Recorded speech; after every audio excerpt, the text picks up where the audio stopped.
Supercar Street Racing here with Brad. I've got my delicious, I'm addicted to tea, so I have my tea here. And right behind my awesome tea, we see this box from Walmart, and we are going to be using this lovely Smith & Wesson knife to enjoy opening this cardboard condom on this Walmart box so that we can take a look into what's inside. This came from Walmart.com, free shipping, and I think it was $11 a piece. Very controversial product, and I will tell you why and why I'm stuck with these for now while I'm researching. But inside of this box, we have a bunch of protection, which we can get some enjoyment out of popping. Satisfaction guaranteed. And then we have these mainstays, 35 count LED Edison string lights. These are the Walmart brand mainstays, and there is a lot of controversy over these lights because they have incredibly bad reviews online, and I am going to look into that with you shortly. But inside of this box, you can see here we have 3 of these. Each one of these is 31 feet long. They are LED, and they ran me $11 a piece. They have been as cheap as $8 each, but they of course have gone up just like everything else. Wow, this tea is absolutely fantastic. Love it. It's like Pukka tea, P-U-K-K-A, just awesome. And it was buy one, get one free. I should have bought a bunch of them.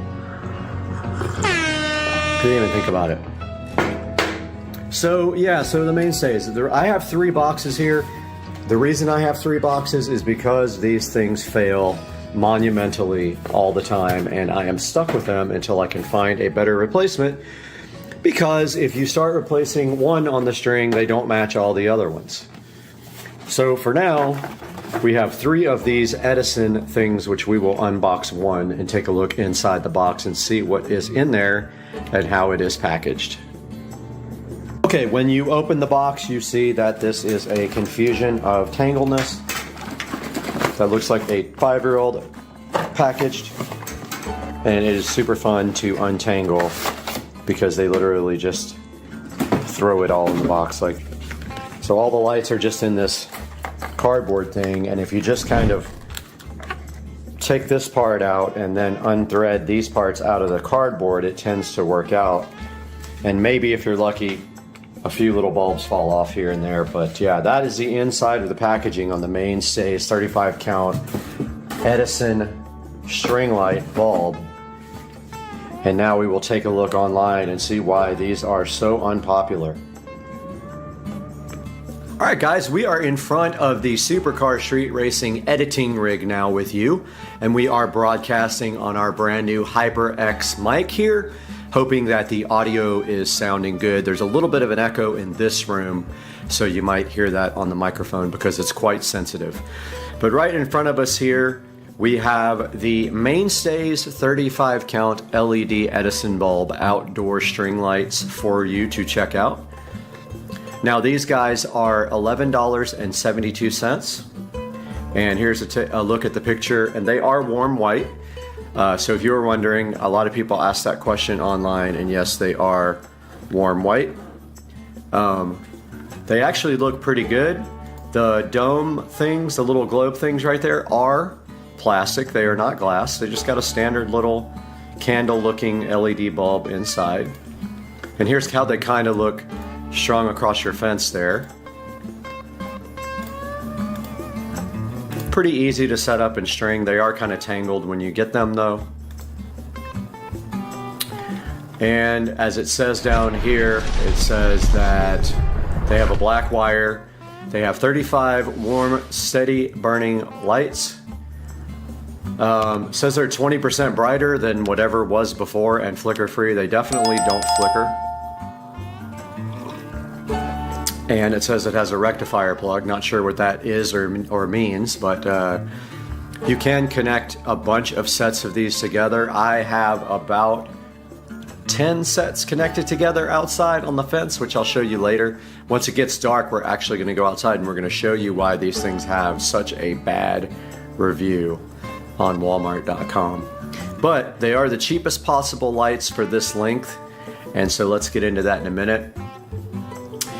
It says that they'll last forever, which they're definitely lying. It says that maximum 216 watts or 1.8 amps, and that would be, I guess, with all the lights connected together. And then it says 30 maximum, and they do put out a 2700 Kelvin color temperature, which is towards the warm side. When you get up to the 5000, you're in the more blue side, and 6000-ish is getting towards the white side. So it's perfect for outdoor use, but I will tell you now that these things will not last very long. They are disposable, just like I wrote in my review, which I will show you. And that's about it as far as the actual description of the product. Let me get some more of my delicious tea here. If you go look around for other brands and other in the same length, you will see the price even triple, but they might be worth it because these guys do not last very long.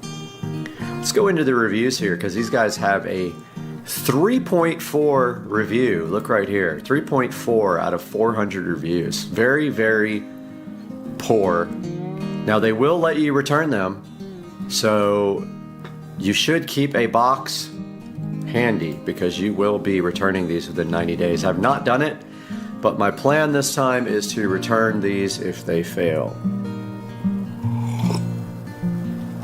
Tea is so yummy. I know I already said that 100 times, but hey, it's good stuff.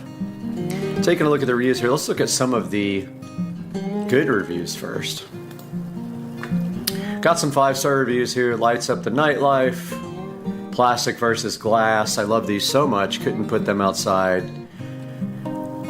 And bright. Cord is long. Wish the light was a little more yellow. They're pretty warm. They're not cool. They're definitely not 5000K. They're in the 3000-ish range. A lot of good reviews, but let's step down to the 2-star reviews now. Lights going out already, lasted a couple of weeks. Well, that's why you have returns, which I've never used. I haven't been smart enough to do that, but I'm about to start now because I'm going to return some of these because I have failed ones already that I bought. Another 2-star review. These don't even last 1 month. Defective, did not last. Lights went out after 2 weeks. Cute lights, but not the best quality. Do not last. Short-term use only. Not happy. Don't let it rain on them. That is true. Not weatherproof. Also true. Let's go down to the 1 stars. All 3 of these are going back, by the way. I will show you why when we step outside later into the backyard. Stop working after 1 week. Good until it rains a few times, and then the lights go off. You get what you pay for. Terrible quality. Half the lights stopped working in 2 days after we got them. You get what you pay for. Cute, but not waterproof. Now, you notice the seller has not responded to any of these because they do not care about this because they are selling them. A lot of them. Here is my review. Look at this. Somebody gave me a thumbs down. Well, thanks for the thumbs down, buddy. I call these disposable lights. Buy a warranty. The lights will last anywhere from a day to a month and then die. Always get a protection plan if you can. Think of them as costing 5 times as much because they die immediately, either several bulbs or all the bulbs. And you can thumbs down me all you want, but that is the absolute truth, and I don't know why you would thumbs down a true review. Bite me. Anyway, more tea. I purchased 12 of these, and within 3 weeks of purchase, all 12 did not work.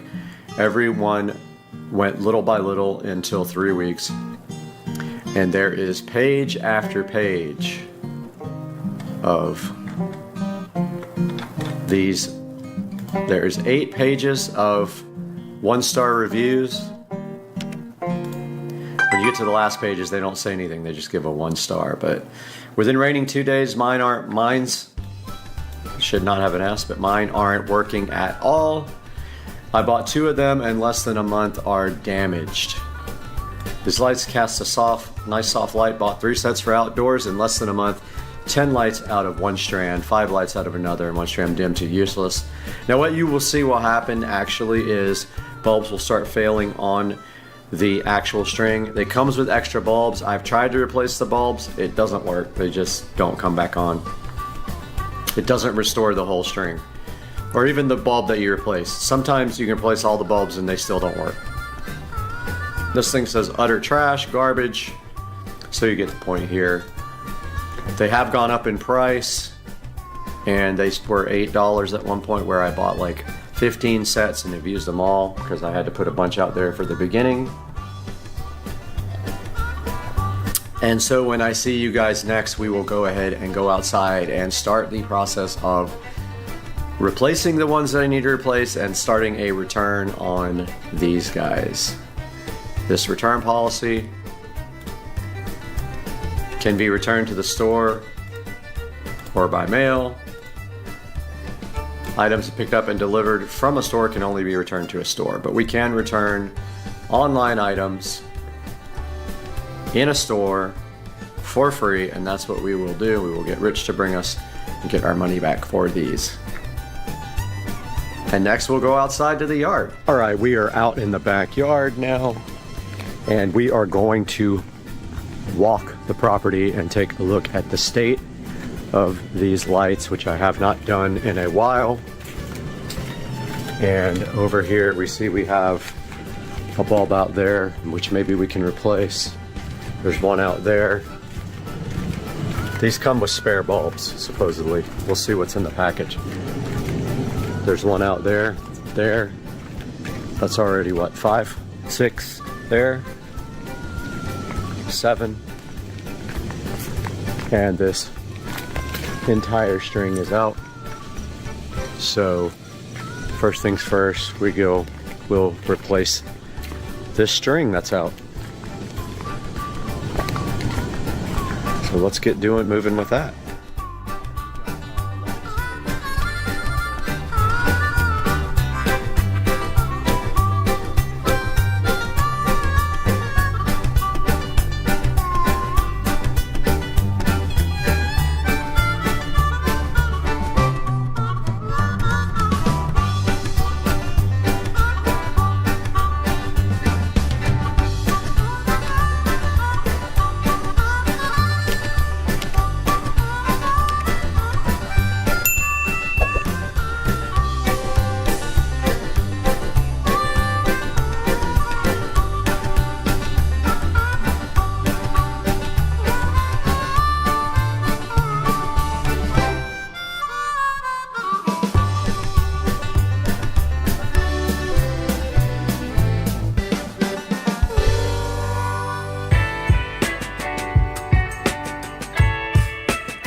Okay, I just got done doing bulb replacements on as many as I could. It looks like I'm going to have to replace a whole section over there. That's bad because I tried 3 different bulbs and they would not work. Now I'm going to package all these up here and get them returned to Walmart. Come on, eat your dinner. Don't worry about these guys. Don't be scared of a bunch of turtles. Death by 1,000 bee stings. Eat dinner. This is the fast way you do the corn. You take it out of the microwave like this, and then you cut the end off like this. And then you just squeeze it right out of the corn. You squeeze the corn out. That's hot.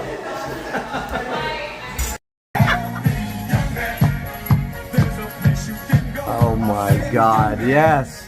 I need to do the round table thing. Here we go. Here we go. Are you ready? Are you ready? Are you ready?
Just kidding.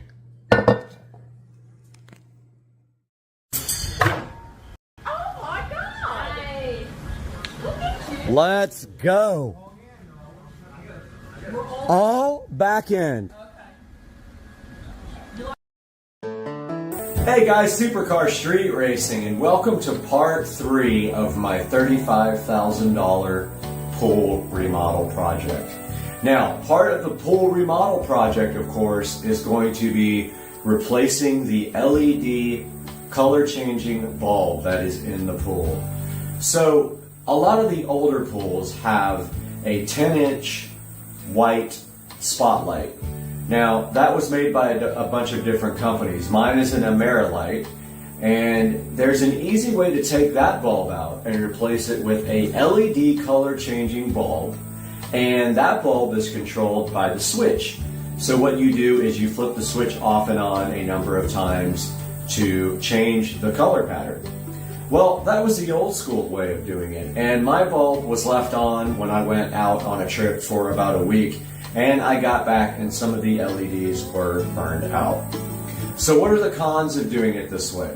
Well, of course, the bulb housing is a metal housing with a rubber gasket around it, and that can leak if you don't install it correctly. So every time you change the bulb in that type of pool light with a metal housing that sits in your niche, you have to buy a new gasket, or it's recommended that you buy a new gasket, and you put that new gasket into the metal housing. I'll show a picture on the screen right now of that. And then you put the housing cover back on, and then you screw that into the pool niche, and that is how you replace a light. Now, it's the same procedure if you're just replacing your light with a white spotlight as you are a bulb that has LED color changing inside of it. So I had that in my pool, and it is in there now, but like I said, I think the blue LEDs are completely burned out in that now. Now let's talk about what you have to do in order to replace the entire housing, or in this case, put a new Poolexa LED color pool light into your existing niche.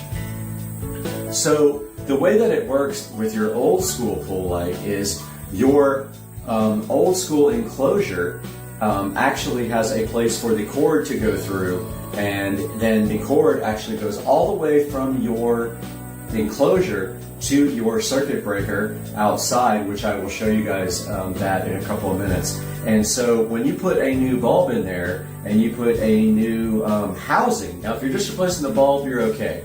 If you're replacing the whole housing, let's say your housing is worn out like mine was, you have to pull a new cord all the way from the pool light down underground through the conduit and up to the electrical box there. Now you're going to ask me, how do you do that? Well, it's pretty simple. So what you do is you take out the existing housing. It should have some extra cord inside the housing in the niche. They recommend that you leave about 4 feet of extra in there when you put a new bulb in. And you cut that wire, you tie the new wire onto that with electrical tape, you tie it really tight, and then you come to the electrical outlet junction box and you grab the old wire and you pull the new wire through and reconnect your new wire. Now, what we have here is a little bit of a different change for my LED color pool light. Now, this is new technology. This is a Poolexa LED color pool light for in-ground pool. Let's get out the tablet. So we're going to get some video of this here with the tablet. Now, this is exactly how it came out of the box. It kind of came out messed up, and so I want to make sure that I wire it up and that it does work in case I have to return it. But you see here how the box was broken. So what we're seeing now is we are going to do an unboxing of this live with the tablet here as the camera source of the live unboxing. So I already took the plastic thing off. I took it out of the cardboard box, obviously. Now let's get this thing opened up and see what's inside. All right, so this is the Poolexa LED pool light for in-ground pools. All right, so first thing we have here is our instructions, and it looks like the same instructions that I pulled offline. So good look at that. Here's your instruction manual.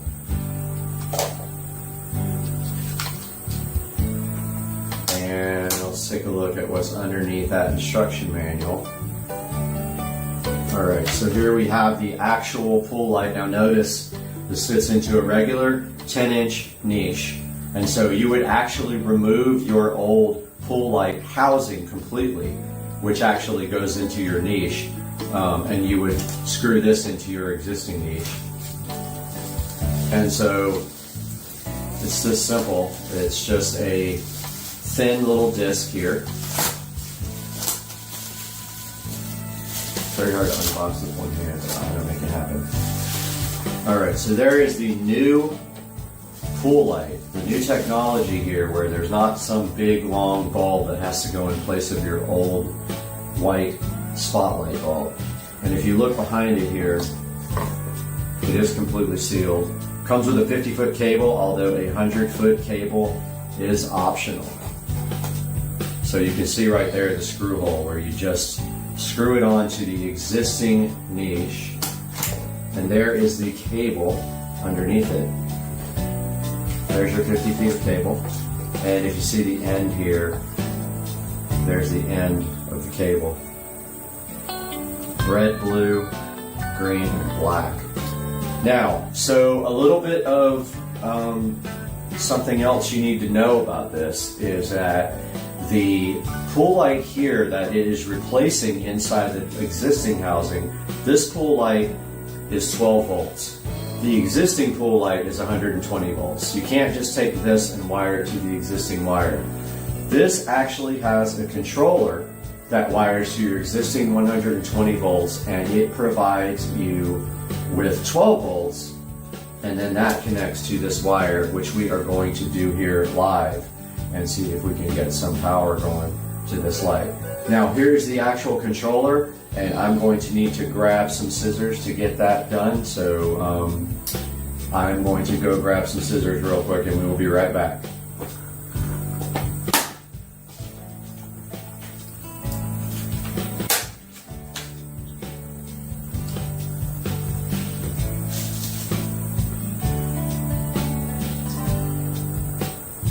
Okay guys, when I said I was unboxing, I really was unboxing this live. I went ahead and got some scissors, and you can see here that this guy is very well protected by styrofoam on the top and the bottom. So let's take a look at what is underneath there. So it's actually upside down. And here is the controller, if we can get it right side up without breaking the actual pull light now. Alright, so here's a good look at the controller. And this is what actually controls the light, and it is Bluetooth. There's a link to the actual manufacturer website. Alexa is the brand.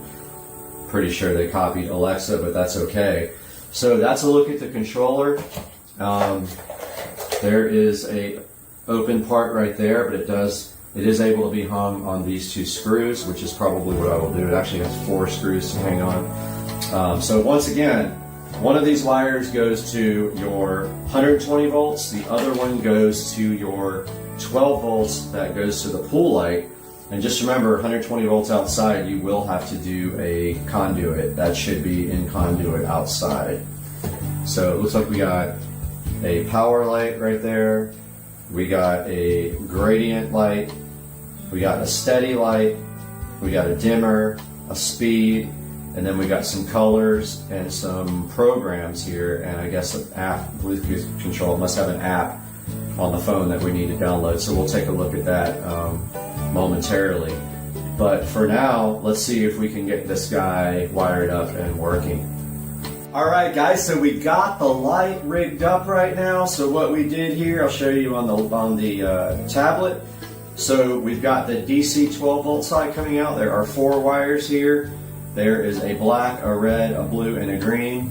You can see we got these nifty little quick connectors on it that I got off of wish.com. Black, red, blue, green to black, red, blue, green to the pull light. The other wire coming out is hot for the 120 volts. It is wired up right there to an extension cord end that I kind of rigged up. And now we are going to plug it in and see what happens. So yeah, let's go ahead and get this extension cord plugged in, and we'll be right back. All right, guys, so we got the light rigged up right now. So what we did here, I'll show you on the tablet. So we've got the DC 12 volt side coming out. There are 4 wires here. There is a black, a red, a blue, and a green. You can see we got these nifty little quick connectors on it that I got off of wish.com. Black, red, blue, green to black, red, blue, green to the pool light. The other wire coming out is hot for the 120 volts. It is wired up right there to an extension cord end that I kind of rigged up. And now we are going to plug it in and see what happens. So yeah, let's go ahead and get this extension cord plugged in, and we'll be right back. All right, guys, now for the moment of truth, and you're gonna see it as I do. We got our extension cord plugged in over there, and we've got our light wired up. So what will happen when we hit the power switch? Let's find out. All right, so the light did come on, guys, and it looks like it is on white. So you can see there white isn't actually white. It's going to be as close to white as you can get. So let's push this red button. All right, so there's red. And let's try green. There is green, good to go. And yellow is a kind of mixture of 2 different colors, but you can see they all work. Cyan, pretty cool color. Let's try blue. It's a nice dark blue. The light is bright. In a minute we're going to turn off the big light and see what that looks like. And there is purple with a nice shade of purple. Now let's try gradient and see what happens. I have not used this before. Alright, so it looks like it's just flashing between them. So okay, here is push the gradient light on the controller, and that fades between them, and then there is a speed. Let's slow it down. Alright. Cool, there is the speed. Let's go ahead and get this light over here off so you can see this better. So there's gradient, guys. So those are the programs that are available. Now the next thing we're going to check out is the Bluetooth app control and see if we can get that working. But so far so good, no problem. Notice again, 12 volts here from the controller to the light here is 12 volts. From the controller to the wall is 110 volts AC. All right, let's try to get the app working now. All right, guys, so we are now looking for the app. It's called iPoolLight. There's the app right there. Let's go ahead and get that installed.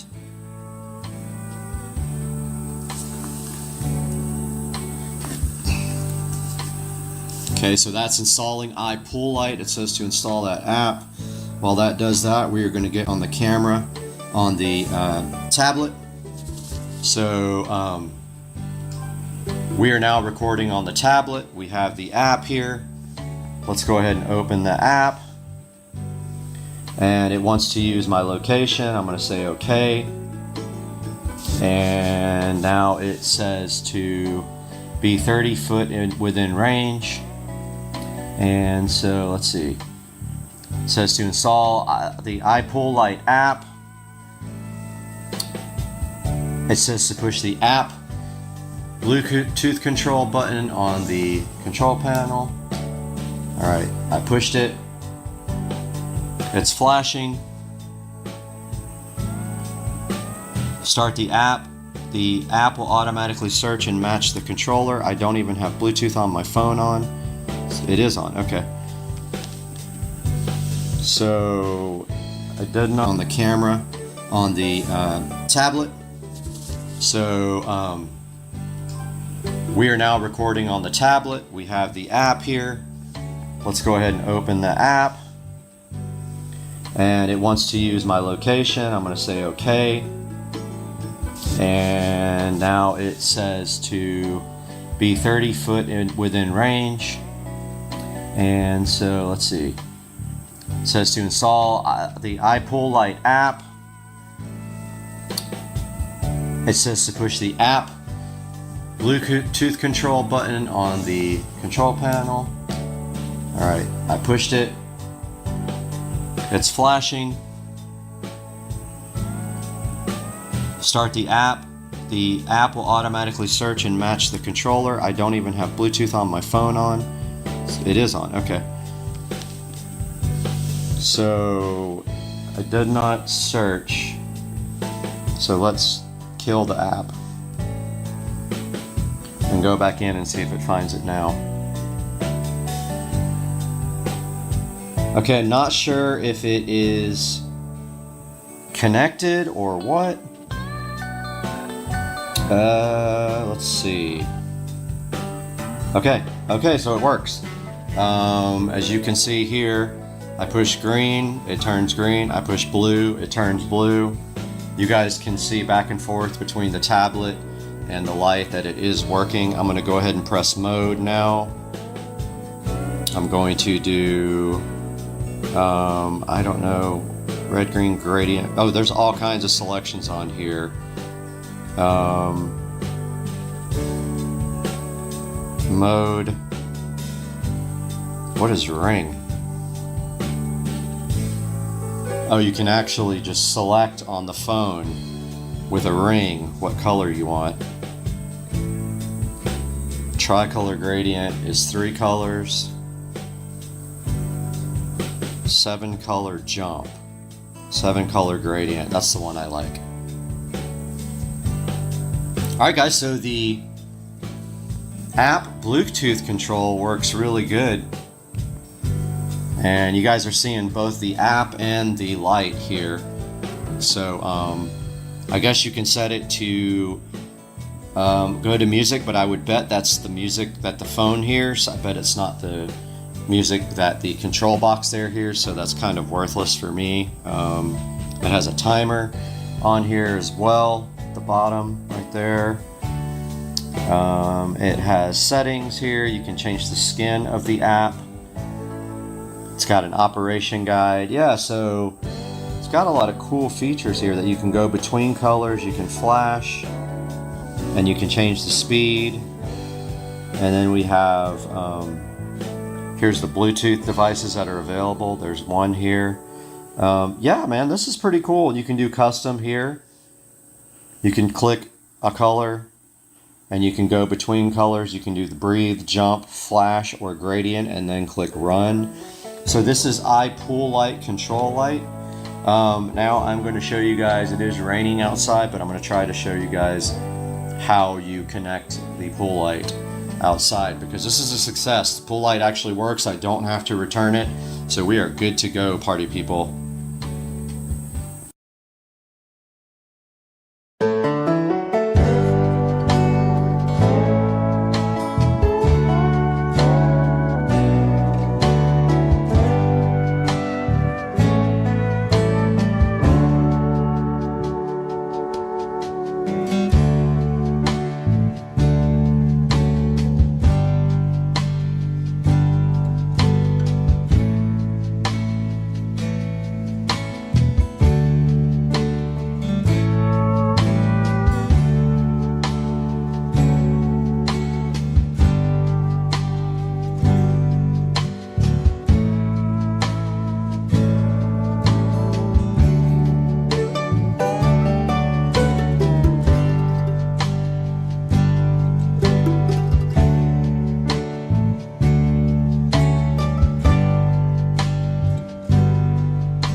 All right, guys, as you can see here, it is a rainy day in Florida. We're supposed to have rain all day today. We're going to show you guys out here as much as I can without actually getting wet, but see the pool over there, the pool light is over there in the corner. Right now we have a switch right here that is currently controlling the pool light. That will no longer be the case. Just notice when I turn the light on here, it should come on. It's on, however, blue is really burned out pretty bad, so that's why you can't see what's happening there, but there's red. So there's the pool light. Now, there's only a hot wire in here, there's no neutral, so I had to buy a special smart switch to be able to control the pool light. Now, over here, on this side of the house, we have, next to the wall here, and you can barely see it right now. Let me go ahead and go out there. We have right here a wall box. Now that box right there, that octagon shaped box right here, is actually where the pool light comes up in from. Pool light wire comes up from the pool light, and that will have to be pulled back through from the pool light over there all the way to, getting the camera wet, but all the way to back over here on the side of the house by the wiring. And then my plan is to put the control box right here on the wall as close as I possibly can and run possibly some conduit from around the corner right there, because I don't want the control box outside. Now the other option is running the control box inside the house, but I really don't want it. It's kind of ugly. I don't want it on the wall inside of the house right there. So chances are I am going to put it right there on the wall.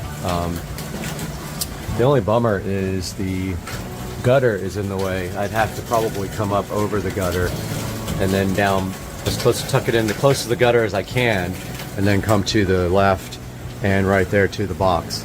So that is my current plan for the control box here. We will have some more video when we progress some more on the pool, but I hope you guys enjoyed this from this rainy Florida supercar street racing. Talk to you guys later, man.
All right, what's going on, ladies and gentlemen? It is a Tuesday afternoon. So today I did go to work. I had a doctor's appointment. On the way back from the doctor's appointment, I started getting a migraine headache. It was killing me. So I ended up coming home and working from home for the rest of the day. It's after 5:45 now. And one thing I've been wanting to do is give you guys a tour of the SL65 interior. A really good look at what you get with this vehicle from the factory and some kind of descriptions of what everything does. So that's coming up right now. All right, guys, so this is my 2005 SL65 AMG by Mercedes-Benz. Take a look here at the inside. Let's start with the stickers here. And this vehicle was manufactured on 7/04. So this vehicle is about to be 13 years old officially. So here's the interior of the SL65 AMG. Let's start with this door panel.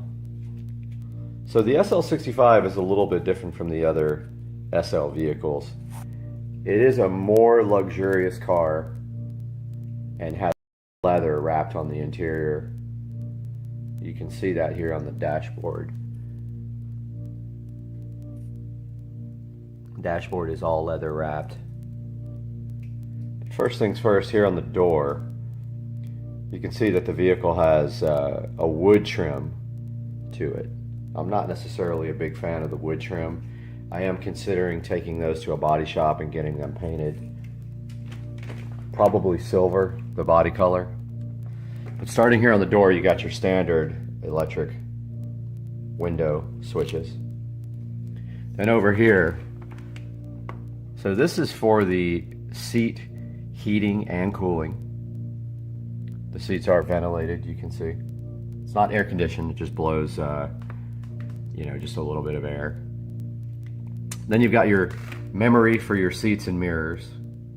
Your actual seat control, which is shaped like a seat, so you know exactly what buttons to use. And the trunk release. You've also got this handy storage container over here. It's interesting because it kind of folds out and back in like that. This is one of the only problems with this car, is this little side piece has been bent a little bit. Moving on to the actual seats themselves, which are very comfortable. The SL65 has this standard called exclusive leather. It is a upgrade to the regular Mercedes leather, and it is in all the SL65s. The flash just went off, but might have to do this with hardly any light. Let me grab my other light real quick. Okay guys, taking a look at the interior of the SL65 AMG. Here's a good look at the door panels. On the door panel you have your standard window switches, heated and ventilated seat switches, your memory switches for your seats and mirrors. Down here you've got a storage container. Taking a look at the interior of the car, you've got your switch here that moves the seat forward and backward. And let's get a little bit of light back here. Back here in the back, you've got your luggage area with seat belts that go down and clip in right there to hold your luggage, and two storage bins back there. That one has the CD changer in it. Now we will throw this seat control back forward. Taking a look at the interior, which has exclusive Napa leather is what it's called. It's an upgrade from the standard SL series, and it is standard in the SL65. Taking a look here, you've got your standard headlight controls with fog lights. You've got your steering wheel controls for the command system and for the multi-function display here. Here's your steering wheel controls. You've got your basic hot and cold water temperature gauge and your fuel gauge. Digital clock in the center. Keep in mind this car was created in 2004, so it is about 13 years old now. So you're not going to find a lot of the technology that you would in newer ones. There's the command system with old school map. It's almost laughable these days, but that is what it has. Here's your air conditioner and heater controls for both persons, your gear selector, and comfort or sport on the gear selector on your transmission controls, your suspension control for sport or normal, towing, your mirrors, raising and lowering the vehicle there, I guess to get out of low curbs. That is your traction control. Taking a look at the dash here.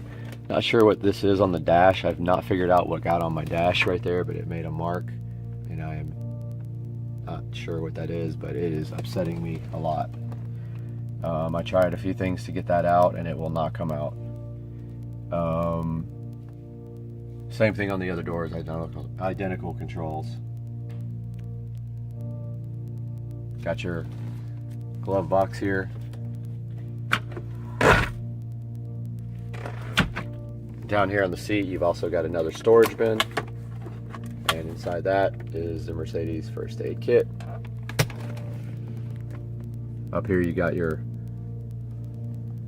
lighting controls that you won't be able to see because the lights are so bright.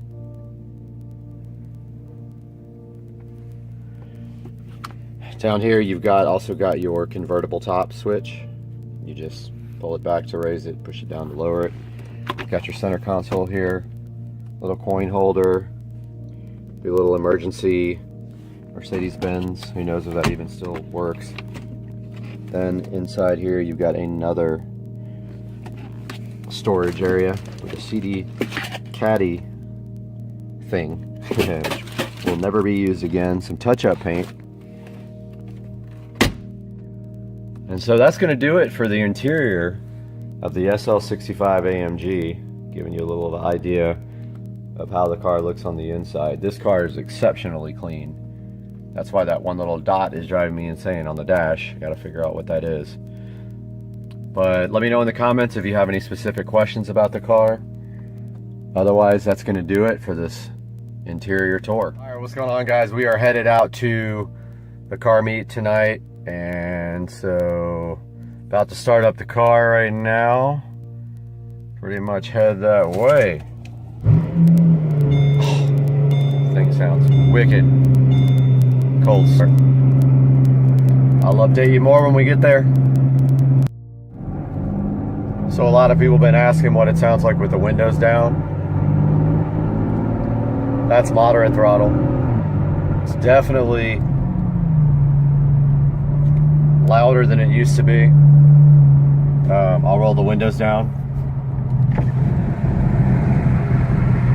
So here it is with the windows down.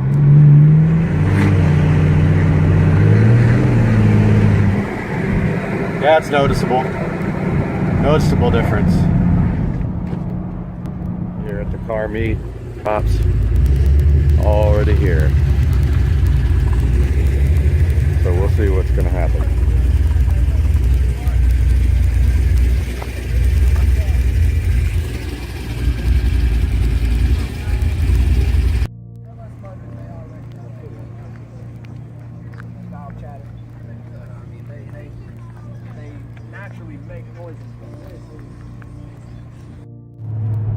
Just went to the car meet and it was fucking dead as hell. So I'm gonna try to get some pulls in right here.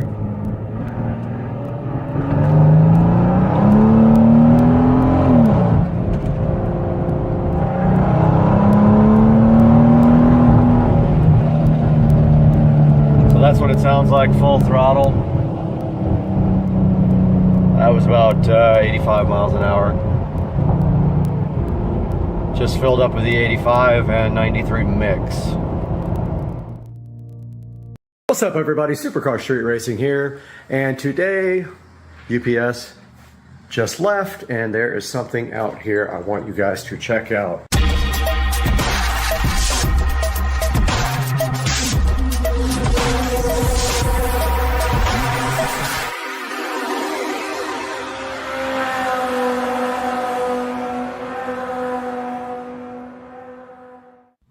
welcome back to the channel. And today there is a couple of awesome boxes here. Don't make fun of my socks, it's cold and I have hardwood floors, but let's take a look at what's in these boxes. What do you guys think? I mean, I'm so hyped for this. I looked forever for exactly something that I wanted, and I found it and literally ordered it yesterday, and it is here now. And oh, you know what that is. That is the special wheel condom. And underneath that wheel condom, we have, oh man, these are freaking beautiful. Look at the wheels, guys. I am so hyped for these wheels. Look at this. Check out these wheels, guys. We got the little SS center cap, which I really want to turn black. I'll probably end up doing that black, filling that in with the oil-based marker or whatever, but check this out. So these are 14-inch wheels for the club car precedent, and they look just like some of the wheels for some of the cars which I used to own, so I'm really stoked about this. These things look amazing, and the reason I love these is because the new ones all have bolts, silver bolts all the way around, and this is a clean look that's going to look absolutely sick on the golf cart, and I am so hyped. There also should be black lug nuts in one of these packages. I'm not going to go ahead and open up the other packages yet, but at the moment I am looking for tires for these, so as soon as I can find some tires, I think I found some, then the guy will also mount them pretty cheap, so we're going to be heading out to do that, maybe with Joe. Joe will give us a ride. But yeah, I just wanted to give you guys a little update and let you check out the new wheels that I got. Get you a closer look here. Look at these guys. Things are so awesome. Really nice quality wheels, and perfect for a black golf cart if I do get the golf cart to be converted to black somehow. I'm still working on what I'm going to do with that, if I'm going to get the body painted or wrapped or whatever. But stay tuned, guys. These are the new wheels, and I am super hyped about it. Alright guys, I just ordered a VIP carbon fiber dash kit for the Precedent, and I'm about to order the little bezel right here that goes across it in carbon fiber as well. But that is the kit, VIP dash kit here. If we click on it here, it actually has a hole here for a gauge style marine radio. However, I think I'm going to try a tablet on mine and mount it right here over this hole. If that doesn't work out, I will get the marine style, but I really want to do a tablet, like an 8 or a 10-inch tablet on this. I think it would look awesome. But there's a good look at that. And then next I'm going to be ordering the little bezel cover for the dash to match the carbon fiber dash kit for the club car Precedent. Alright, I know this is confusing because that looks like wood, but this is the carbon fiber dash trim that goes over the top of the dash to round out the carbon fiber dash kit. Hopefully it works out good.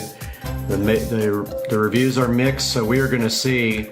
But another place has it, but I already have a credit in Amazon. I'll put a picture of the other place on eBay that has it up on the screen so you know exactly what that looks like. But yeah, I just ordered the dash kit for the marine style bezel gauges, and now I'm going to get the, I think I might even have it up here. Let's see. Oh, we can look at it. Club car Precedent, carbon fiber dash trim, so you can see a better picture of what it actually looks like. So here's an actual shot of it right there. So that is what makes out the entire kit and makes it all look great. Guys, just wanted to give a huge shout out to ST Wheels, who were awesome in this transaction, and I didn't want to leave them behind. I'm going to put a link in the description to ST Wheels on Facebook. This guy's awesome. He shipped the wheels out literally Saturday, and I had them today, so literally 1 day later. Either Friday or Saturday, I can't remember, but it came really fast. He's also in Florida, so it made it easy. Guys, please do the channel a favor. If you need wheels for your golf cart, check out ST Wheels. The link is in the description and below. And I hope you guys enjoyed the video and have a great day. What's going on, everybody? Supercar Street Racing here. We're gonna do another how-to video today. What we're gonna do today is show you how to clean first and then shine your engine bay. So I noticed last time I took a look at the Accord engine bay, it had some dirt in there. So today we're gonna look at the steps to get your engine bay looking nice and brand new. Now, the first thing you wanna do is go buy these two products. So this is Gunk Foamy Engine Cleaner, and this is Gunk Engine Protection Shine. Now, these people used to offer this together, but they got smart and figured out, oh, let's separate them and charge twice as much. So, looking at the instructions on here, this thing says the engine needs to be cool. So make sure the engine's cool before you apply this stuff. Then you just spray it on there. You let it soak 10 to 15 minutes. The old stuff that you had, you started the engine once you put it on there, but this has to be applied to a dry engine. And just read the directions very well. Wait 10 to 15 minutes and then rinse it off. Then the next step is going to be to apply the shine. So right here we got my Honda Accord EXL. I bought it, believe it or not, about 6 months ago with 13,000 miles on it. It is almost like a brand new car inside and out. Now has 21,000 miles on it. I am thinking about selling it. Pop the hood here so you can take a look. It's a very clean vehicle, both inside and out. 13,000 miles for a almost 7-year-old car is unbelievable. Go ahead and pop the hood up here so I can show you this. So it already is in pretty good shape. The engine bay is pretty clean, but there's a lot of dirt and like sand and stuff in there. So it does have to be cool. It is cool. A little warm, but it doesn't matter. It's just slightly warm. So this stuff here, you shake it well and you apply it generously all over the dirty surfaces. You let it sit for 10 to 15 minutes. And if you have a brush and you have really bad areas, you can brush that off. And then you rinse all the areas starting at the top all the way to the bottom. If you're concerned about electrical components, cover them. I never do, and I've never had any issues, but some vehicles could be sensitive to that. I'm not going to do any of this stuff here, just the actual engine bay. So I've got the stuff ready to go here. We'll go ahead and start spraying it. It looks like it's getting pretty much everywhere, so be ready to wash your car after you're done with this, or have some detail spray handy.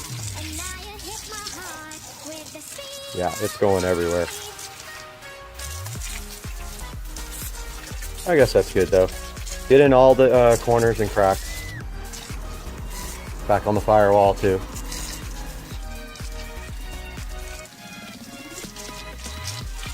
See how I'm getting everything really good, including the areas that you can't see. A lot of the dirt will tend to build up on the intake manifold and things like that. Get the firewall and the wheel wells good.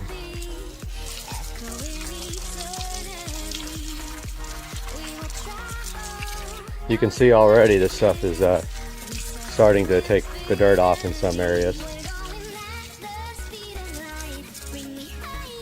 Get those areas down there that you can't see. Don't forget that. All inside there. Down next to the transmission. Over here. Another thing that helps is to go from every angle.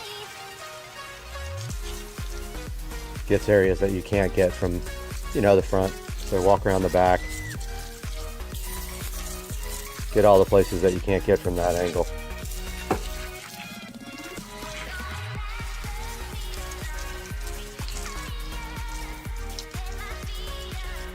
Probably take the car to be washed after this, honestly. So not going to worry too much about getting it on the exterior. I take the car once a week to get it washed.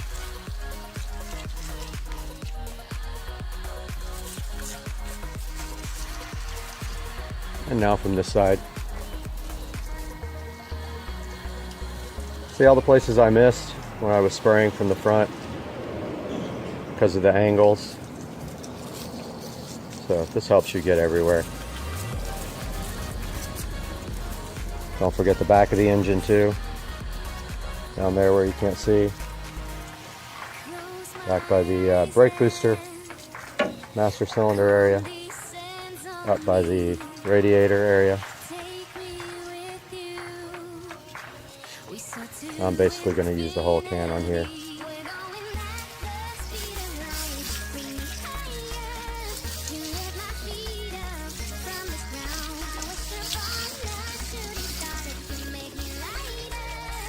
Can's almost empty. Clearly see the dirt coming off of a lot of the areas. Awesome.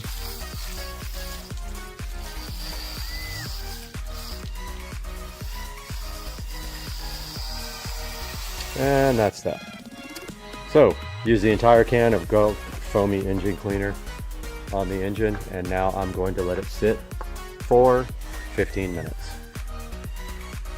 Got a brush right here that I'm going to throw away or reuse just for car stuff after this. I'm going to hit these top areas here that are right in view that maybe this stuff won't be able to get off. You can see already that's making a huge difference. It can't get the big stuff off without your help. But look at that. See how that's getting all that off? Hit all the areas that you can with a brush if you really want it clean. Hit your wheel well areas, top of the wheel well, that is. Anything in sight here that you want really clean, go ahead and use a brush. I'm using a brush from the sink that I'm throwing away. Look at that. Also, if you have a really bad engine bay, you can do this twice. You can repeat the process, and that will get even more off. So keep doing that until you get everything in sight that you really want clean. Got the hose right here, which just so happens to be close to the car. I've got it set on jet. And I'm going to go ahead and start spraying everything down. And you're supposed to start from the top to the bottom. You can see the dirt coming off of it. It's working really well.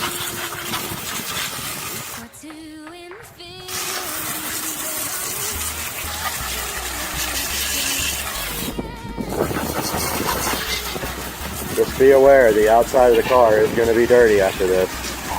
You are going to have to wash it.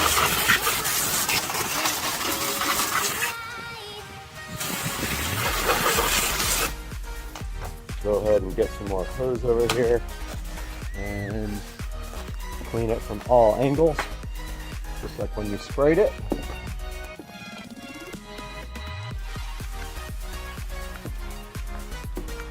Now, if there's any sensitive areas and you feel like you shouldn't spray them directly, by all means don't.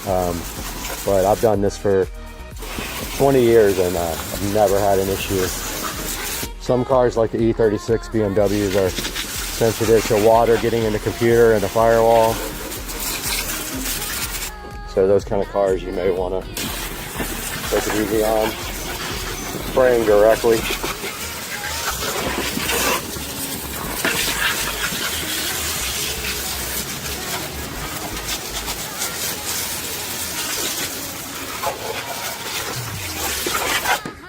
All right, so got it all rinsed.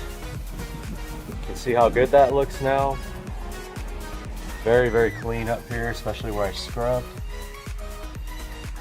Now we're gonna let this dry completely. I'm gonna go ahead and dry off the side of the car right here where it got wet, and then we'll be back. Got the engine nice and dry, mostly. Went in with a towel and dried the rest. Shaking up this gunk engine protector now. And it doesn't have a lot of detailed info, but it just says to basically spray it on. So never done this before. Let's see how it works. Awesome. Looks like it does leave it nice and polished.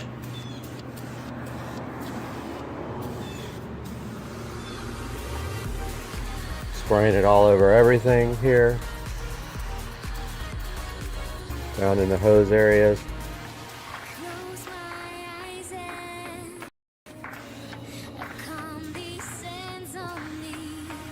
Looks awesome already. Supposedly cleans easier next time, and this protects everything.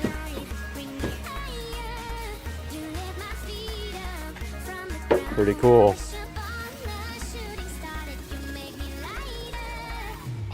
Take a little rag to these areas where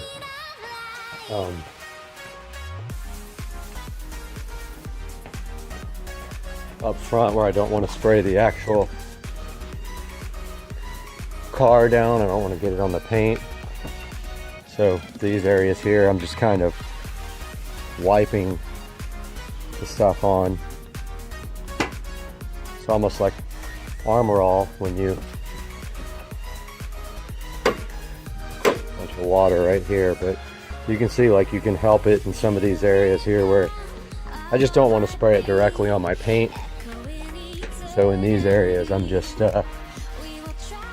wiping it in by hand. You see how it acts just like Armor All?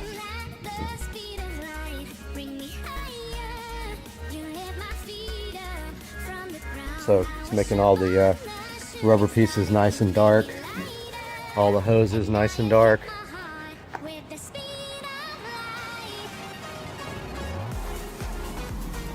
Really awesome looking already. See how that is shiny? Now there's no instructions after that part.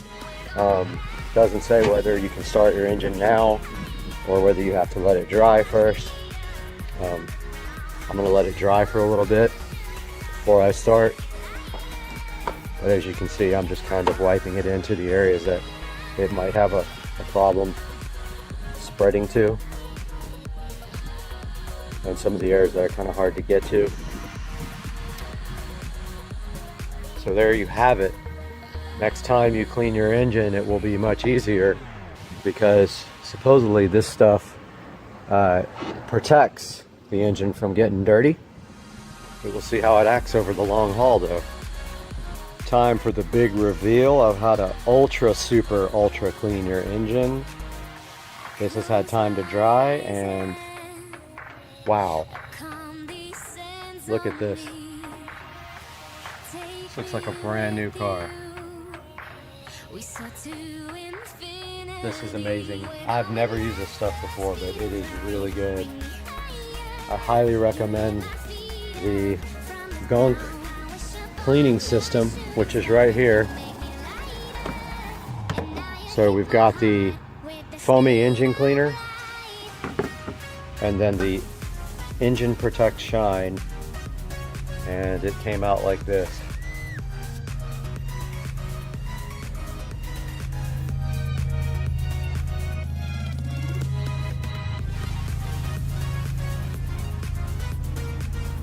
Hope you guys enjoyed this video, and I've got another one coming your way pretty soon as well. Supercar Street Racing. Hey guys, welcome back to the channel. Supercar Street Racing here, and this morning monetization has disappeared from YouTube completely. It's not available on The actual page, as you can see right here, would show my revenue, which is abysmal, but there is some revenue coming in from my channel. I do put a lot of work into it. However, it is gone. As you can see right here, it would usually show your money there, and it has nothing there. If you check on YouTube Studio, it's also gone, which leads me to my next thing here. So YouTube does everything possible to make sure that you don't earn revenue on videos. I'll give you some examples. First of all, monetization is turned off by default on all videos, including shorts.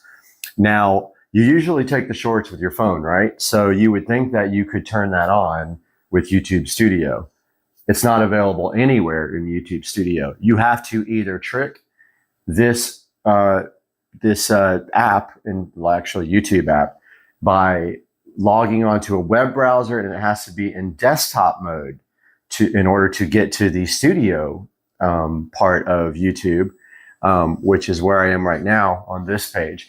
Or, well, really, that's it. You have to be on a PC and log into the actual desktop site to turn on monetization.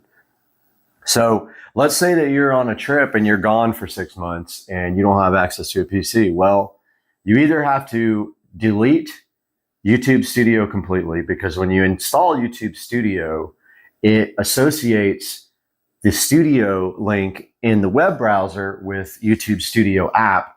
So you can't get to the desktop part of YouTube either to go in and turn on monetization. It's super annoying. You have to, every single video, you have to go set a rating. So you have to tell it if the video contains certain things that YouTube has an issue with. So they make it very difficult for you to make money. It also doesn't pay very much. In order to really earn on YouTube, you have to be making, you need hundreds of thousands of video hits. 1,000 here and there will not get you any money. You might get $1 or $2 a month. Now you can also earn money on AdSense and things like that. And also Amazon, I earn money from people clicking through my links. So yeah, so I will show you here that monetization is gone. You don't see any money here. If you go to my content, there's no monetization tab available there. If you go into the monetization link, it just says the actual whole settings. It says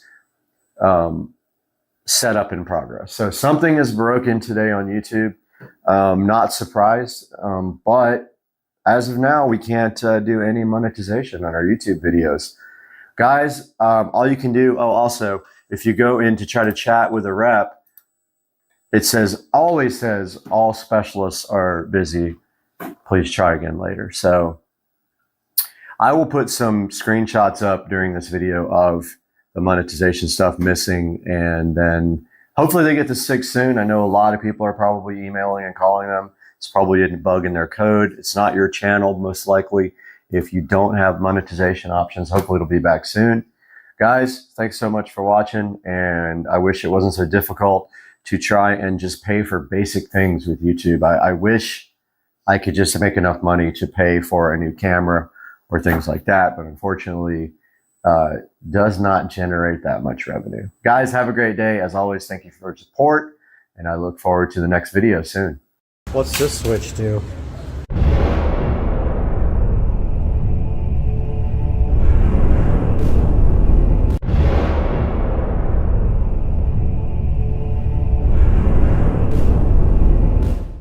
You need salt on your fries. Oh, no. Too late. There you go.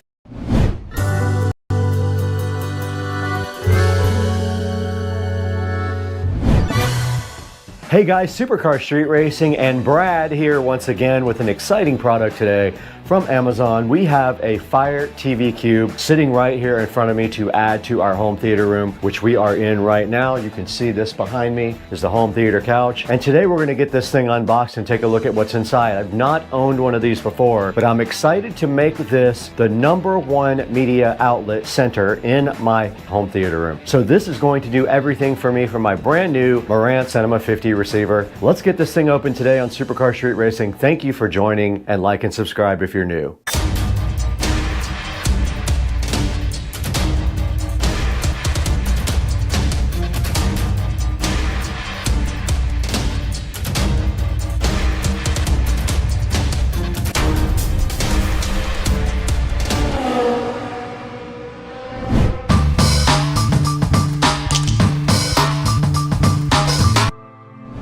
Guys, Supercar Street Racing back once again, and we have something very special to show you today, and that is the Amazon Fire TV Cube.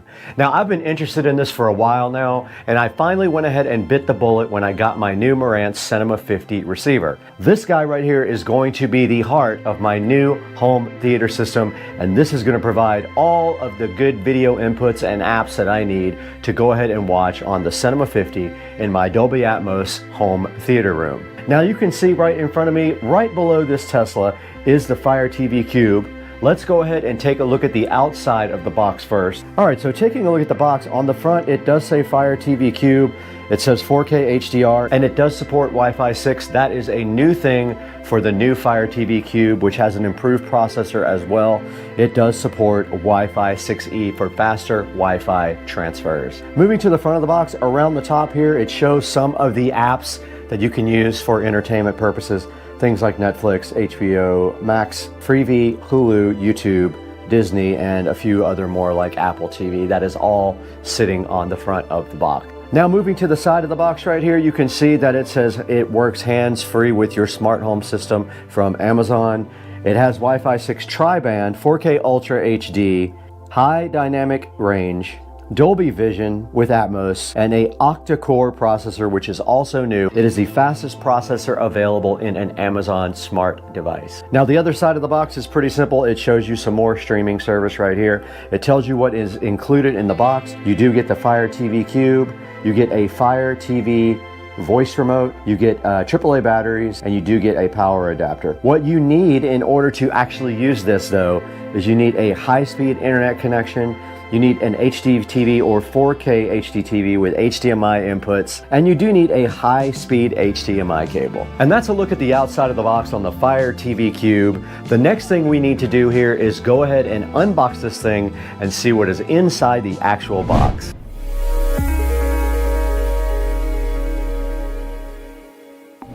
Hey guys, Brad back once again in front of the Fire TV Cube, and now it is time to do the meat and potatoes of this channel. We need to go ahead and get this guy unboxed right now. So let's go ahead and do it. Now I did cheat a little bit and already removed something from the packaging. So I am actually doing this. I already removed the seal from the bottom. Looks like you just flip that up and it does open just like that, if you guys can see that. And the first thing I see inside of the box is a brown cardboard thing, and it looks like inside of this is our power adapter. It is our power adapter, and it is not a USB Type-C adapter. It has the round plug like the other devices do. Now this might be to keep you from getting confused and accidentally plugging in the wrong thing to this, because you do need a higher powered plug for this guy here. Now let's get the peel sat. Oh, it failed. Hello. Okay, that was harder peel side. It was kind of stuck on there. All peeled, ready to go. There is our power brick, and notice the end is one of those round type ones like are on all the show devices. And deeper inside the box here, there is a empty box, literally a box of nothing, and that is planned because it was just keeping everything close together inside of this box. We don't need this where we're going. And then in the back of this box here, we do have a nice manual here. It says hello on it. And inside the manual here, it kind of just shows you what the connections are all for, what all the buttons do, how to position your Fire TV Cube, etc. And we will go over that once we get everything out and hooked up to the theater system. All right, now it's time to go ahead and get the Fire TV Cube out of the box itself. There is the Fire TV Cube there. And then right below it, we do have a set of AAA batteries. And then right below that, we do see the Fire remote control here, looking so fresh, brand new with that peel sat. Not very good sat. Boy, these are way harder to open now. There's our remote control. Let's go ahead and put the batteries in it while we have a chance. You just push forward and slide that right off. And then they do go with plus facing the top of the remote. And we now have our remote control ready to go. And we are done with this box. Let's go ahead and get this out of the way. We don't need that where we're going either. And now let's go ahead and peel sat the Fire TV Cube.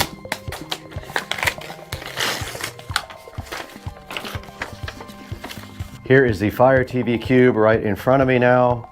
And you can see on the top, it does have 4 buttons there. The rest of it is just black. And then on the back, there is an HDMI in and an HDMI out. We'll have to explore what that in does later.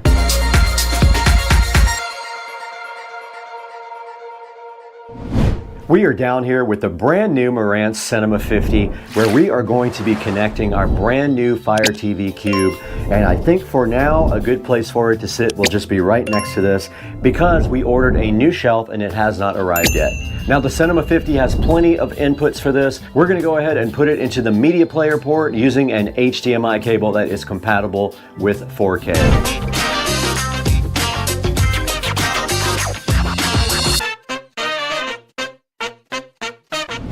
All right, we are behind the Marantz Cinema 50 right now, and you can see all the inputs right there. All we have to do is just find the one for media player and go ahead and plug in our HDMI cable there.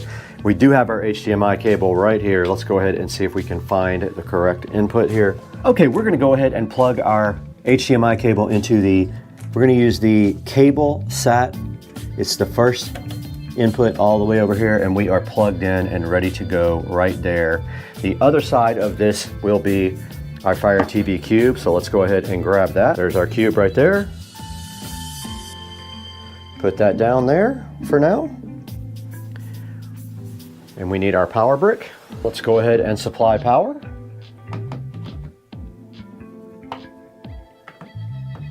And there is a power connector right on the back of this guy.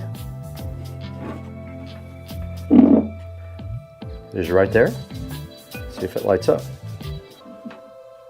And there goes the light bar around the top. It did make the boot up sound. And I think we need to do the rest from the Alexa app.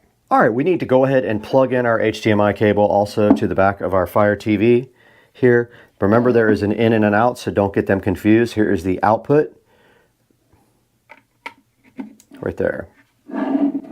Notice it does not have a headphone jack either. If you were hoping to have audio out of this, forget it. They've started deleting those from everything.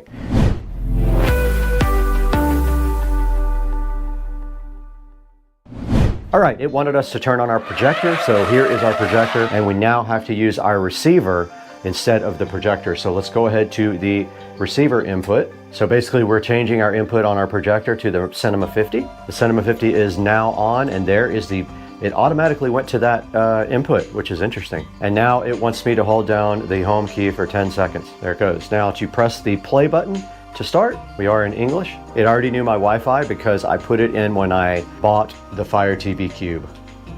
Now it is updating to the latest software, and now it is going to restart. It might have to do that several times in order to work properly. And there is the resolution, 3840 by 2160 is what it's supposed to be. We may have to go change some settings inside of the cube to optimize the display and the sound, but it is now updating the device.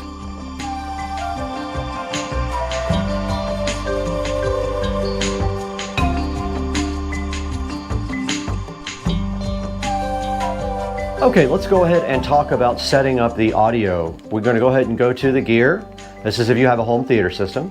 You're going to go to display and sounds. You want to make sure CEC device control is on. Go to audio. Surround sound is set to advanced, best available. If that doesn't work, you can change it to Dolby Digital Plus or PCM.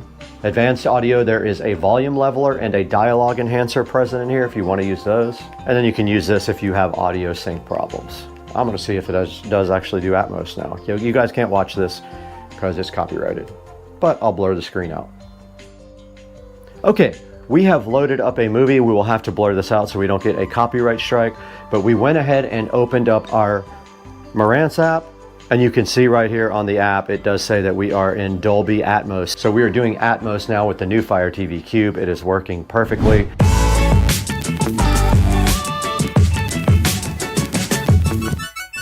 Okay, looking at the top of the Fire TV Cube, this is the action button here, and then these are the microphones on top. There is 4 of them up on top of there, and this is the this is like the mute button. Yeah, this is the microphone on off button. It's a circle with a slash through it. Then there's a whole layout here of what your remote does. It's pretty self-explanatory because I'm sure most of you have already used this device. All right, guys, that was a good look at the Fire TV Cube with Brad and Supercar Street Racing. I hope that you'll go down to the link in the description and order your own. Make sure you do use all my affiliate links because that helps us out greatly on the channel. We lose money, we don't get any money from this, and we just need to pay a few bills off with the revenue from Amazon. All right, I'm gonna be showing you guys how to install Kodi on any Android Fire device. So what you wanna do is first go find this program called Downloader.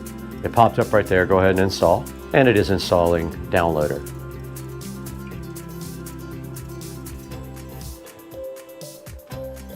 Okay, Downloader's ready. All you have to do now is click open, click allow, click OK, go into the enter a URL. It works like a mouse, you just move your cursor, and you type in the short code 35625.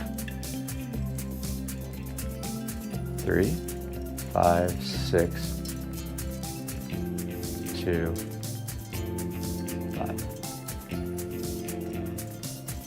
Quickly wanted to drop this in here because I forgot. In order to get the developer options, you can see on the screen what you do. You just go to the settings, you go to My Fire TV and to About, and then you hit the select button 7 times. Then your developer options mode will appear for you. Now you will want the 32-bit version in most cases. It says ARM 32-bit. It's going to ask you to install from unknown sources. It's going to deny it.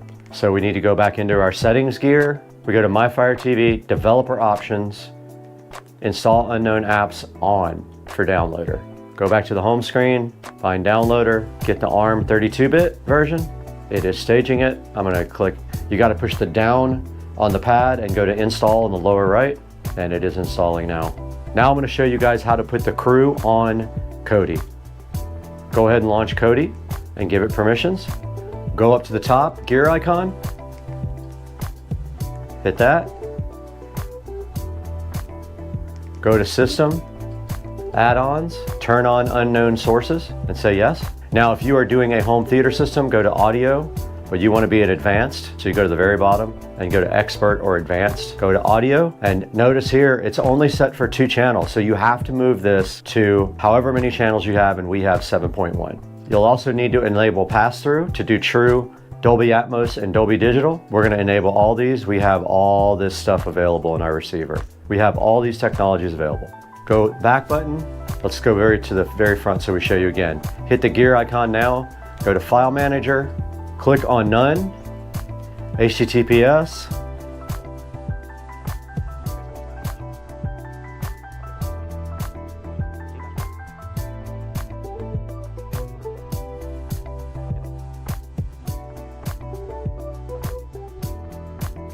Click OK. You can go down there. If it doesn't name it for you, you can go down and enter a name for it. Let's just put crew. Go back to OK. Go down to OK here. Click OK. And we have just added our source to get the zip file to install the crew. So let's back out. Let's go to add-ons. Let's go to install from zip file. The repository is a zip file. You pick the crew that we just created. There's the repository. You click on that. Now it is installing the crew. Repository, not the actual app. Now that we have the repository, you click install from repository, you pick the crew repository, then you click video add-ons. There are a bunch, but we want the crew for now. So just click it, and then lower right is already on install. It wants dependencies to be installed. You click OK, and there it goes. It is installing the crew. 7%, and it is still counting. All right, guys, we are here in front of the SCSR editing rig inside today. Just wanted to quickly leave you guys with this one thought. I did enjoy setting up the Fire TV Cube for you guys, but I want to make one point about this box that maybe you might not know. The one thing that I don't like about this box is, there's 2 actually. One is the Ethernet port is only 100 megabits. It's not a gig. So that's a huge problem for a lot of people. If you don't have 6E, you may have some issues with you know, high bit rate 4K movies over Wi-Fi. So no gig Ethernet port, which is insane. It actually should have a 2.5 gig port in my opinion at the very least. Also, the USB port on the back is only USB-A. So if you were thinking of getting a gig Ethernet adapter, you will be limited to the speed of USB-A on the back of the Fire Cube. But go ahead and get one of these at your leisure. Pick up one, like and subscribe, and make sure you click through the link in my description to buy this Fire TV Cube. And we will see you guys on the next video. Thank you so much for joining us. Hey guys, welcome back to Supercar Street Racing. So glad to have you with us today again on a beautiful Sunday. And today we're going to be taking a look at the media mod for the GoPro Hero. And I have a 10 black right below you right there, but this also works on the 11 and I think the 9, not 100% sure, but we know it works for sure on the 10 and 11. We're going to look at that today on the channel. Stick with us.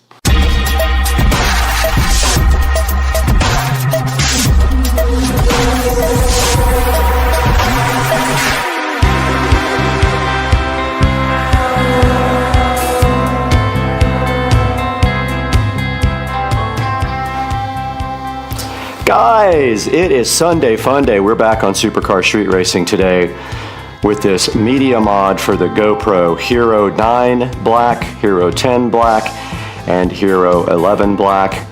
It is water resistant. It has a directional mic, a mic port, HDMI out, and USB-C ports. So you need this if you're going to connect an external mic to your GoPro. And I have not opened this yet. It is still packaged up in the box here, and I'm wondering if we can open it without doing anything to the actual packaging. I guess we cannot. They make it impossible not to tear up here. And so let's get this thing open and see what's inside. Kind of excited about this because I have a DJI mic kit. As you can see on the channel, there is a review for that. And this is the only way to use the DJI mic with the GoPro. Now, one thing I did read and saw online is that the GoPro and the Hero mic, sorry, the DJI mic will not fit on the shoe of the media mod all the way. It kind of just partially fits on there. And it looks like it did come with some mounts here for tripod and other. We're gonna see real quick what these are. This is to screw the device to anything that you use, any kind of mount. That I already have one of those. I have several actually. It's about, I think about 75 bucks to 79 bucks. I can't remember exactly. From what I read, the directional mic is not even that great in this. Not any better than the internal. And they give you a little windscreen for your directional mic there. And looking inside the packaging here, there is a manual that comes with this. It's got a limited lifetime warranty, it says right there. And here are the directions. So we have my GoPro Hero 10 Black right here. So first thing you have to do is remove the door on the device. And it does just pop right off, as you can see right here and right now. And then this media mod case right here. It says next that you slide this thing down, open that up, which is just like the door on the side of the GoPro. And then it says you slide the Hero 10 Black into it, and obviously it can only go one way. This looks like the back because it's got ports on it. This is like the front because it's got a mic there. And the GoPro Hero 10 Black slides right in there just like that, as you can see. And it says that there is a USB Type-C that should have plugged in on the side. Let's see. Yep, so there's the USB Type-C that goes into the side of the GoPro, which actually interfaces this. And you cannot get a copy of this. This is only available from GoPro themselves. Notice that it is in all the way now. Now, to take your memory card out, you do have to remove the case. which is not a big deal. It takes 5 seconds. It's the same as having to open the battery door. Now it says close the case here, but guess what? I did not put a battery in it. You have to do that first. That has not changed. We have a battery in it. Slide it in, and I did see the light pop on the GoPro, and it closes like that. And now this thing is completely inside of that. Now down here are the little GoPro accessory things, which are a little bit harder to get to. And it looks like this is some kind of shoe mount. And you have a shoe on top there like you did before. Going further in the manual, it says that you can then hook your little handle up to this, but I have a flexible clamp. And it says if you want to use your little windscreen right here, you can do that as well. And it just snaps on and pops off right here. Pretty simple. Just kind of like that, as you guys can see. And that is pretty much the only directions they give you with the Hero 10. And this, I guess, I don't know what this is actually for. But our mic is actually on top of the camera, the phone right now. So we're gonna have to take that off in order to test it out. But the way you connect a mic to this is this 3.5 millimeter jack right here. So you can kind of get your DJI mic in here. It won't go in all the way from what I read. So let's get the microphone off of the phone and onto this. When we do that, we will switch to phone recording, so the audio is going to change up a little bit at that point. Let's try that now. All right, guys, we are back with the GoPro Hero 10 Black and the DJI mic. And as you can see right here, I've got the shoe adapter, and it's also kind of a clip-on thing back on the DJI receiver. Once you have that, if you get your GoPro Hero 10 or Hero 11 Black, you can see this will slide somewhat into the shoe on top of the camera here. It might work on the side, I haven't tried it. Barely goes in the side shoe. And it will slide a little bit into the top. Now I bet if you trimmed off a little bit of that shoe, just take a little bit off, it would slide all the way in, which maybe like a little bit on the grinder or just clip a little bit off of it. It looks like it'll go all the way in the top.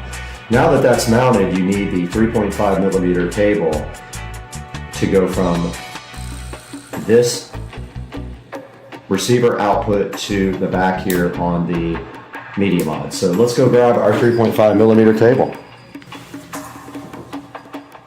This is the 3.5 millimeter cable that DJI supplies with the actual mic. And what you want to do here now is come to the output of your receiver there, plug it there, open up the back here where you see the 3.5 millimeter plug that straight into the GoPro like that.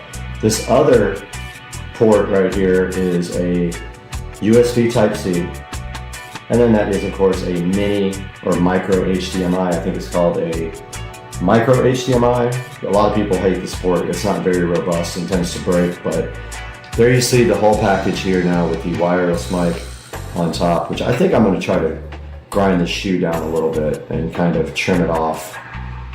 And that is the whole package, all ready to go with the Media Mod. You still have a side shoe here for a light if you wanted to. And that is it. So now what we can do is switch over to the GoPro, start recording on the GoPro with our wireless mic, and see if that actually works. All right, we powered on the GoPro and it says Media Mod connected. And the cool thing is I can see my audio down at the bottom from my wireless mic already going. So it wants to update the time from the app. So I'm going to do that now from the phone. But see right there, before that it said Media Mod connected. Okay, we are now recording on the GoPro Hero 10 Black and on the phone at the same time. However, the audio from the Hero 10 Black is using my microphone, I believe. Yep, I just touched the mic and we could see on the back here that we have the level meters from the wireless mic from the DJI mic, and you can see on the front here the level meters on the DJI receiver. So we have successfully set up the media mod for the GoPro Hero 10 Black. Now, I don't know exactly what this guy does here. It's some kind of shoe mount as well, but I like to use my Hero mostly on this thing. And so on the bottom of the Hero, there's two little tabs that come up for Hero related accessories. So you just pull those out basically, and they go between these little slots here. You're a slot. And yeah, just like that. And then you put your thingy through it like that and screw it in, and now this thing is ready to go shoot some videos and can be clamped on. And it has this extra clamping force thing if you need to make it actually tighter. But there you go, that is the Hero 10 Black, and with the GoPro Media Mod and the DJI mic fully attached. And now we can go into the Supercar Street Racing Studios and take a look at this online, see what it costs, and see what people are saying about the Media Mod, because a lot of people are unhappy that they have to spend this much money after getting a GoPro just to connect an external mic to it. Doesn't make much sense. But because you can't connect directly to the USB Type-C port on the side like you can to your phone with this phone adapter here with the DJI mic. All right, let's head into the studio now. Today, we are going to be taking a look. Welcome back once again to the beautiful editing studios here at Supercar Street Racing. This studio is capable of editing in 4K, super high resolution, super fast editing machine sitting right down here underneath me. And today we're taking a look at this GoPro Media Mod. Now, what do you need a GoPro Media Mod for? Well, you need it in order to connect an external microphone to your GoPro Hero 9 Black, Hero 10 Black, or Hero 11 of Black. And as you can see right here and right now, looking at this on the screen here, for 79 bucks you do not get the capability built in the GoPro. Now, I know it kind of sucks that you buy a GoPro and you can't do this, but they're making extra money on this guy right here, and you just have to buy it if you want to hook up an external microphone or maybe have an extra place to put a light on. And as you can see, it also has on the back, it doesn't show it here, but it has a port for HDMI as well as a 3.5 inch microphone here. And this guy is $79, and I don't know why it would have a bad review, anything under $5. It just does what it does. The microphone is not that great. It's about the same as the built-in mic, so you're better off, of course, with an external microphone. And we will have a link to this guy right in the description. We really appreciate you guys buying through our affiliate links. It helps the channel out greatly because we don't make any money on the channel. We actually lose money. And so we make $1 or $2 off when you guys buy any Amazon products. You don't have to buy the Media Mod. You can buy anything by clicking through this link, and it helps us out greatly. But back to the GoPro Hero Media Mod. You can only buy this guy through GoPro. Nobody else makes accessories for it, and GoPro would probably sue them if they tried, because they're trying their best to get rich off of this GoPro Media Mod. Now, I did verify after the fact that the receiver for the DJI mic does fit right here in the shoe, as you can see right here on this side. The shoe on the side of it, the GoPro or the DJI receiver fits pretty good in there. It's a little bit tight. Like I said, I might grind some off of it and see if I can get it to fit better. Other than that, no complaints about the Media Mod for the GoPro. Guys, thanks for joining us on Supercar Street Racing. We'll see you guys next time.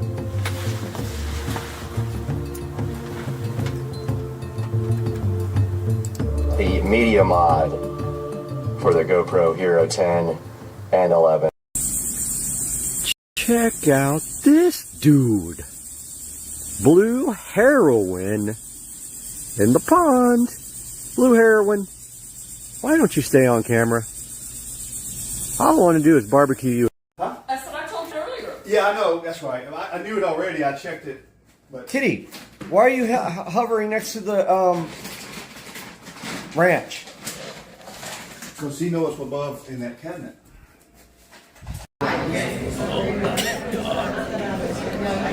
If I'm not even trying and you're just letting me win, just say Back a that. little bit. I have to fight back. Oh, God. I have to fight back. Amazing.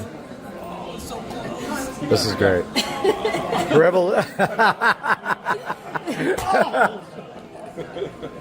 What is this? 5.0, baby. 5.0.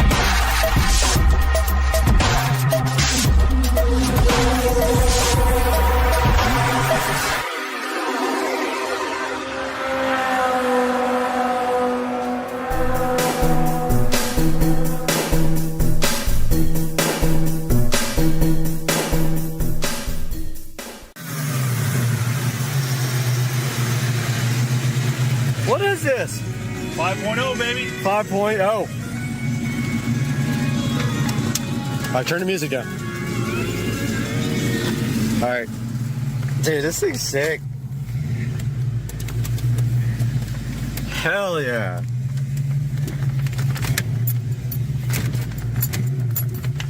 This thing got no horsepower, but all the torque. Tons of torque. Turn the lights on. I gotta remember, they're on the left. Dude, it's so good though. It's a great. It's peppy. Yeah, it is peppy. And you can do some pretty cheap stuff to it to get it going. You know, Supercharger? Whose car is this? Ryan Wallace. Oh, Ryan's. Yeah, Ryan's car. Yep.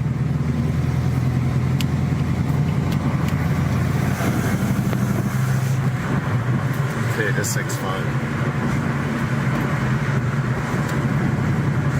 This is literally I don't remember how to put the rag top down, but I think it's all manual. I think you just pop two things. latches here. Right here. I'm trying to remember, oh yeah, right here. Yeah, These two, and it just flops back. My friend in high school had the same exact car. It's stock, right? Completely yeah, stock? Yep, completely stock.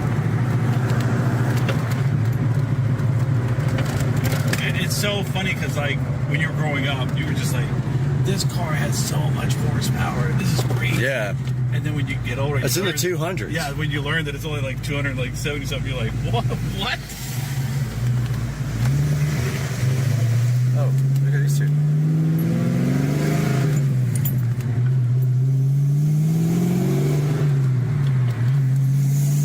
This is a fun car, man. And the sound. You buy this thing? There's no better sound than this exhaust here. So good.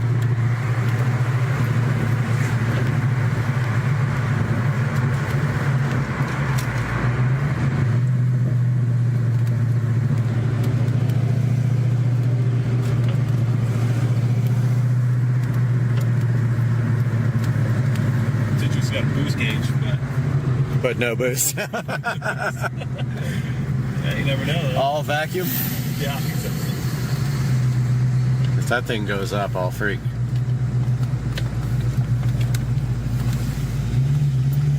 No, no boost. Zero. Is that floored?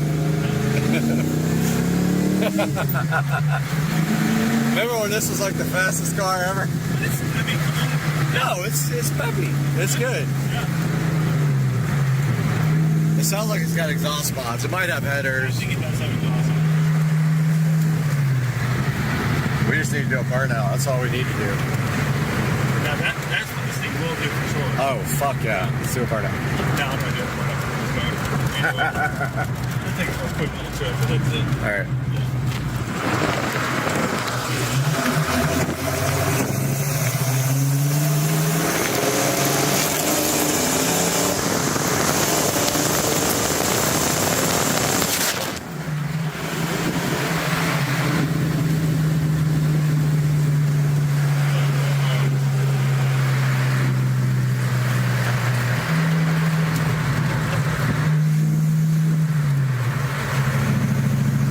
Sure it's 100% soft?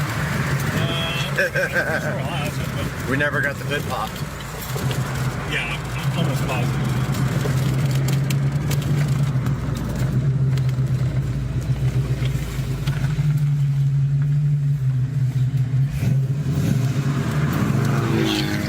Oh!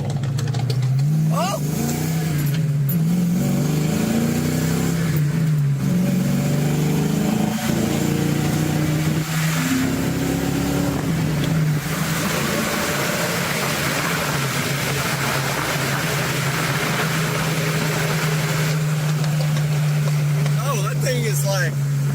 got the burble tune. You hear it backfire? Oh yeah, big time. It's got the tune. What is it, a Beamer? Yeah, BMW with the burble tune.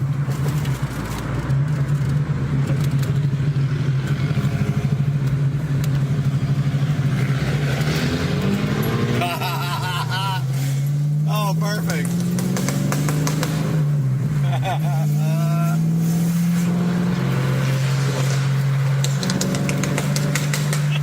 Oh my God, this is amazing. Please turn. Oh my God.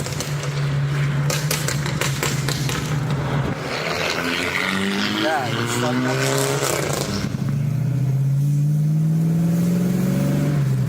I mean, you can't rip it through here because everybody will know the car. They'll be up knocking on his door. What you doing? Burble tuning.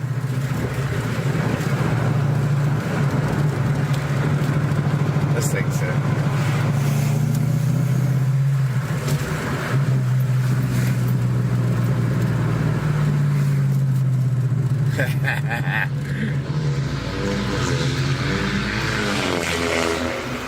Thing is so. That thing sounds like utter crap. It does. Seriously, sounds bad. No boost. All the gauges, none of the boost. Dude, I can't wait to put this on the channel. 5-0.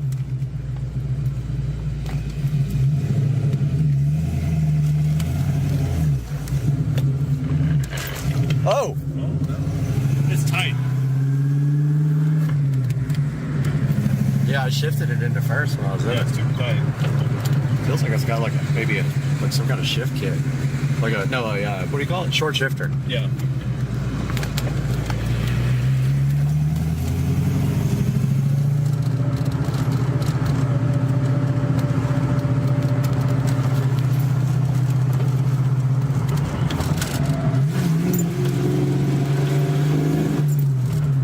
This sounds so good. Boost.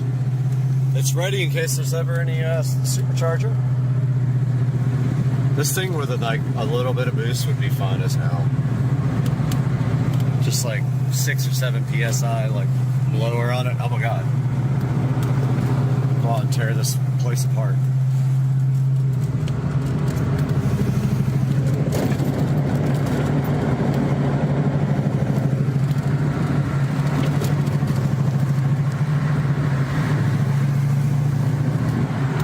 Alright, so if I come back by here a little bit. Yeah, we're gonna eat ribs at 7. So you got a good hour and 15 minutes.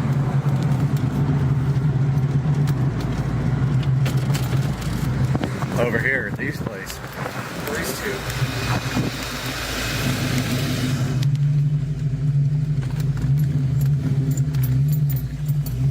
This thing's fun, man. That was awesome. Alright, brother. Alright, See you, man. say goodbye to channel. Later, man.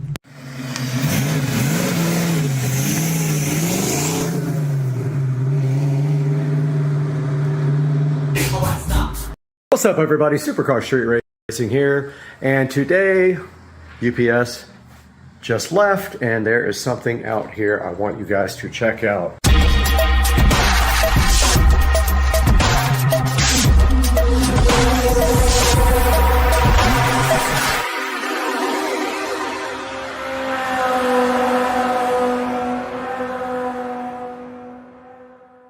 Guys, welcome back to the channel, and today there is a couple of awesome boxes here.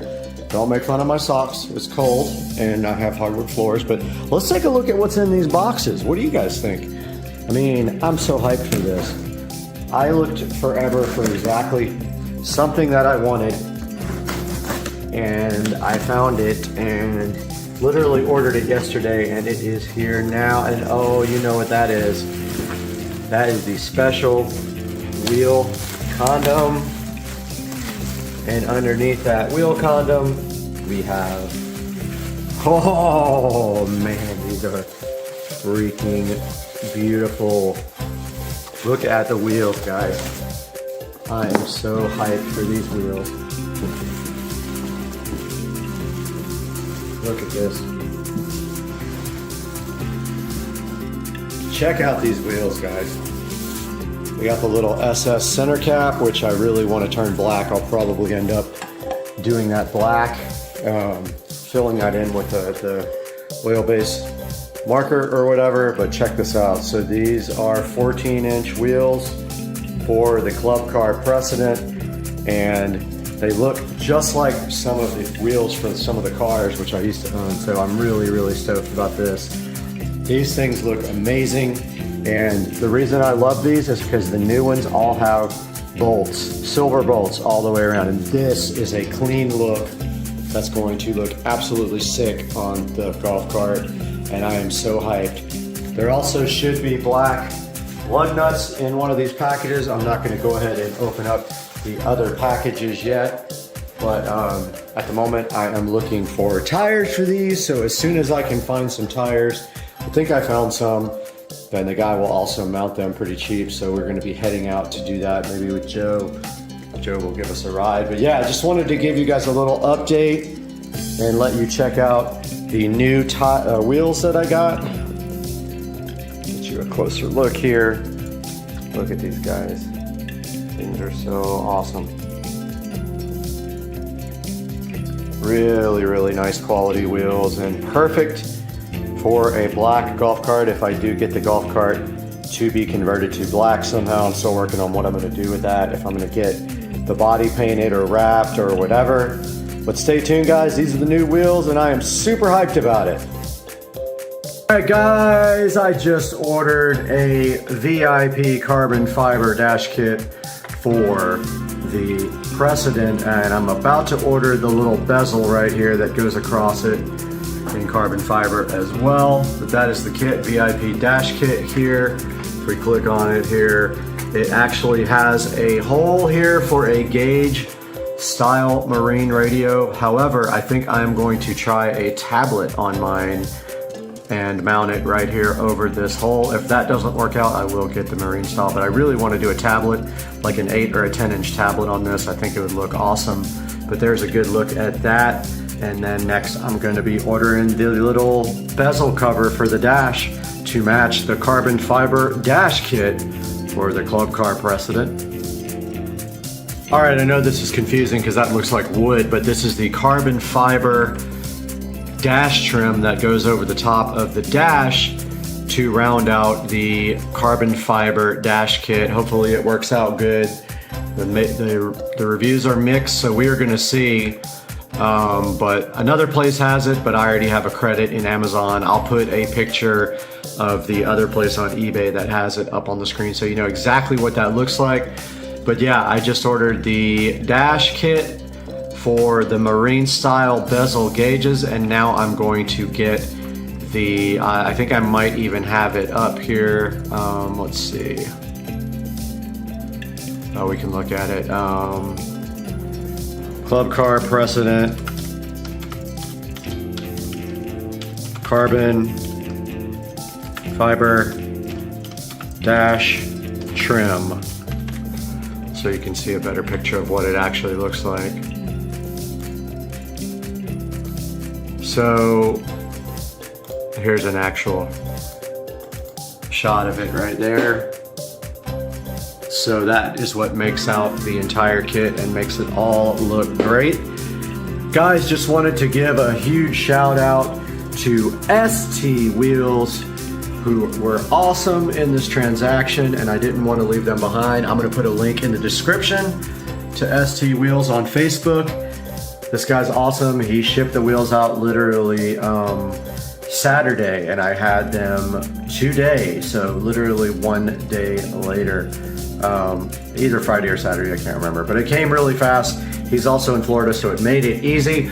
Guys, please do the channel a favor. If you need wheels for your golf cart, check out ST Wheels. The link is in the description and below. And I hope you guys enjoyed the video and have a great day.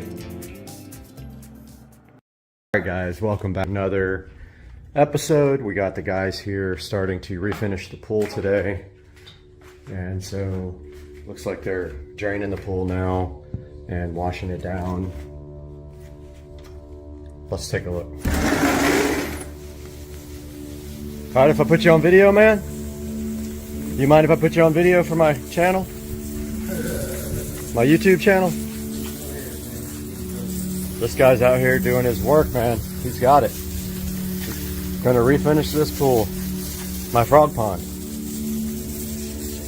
So they're draining the pool right now. So what's the next step after you drain the pool? Take my house spots, riding spots. Okay. Then I just try to tear them out as much as possible. Uh-huh. And then after that, they just start with a rinse down like I'm doing now, rinse down again.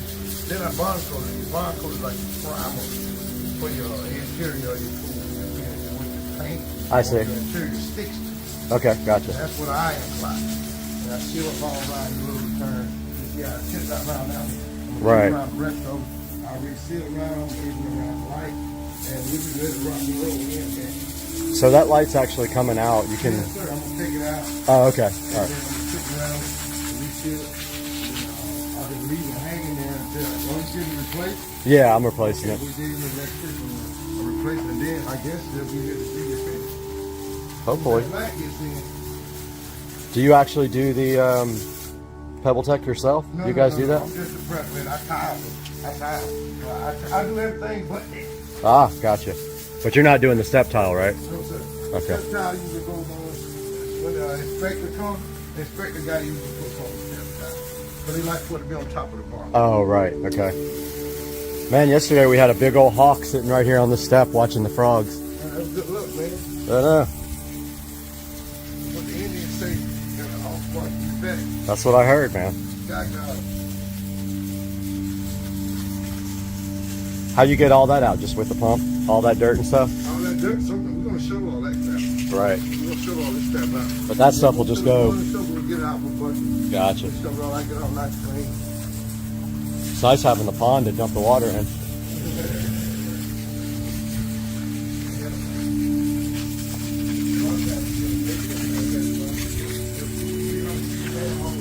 Dang. Really?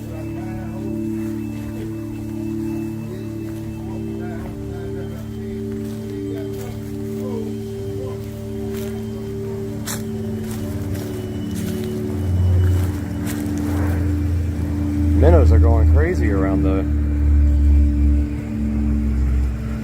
Look at the minnows.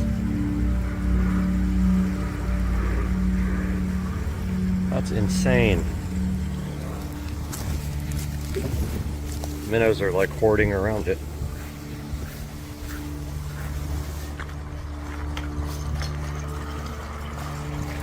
There goes the water.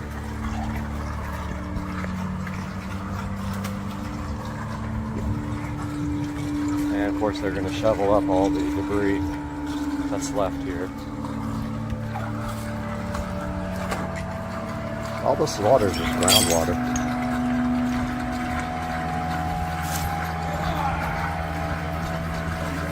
Yes, sir.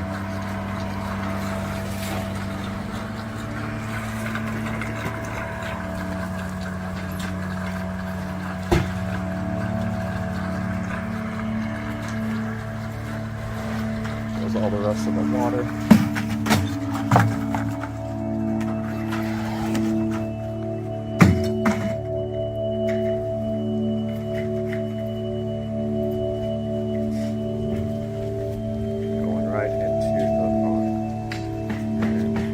Attracting the alligator right there.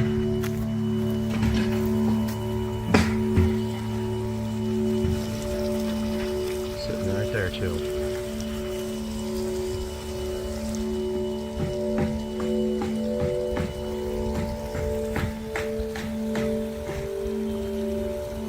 Might be another one on the bank over there.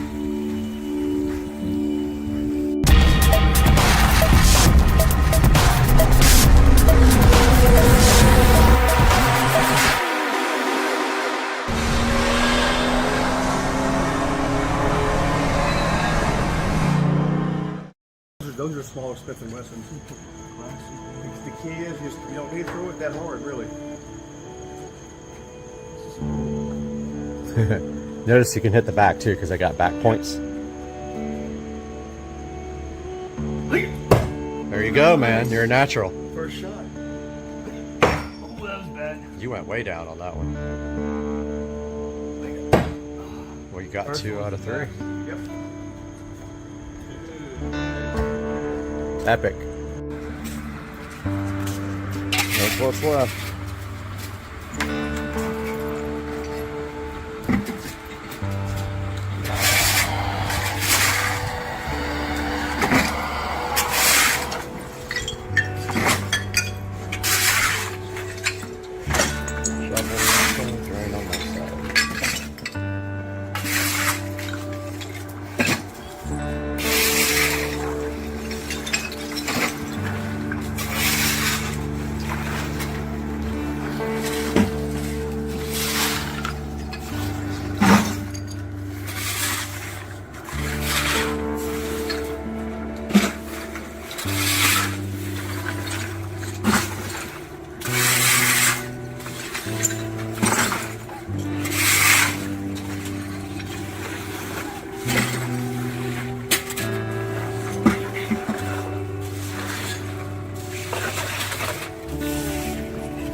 Out over there.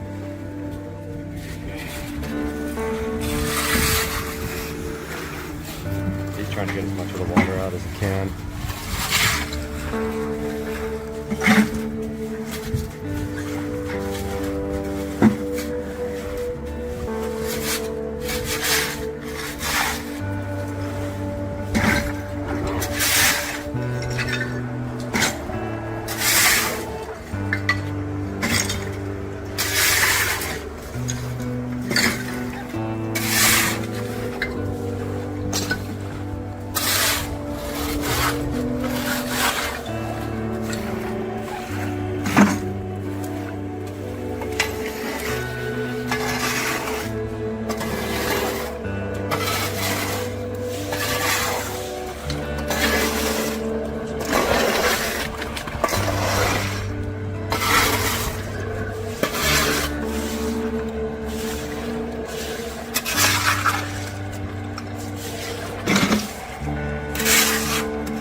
update you guys here shortly. He's cutting around the ports and the lights to reseal.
What's that?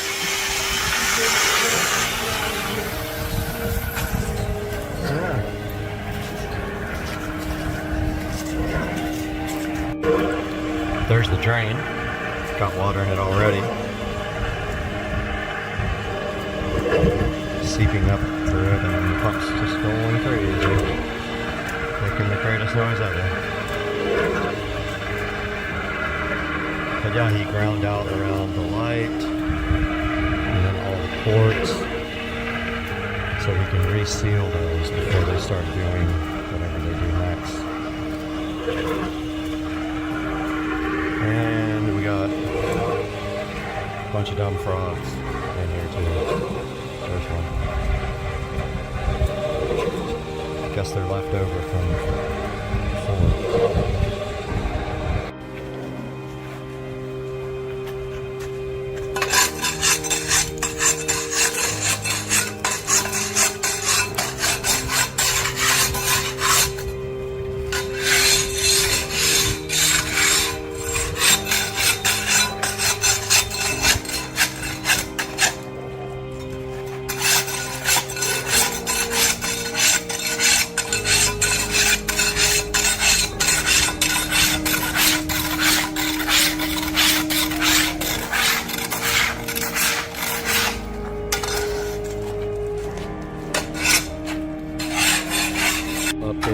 He's cleaning the pool out now.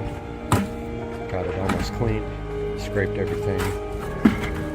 Now they're just going to put it all in that bucket.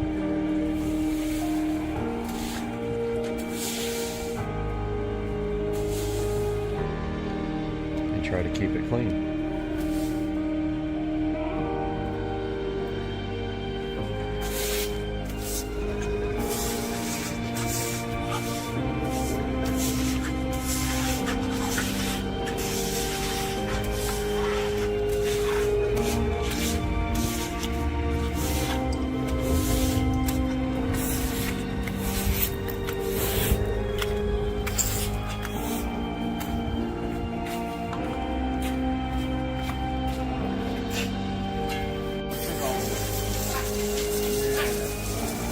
Got him. Got him. Got him. I know, man. It's a hot day. It was hot yesterday. Heck yeah, man. This is the only time you've been in a pool and been hot. Right? Yeah. Hey, you can actually use that as a joke. Yeah. Yeah, let me give you a cooler. When it's empty. Right.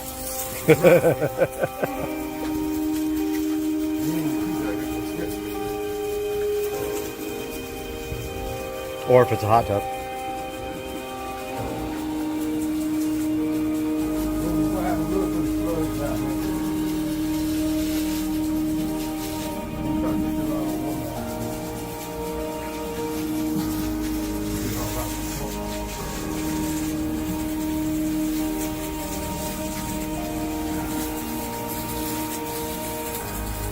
I think this is the original finish on the pool. I don't think it's ever been redone. Do you? I mean, it's pretty stained.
I see something happening out here. Let's see what he's doing.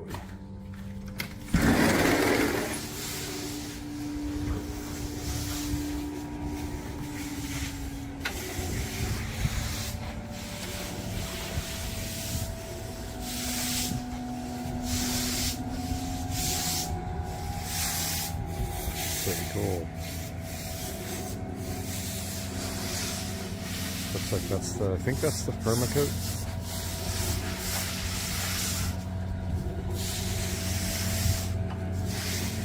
Good stuff.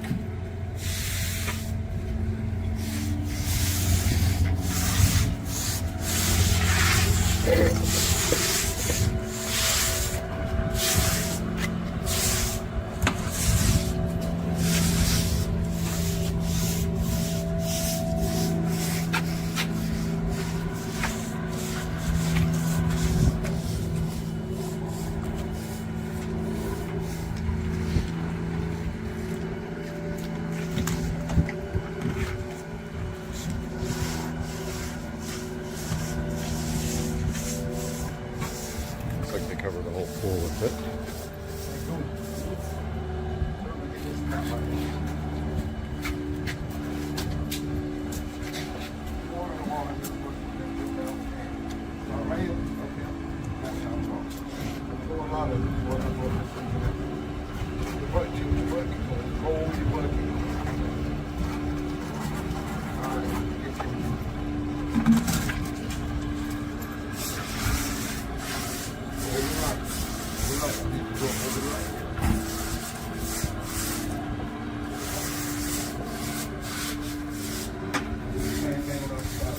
Stuff dries fast. It's already drying.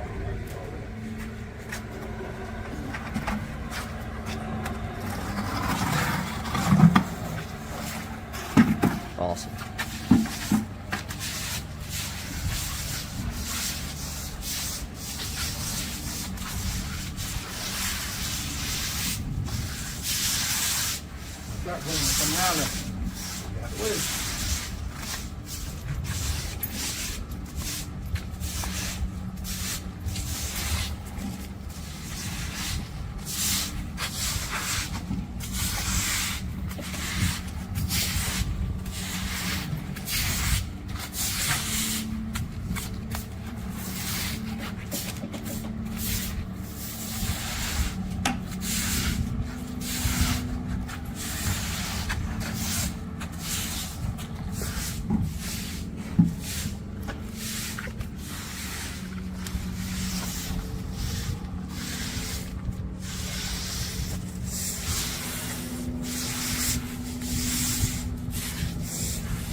that. What up, Bob? top. So I'm trying to get all that.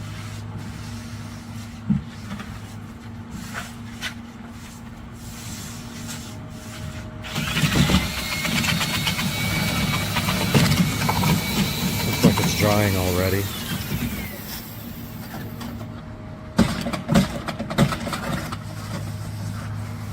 Pretty crazy. Update you guys when they get done. Alright guys, so just wanted to record a little outro here.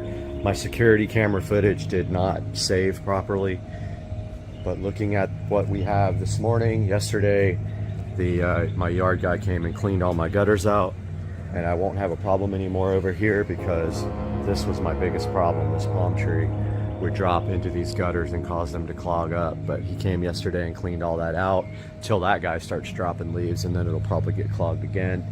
I also asked him to do some trimming on this tree, but yeah, so this is what we got this morning. Looks like everything's drying except for that little patch, and I let them know that that might be a problem because it didn't really dry because there's water coming up from the pond, obviously underground. It actually needs time to dry, so I don't know if they got to put 2 pumps in there to let it dry or if it's going to be fine like that, but this looks mostly dry. So I think the guys are going to come today, would be my thought, but I'm not 100% sure. So that's going to be all for today. I hope you guys are enjoying this. It's actually kind of fun to watch this come together, and we'll see you guys on the next one. All right, we are at the Morristown Game Vault, which I had no idea even existed. This is probably one of the coolest places I've ever seen. And if you go back here, there's the Tron in the vault. So awesome. This place is amazing. Look at it. Unreal. Every old video game you can think of, and I just happen to be staying a block away from this. Check this out, guys. Unbelievable. Morristown Game Vault. Morristown, New Jersey. This place is amazing. Oh, they got Xenon. I am definitely coming back here later.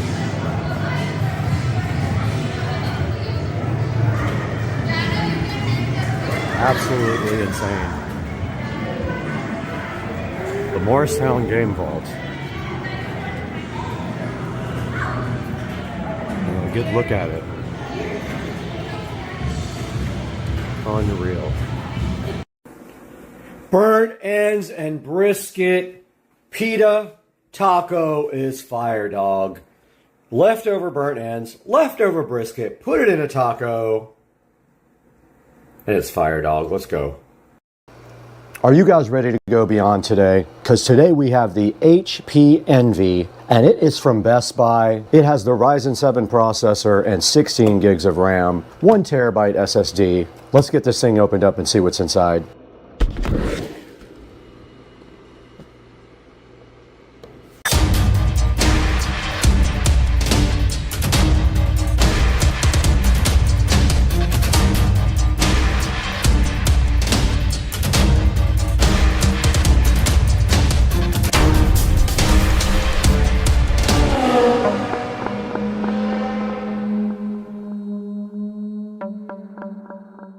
Now we're right in front of the HP Envy and also in front of the iMac that we did purchase from a thrift store. You can go ahead and check out that video later.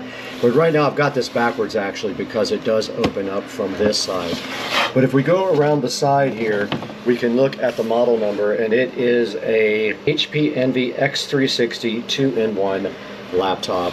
This thing does have the Ryzen 7 processor on it, and it does have a terabyte SSD in it, and 16 gigs of RAM. Now, one of the things we're going to be doing today is actually we're going to edit this entire episode on this laptop. This is not an editing machine by any means. It doesn't have a super fast video card. This is a super fast processor, but not a fast video card.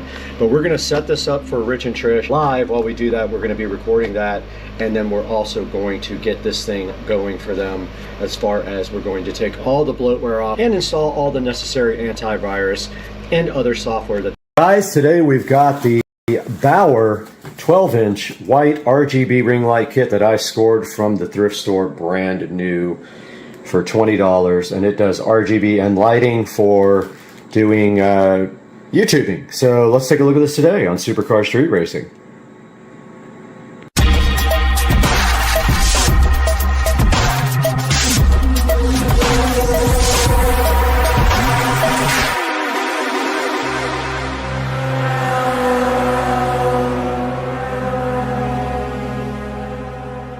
Guys, welcome back to Supercar Street Racing, and today we have this thrift store find Bauer 12-inch white RGB light kit. Now this guy is designed to be an extendable tripod with RGB and LED white and like warm and cool white lighting, and also switches back and forth to RGB LED. You mount your phone right on the thing, and it is actually on right now, and I am talking to you through this device right now. So let's take a look at what this thing can do. Taking a little deeper look at this Bauer 12-inch RGB ring light kit. Basically it has a 360-degree head and a 62-inch tripod system that comes with it. And the cool thing about this guy is that it has a remote, and you can see on the back here, you can go through 12 different RGB colors with the ring.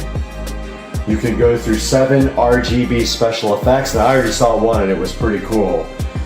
And also you have white light mode. There is a white, a natural, and a warm light mode. This is the actual phone clip, so this is designed, you can rotate it, turn it, and it also stretches out so it will fit my phone, and mine's an S23 Ultra 5G. And also this is the ball head for the actual light itself, and that moves. Here is the remote that came with it. I haven't even pulled out the little battery condom yet, but boom, there is the battery condom out, and you can see the remote right here with all the features that this thing can do.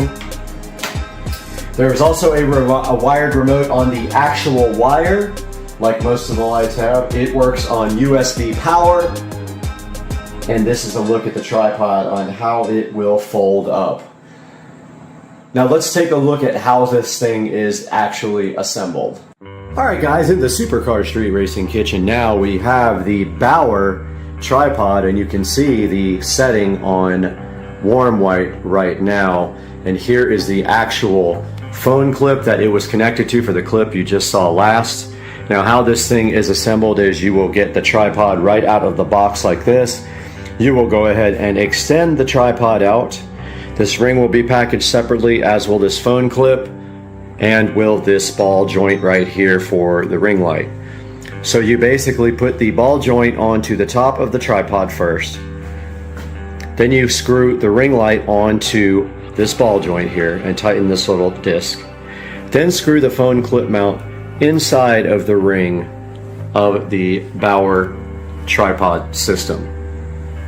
And you can see right here, right now on the remote, that it does have all the controls here. And if we hit this control here, that changes, it says right here, mode. That changes the actual color temperature of the white light. So there are 3 different settings: white, warm, and natural. And this bottom button here, when we press it, we get this awesome LED effect, which is great for like a background shot if you need like background effects. There's the next color effect, and the next one. This thing is very cool. And then we got flashing, of course, fading. That looks like it's like dissolving between colors. And then there's your little ring effect. This thing is very cool. This thing might end up on the wall in the studio, or I might buy another one because that's awesome. and I'm just here going through these lights. RGB effects, those look like solid. And there is back to the beginning of the RGB lighting effects. And then also on this remote, you can control the brightness with the up and down button. And maybe you can't do it when it is on this effect here, but that is for solid colors, or maybe the white light. Let's see. Yep, that's for the white light only. You can't do it when it is in RGB mode. All right, taking a look at the instructions here and the remote up close. There is the remote control, and we can take a look at how this remote operates here. And if we look right here, the middle button does not do anything. Okay, so the remote doesn't work at all. I take that. The remote doesn't work at all. Battery must be dead. Got the battery out of the remote, and it just so happens that I have a CR2032. I can't even believe I have this battery, but I do. I have one left right here. And it is in the hardest package in the world to get out. Got the CR2032 finally out of its protective condom, and I'm putting the brand new one in here like this. And then it just proceeds to slide directly in like this. And then we will see if this actually works or not. Let's try it. Does work. Interesting. Very interesting. Alright, so I got one with a broken remote apparently. And I don't know, just does not work. Oh, that's okay though, because we have the wired remote for this thing, I guess. So yes, the remote is not working on my thrift store found Bauer ring light. Got this all figured out. Basically it is infrared, and there is the infrared sensor. So that's why it wasn't working. Now if we press RGB, it works just perfectly. Awesome. Working fine. So stepping through some of the light things from the remote. Do we have white? We do have, oh, that's purple. Okay. Let's see. That's purple.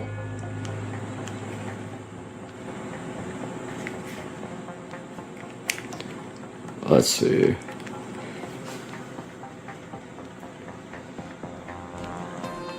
That's red. And then the center button steps through all the colors. How do we get back to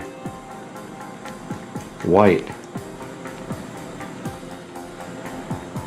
I'm not finding how to get back to regular white. It looks like it is on purple right now. White should be this. So I don't know how you get back to that.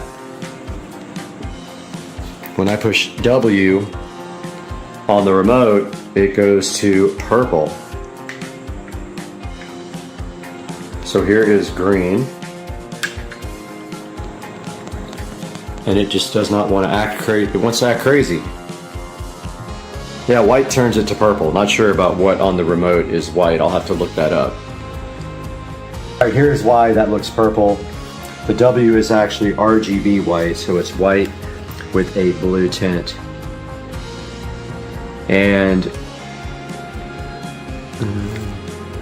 RGB button in the center turns on RGB mode, but it doesn't say anywhere how to get, let's see, here we go.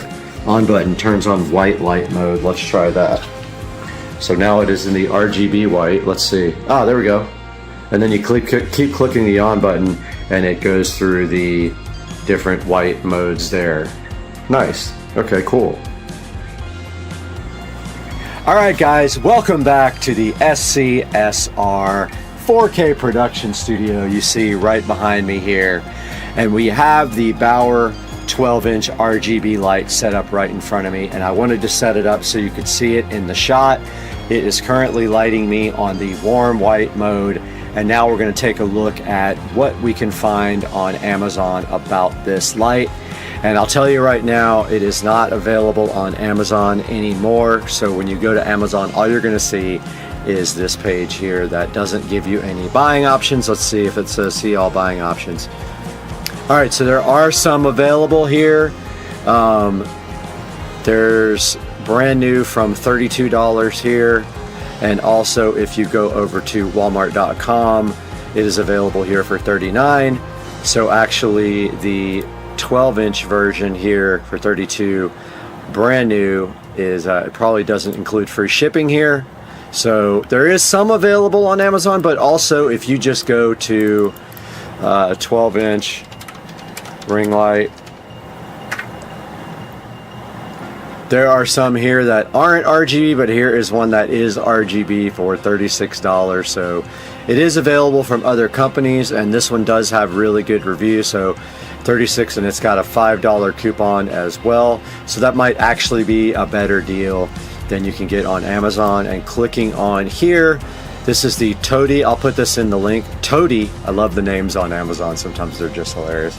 The Toady 12-inch RGB ring light with a 63-inch tripod. And what you do is you can put your phone right in the center here. It does have the same kind of remote here, but it looks like it also comes with a wireless remote to start your phone. I actually already have one of those. It came with one of my other tripods, so that's pretty cool. It just allows you to start and stop your recording on your phone. You can see right here, you can put the RGB LED ring into RGB mode behind you. And there's kind of the white light mode for the RGB LED ring light.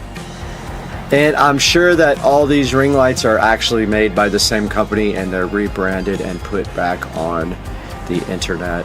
But right here on walmart.com is this exact one that I have for $39.99, and I will actually link that up in the description of the video. Back to amazon.com, and we have a few more down here. Here is a 10-inch, and there is a few more 12-inch here that are just RGB, or just white LED, not RGB. But here's another one, Willisi 12-inch ring light with stand, $39. Does have the wireless remote as well, it looks like. Yep, does come with the wireless remote, but I don't see the handheld remote with that. Looks like maybe it doesn't have that. Let's see. Maybe not. So this one doesn't have the handheld remote, but does have the little clicker to start and stop your phone. And you have several other options down here. There's the Iraday, which I actually have done a review on their tripod before on the channel, so make sure you go check that out as well. And looking down, there's the Sally 12.3-inch RGB ring light with stand. It does also come with the different type of remote and also a clicker to start and stop your videos. So that's kind of cool, where you can set up on the other side of the room and use the little clicker to just hit go on your phone to record. And I'm sure there are plenty of other options on here. They're pretty much all the same, and they're made by different manufacturers, and people just buy them and repackage them and just resell them like that. Guys, I want to thank you so much for being a supporter of Supercar Street Racing. It means so much to me when you click on my videos and when you watch them all the way to the end. Anytime there's a link in the description, and it doesn't matter if it's a link for this product here or for another product, if you can click through one of my links before you buy anything on Amazon, it will give me a small commission and help support the channel. I don't make money on the channel, I actually lose money. So please buy anything on Amazon through one of my links. Click my link, then look for whatever you want and purchase it, and I will get a commission. The channel would be grateful. Please like and subscribe. Check out all the products and the links. We'll see you guys next time on Supercar Street Racing.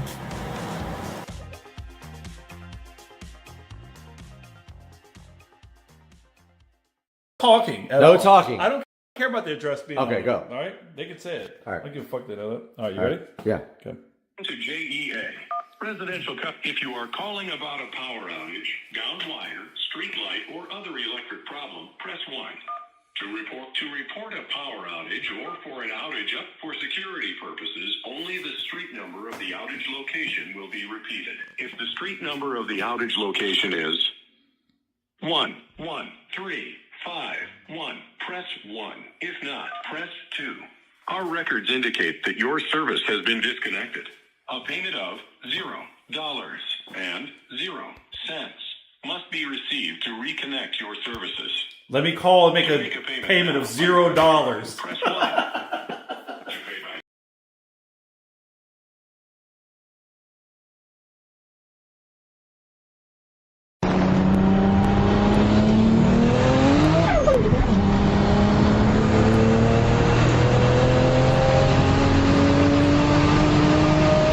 Morning.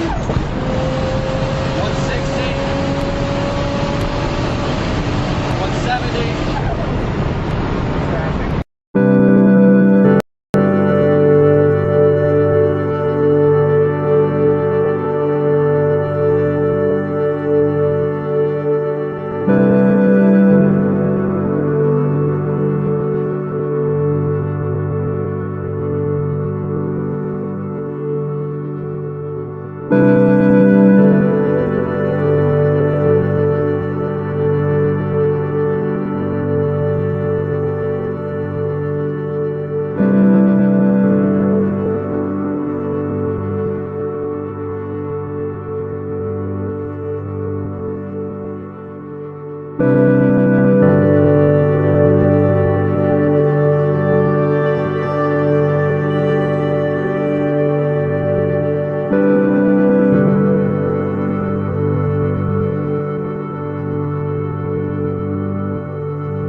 That looks like the car.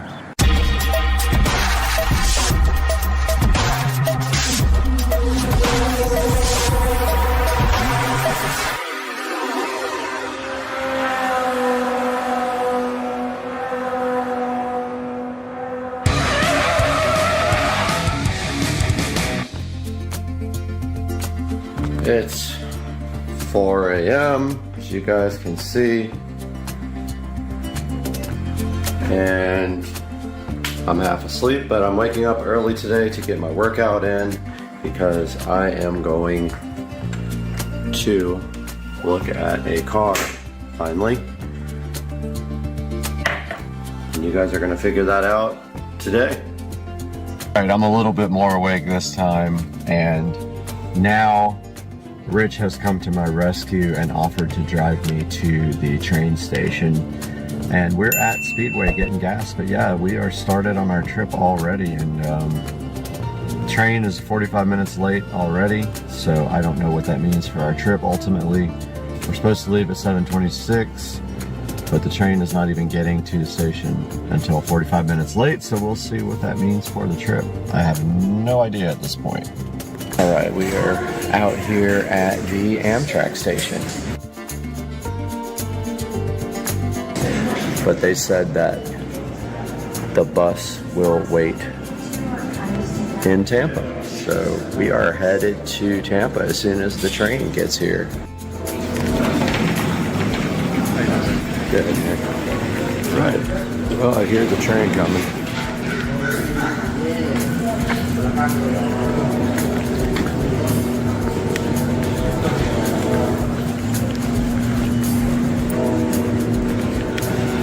See if we can see it.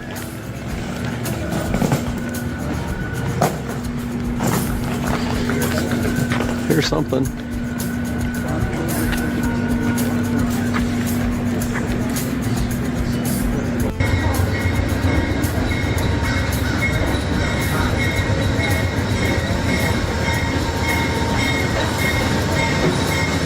Cool. Silver Star.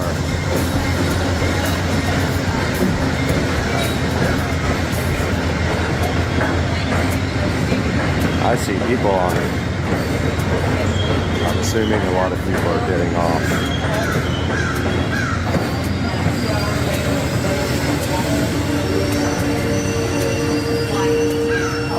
All right, let's get on.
Alright, we're on our way.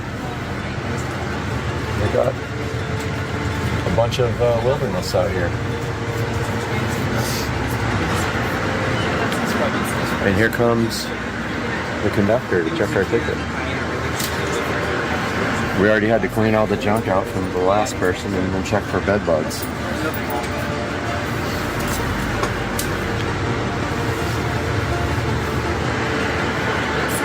So then we will go to the cafe.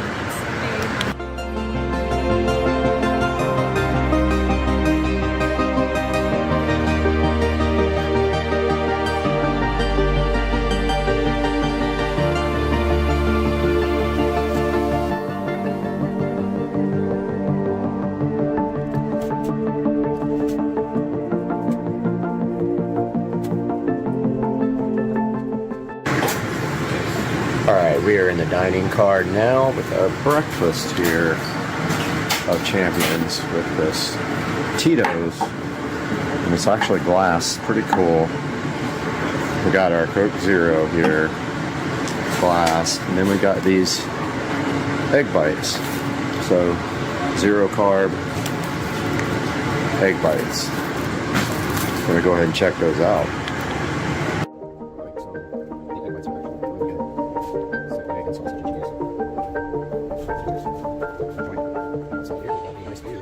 The forest. All right, so I think we are on Phillips.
We're pulling into Orlando now. There is Orlando Station. About 45 minutes late to an hour late, I think, right now. And there is the train.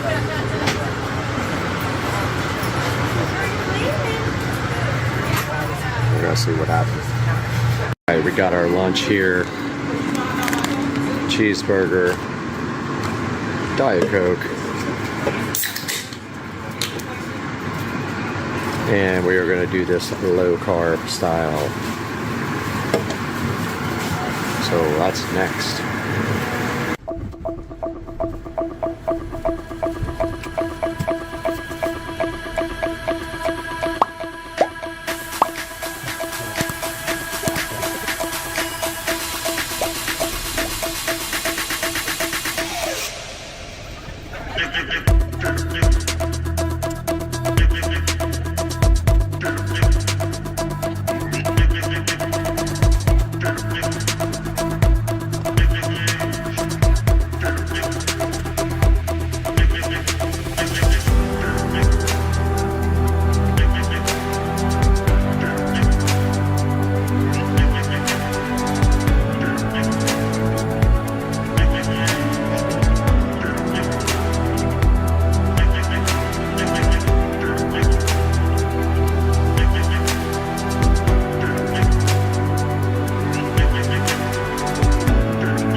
Alright, we are almost in Tampa. About 20 minutes till we get to the station. 1:51 p.m. Who knows where we are now, outskirts of Tampa. Alright, we have arrived in Tampa. We are unboarding, deboarding, detraining, untraining. I don't know what we're doing. But I gotta find the bus to Bradenton now. Once I get off this train.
right, we are in Bradenton, waiting for the mystery car to show up. That is not it. And we're gonna go in here and use the restroom real quick and wait on Travis. All right, we are out here with our non-sponsored C4 Starburst strawberry drink, waiting for Travis to come. We are at the Bradenton Ellington bus stop, and Travis will be pulling up with our potential new vehicle any moment. I would like to get that coming in if I can, so you guys will know immediately when he pulls up what it is. So we will see him shortly. That's it, I think.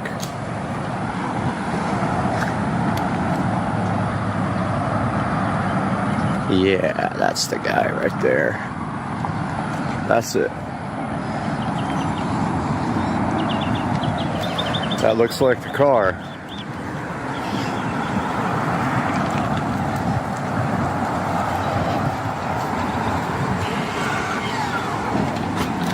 Right? Travis, what's up, man? How you doing? Good, man. Is it alright if I put you on? Yeah, I mean, I don't want to be like broadcasting my name. Yeah, you're good. You can do it. I'll cut that. Yeah, you're good. All right, man. Dude, did you say it was Expel, the film? I think so, yeah. Yeah. I got a buddy that's up by my shop that did it. Okay. What did that cost? It was like $7,500. Yeah, that's what I was quoted for the same thing. On the windows, and I did it all. And I got the upgraded rims. Yeah, those are the Arachnid, Yeah. the 19-inch. Yeah. What's the miles on it now? What's the miles on it now? That's driven a little bit. You can check it out if you want. Okay, yeah. Yeah, check it out. Dude, I like the, I mean, looks good with the mat, doesn't it? Oh yeah, that's the key to the whole car to me. You know, is the expel stuff. I mean, that's kind of the reason I'm here, to see if the car excites me or not. Yeah. If it does. It's like the only car I've never wanted to actually sell. Yeah. No, dude, the car is immaculate. I had a Trackhawk before this, the Jeep Trackhawk. Uh-huh. And I loved it. And then I sold it and got this. And 707 horsepower Trackhawk. Yeah. Yeah. Yeah, I had that before. And So you went from using all the fuel to none of the fuel. So this is the 2021 Plaid, and it has full self-driving option. Yeah. So if we go to software there, Yeah. So there's everything. I don't even use it that much. yep. So I don't know a lot about that, as far as like that you have to follow certain rules, and they can give you strikes, and they Yeah. can take it away and all this stuff, even if you pay for it. But I have no idea. I'll be honest. Like, I just use it sometimes on the interstate, double click it, and it keeps me in the lanes. Right, and a lot's autopilot too. Maybe Yeah. you're just using autopilot. So it's got 18,000. So it's got more, yeah. Yeah, I okay. didn't even look. All right. Okay. Yeah, so there's actually an update available. See, it always does this too. Like, when it goes to warehouse, you plug it in, it'll update itself automatically. So are these your original tires too? No, they're brand new. Okay. You haven't ever had to do brakes or anything, right? Nope. I was actually just in an Uber, and the guy was like, "That's got my oil change, dude, $100." And I'm like, "You don't ever have to get an oil." And these things, which is like, All 4 tires are brand new? yeah, it should be. Maybe not the front. No, that's not. Those don't look new.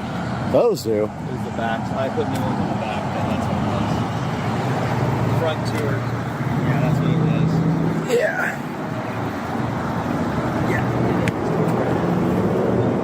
So I would have got like tire shine or something. That's no big I deal. think it would be those people out there. Rent.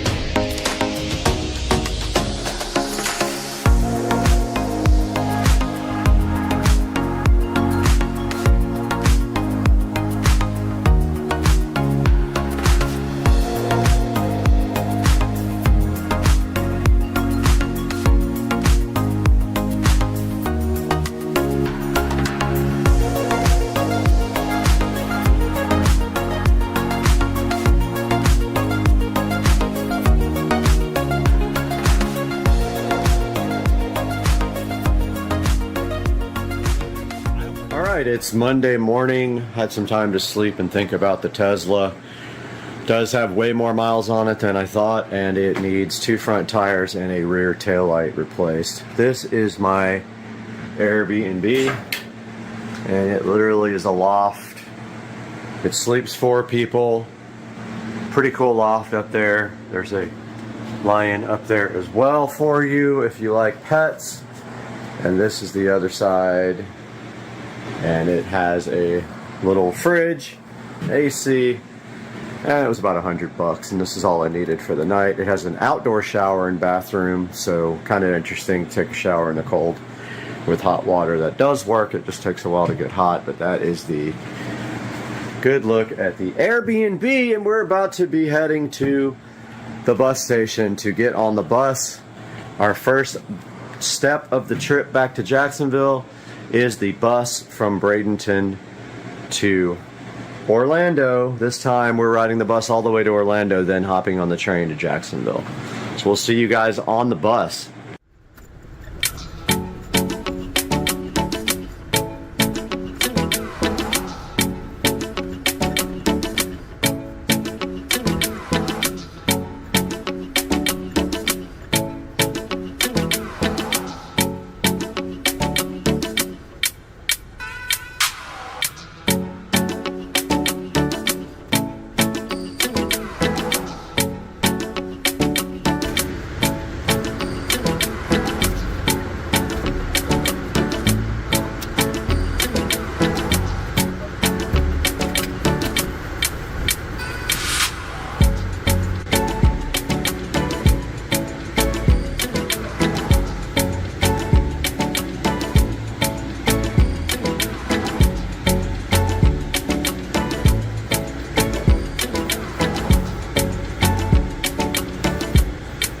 As you guys can see, I made it back to Jacksonville in one piece, although we did have a crazy Karen on the train. Take a look at my other video about that. I'll put a link in the description, but it was kind of annoying and it ruined my trip. But we're back in Jacksonville and we're here to talk about this 2021 Model S Plaid that I went to look at down in Bradenton, Florida. Talk about what I liked about it, talk about what I didn't like about it.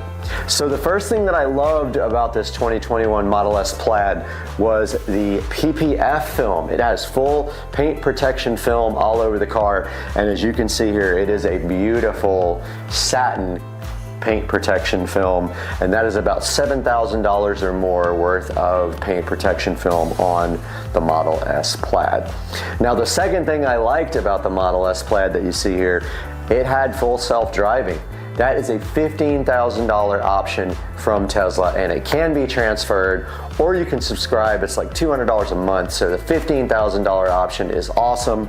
This car has the $15,000 self-driving option. Now, what did I not like about this Tesla Plaid? So the first thing I didn't like about it was it had more miles than he actually said it did. He told me it had 9,000 miles back in December. About 2 weeks ago, he told me it had 13,000 miles. It actually has 18,000 miles, and he said his dad's been driving it. So that's more miles than I want. There are some out there that have about half that miles for just slightly over or the same price, but they're not the colors that I want. I want black on black, and I do love the PPF in satin. The other thing I didn't like about this car, the front tires are worn out, and they are the low noise tires right from Tesla. There are no, in this size, there are no tires available in the, the Pilot Sport 4S on Tire Rack. So I don't know what's going on with that particular size, but they are 21-inch Arachnid wheels right from, I think they're Arachnid, right from Tesla. They're either Arachnid or I forgot the other model, but I'll look that up for you and put it on the screen. So I'm not sure about the 21s. It takes off the range, but it does look a lot better. So I'll let you know down here on the bottom of the screen what wheels those actually are. And what else did I not like about it? Well, it had a kind of a cracked taillight with a weird issue. Like the cracks were all around the taillight, and I don't know what that was caused from, but he said he was going to get that replaced. So those are the things I really didn't like about the car. The other thing that I really loved about the car that I forgot to mention is the car is actually in immaculate shape. It has zero issues except for that cracked headlight. Or cracked taillight, sorry. It does look brand new inside and out. One more thing I don't like about the car though, it has the ash and wood interior trim instead of the carbon fiber, and I'm huge on the carbon fiber. In a car that expensive, I kind of want it to look sporty, and it does look more luxury with the dark black wood ash trim inside the car. So guys, I hope you enjoyed the video. I really want you to put in the comment section what you think about this 2021 Model S Plaid. Let me know if I should buy this. I have the money to buy this now, and he is waiting for an answer. I'll see you guys soon on Supercar Street Racing. I really appreciate you tuning in, and please like and subscribe. Wow, the water looks crazy. It's got like all this steam coming off of it. It's really cold today in Jacksonville. It's 41 degrees. I just drove all the way to the Best Buy out by the airport. That's about the same distance as the other one to get some thermal paste, and of course they didn't have any, even though they said they did online. So now I'm headed all the way to the town center to try to get some thermal paste.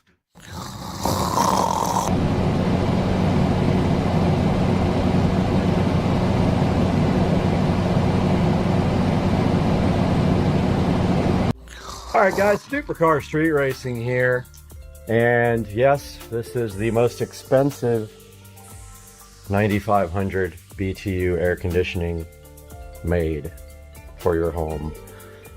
So today we're taking a look at the LG window air conditioner, and there's some little info right there on the side about it with its model number and everything, which I will put a link in the description here. And basically, why is this air conditioner so expensive? So there's a couple reasons why. First of all, take a look at the styling of this thing. So most air conditioning units have thin, you know, like vents here on the front. This guy has a nice clean look on the front. No vents at all. And so the vents are on the side right here. So that's the intake vents.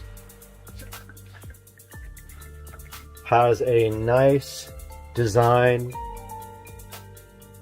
and the best thing about this guy is that it is smart, and I'm going to show you guys a little bit about it today and clean the filter with you guys so you see how to do that, explain how it works, and let you even see what it sounds like. So first of all, this LG window unit works with the LG app called ThinkQ. I think they call it ThinkQ. It used to be called something else, a little bit more complicated, but I think it's ThinkQ, I think. I will put a link to that here, or put a graphic up that shows that. Now I know what you're thinking, you already see this part here. So the reason that I have that there, this is tint.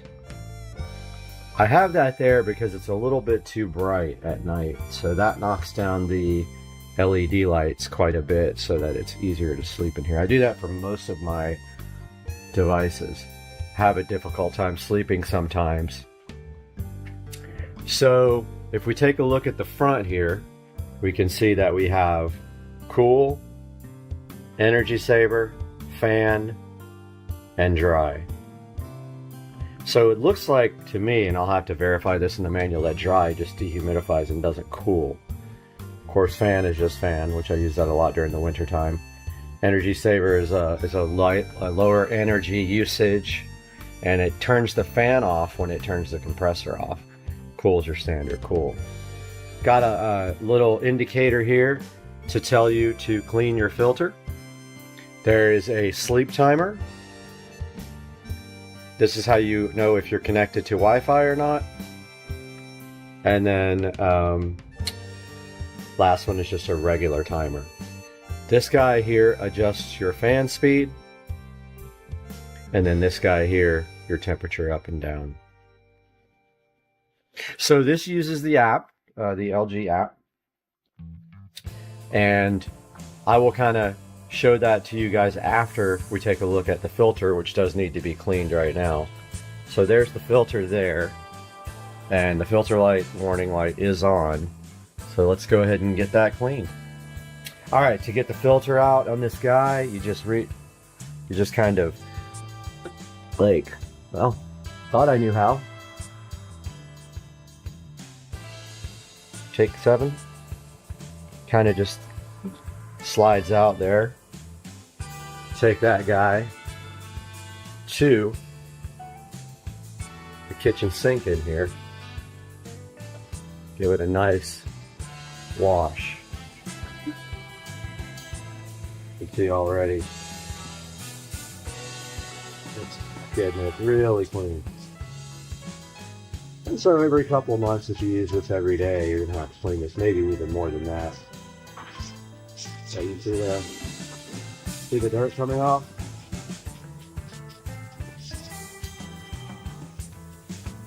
Really easy to clean with the sprayers. I'm gonna go ahead and finish cleaning this and I'll be back. Got the filter nice and clean here. Much better. Gonna go ahead and reinstall it.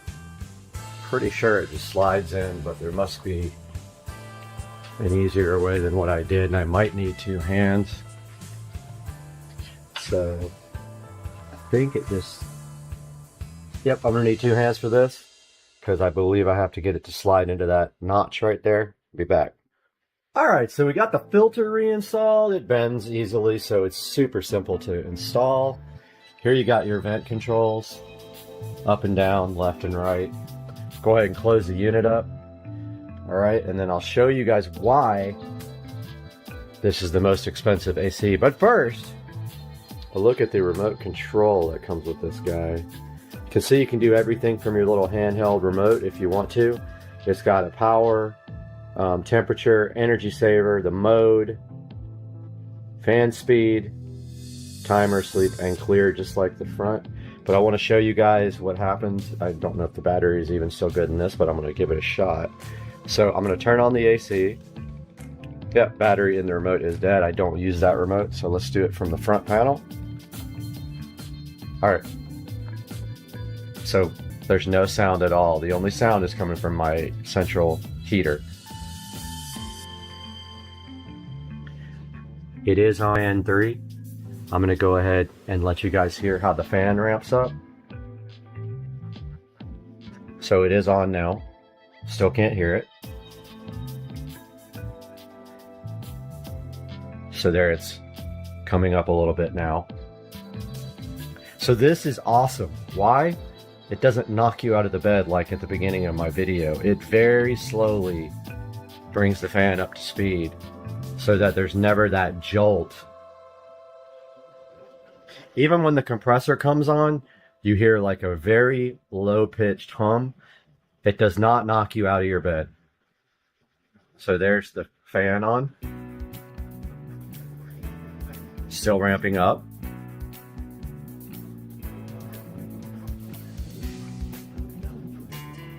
Very quiet. I think it said 42 decibels is what it is. So that's probably about full speed.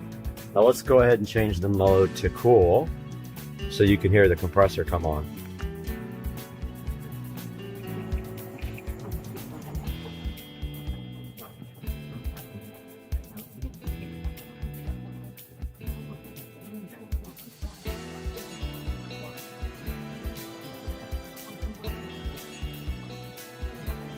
So the compressor just kicked on. I saw the lights dim. That's how good this air conditioner is. You don't hear it. It doesn't knock you out of your bed when it goes off and on, like when you're staying in those hotel rooms and the thing like comes on and you're up 45 times a night. So this thing is on cool now. It's set to 60. The air is very cold coming out of it. You can hear the compressor now. It's a kind of a lower frequency, and that is what the dual inverter is. This thing's awesome, by the way. It keeps this room. This room's maybe 150 to 200 square feet. Keeps it absolutely cold at night, which I love. Go ahead and power that off. But that's full volume, full cool, and you barely hear anything. But I like a little bit of sound. So now, when you turn it off, there you go. So it's completely off now. Now I know you're going to ask me, why do you have a window unit in your bedroom when you have central AC right there? Well, so long story short, it's about energy savings and comfort. I like it to be cold at night, and I don't want my whole entire house to be cooled to, you know, so I typically keep it between 65 and 67 degrees at night in here, winter and summertime. Now, cooling your whole entire house to 67 degrees is going to be expensive. This little guy is energy efficient, Energy Star, has all the certifications, bells and whistles, all that stuff. And it'll keep my room here at 65 to 67 degrees and will not have to cool my whole house down. Now I do also have a skill set up for good night with Alexa over there. She woke up. Never mind. So I have a skill set up, a routine set up, not a skill. This guy uses a skill to connect to her. I have a routine set up that does multiple things when I say goodnight. it first of all turns off the Venstar thermostat, which is there in the hallway. It also turns off all the ceiling fans that are connected to Wi-Fi in the house. Then it turns this guy on automatically and sets it to 65 to 67, depending on how I feel. It also turns on this box fan via a smart plug.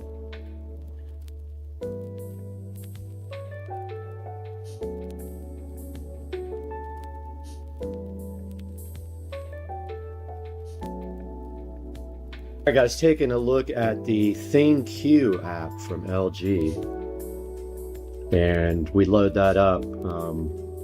Had to blur out my email address, I guess, but let's take a look at this. You can see all my LG appliances are on ThinQ. You see my fridge there, Sub-Zero. You got Fireball, my cooktop. You got Plate Destroyer, my dishwasher. Then you got Winona Dryer. And you got Luke Skywasher. At the very bottom, you've got Air2D2. That is the LG window unit, so let's press that. Now we can see here with Air2D2, tells that it's 55 degrees in my room. You can set a schedule here with the app. And then up here, you can go ahead and power Air2D2 on. It is on cool. You can see here, we can walk into the bedroom, verify that this guy actually did come on.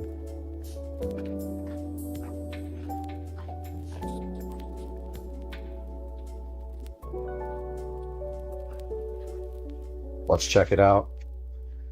Yep, it is on now. That did work. So the temperature is set to 60 here, we can see.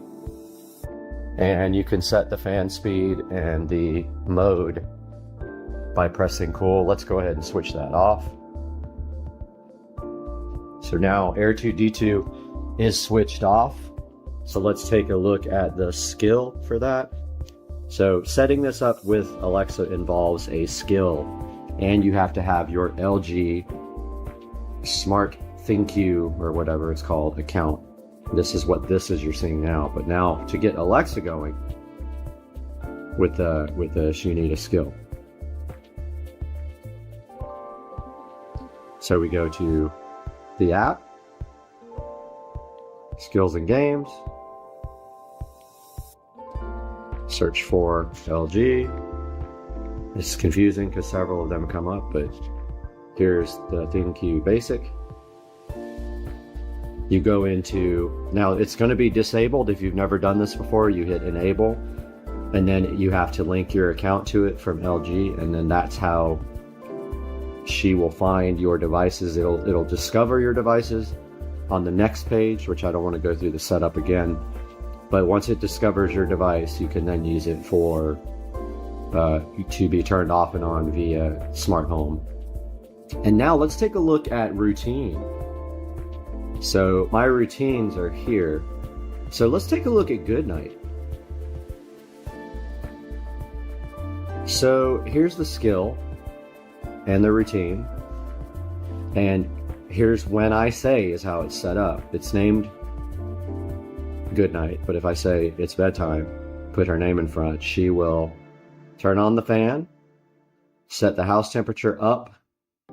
Just be aware if the heat's on, it's going to go up to 80 degrees heat. So it can't turn off and on the system. It can only change the temperature. Then you notice there's Air2D2. It powers that guy on and sets his temperature to 67. Turns off the theater room ceiling fan. Turns off the living room ceiling fan. Turns off, it's supposed to be on. It actually turns it on. Oh, I'm sorry, that's the bedroom ceiling fan. Yes, it turns that off. Says goodnight to Susie and myself, and then it turns off its own screen by using the command Alexa turn off the screen. And you do it from the device you speak to. So that's a look at the LG air conditioner, dual inverter, air conditioner, which is probably the most expensive at that BTU that you can purchase. There'll be a link in the description to buy this guy. And as usual, I really appreciate you guys watching, and please like and comment, subscribe if you can. Supercar Street Racing. See you guys. Dude, that's pretty close. I think he wants chicken. He's tired of cat food. It's like, I mean, you can literally see every...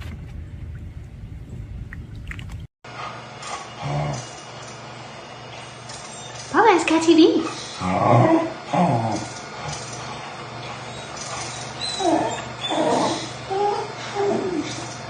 Kiss Papa.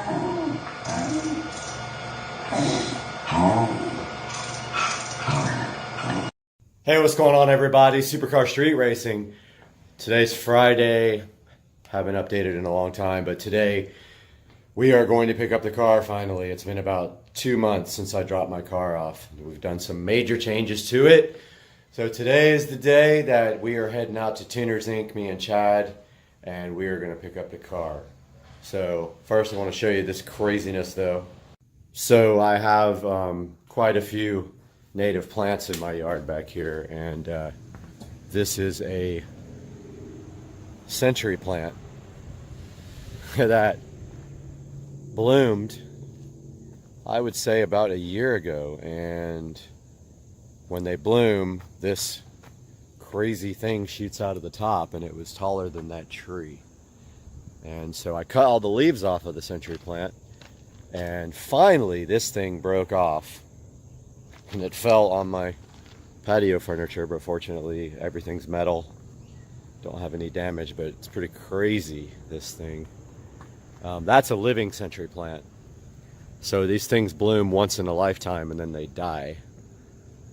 But yeah, pretty crazy. So tomorrow I have to deal with cutting this thing up and getting it out and trying to remove that base somehow. Oh well, that's just something I'll have to deal with. Waiting on Chad, and we'll have another update. Hey, what's up, everybody? Me and Chad here. We're headed out to Orange Park, worst place to go in the world to go. Watch out, vehicle stopped on shoulder ahead. Okay, sorry about that. Wait, it's just running. But we're headed out to Tuners Inc., and we're gonna go check out the car, see what's going on with it, see if it's really drivable, see if we're taking it home today. We're taking it home today on the back of this truck if we have to. Tow it, we have to. Yeah, we're gonna tow it if we have to. We'll call AAA. I got AAA. So we're headed out there, and I guess we'll shoot some more video when we get there. I'm almost positive he's gonna have this thing on the dyno still. So we'll talk to you in a minute. Got the motor back together. What's going on? What are you thinking? I'm thinking it's going to make some noise today. It's gonna be loud as hell.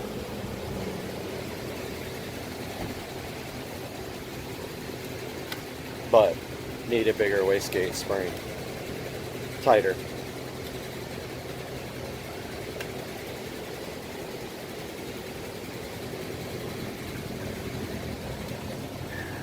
It's the new turbo.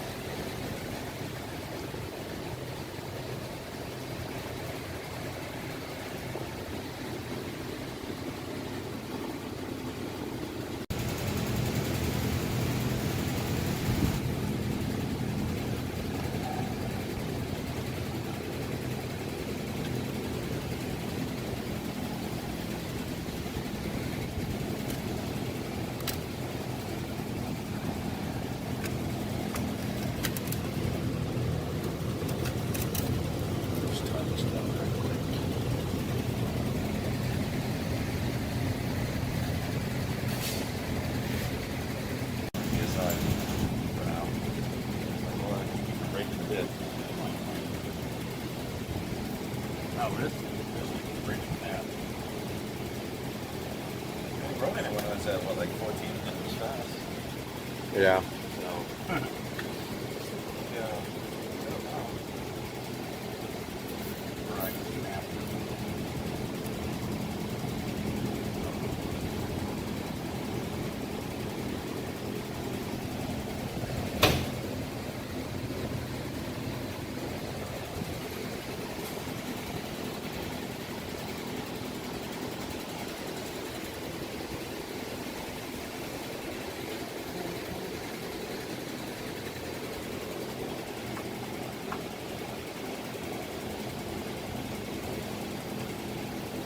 got going on today, Brad? No. Working. Oh. This is what I call working.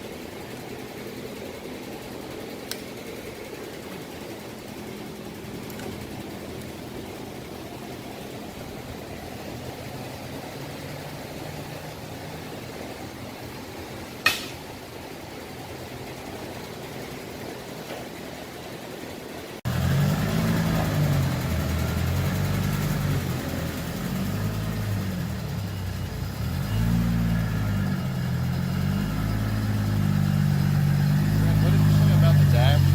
About what? What did you say about the dash? About changing the dash? Oh yeah, the guy's got my new dash ready to go. Oh, okay. And the new center console. So he's removed it and all that, sanded all that sticky shit off, Right. repainted it, polished it, and same with the center console. So we're just waiting to put all that in now. Oh, okay. Cool. Yeah, it'll be good.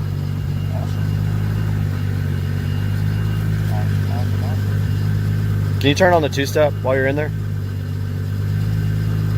Yeah.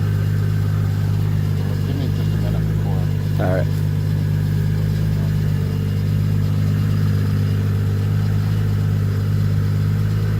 What do you want to control it with? This thing has no DSS wire to it. Oh, so we would have to have a switch? Okay, don't worry about it then. I mean, we can do it. Do whatever you want. Nah, don't worry about it. He's good at the clutch. That sucks. Get some video of him going crazy.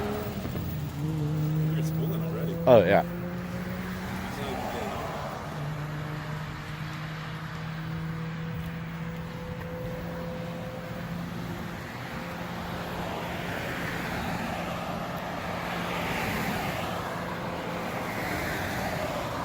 Alright, got Chad here to take over. See if I still can drive this thing. Haven't driven this thing in 2 months. I don't know about the clutch.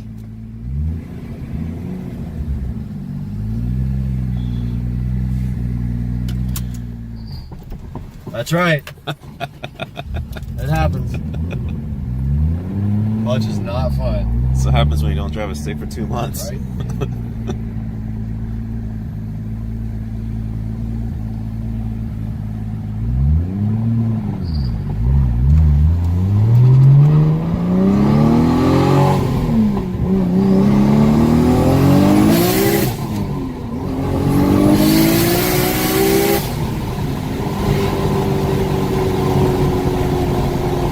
It went over 20. 28, I guess. That external gate is loud. Very loud.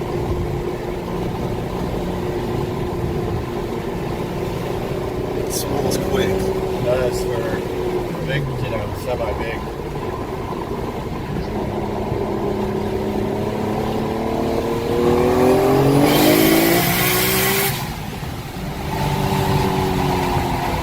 My car. That spool is insane. Way faster than your other turbo. Oh, yeah. Way faster. Raining. So it's kind of dangerous.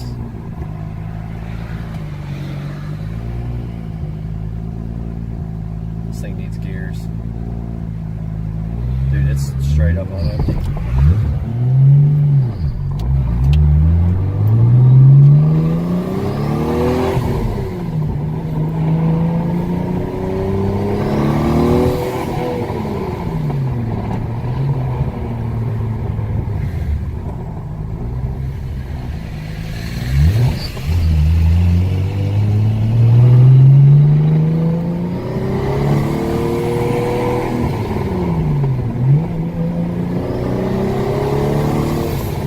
Gotta ask him what fuel's in it. I don't even know, and it's It's E85. dude, it's on dead empty right now. It's E85. I can smell it. It smells like oil.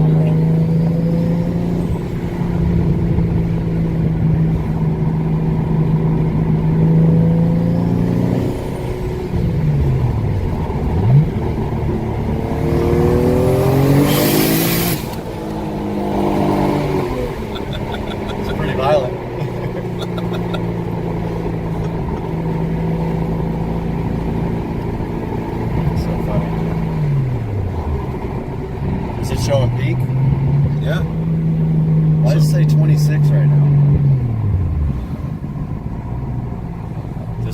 working. It is working. It is working. Why say 18 right now? It's 18 vacuum.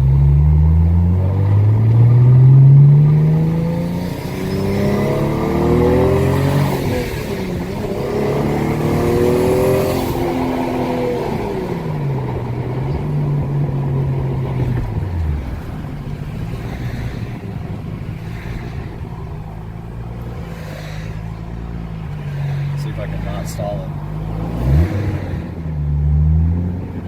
Just have to give it a lot of slip. Your turn. Yeah, put some gas in this thing. You drive first.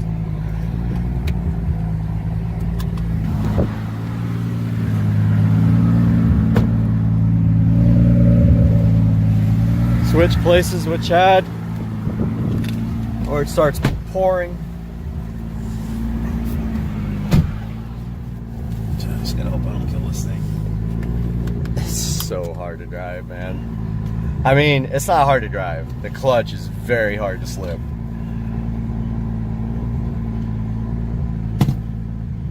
This dude's coming from an auto. Yeah, I haven't driven a stick since He's definitely gonna stall it. I sold that. I see. Shit, you did perfect. You drive better than me.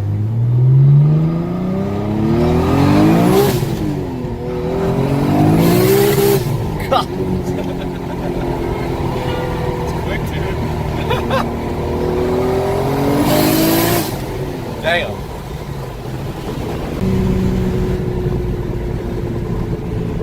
It's literally out of gas, I think. Like, not completely, but We're gonna end up pushing this thing. it's on fumes. I mean, I need to put like a gallon of something into it, or two, before we go to, before I hit the E85 station.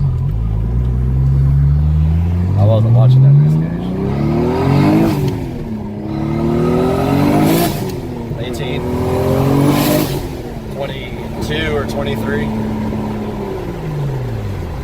Actually, this clutch is not as bad as I thought it would be. Can't get it in gear? Fist straight up. You're going too far. That's Okay. it. Yep. Alright, let's pull in before we run out of fucking gas. Right here. About to get some E85, because this car is on empty.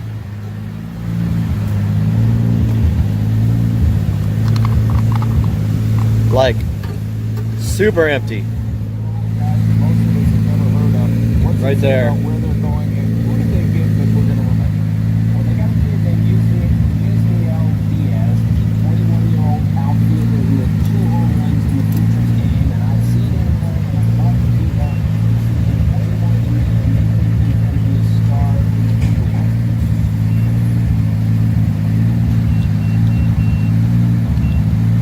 Got it. I got it.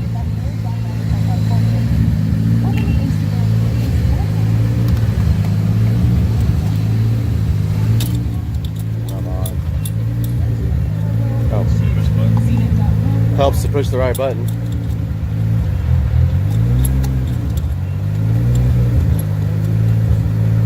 My God, how long does it take? So cheap. 218. That's cheaper than that. That's cheap. Gonna fill this thing up. I think it was bone dry because the fuel gauge doesn't work anyway, but if it's on empty, it's on fucking empty. But the fuel light wasn't on, was it? Fuel light works.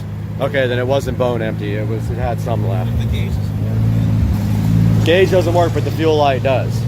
Well, the gauge works, but because of the way the AEM is interfaced with the factory computer, nobody can figure out how to make it work right. It comes down in like big chunks, and it's not accurate when it comes down. But when it gets to empty, it's fucking empty. It just jumped. Did it jump up? Yeah, it just wouldn't jump like that. It just jumped. The weather's nice and cool today. Yeah, this would have been perfect for him to tune it. Didn't even get a dyno sheet.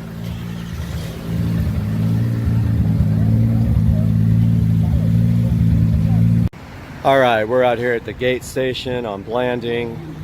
I was literally putting fuel in the car and it died, and now there's no fuel pressure. So we're waiting on Tracy to get here to see what the heck's going on. Obviously, Probably fuel pump related. So we'll see what happens when he gets here. Alright. Checking out the fuel pump wires. Fuel pump fuse is melted. Under here.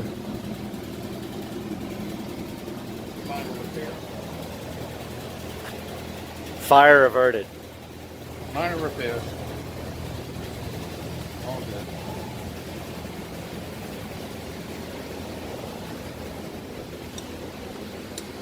What burns to the ground, just buy a new one. No. I got insurance. And if you can get that thing on. And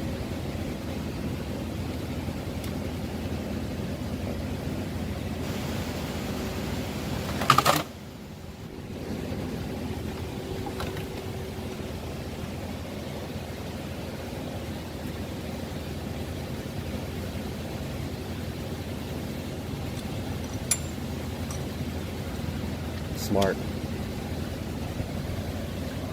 learn a lot from a dummy. Yeah. I'm self-taught on the internet.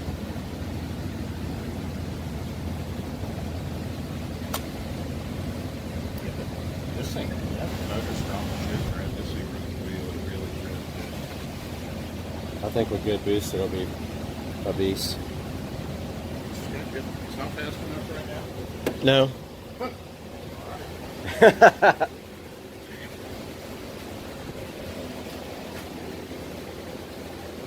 It's got to be faster than the old car.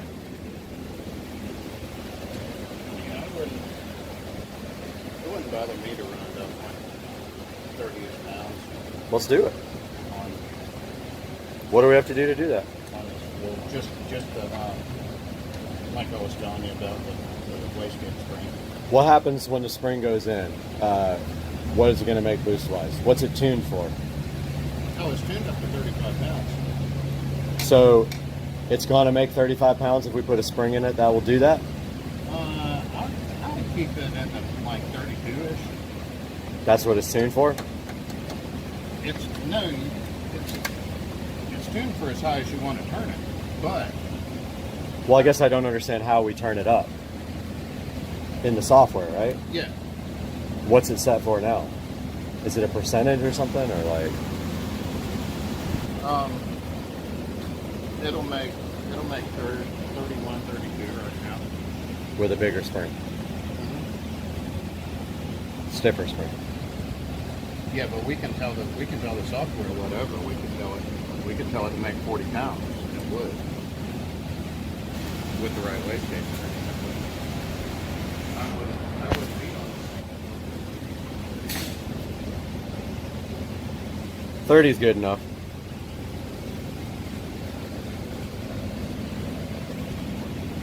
it. 32 makes just over 800, and I would, that would. It did make 800? Yeah, oh yeah. You have a sheet for it? A dyno sheet? You have it saved anywhere? I will look in just a minute. I had that on. I'd like to put it up online.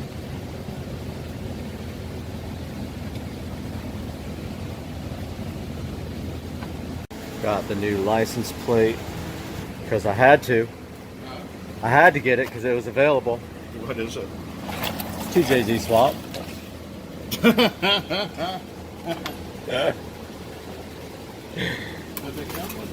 I know. That's what's awesome about it. Makes no sense, so it's awesome. Screwdriver. Just a screwdriver. I'm going to swap the plates out. Hang on, let me check. Oh, nah, it's some stupid Allen wrench.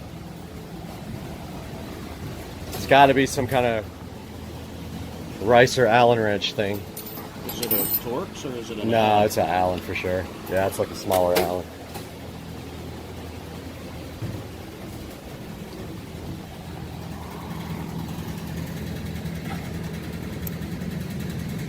Gonna take this plate off. put on the new one.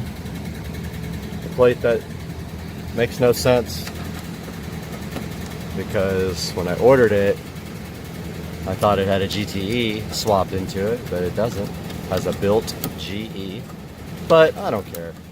I'm surprised I got the plate anyway. I think it's awesome. I'll change it next year maybe. Of course, I've got to have these stupid special Ricer bolts in my car with my Ricer name tag, which is not the car I own. Love to get rid of that one day. I'm gonna get this out. Got the new tag installed. Actually looks way better. It's just a better looking tag than the green and whatever. Oh man. Made sense when I thought I bought the car. Headed back home now, over to Arlington from Orange Park. Got the fuel pump wiring fixed. And so we should be okay for now. Chad and I want to redo the fuel pump wires though, make sure it's all good. So, state of the car right now, making about 22 pounds of boost. It's making 650 to the tires, and Tracy said that at 30 pounds of boost it made 800 to the wheels.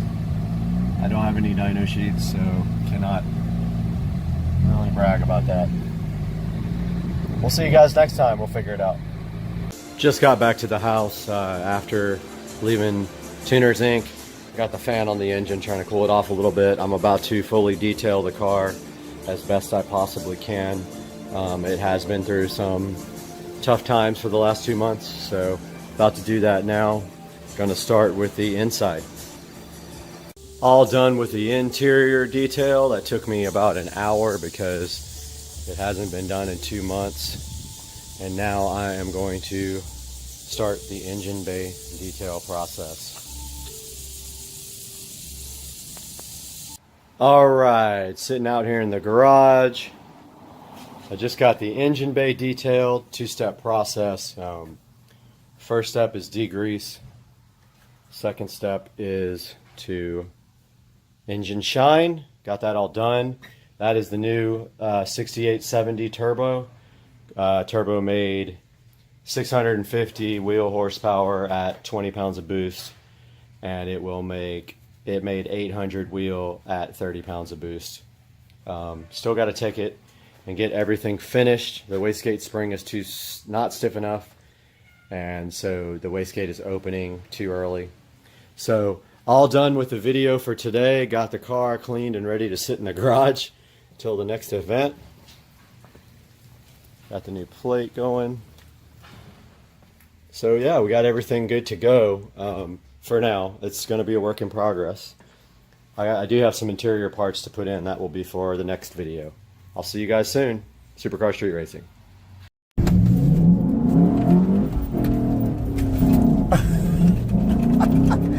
Oh, yes! 360, 720. Dude, I can see your wrinkles. I can get so close.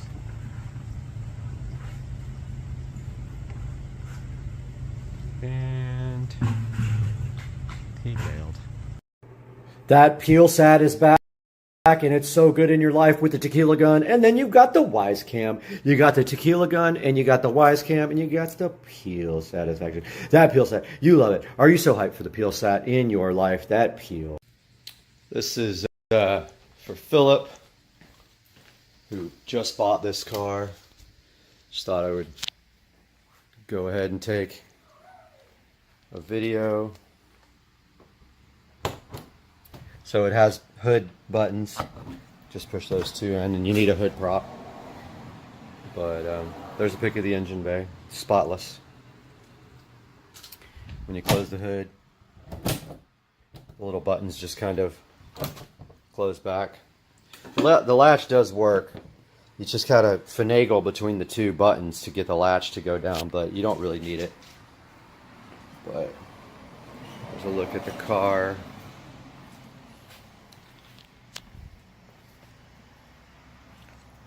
And there's the back. Wheels, tires. Might be a little dark inside, but there's the interior.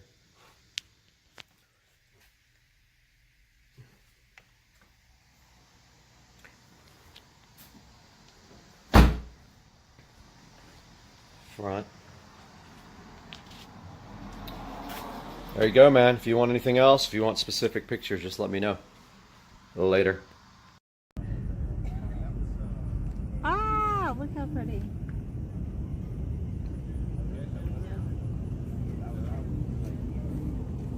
So sweet couple. So there's my dolly. Let's go! I had a mouthful of food. Let's go! Guys, welcome back to the channel and welcome to the 4K production studio at Supercar Street Racing. Today we're upgrading this very device here that you see me on right now, so hang out and let's have some fun.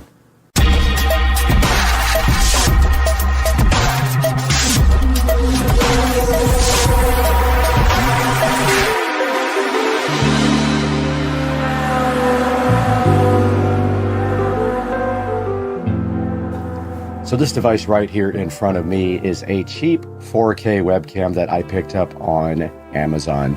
Today we have the new Logitech Brio webcam to go ahead and install on the channel, and it complements these two lights, the Litra Glows from Logitech that we just installed on them the other day. And this is the Brio here, looking right out of the box as fresh as possible. And today we're going to unbox this and see what it's made of.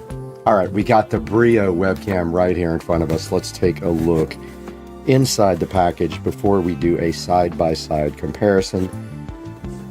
That's what it looks like right out of the box. Now you notice this current webcam has a lot of issues with autofocus. It's trying to focus back here on the television and me at the same time, and it's not doing a great job. So today we've got this Brio to see if it performs any better. So we're going to do a side-by-side comparison and get this thing plugged in after we take a look at what's in the box.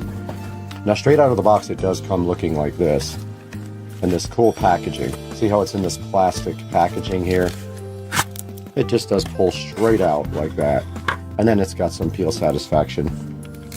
Nothing really a whole lot to peel on there. And I'm going to go ahead and just open this real quick.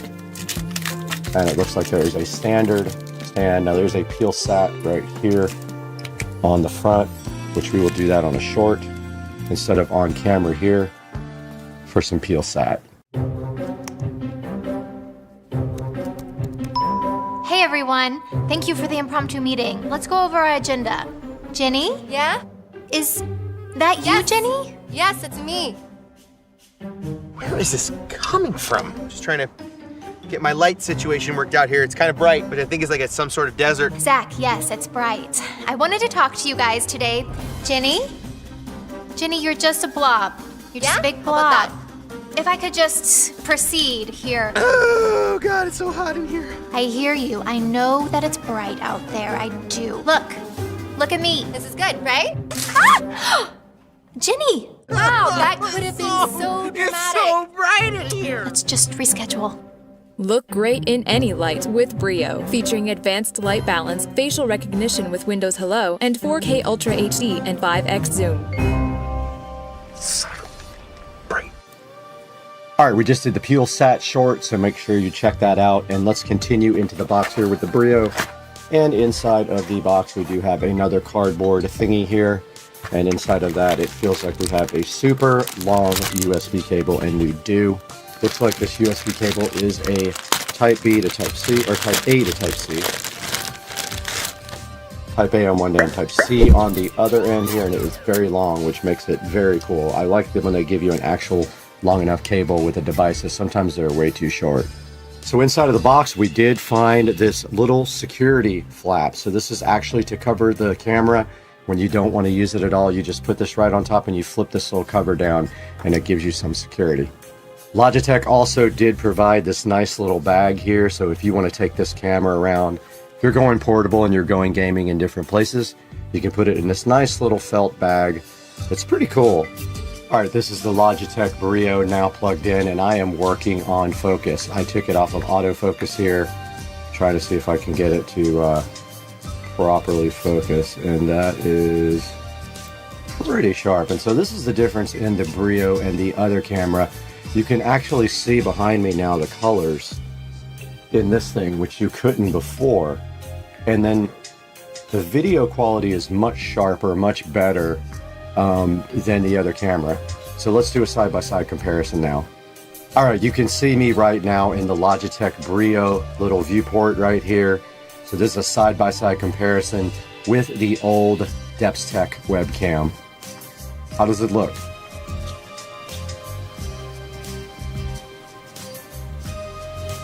All right, we're back in front of the new Logitech Brio webcam, and I have messed around with some of the controls. I pulled a little bit of the saturation out. I haven't messed with the brightness any at all, but I might bring the brightness down just a little bit too. Let's see what that does. Helps the back a little bit, like some of the stuff in the background. These lights are still difficult to see because they're so bright. I have them on the dimmest possible setting. But yeah, I was actually looking at that monitor, which is why I wasn't looking at you guys. But this is the Logitech Brio. I'm pretty happy with the quality of this webcam. Now let's take a look at this on Amazon. Guys, welcome back to the 4K production studio. I'm Brad, and I'm so happy to have you here today to look at this Logitech Brio webcam. And I did notice, I have to admit, the focus was a little bit soft when I went back and started doing the editing, and I haven't really played a lot with the controls. But the controls right now are in OBS Studio, so if you want to use the G Hub, you have to disable the device in Studio to do that. But here's a look at the Logitech Brio right here on screen. Logitech Brio 4K webcam, Ultra 4K HD noise canceling. It has HD auto light correction, a wide field of view, works with Microsoft Teams, Zoom, Google Voice, and it works on pretty much any device. It'll work on either your Mac or your PC-based devices. Does have a 4.6 star review, which is pretty good. It's the best of all of the cameras that I could find as far as reviews go. Like I said, the focus is a tiny bit soft, I just noticed, and I am fully focused to the left on the focus control, which is right here, which I can pull it down for you guys. This won't go any further left, and I feel like it's a little soft, but I'm not 100% sure. I know it looks a lot better in a window than when it's full screen. And so, yeah, this has 4.6 stars, and it is $138 right now, and there are two versions. Make sure that you get the newest version when you go and buy it, because it is only $10 more than the old version. So looking at some of the specs here, it says it has 4 times the resolution of a typical web camera, an automatic light adjustment. It says that Right Light 3 uses HDR to show the best light. And it says it has noise canceling technology on the microphone and dual omnidirectional mics. 3 field of view presets, which I cannot change that in the actual software for OBS Studio, so we have to play around with that on the outside of this software. It does up to 90 frames per second. It has Windows Hello integration, so you can just sign into your computer without a password. That's pretty cool, so you can just actually use your face to sign in, and it works with pretty much everything. Okay, as I was saying before, this thing has a 4.6 star average reviews out of 16,000. It's 891 ratings. That's quite a few reviews. I did see some of the bad ones here. The 1 star saying things like, if you're thinking about buying this for background removal, don't. Does not support AMD. I doubt that's true. It said, disappointing experience, falls short. And it says, I must simply throw this camera away because it will not work all the time. And that is some of the 1 star reviews. Somebody said don't buy it for a Mac. I don't know. 5 star reviews, it has a bunch of them. Ultimate webcam for crystal clear video. Game changer for video calls and conferences. Awesome camera. My new favorite webcam. And light correcting feature is amazing. Pricey but great for office meetings. Perfect, excellent quality. Logitech Brio 4K is still best selling after all of these years. So I just wanted to show you guys briefly how the G-Hub integrates with the Logitech Brio. And right here you can see the Brio, but I can't do anything. Disable this device's G-Hub to allow other software to have full control, but I have no control. So I don't know where you adjust all the settings and everything. I guess there isn't any settings on this. So it says disable it to have the control be with, I guess we would consider that OBS Studio since we're using it to record. But this is a look at how it integrates, and you can actually tell the G-Hub to turn on these lights when you open up your Brio camera. And then there's some other presets here that you can set, like Counter-Strike 2, Assetto Corsa. For the different games that you're playing, you can have presets for the lighting to set up. And that's a look at how this works with the Brio, with the G-Hub app from Logitech. All right, I went ahead and disabled the thing in G-Hub just to see if I had any other options in OBS Studio. So I'm double-clicking the camera now. Configure video is exactly the same. So that didn't really do anything extra for me. You can see these, well, the controls did kind of freak out when I dragged them to a different monitor. Let me try that again. Yeah, so I have the same controls that I did before. Yep, same controls, so there's no way to get a better set of controls for this. So I guess you cannot control anything but what's default here on this device control here in OBS Studio. So taking a look at some of your other choices down here, there are some more expensive webcams, but they have worse reviews than the Logitech. You've got the eMeet here for $47.99. You've got the Nexigo Iris here for $209.99. You got the Logitech Brio here for $159.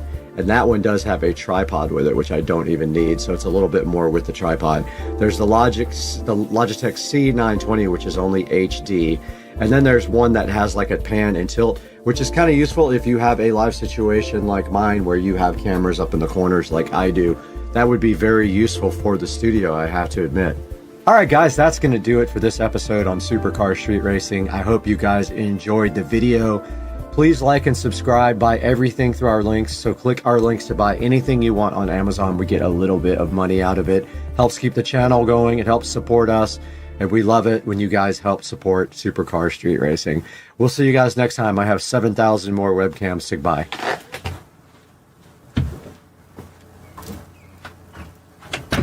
All right, the video after the video, because I found the settings. When you open G-Hub, if you double click the camera, not the gear icon, you then have the settings, but you can't do it while you are in the OBS Studio doing anything. So I can't show you all the settings, but basically you have all the settings for video and camera here available in G-Hub.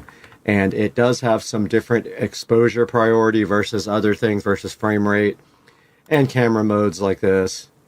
I can't change that right now because I am in OBS Studio. But there are the controls in the Brio app, guys. Out here with the hurricane in Jacksonville, Florida. And we are streaming live on the channel. If you guys want to check it out, go to my channel, check out the live stream.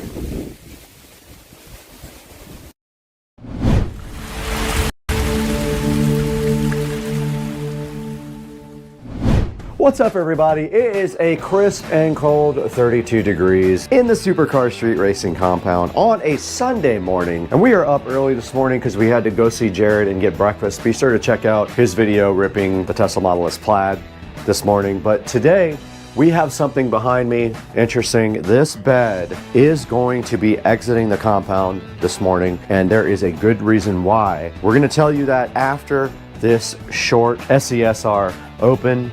What's happening in the compound, at the forum? Let's go.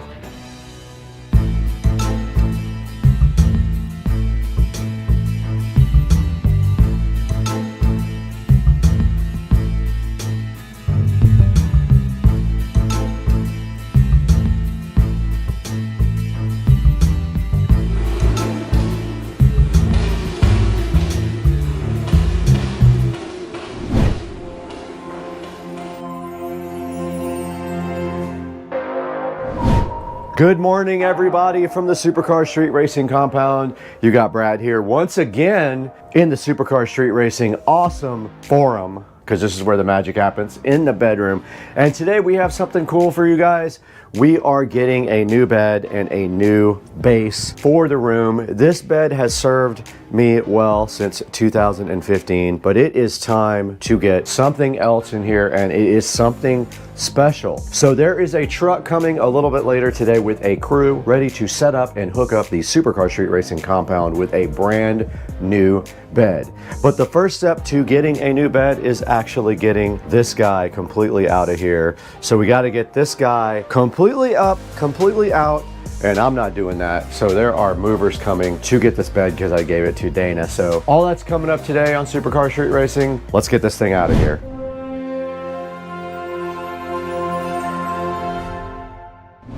All right, the bed just did leave, so we need to go ahead and clean the bedroom area now. So we're gonna get all this nice and cleaned up, clean the baseboards, and get ready for the new bed.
Where's the cleaning stuff?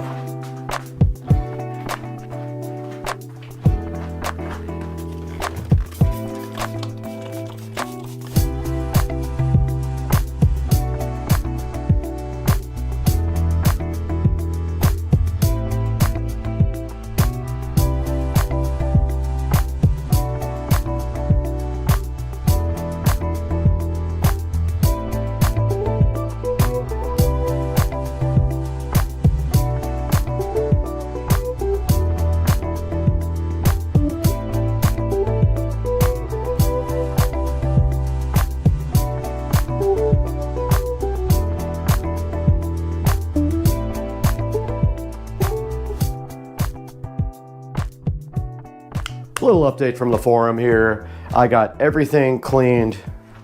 The room is looking great now. It is ready for our brand new bed, which you guys can't see yet because you're not allowed to see it till it actually gets here, which is probably in 5 hours. So we're gonna stop down for now, and once the bed gets here, we will give you guys a little update.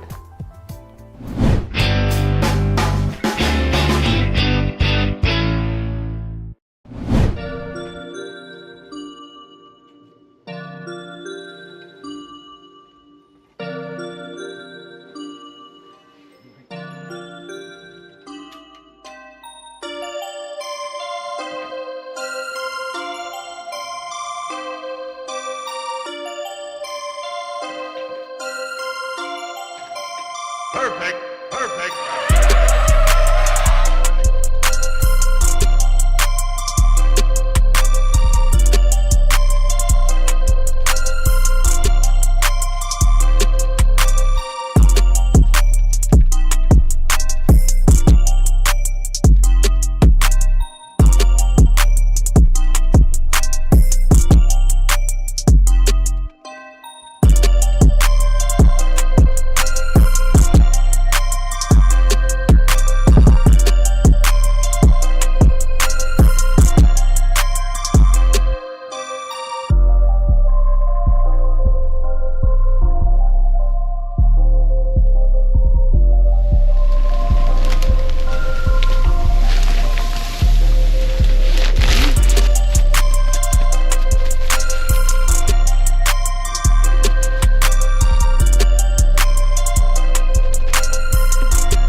So people run it this high?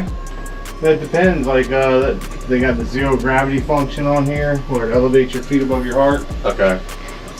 And then if you're reading, you want to get the head up all the way. You can go pretty high, almost 90 degrees with the head. Oh, when it's flat, it's like right. Oh yeah, when it's flat, yeah. Yeah, no, that's fine. Yeah. Yeah, perfect. I Okay. figured this would be the best height for you. Yeah. And then that's the. This is the cover? protector. Yes. Make sure you wash it before you put it on. Okay. I'll do that now. Warranty information right there. Awesome.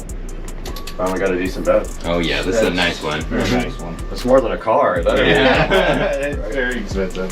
Yeah. Thank you so much. No problem. I really appreciate If you it. have any trouble with the mattress or anything, just give the store a call. They'll be able to take care of you. Okay. We also have a 120-day trial period on the mattress. If you don't like it, you can go in and reselect something else. Okay, cool. All right. So I had to figure out what the remote does. And the All right. operating Have a manual nice is day. right there on the side. Okay. Appreciate All it. right. That's one, man. You guys have a great day. Thank you. Take care of yourself, all right? You too.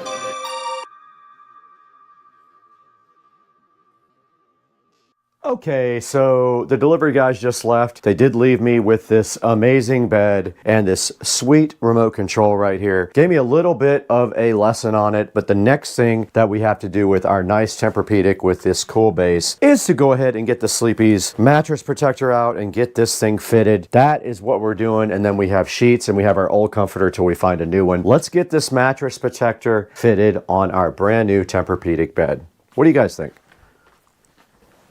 This thing's sick, dude.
All right, guys, we're back in the forum with the new SCSR bed, and guys, this is the Tempur-Pedic bed. This is a Tempur Ergo base Tempur-Pedic mattress, super expensive. Got everything set up here, and the only thing left to do is figure out how to use this guy right here. Apparently, this thing lights up from underneath. Let's see.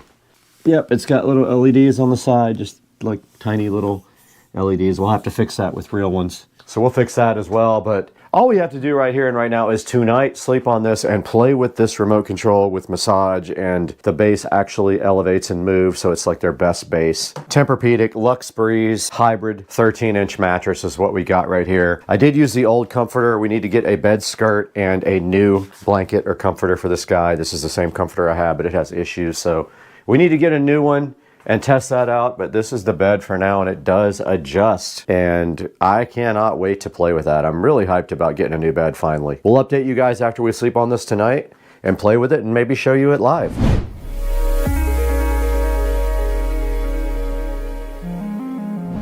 Okay, I have spent a total of 3 days with my new bed, and something just came in last night. Let's not go crazy when we open this, because you know, we could slice right through it.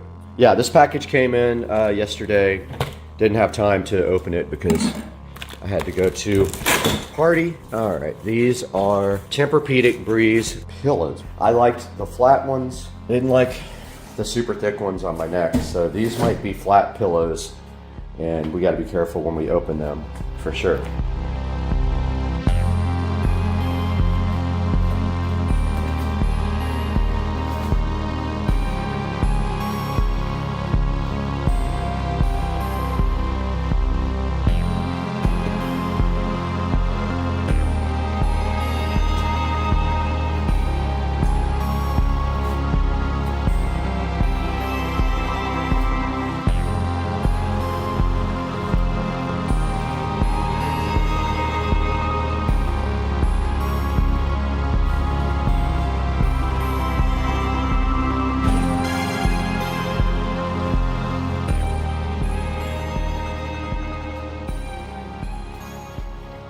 All right, we got our new Tempur-Pedic pillows here, and my plan is to trash these two pillows right here that I usually sleep on.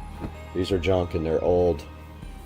I'm gonna get rid of those. I have new pillowcases for these guys too. We don't need those where we're going, but we do need to open up these here.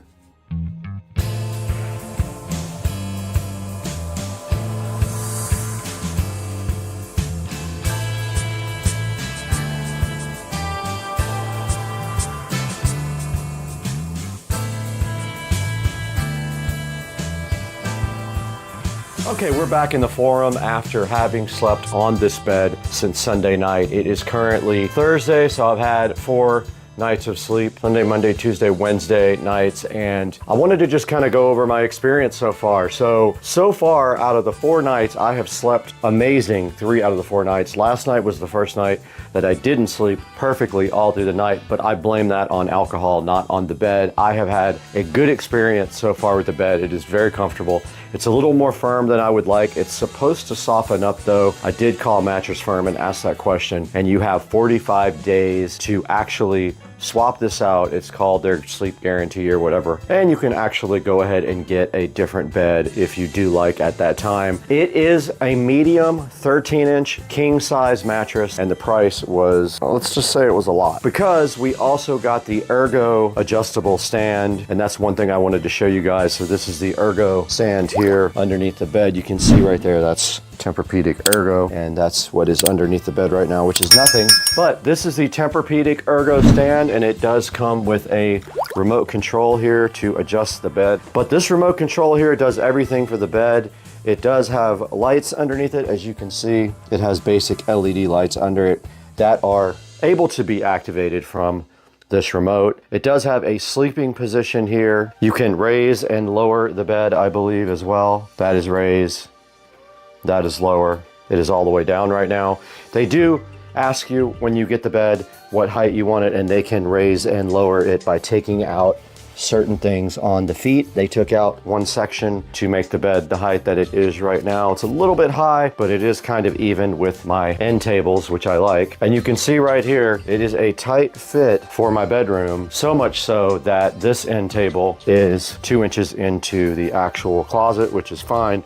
Keep that in mind when you buy this bed. Make sure you have enough space If you don't have a place to put your end table like I do there, I would have had to delete one of the end tables, which also would be fine for me. That doesn't really bother me at all. Now, I also did get the Tempur-Pedic pillows as well. These are the pillows that I got with them. They are the flat, but these are also very expensive pillows. All right, I got the Tempur-Breeze Pro pillows with this order as well. That's these two. They are memory foam. These are the best pillows they make, the most expensive pillows they make. They are around $275 to $300 a piece, but I got those. I also got the Tempur-Pedic mattress protector there as well. And back to the remote control, I wanted to show you guys how this works. So the bed actually can be tilted. The back of it can go up like this. You can see this is nice for watching television here with this up like that.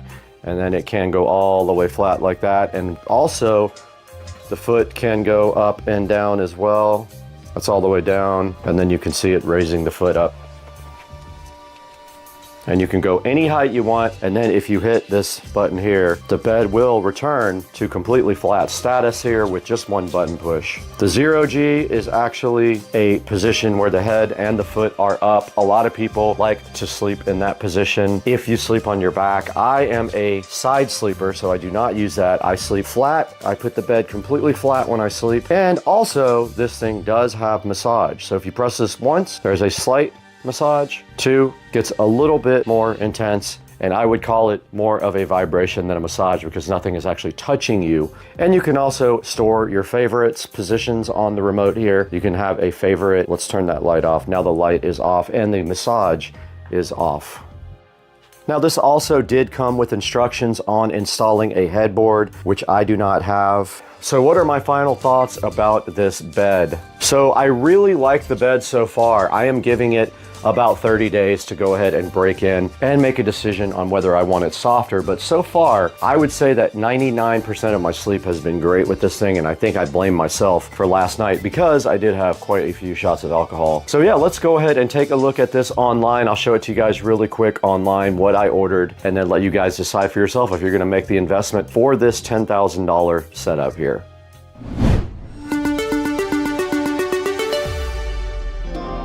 Okay, we are in front of the Supercar Street Racing Studio A control room right here to show you guys online what exactly I bought. Now, mine is a Lux Breeze. It does say Pro Breeze Medium Hybrid here. Mine is a Lux Breeze according to what I saw on the actual receipt. Now, this size says it is sold out here on that screen right there, and it was about $6,000. It's the same price at Mattress Firm as it is here online on the Tempur-Pedic site. They do have a $300 thing going on. It says it ends Monday, and that is $300 towards anything you want. I did put it towards my mattress cover and towards my pillows or the base. It doesn't matter. It's $300 off of anything that is not the mattress. So I went ahead and got that. I also got the sheets from Mattress Firm. I got the sheets from Mattress Firm. I got the Sleepy's sheet set with them, and then I went online after where they were having a BOGO, and I did order some Egyptian cotton sheets and 2 more pillows. So I spent another about $600 on another 2 sets of sheets and 2 more pillows. Now they do have financing available, which I did do. So I did do the 0% interest. You can see right here, you can go up to 36 months. I did 2 years. So I will be paying this off with way sooner than 2 years time. So I did take advantage of that. I also got the delivery done with them. So they did come set up my base and my mattress. But yeah, so I encourage you guys to go online and check out the Tempur-Pedic mattress and maybe buy yourself one, but I will go ahead and put a link to this in the description. But I hope you guys enjoyed the video. If you get a mattress, let me know what you think, and we'll see you guys later on Supercar Street Racing.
is 2 parts. It should slide in, but it is a tight fit. That's what she said. All right, in front of me, you see the whole home audio, and then we have our power cable right here. You can see, guys, here that this is coming from my phone. I'm putting the LED strip through.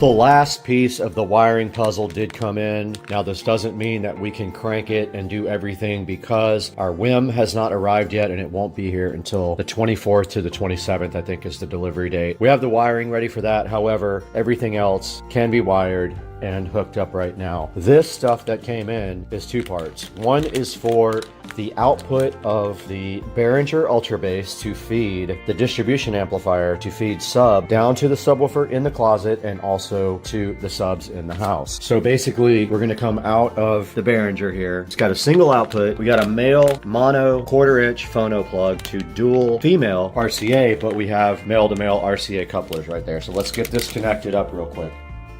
On this guy, we basically come out of sub out. All these professional products either have XLR or phono.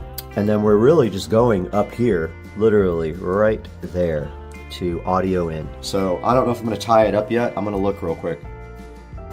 We got our cable plugged in. We do have a zip tie ready to go, and we got our male to male adapters on this. This plugs into our distribution amplifier where it says audio in, and then we'll tie the cable up really nicely right here with this little zip tie that I put in.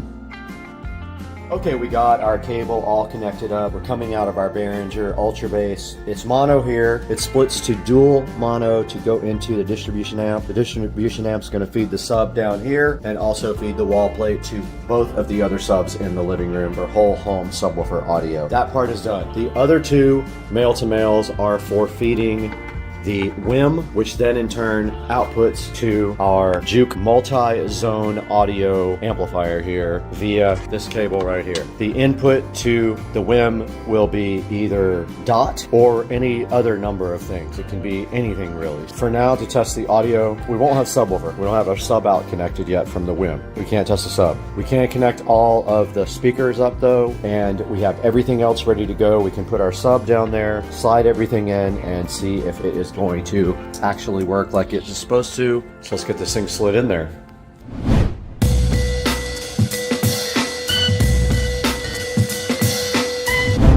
So this thing barely fits.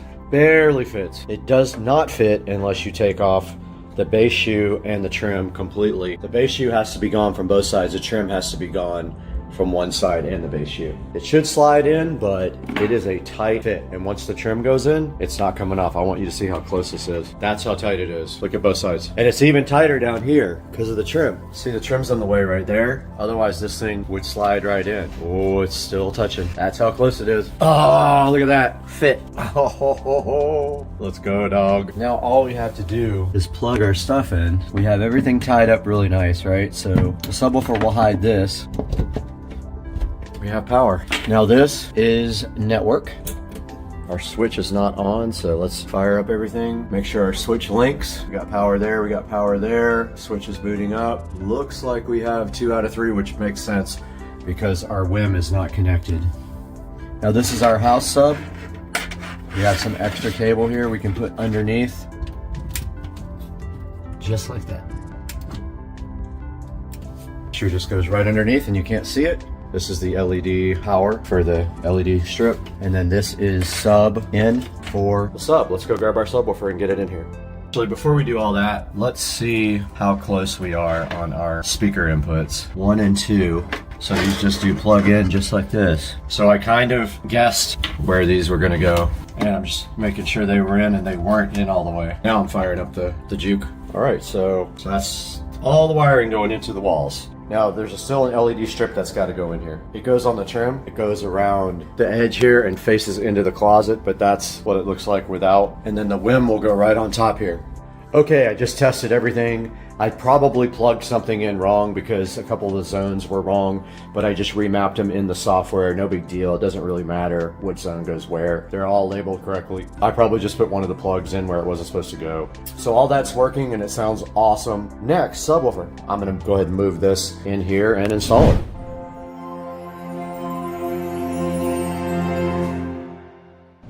The Polk Audio sub installed at the bottom. The only thing I'm worried about is rattling. I don't know what I'm going to do if that happens. Maybe put it on some sort of soft cushion. I had no choice. I didn't want to put the bottom shelf in, but you can't not put the bottom shelf in. You have to put it in. There's absolutely no way around it. It's part of the base, so you can't take it out. Other than that, it's great. Everything looks good. After I test, this thing's ready for action with the WIM, but right now I tested Bluetooth from my phone to the Juke amp and it works perfectly. Looks pretty good too. I like the way it came out. The closet came out awesome. Very clean, white. It's going to look so cool when these LED strips are around the trim. It's going to go all the way around the trim right here, where that lip is, right there, and down this trim here, and it should light up the closet really nice along with that LED strip right there.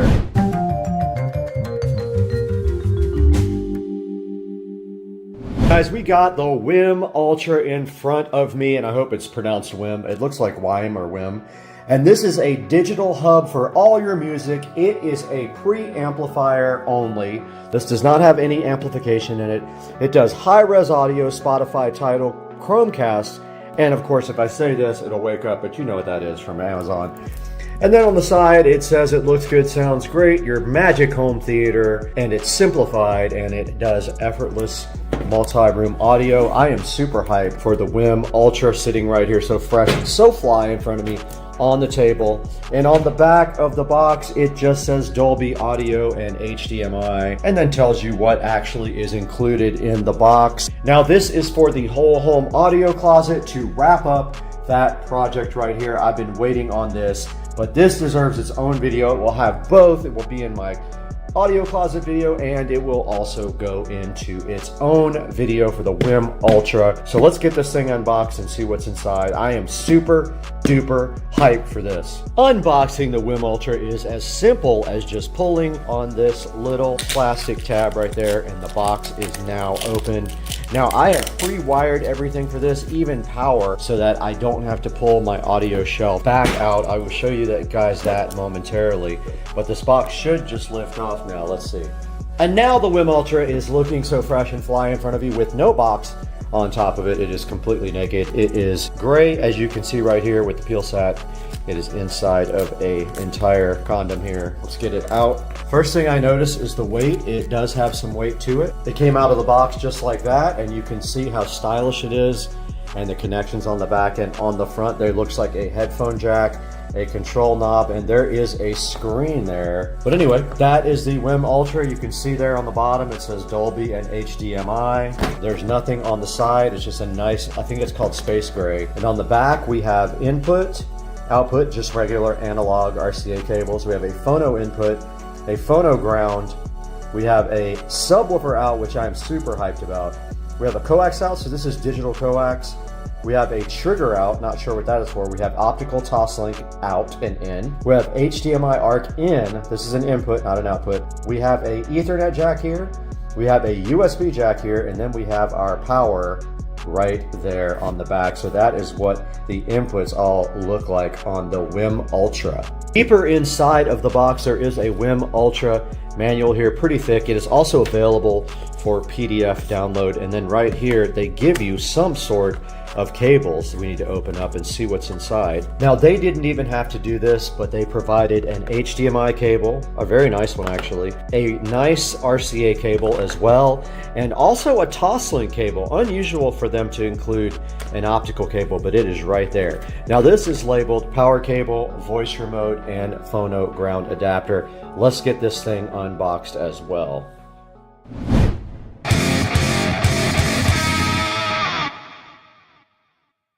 We are here in front of the whole home audio closet. You can see that we are pre-wired here for our brand new WIM. All we have to do is plug it in, and we have everything we need right here for it, sitting so fresh and fly right in front of us. These two little male-to-male RCAs are for our analog adapter on our Juke amplifiers. Those go directly here, and that's the output of the WIM. Let's go grab the WIM and get it set up now.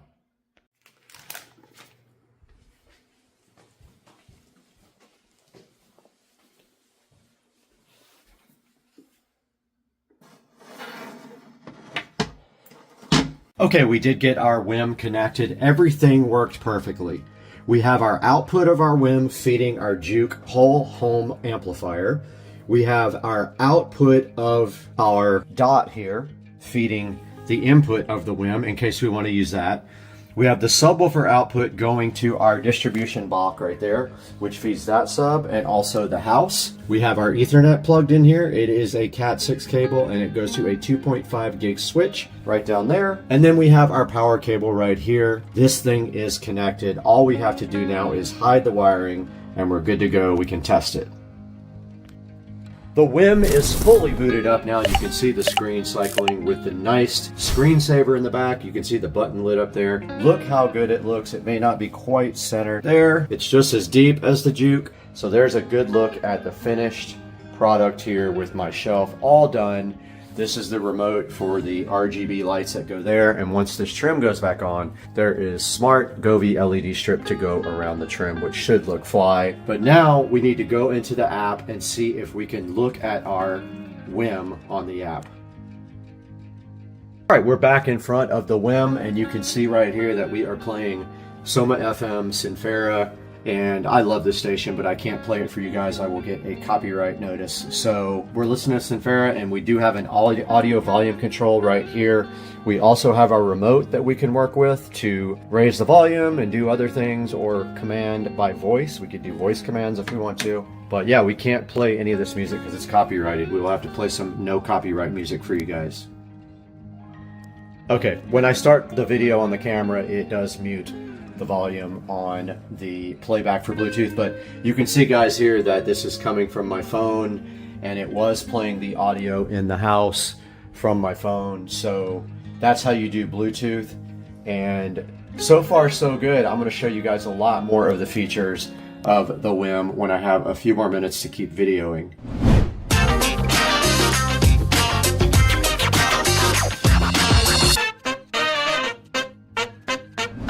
I got a little update for you guys now from right behind me in the audio closet. I've been doing a lot of work on this, and I am proud to say that the end is near. Now, I took a lot of extra time to do everything I wanted in this closet, and I spent extra money to get premium audio cables and all the gear that I wanted to make this thing look fly. So let me show you guys where we are right now with this. So last night I did put in the WIM and finished all the wiring on the audio closet, and you can see right here from top to bottom what's going on, and we will go over all that separately. But right here at the top, we have the WIM, we have the Juke Audio full home amplifier, we've got our Behringer Ultra Bass, a audio distribution amp for the subs in the house and down here. We've got our dot, we've got our Ubiquity switch, we got our power conditioner here from Panamax, and we have our Polk audio sub. We have our power right here for our LED strip that's going on the trim. But right now, our next mission is to get all this trim reinstalled and painted and touch up the closet walls where it did get messed up. So we're going to be doing that next right here on Supercar Street Racing, so hang out with us.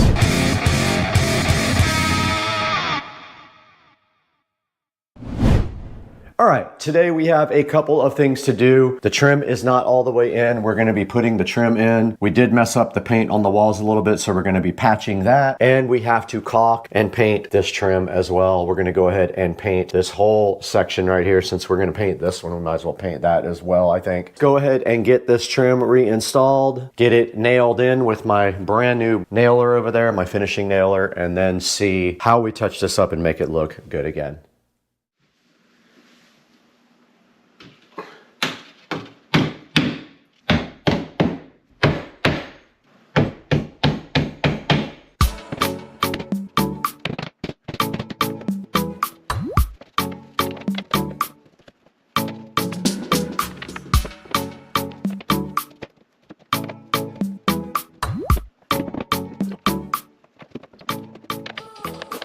All right, guys, a little update. Someone recommended wood putty for me for these holes, and it's absolutely awful. I hate it. It doesn't dry for 7 to 14 days, by the way. So I went ahead and used caulk, and then I used regular drywall mud on top of that, which I will then try to sand, but I put that putty, painter's putty in there, and it was terrible. I'm gonna let that dry, but while that dries, I'm gonna go ahead and do my Govee LED strip. So the LED strip is gonna go right behind here. So super easy to put in. Let's go ahead and get that, because there's a slip all the way around, and I put power right here. So we'll have our little controller right here, and then it'll kind of be hidden. So let's grab our LED strip. So here's our 16-foot LED strip. The first thing I want to do is get it out and see if it actually is big enough to go around this whole thing. And if it's not, I need to start higher. So I want to see where the start point and the end point is. Let's put it at the very bottom. Oh my God, we got plenty. Putting the LED strip through the side of the rack so that I can hide it behind the rack.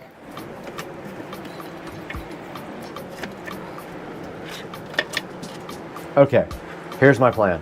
Power's right here, so strip's on. I'm gonna put the controller at the very bottom, tie the wire up nice behind here.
All right, guys, we're back in the Supercar Street Racing amazing living room. The compound is fresh and fly today because we have finished up our project for the audio closet today. And I want you guys to take a look at what we did. I just finished painting the wall after I painted the trim as well. All this trim was painted, and all the trim was painted around my home theater curtains right here. And now the project is done, and I'm thinking of a fly sign to go right here above this that displays something. What? I don't know yet. Maybe something related to Supercar Street Racing or audio or something like that. But you do see inside of the theater closet that we do have our WIM at the very top, the WIM Ultra right here, the remotes for the LED strips that run along the side, the Govee LED strips. We have our remote for the WIM. We have our Juke Audio 8-zone amplifier, which supplies audio to the whole house. Down below that, we've got our shelf. There will be a link in the description to the shelf. A little bit of a pain to put together, but once we figured it out, it was probably operator error. Underneath that, you can see the shelf comes with its own LED strip that is circulating into different colors. We've got the switch right here, the Ubiquity switch. We've got our DOT. I don't want to say the name because it'll wake everything up. We have a 4-port audio splitter for our subwoofer signal. One goes down here and one goes to the rest of the entire house. We've got our Behringer Ultra Bass EX1200. We have our Panamax power system here, though this does do conditioning and keeps the voltage steady and all that. It has some cool lights on the front as well. And we've got our Polk sub down here, and that rounds out our project for the audio closet. It came out awesome. The closet looks so much better. It's so clean. There's room to do, if you wanted another shelf up here, you could do a shelf. There's a lot of room left in here to do whatever you wanted. But I am so thankful to have you guys on Supercar Street Racing. To support our channel, you have to do a couple of things. You need to like and subscribe, and you need to also buy all of your products through our Amazon affiliate links and there'll be links to all this. Look at this, it's touchscreen. How cool is that? We'll do a whole video on the whim, but this is awesome. Like, I love this thing. It's a preamp, it's high quality audio, it's very nice. It does Bluetooth and internet streaming and all that stuff, and so you need this in your life ASAP. Guys, please like and subscribe. Buy all your links through us. And we're going to have to get going now. We have a lot of stuff to do today. We got to watch football. Jags are playing today from Las Vegas, but we got to get out of here. We're going to go straight out that front door and just keep walking as far as we can.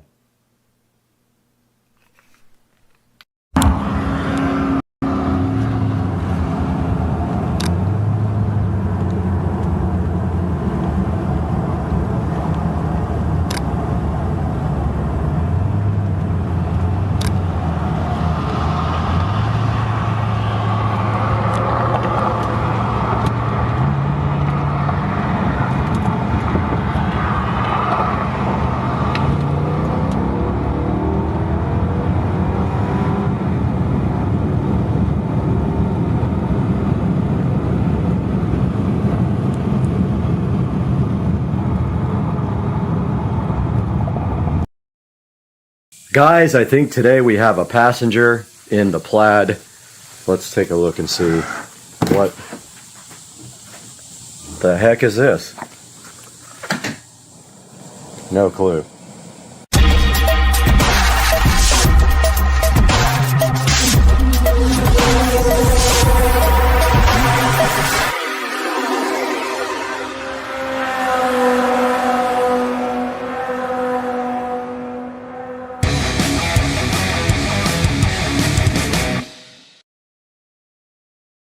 Guys, welcome back to the channel, and today we have something exciting, and that is the Plaid is headed back to All Set Auto, and today we have this carbon fiber apron that they will be installing and correcting some things going on with the wrap. So we are headed over to All Set Auto this morning on a Thursday. We will update you guys as we get to All Set Auto.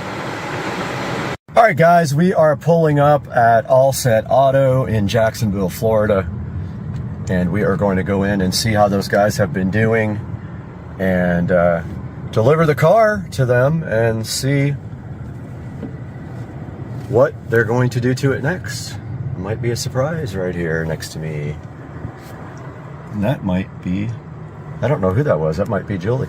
Let's go find out. Everybody, we are back at All Set Auto in Jacksonville, and we're taking a look at what they're doing now, and they are incredibly busy in here. And back here on the table, they have the carbon fiber front apron from T-Sport line, and they're going to be putting that on for me as a favor, and then taking a look at some of the things on the wrap that we need to get corrected. So we will update you guys with some live video from getting the front apron installed at All Set Auto.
right, we're back at All Set Auto. It's been a day or so since we dropped the car off to get the front apron put in. These guys are working hard on that.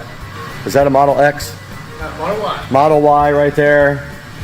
And then if we take a look over here at the car, we can see that we got the front apron installed. That matte carbon fiber apron looks so good on the front, and it fits absolutely perfectly. And that is why we came here, and they did such a good job putting that thing on. And check out how the car looks under the lights. It looks so good. Now we got to drive it in the rain, maybe, for the second time ever. But hey, this thing came out so good. These guys treat the car like it's their own. And they've got a whole shop full here, so you know they're doing something right if people want to bring their cars here. And then we got the shop puppy over here, chilling. But yeah, guys, so we're going to take this car home, throw it in the garage, never drive it again. And that's it. That's it. It's the end of life. 600 miles, it's retired.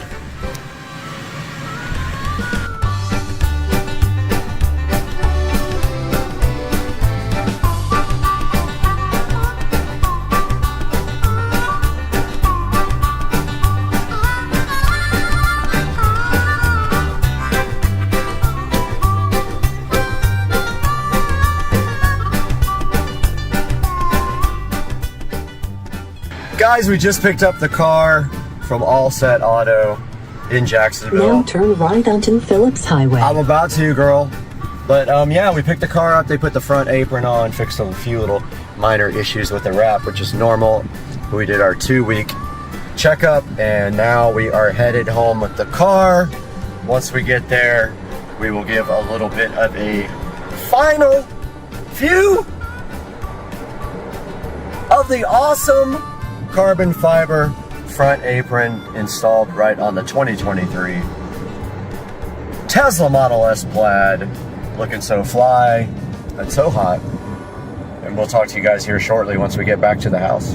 Guys, back in the Supercar Street Racing Garage, and we are taking a look at the 2023 Tesla Model S Plaid and how it sits right here in the current state. So the exterior mods are almost done. Thanks for ruining my shot. The carbon fiber camera covers are not done, and I just figured out that they left out, they forgot that part right there.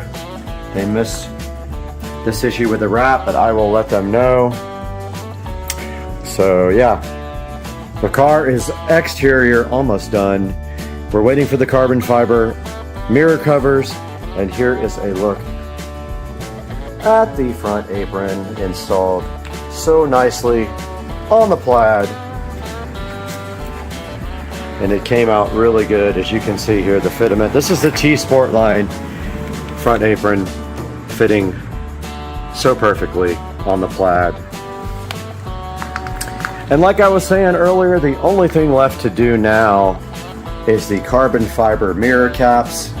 And I'm really considering the carbon fiber rear splitter, which is kind of an install pain. You have to take off the back bumper and all that, but it might be something worth checking out. And it looks like the car is charging right now, and it's at 79% and still going, 2 hours left. But guys, I hope you enjoyed the channel today with the carbon fiber apron, guys. So hyped. Hype train was loaded and ready to go today for Supercar Street Racing. And I remind you to always please click through the links in our videos for merchandise in the description, because we get $1 or $2 here and there to keep the channel going and pay for this thing and this thing. And it doesn't have to be what you're actually buying. You can buy anything through any of my links. I'm having trouble talking, and that will help us so greatly on the channel. And we appreciate you guys and love you guys. And we will see you soon on Supercar Street Racing.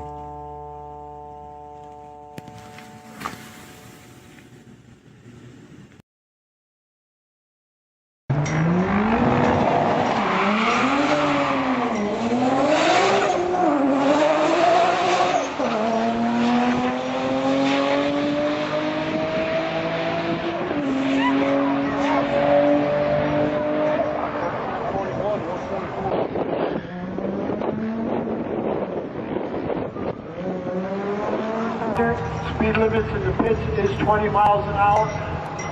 I mean, on the return road is 20 miles an hour, and the pit's 5 miles an hour.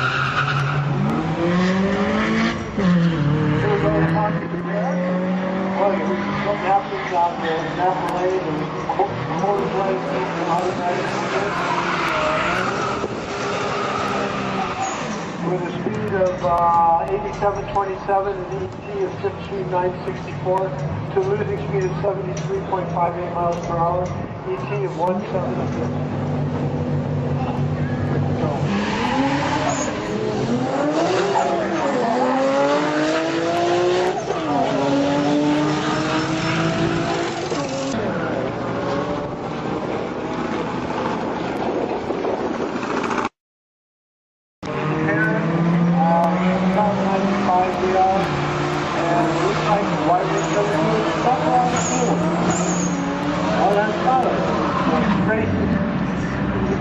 And the Napa lane wins with a speed of CS1. 219.34 miles an hour.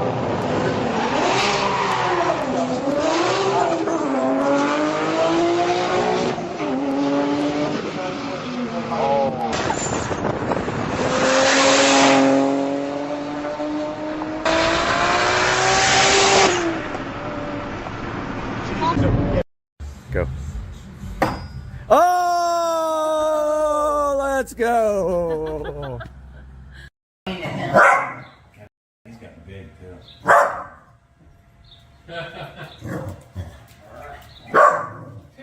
Dude, Cat TV. I thought they used to say that like cats and dogs couldn't see.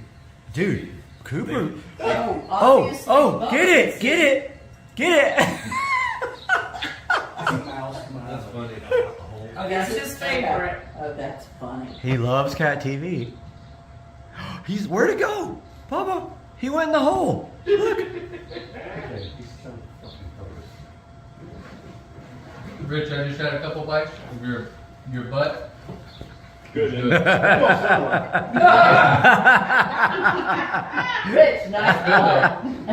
Oh, good. You should put some of that pig sauce on it, man. Yeah, take some. For Eric. Yeah. Oh. He's not a picky eater, but you might eat that, right? And some of that chicken.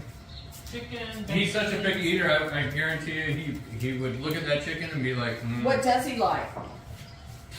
Mac and cheese. He doesn't even like mac. He doesn't like pizza. It's so difficult to feed the kids. Bubba, He likes chicken tenders. He'll eat white rice, mashed potatoes. Damn. Hardly any vegetables. Really?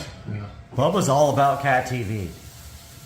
He's tough, but he'll eat like some weird like soups that his mom makes him with like spinach and like these soups that he's eaten since he was a baby.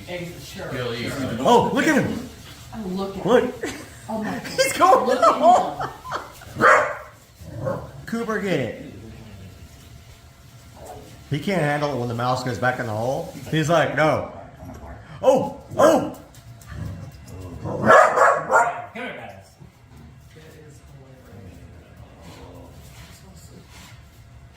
Bubba loves Cat TV.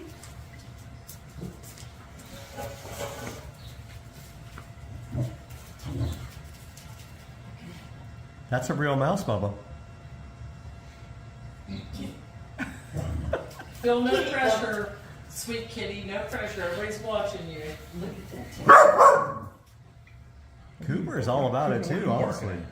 Cooper's like, I wish I could get up there.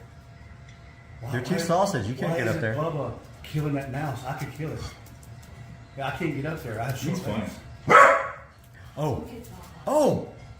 Bubba, get it. Get that mouse, buddy. So focused. Oh! I know. Is he going after the mouse? The cat gets the work He's super protective of Bubba, but like, I don't know. I think he sees the mouse. I don't think he's protective. I think he's just going crazy because. Get the mouse. Coop, Oh, get it! Get it! I think the cat's just getting him worked up. I think so. Yeah, that's what it is. He's pissed. I'm gonna kill it. I'm gonna kill Look at it. his tail. I will Can you let that mouse get out of the hole?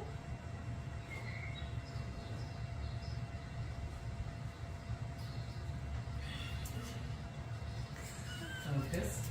Focus. That'd be funny to put like a video camera, like a one of those webcams or yeah, and just check up Keep on it it, on like there see all how day. long that keeps the cat busy. Come here, Coop. Cooper. Coop, come here. You're at work, you just check every 30 minutes or so. He said locked on.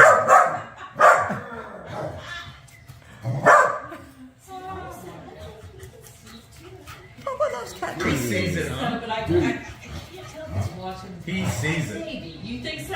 Yeah, he sees it. Heck yeah, he does. No, I know Bubba does. I'm not sure about Cooper. Cooper sees Cooper it. doesn't know what he sees. I think Cooper's. He sees it.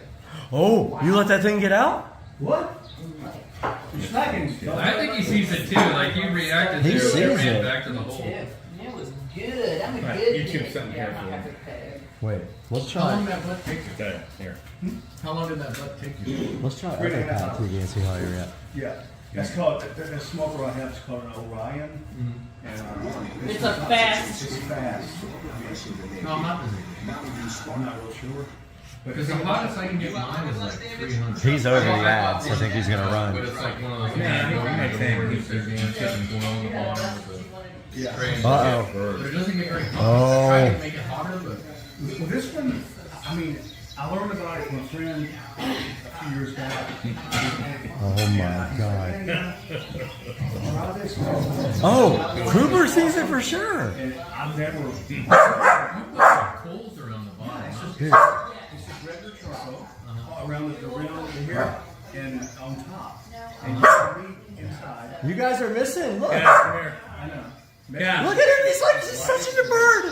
You don't do anything else. Look at him. He's got his paws on the bird. Oh, you got a buddy here, don't you? I was just telling Brad, like, my next dog, I'm definitely not going to get a basset. Come here. Like a long-haired dog, or like one of these. Come here, Goofy. Is this a border collie? She is a Sheltie. Oh, Sheltie. Yeah.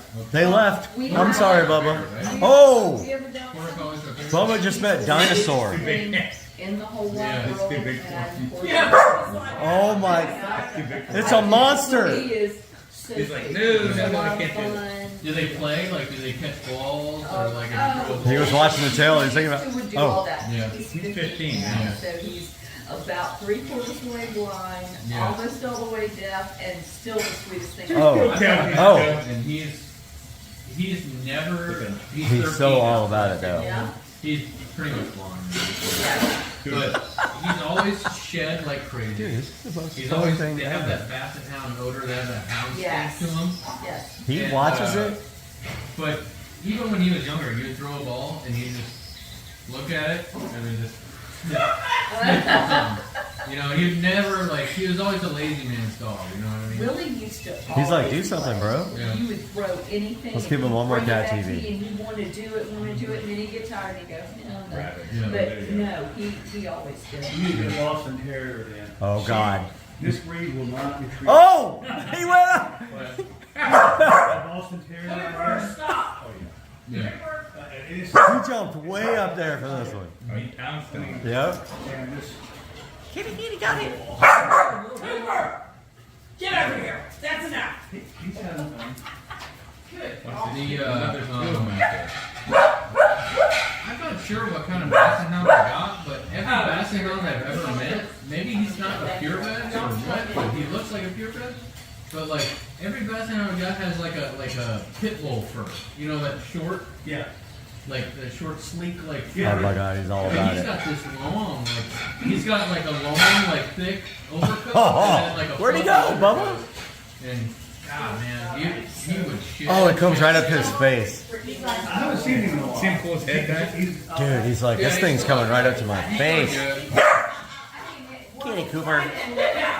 Honestly, I wouldn't be surprised if he lasted another year. Yes. Helps. There's Fluffy, my Boston Terrier, right there. That's his ashes. Oh yeah. Oh, hilarious. It's going crazy. Oh, 2 mice. Yeah. He's in mice overload. You know what? He doesn't know which one to watch. I like all the little short, stumpy dogs with the little leg. I kind of like all the. I tell you what, this guy. We were there and looked for a corgi. He's something else. He totally sees it. He's a lot of fun. Yeah. Love everybody. Jump the Chick-fil-A. That's sacrilege. Look at him jump. Oh my God. Ooh, that thing zipped back in.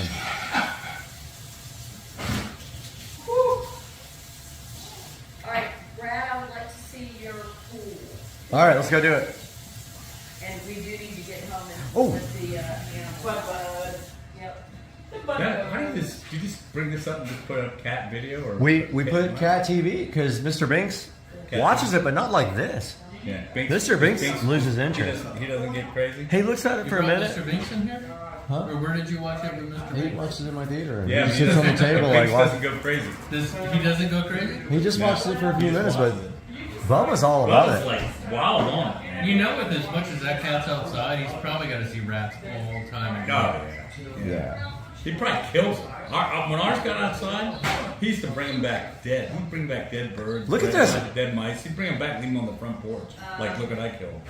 And he had any front claws. He was a huge. The rats down here are no joke. They get huge. Yeah, they're big. I think he would Guys watch got them this back- all day. Did you have them Honestly. back there in the water? I bet you did. Oh yeah, I've had them up in my attic before. Like they've had like a straight up like nest going on up there. Yeah. So where you can hear them scampering around. Oh! Oh, wait a minute. Set The up a mouse bunch that of goes traps right up for his there, face. Lay down a bunch of poison, and they haven't been up there since. But you can see. Put out that camel. Go eat the shit out of that. Yeah, I've got like this little bench outside that's like a storage area. Like you lift up where you sit and stuff, and I can see them. They bit out a little hole. It's plastic, and they bit out a little hole in the back. And They worked their way into it? Huh? They worked their way inside? Yeah, and they were staying in there. And one day I opened it because I was like giving my dog a bath because that's where I keep his shampoo. But I could see one scurrying around in there. It's big old sucker. So I went and grabbed my son's BB gun. Don't have it. And I pumped it up, and I opened up the lid, and he tried to jump and climb out of that back hole. Not so fast. And I got him right through the ass and coming up through his body, and he was scampering around a little bit, and then I got him again. And I can't believe I got him with a BB gun. It was like, how do you get a running rat with a BB gun? But just like you get a running squirrel with one. Your cat's so entertained. They're nothing but. I cannot believe he's still watching it. I bet you leave this on all day, you'll be there the whole entire day. Sure, Just she's like, locked on. Look at him. Look at his head. this would be literally like exercise for a fat cat. Totally.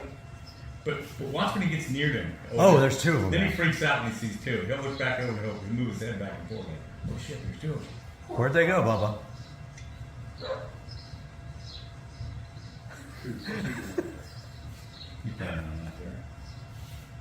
I love how they run inside and it like piques his interest. I think they're all about fucking with the cat. I'm just saying. All right, guys, we are headed over to All Set Auto today on Supercar Street Racing.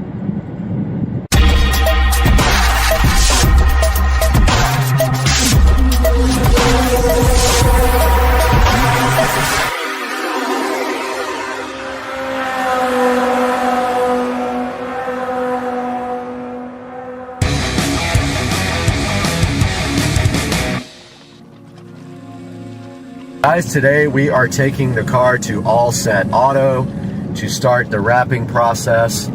Those guys are going to do a bunch of video while the car is there. So once that's all done, we'll have this all posted up for you on In Supercar Street 500 Racing. feet, turn right onto Fulton Road. So that's where we're headed right now. Let's get there. Alright guys, we are here at All Set Auto, as you can see, and we are waiting for them to actually get here right now. I'm a little early. So we're going to sit here, wait for them. We have some carbon fiber goodies in the back seat here, and we're going to show them how we want them to record the videos. We have the GoPro here as well. So as soon as they get here, we'll update you guys. Alright, we are here at All Set Auto, and it looks like they might be open, so let's go on in and see what's happening in here. Hey, good morning. How's it going? Very well. Good to see you again. Yes, sir. So we're kind of ready to start the process on the car. What do you think? I'm excited. It's going to be an awesome project. It's going to come out looking great. I'm kind of looking back there, checking it out, just getting an idea of what it's going to look like. So with those wheels on there. Yeah, those new wheels, man. The BC Forge, the pretty expensive, but I think worth it. And so Tesla did some paint work on the car, and they messed up one little part of it, refused to fix it, and we're going to make sure that gets on video. Yep. So what exactly are we going to be doing to the car? How long is it going to take? And what are the advantages of what you're going to be doing? So we're going to be doing a couple different things. The big project is we're going to be doing a satin conversion, full PPF wrap on the entire car. Okay, perfect. So we're going to be using Lumar satin matte cap, right? What it's called, and every single painted panel on this car is going to be wrapped. It's going to go around every edge. It's going to be a full color change. The way you should look at that is a color change on the car. Right. That's 8mm thick material. It's going to protect your car. You're going to be rock chip proof from here on out. Okay, and so after you do the PPF on the full car, then what's the next step of that protection level? The next step is we do a ceramic coating. Okay. So we're going to go over every bit of PPF. We're going to go over your windshield. We're going to go over the leather on the interior. We're going to ceramic coat those forged wheels you just got on there.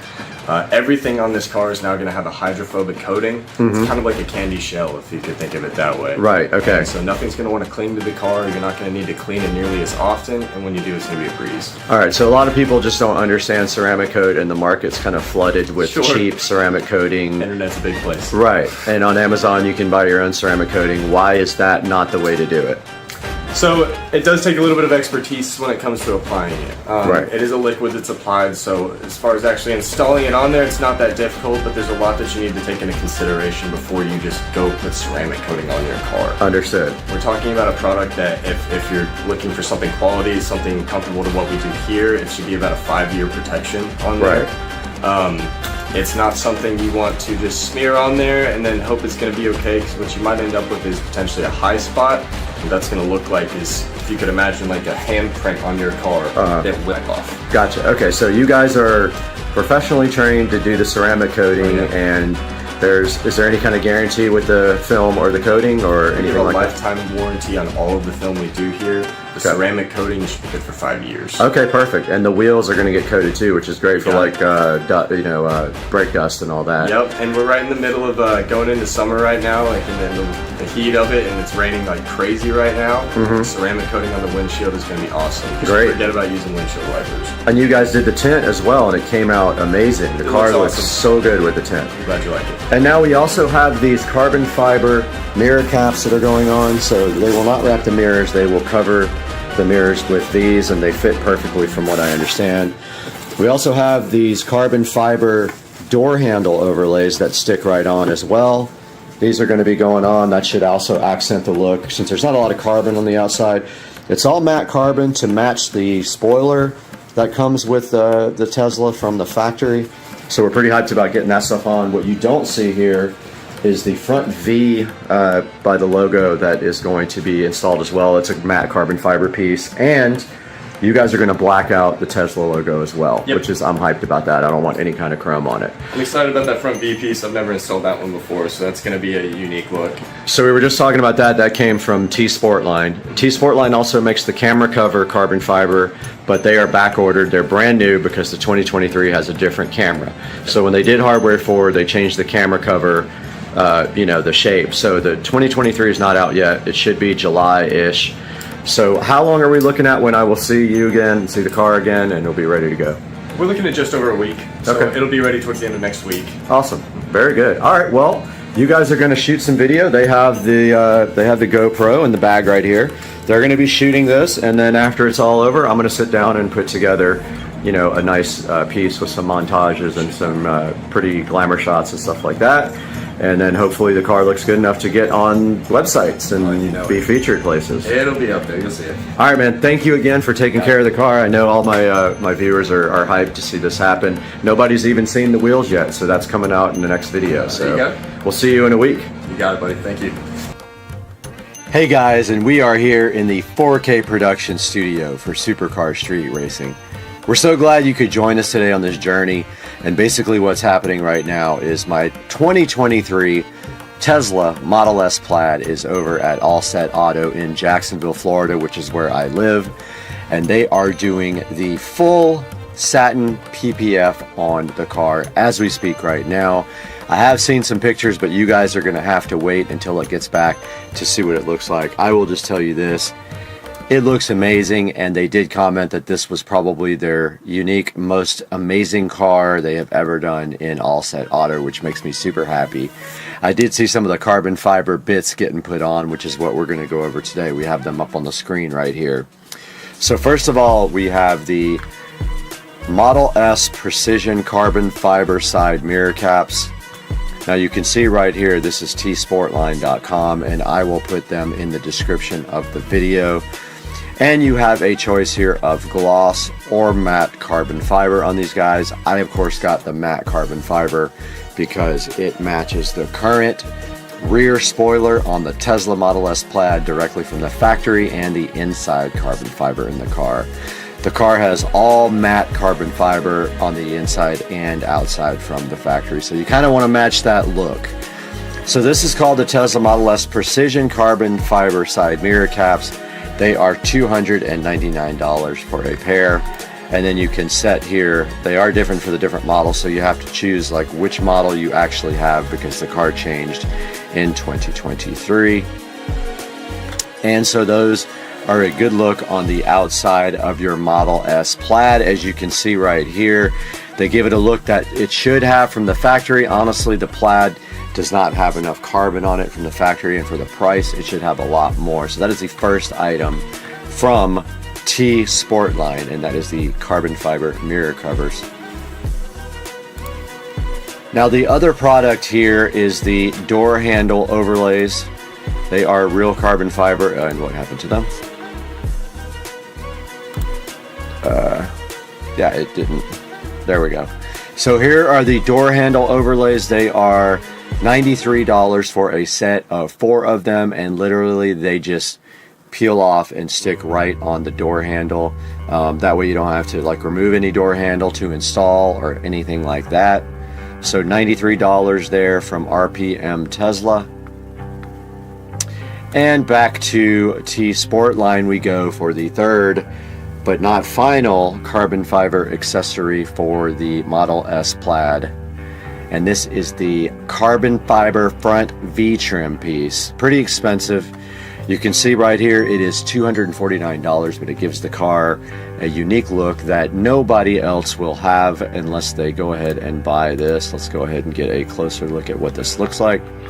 So check out the V-trim here on the Model S Plaid. Looks so awesome. I don't have any close-up pictures of it on the car, so I am super hyped to see what that looks like in person. And you can see here it'll look great with the blacked out Tesla logo, which I also did. And then if we go back to the main page here, we can take a look at their other, they're called the fender camera covers right here. This is also ordered in matte carbon, and you can see right here, since I have a 2023 and all the hardware changed, I had to order the ones for Autopilot 4.0, which has different cameras, and so those are actually on back order, so I am waiting for them to come in, but I will put a link in the description. Let's take a closer look at these guys. So these guys look super awesome, and I am super hyped to get this on the car. You can see right here. Let's go right through these pictures and take a look at how these look. How cool is that, guys? I am hyped for this. I hope you guys are too. So there it is on black. It looks super awesome, and you can tell it's gonna just look sick with the matte PPF, the satin PPF on the entire car. And this gives you like a little standout look from the other Model S or Model S Plaid on the market. And the other thing I wanted to take a look at directly with you guys is something for the front. I have not researched like a front splitter or front apron. Let's see what they have here. So they have a carbon fiber aero package for $4,000. Don't need that, I already have the rear spoiler. Let's go back and look at the front apron. 2023 front apron. So the front apron looks like this. Pretty cool. What's that difference between that and the front spoiler? Let's check it out. Let's see, Model S, carbon fiber. Yeah, I think it is this must be the rear spoiler. Yeah, okay. So what we want is the front apron.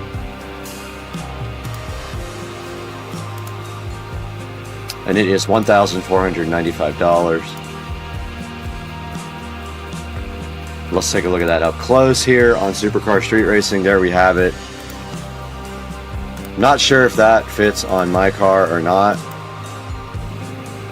but if it does, it'll give it a little more of a sporty look. Let's see what they say.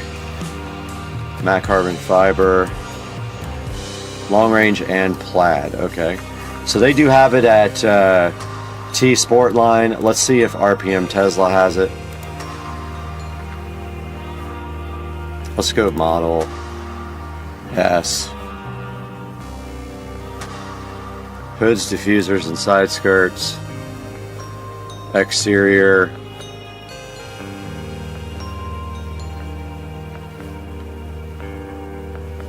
Let's see. Not finding it here.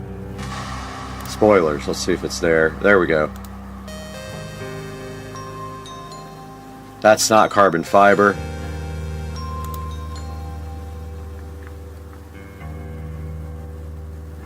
Not seeing it here. So I do have a carbon fiber hood for the Model Y. That's kind of cool. Alright, let's go here to Model S 2021 Plus, Model S Plaid, and Long Range. Alright, this is all the stuff for the Plaid.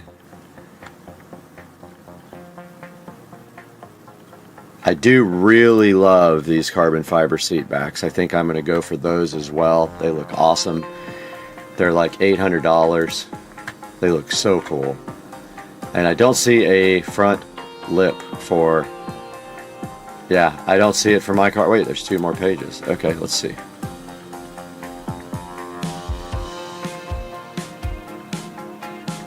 I don't see the carbon fiber apron here, so they may not make one for the car. We'll keep looking at. Yeah, I don't see it. So the only other thing that I see an immediate purchase coming for are their amazing carbon fiber back seat covers, which look so crazy. So guys, that's going to wrap it up for this video, and in the next video you guys are going to see the reveal. Please like and subscribe and buy anything through our Amazon links, not just what we post in the description. Click on any of our links in the description and make a purchase through Amazon, and we get a small commission to help keeping the channel going. We love you guys. We'll see you on the next one. Supercar Street Racing.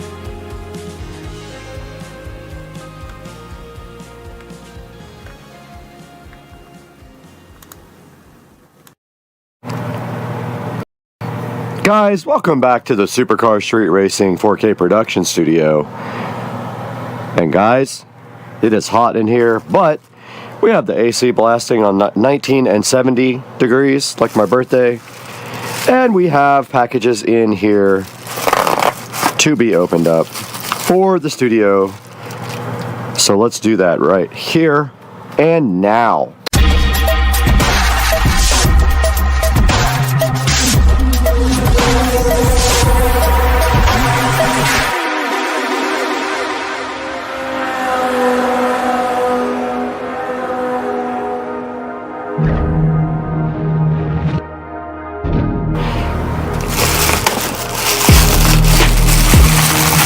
And inside of this box here is a lock and key for the new studio door.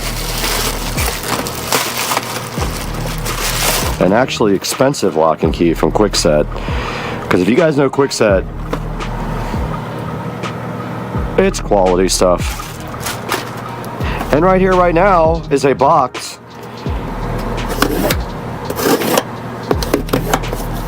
from Prime Video. Amazon Prime. I've been asleep for like 3 hours. You'll have to excuse my ridiculousness. Oh! We have the Eufy security lock, camera, and doorbell. So yeah, this is the new smart lock for the studio, for the production studio. We have a deadbolt and a regular lock.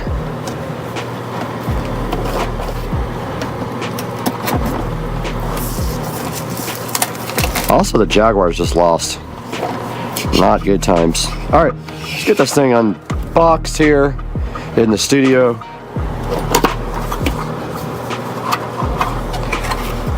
Wow, look at that production value right there, people. Check that out.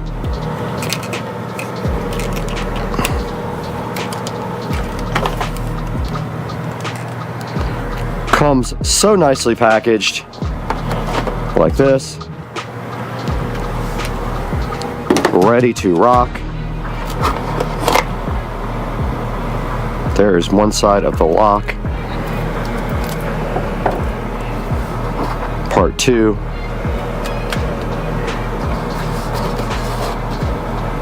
And the nicely packaged second part of the lock here.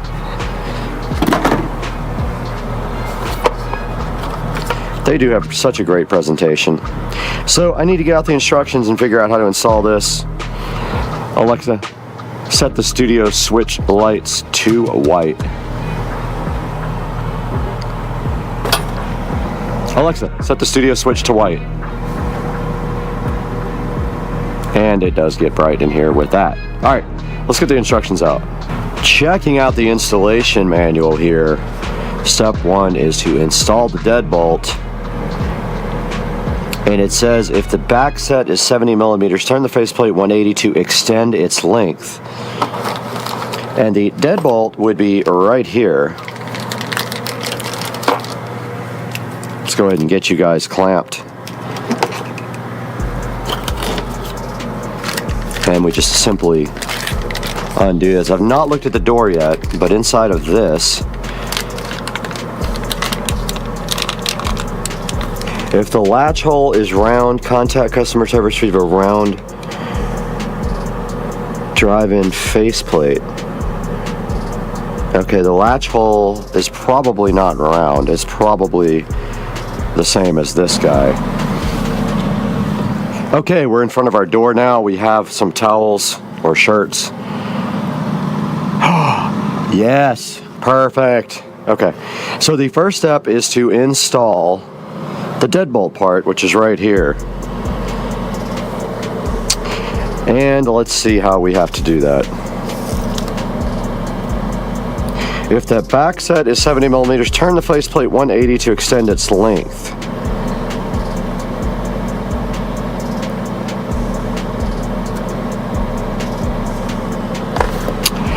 Don't think we need to do that.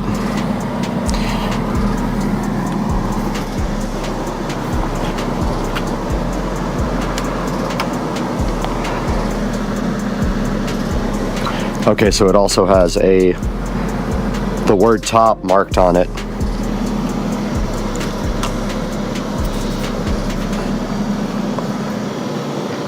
Literally fits perfectly. You don't really have to do anything to it.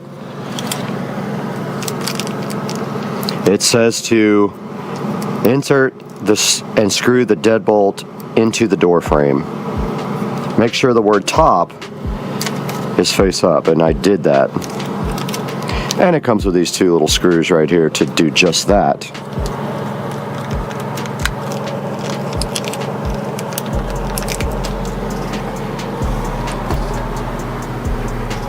I do have my trusty DeWalt drill right here. Guys, it fits perfectly right here. I love this brand new installation and a brand new door.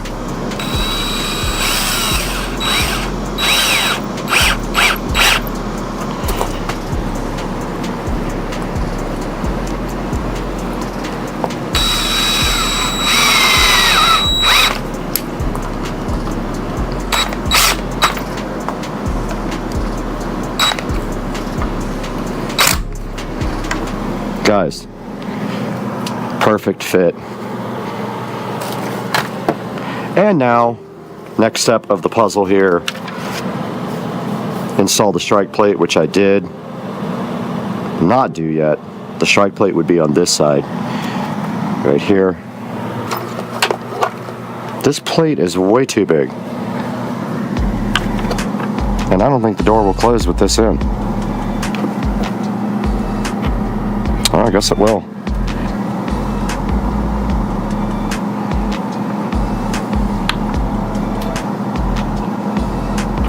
So it doesn't fit the door.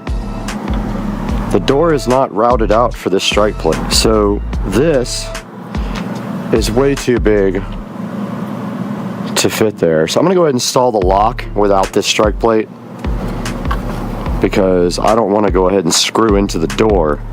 It doesn't fit. So I'm gonna do it without it right now. It comes with a strike plate reinforcer, but like it doesn't fit my door. It's so strange. It's like a wide, it's just like a super wide plate.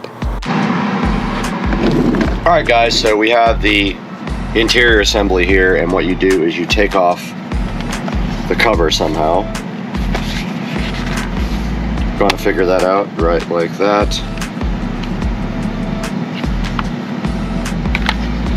Somehow you install this.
Okay, while the battery is charging for the smart lock, we have the quick set lock to put in here.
checking out the outside of the Eufy doorbell and security lock with that peel set.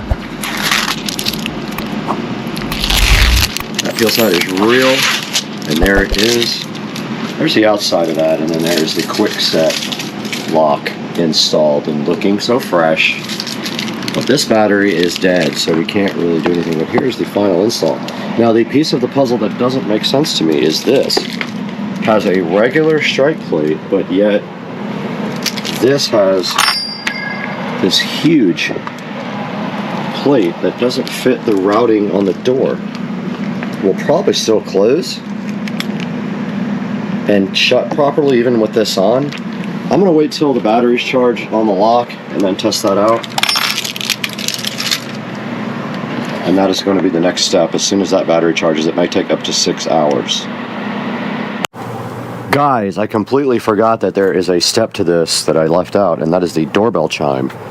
This is the Wi-Fi bridge and doorbell chime, and it comes with this little adapter for 110 volt that you have to screw on.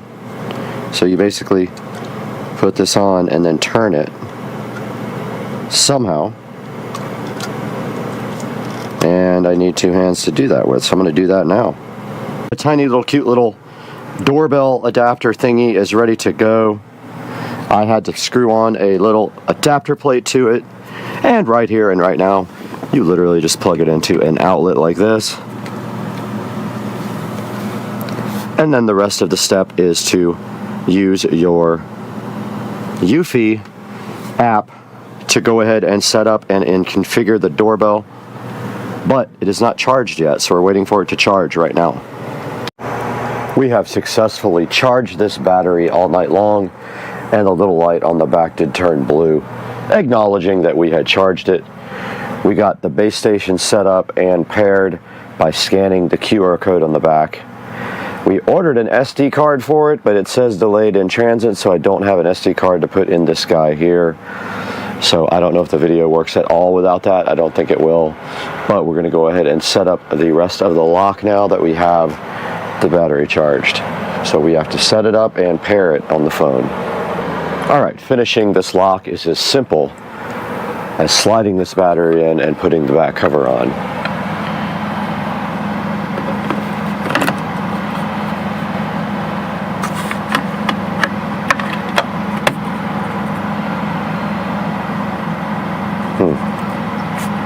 The one up front makes us tone when you put the cover on.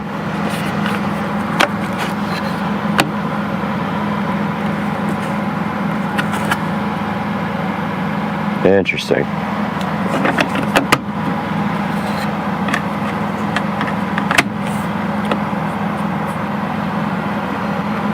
Did not do anything. Let me see if it works. Please download the Eufy security app to complete. Okay, it did acknowledge. So we have to add it now.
All right, guys, we are back, and we did get our extra tiles in, and we got a floor mat in. So our job right here and right now is to just simply finish what we started with this tile.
Back over here by our doorbell, there should be an SD card slot in the side.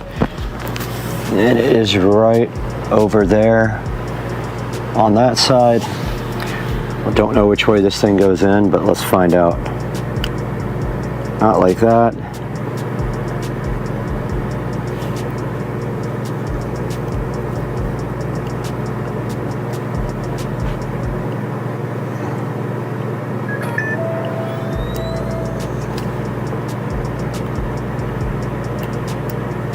Okay, SD card is in. Now all we gotta do is go to the app and make sure it works.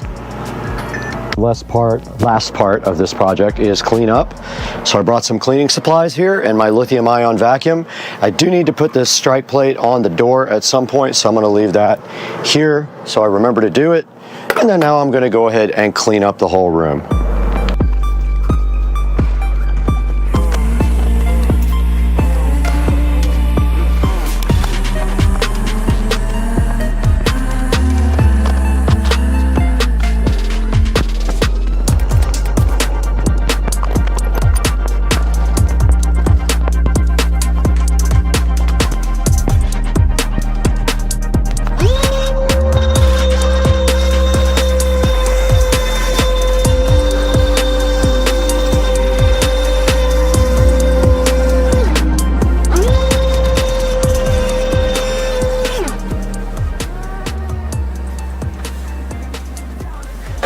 Hey guys, welcome back to Supercar Street Racing Studios. I am Brad, and today we are bringing you this UFI Security Video Smart Lock and also the quick set regular doorknob that we just installed right back here on the Supercar Street Racing door. And at the same time, we also did the foam tile all over the brand new door and got this place sealed up like it was meant to be. It used to just have a regular shed door on it. And as you know, we converted this into a 4K production studio. And now we have a real door and a real door lock and a video doorbell. And you can see right here, right now, that the UFI Security Video Doorbell is about 300 bucks. So we went ahead and put that in, and it does show video on the actual phone when you walk up to the doorbell. Really cool thing, and I will have the install steps in the video you just saw just now. And this will be in the link in the description along with the quick set doorknob. Guys, please buy everything through our affiliate links. It helps us out greatly, and we really appreciate your support and help at Supercar Street Racing, and we will see you guys on the next one.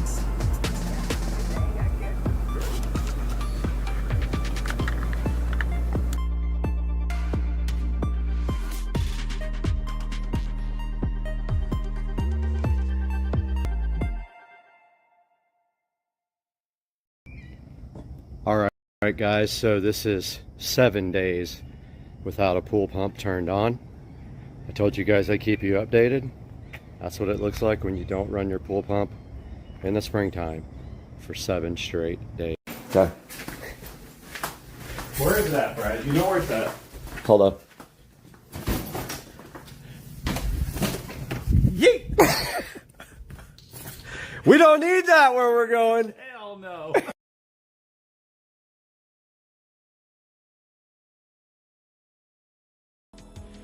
Alright guys, welcome to the stream. So today we're taking a look at the Starlink mission,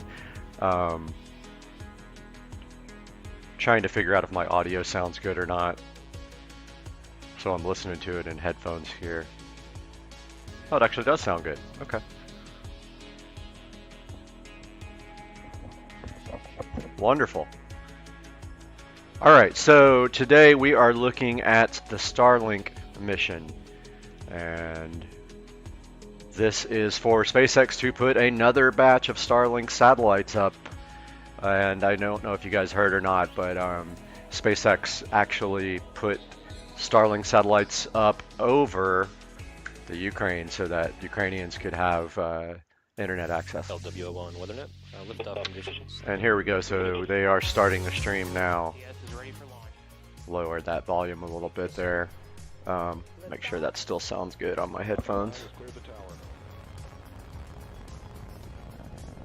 Sorry guys, this is my first one, so I'm still trying to fine tune everything. Yep, still sounds good. We are live. And there is Starman there. 4, 3, 2, 1. Good look at Falcon 9 with the vapor trail coming off the back of the engine there. There's a double landing. Good morning. It's Thursday, March 3rd, and you're looking at a live view of the Falcon 9 awaiting its 9:25 a.m. Eastern Time launch from Launch Complex 30. So it looks like we're still go for a launch here in about 10 minutes. And so right now they are fueling the rocket. You can see at the bottom of the screen right here. where the RP1 was loaded, and then the LOX loading is still going. They're going to chill the engines around this time at about, I can't remember how long it is before the actual liftoff. They retract that strong back right there, and then we should see a timely liftoff here this morning. The weather looks perfect. It's actually, I'm actually in Florida. I'm about 2.5 hours away from the launch site. I can't see them usually, unfortunately, but sometimes at night, I suppose you could probably see it from Jacksonville. So he's just talking a little bit about Starlink now and how SpaceX has operational satellites over the Ukraine. Let's listen to see what he's saying here. Similar to our previous Starlink launches this year, or some of them anyway, we won't have ground station coverage during payload deployment, which means we won't have live audio. Okay, so we're not going to see it. Of payload deployment in real time. We're not going to see the video of the Starlink satellites being deployed. So what happens in the Starlink is that with the deployment process is that the Starlink satellites are stacked up inside of the bay there. The fairing pops off because it's no longer needed once in the vacuum of space. The fairing is just there to protect the payload on the ascent phase of the mission. Once they are in the vacuum of space, they jettison that fairing, which then falls back into the ocean. It's retrieved and reused. Now, SpaceX has been trying to refurbish these fairings now for a little bit because of the expense involved in them. So they are reusing the fairings. This will also be the 11th landing of this particular booster, and not sure which booster it is. But it will be the 11th time that it lands. And so you can always go to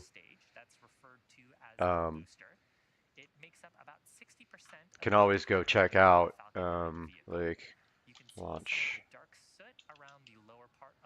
schedule. If you don't know, if you can go to Spaceflight Now and you can go to the launch schedule here, and here we're looking at, so it's Starlink 4.9. And it tells you the exact time. So this is supposed to go off in 7 minutes. And then we're going to launch 47 satellites. And so we're going to get to see a drone ship landing, hopefully for the 11th time. But yeah, we are live now. We're 7 minutes away. Depending on the payload that we're flying. Above the first stage, we have our black carbon fiber inner stage. It's got that distinct color from the unpainted thermal protection system on the surface. This structure connects the first and second stages and houses our pneumatic pushers that are used during stage separation in flight, as well as the Merlin vacuum or MVAC engine on the second stage. Notice this condensation coming off the rocket is normal. So what happens when the cold surface of the rocket meets the warm Florida air. It's probably about, I don't know, it's in the low 60s here in Jacksonville.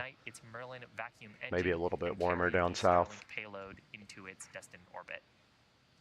The first stage will then return to planet Earth. So there's a good look at, just read the instructions. 11th time on our drone ship named Just Read the Instructions. And they're pre-watering that deck for the heat that's going to be generated when that landing burn is activated there. The Starlink satellites until we get to space. About 3 minutes into the flight, once we've exited. It's a good look at the fairing right there that they actually do recover. So this is reused. You can actually tell here that they refurbished this one. So that fairing is to protect the payload, the Starlink satellites on the way up to space. Looks like we're about 5 minutes away.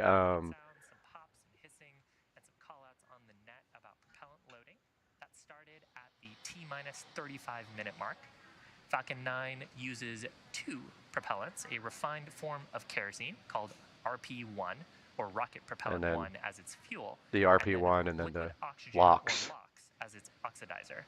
The liquid oxygen is chilled well below its boiling point. Yeah, so what SpaceX does to increase the performance of the engines is that they actually load propellant all the way up until the launch time, even with astronauts on board, which is unprecedented in spaceflight.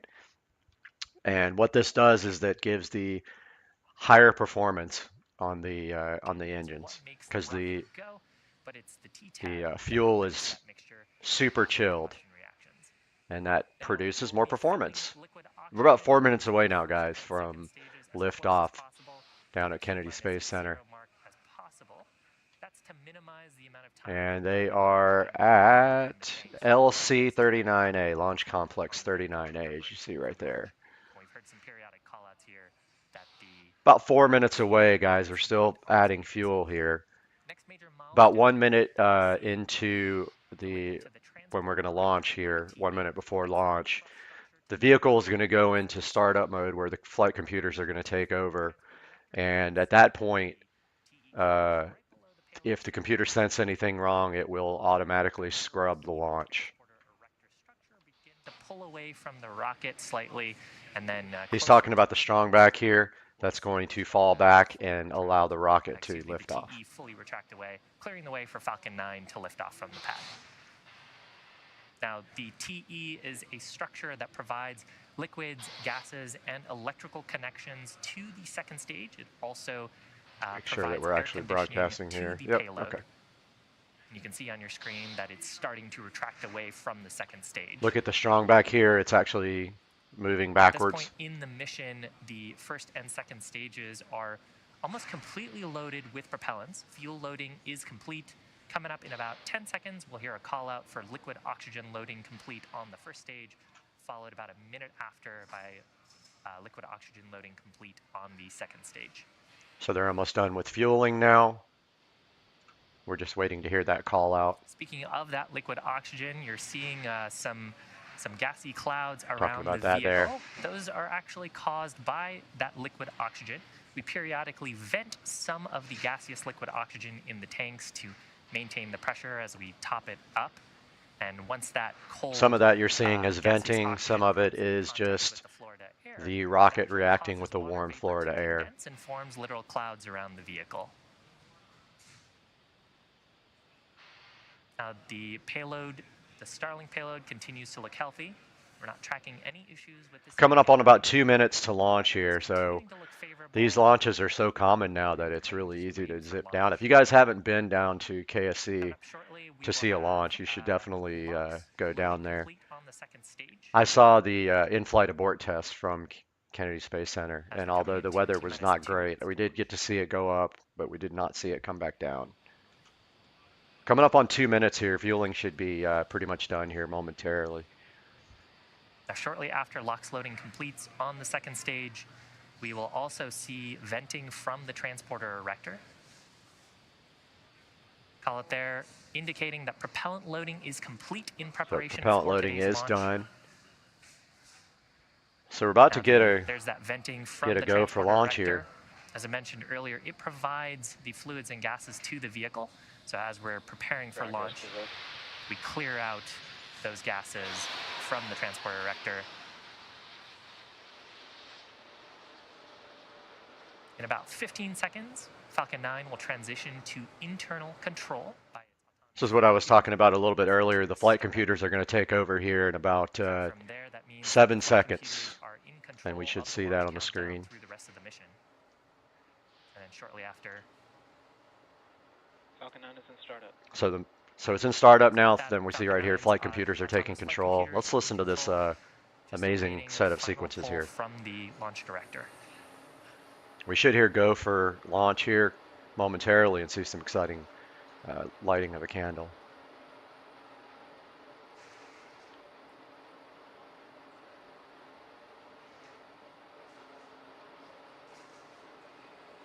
"30 seconds to launch." T-minus 30 seconds. LD, go for launch. All right, we just got to go from the launch director. LD is launch director. To go. Launch director giving their final go for launch.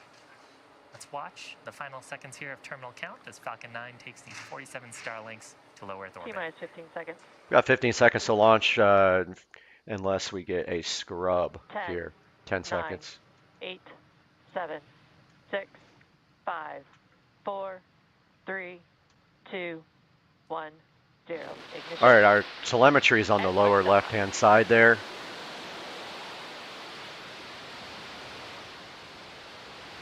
And there we go. What a beautiful shot this morning at Kennedy Space Center.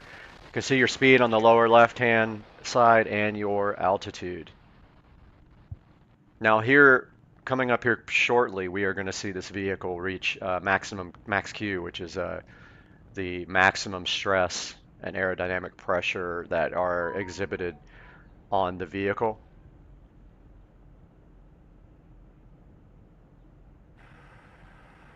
Good shot down, looking back down the vehicle. Falcon 9 lifting off from Space Launch Complex 39A at the Kennedy Space Center. Check out the coast there. Carrying 47 Starlink satellites to low Earth orbit. Nice shot. Now, we just throttled down the Merlin 1D engines in preparation for max Q. That's the point of maximum aerodynamic pressure. Falcon 9 is supersonic.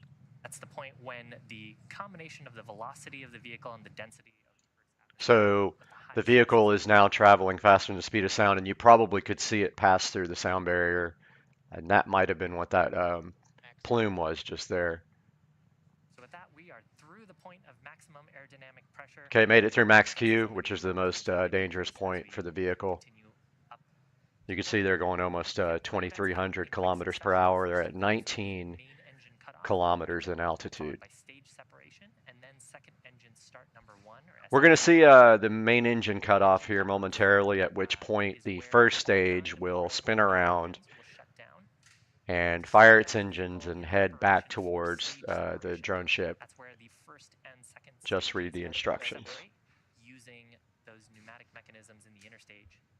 Right after stage separation, the first stage will be making its way back to Earth. What a great shot, man. They are doing so good with their coverage these days. Today on a drone ship stationed out in the Atlantic named Just Read the Instructions. Vehicle is following a nominal trajectory. Almost 44 kilometers in altitude, almost 6,000 kilometers per hour at this point. We're going to see Miko here in the next 10 seconds. Main engine cut off. And hopefully we'll see that first stage flip around and head back towards the drone ship. Cut off, followed by stage SEP, and then SES1.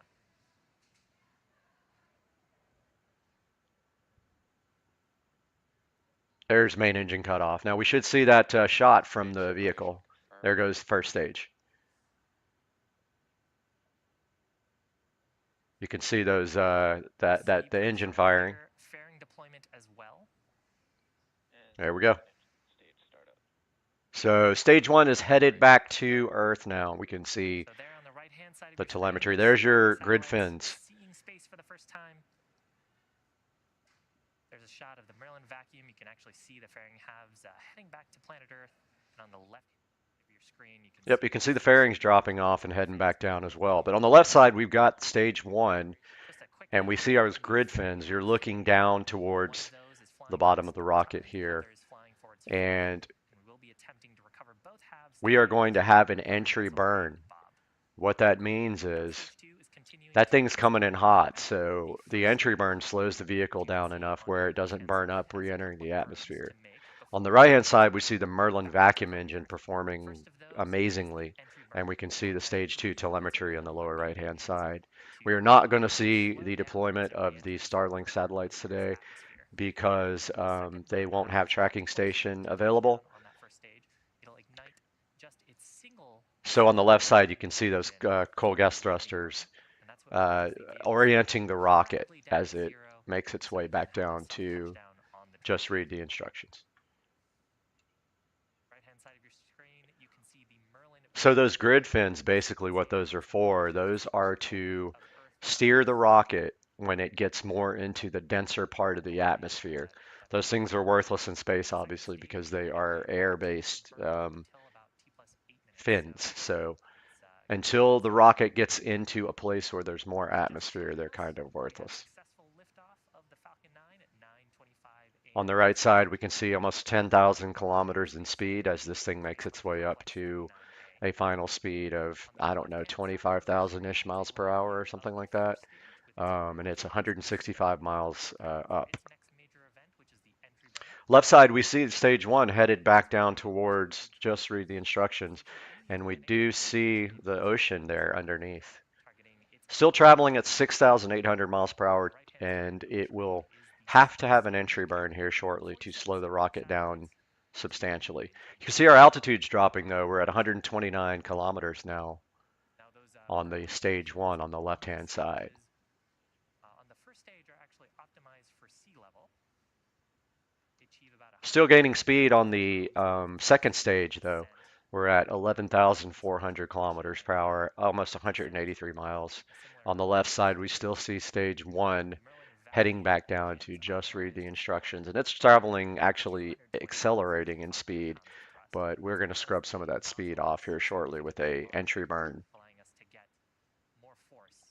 It's going to fire those Merlin engines and slow down quite a bit here. You'll see on the little clock timeline there when that hit entry burn. We'll see our entry burn on the left side. And as we get back into the Earth's atmosphere, the first stage only uses those grid fins. Now the only thing that's going to keep this guy from burning up in the atmosphere is this entry burn. If you come in straight down like that, you would literally burn up in the atmosphere. I notice it's speeding up more. That's going to happen as it enters the atmosphere and gravity starts taking a hold of it. And as that gravity starts taking a hold of it and it enters the atmosphere, the more heat that builds up around the vehicle, so that therefore they'd slow it down with a entry burn.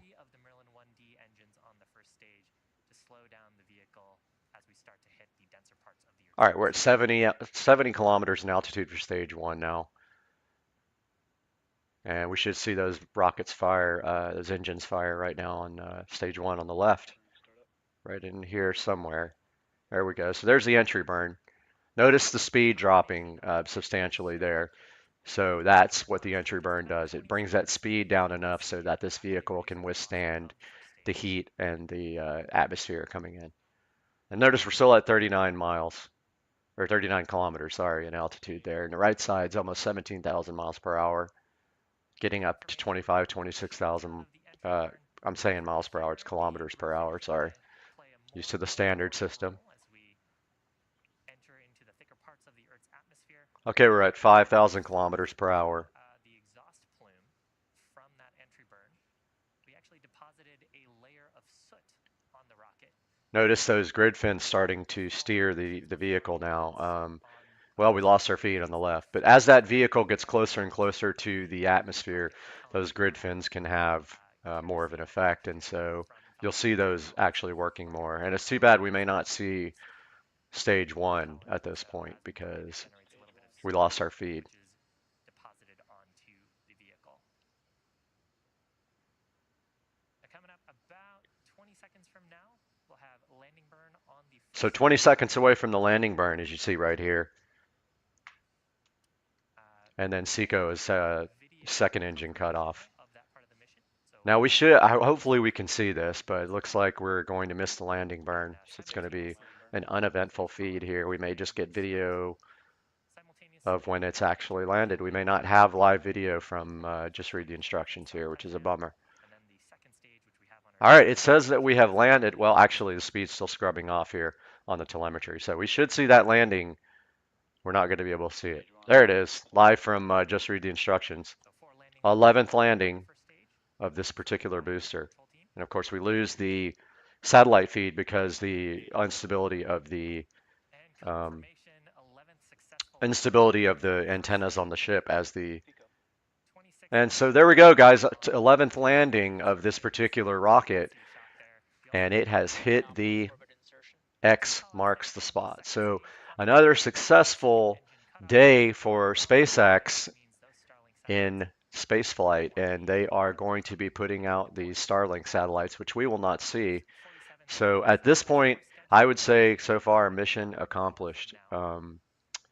And we're going to end the stream right there. Guys, thank you so much for watching. So I want to do these more. And I got. Hold on. Got to go into my kitchen real quick and then. Oh. Okay.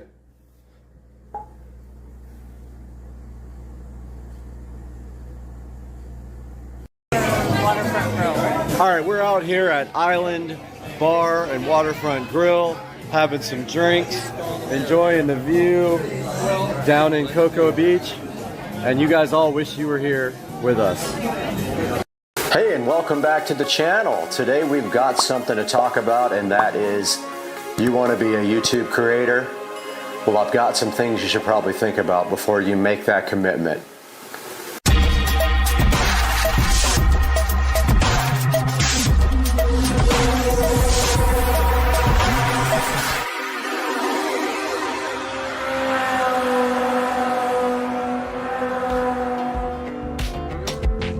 So let's talk about the first thing you're gonna have to be a successful creator on YouTube. So YouTube recently raised the stats for becoming a creator and making money with YouTube videos. They now require 1,000 subscriptions. So I know you might be thinking it's difficult to get your first 1,000 subscriptions. It is very difficult. But there are options out there. There are paid subscriptions where you can pay people to actually boost up your subscriptions. Places like Upwork will do that for you for a minimal fee, and it can get your channel started on the way to 1,000 subscriptions. Other ways to do it is just social media. Put your channel out there on Twitter, put it out there on Facebook, and just by word of mouth. And people will subscribe to your channel. They'll help you out tremendously. So the second thing you're gonna need is 4,000 watch hours in order to monetize your videos. That's in 12 months' time. Now I know that might seem like a lot of watch hours, but that can be done pretty quickly. If you take your time and make great videos, you can get to that 4,000 watch hour mark quickly. Again, there's other ways to get it done though. You could actually pay someone to boost up your watch hours to 4,000, at which time your channel might take off and start earning revenue. So the next thing you need to be a successful creator on YouTube is a plan. Now, when you have this plan, all you have to do is just stick to that plan and come up with something that people are interested in hearing about. It might take you a few videos, but maybe one day one of your videos will break out and go viral. I know I have several videos over the 40,000 mark, and that's the only way you're really going to make money on YouTube, is if you get videos up there in the 40, 50,000 mark per view. Those people with million hit videos are making quite a bit of money on YouTube. So I know what you're thinking. How much does each video pay on YouTube? Well, there's a lot of factors that go into getting your videos monetized and how you get paid. And a lot of them have to do with ads. And how many ads you place on your video and how much people watch all the way through your video has a big effect on the amount of money you get paid per video. So as you can see here, planning your ads in your video has a big effect on your pay. So how much does each video make on YouTube? Well, I can tell you from experience that a video that gets over 40,000 hits will probably make you around $120 to $140. Now again, it depends on your mid-roll ads, your primary ads, your secondary ads, if people watch all the way through, the length of your video, and other factors like that. But as you can see here, a video with over 40,000 hits is still not going to make you a lot of money. You're going to need to get into those millions of hit videos if you really want to start thinking about retiring. So your next challenge is going to be coming up with ideas for your videos. To be a successful creator, you don't necessarily need to upload videos every single day.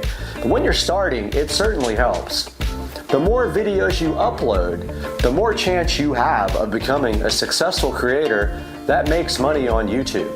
Now, all your videos might not strike it rich, but having a lot of videos out there increases your chances of a video going viral, at which time your channel could take off.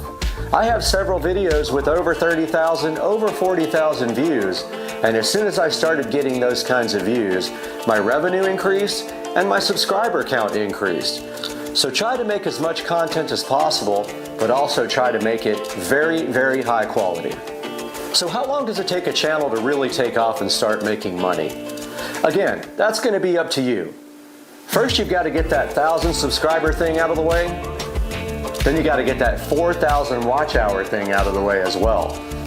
Once those two things are done, you can start monetizing your videos, but you also have to create a Google AdSense account so you can get paid, and YouTube has to approve your account. Now, getting your account approved can be tricky. They have done some things with certain people's accounts saying that they had copyrighted material when they didn't. They have flat out denied some people's accounts, and they can take your monetization away at any time if they feel like it. So go ahead and get these things out of the way, and you're well on your way to being a successful YouTube creator who makes money on their content. So how long did it take me to start making any kind of money on YouTube? Well, I'll tell you right now, I've been at it for years, and I still don't make enough money on YouTube to even pay for the channel. It's a bummer, but you gotta start somewhere. And I have hundreds of videos from years back, some of which were not monetized until recently, and so I haven't made a lot of money on YouTube. I only really ever recently made any money that can even be counted towards anything. So you're gonna take a loss in the beginning, and especially if you have to buy equipment. You need things like cameras, you need lights, you need editing equipment, you need mics. And for that quality to be high, you're gonna have to spend some money. So it's gonna take a while for you to start rolling in the money on YouTube, but take a look at some of the things here that you're gonna have to have in the minimum to make some high quality video productions. So let's go over some of the things you need in the long run, once again, to have a successful YouTube channel and make some money as a creator. So the first thing you need is the 1,000 subscribers. That has to happen. YouTube will not monetize you without 1,000 subscribers. The second thing you need here is 4,000 watch hours over the last 12 months. You have to have at least 4,000 watch hours or YouTube will not even accept your application for monetization on your channel. After they accept your application, you're going to need a Google AdSense account to get started getting paid. And YouTube does report to the IRS. So you can expect them to send all your information to the IRS with your social security number. You need a plan. What's your channel going to be about? What kind of content are you going to focus on? Are you going to have more than one area of focus in your content? Make sure that plan is good. And you're going to need to create a lot of content. A good successful channel starts with a lot of creative content. Eventually, when you have your 1 million or 2 million subscribers, you can step that content level down and just focus on the main things that make you money on YouTube. Now, I wish you the best of luck on your endeavor to create a successful YouTube monetization channel. And please let me know down in the comments if you have any suggestions. What's been your experience trying to become a creator on YouTube? Let me know down in the comments, and we'll see you later from Supercar Street Racing.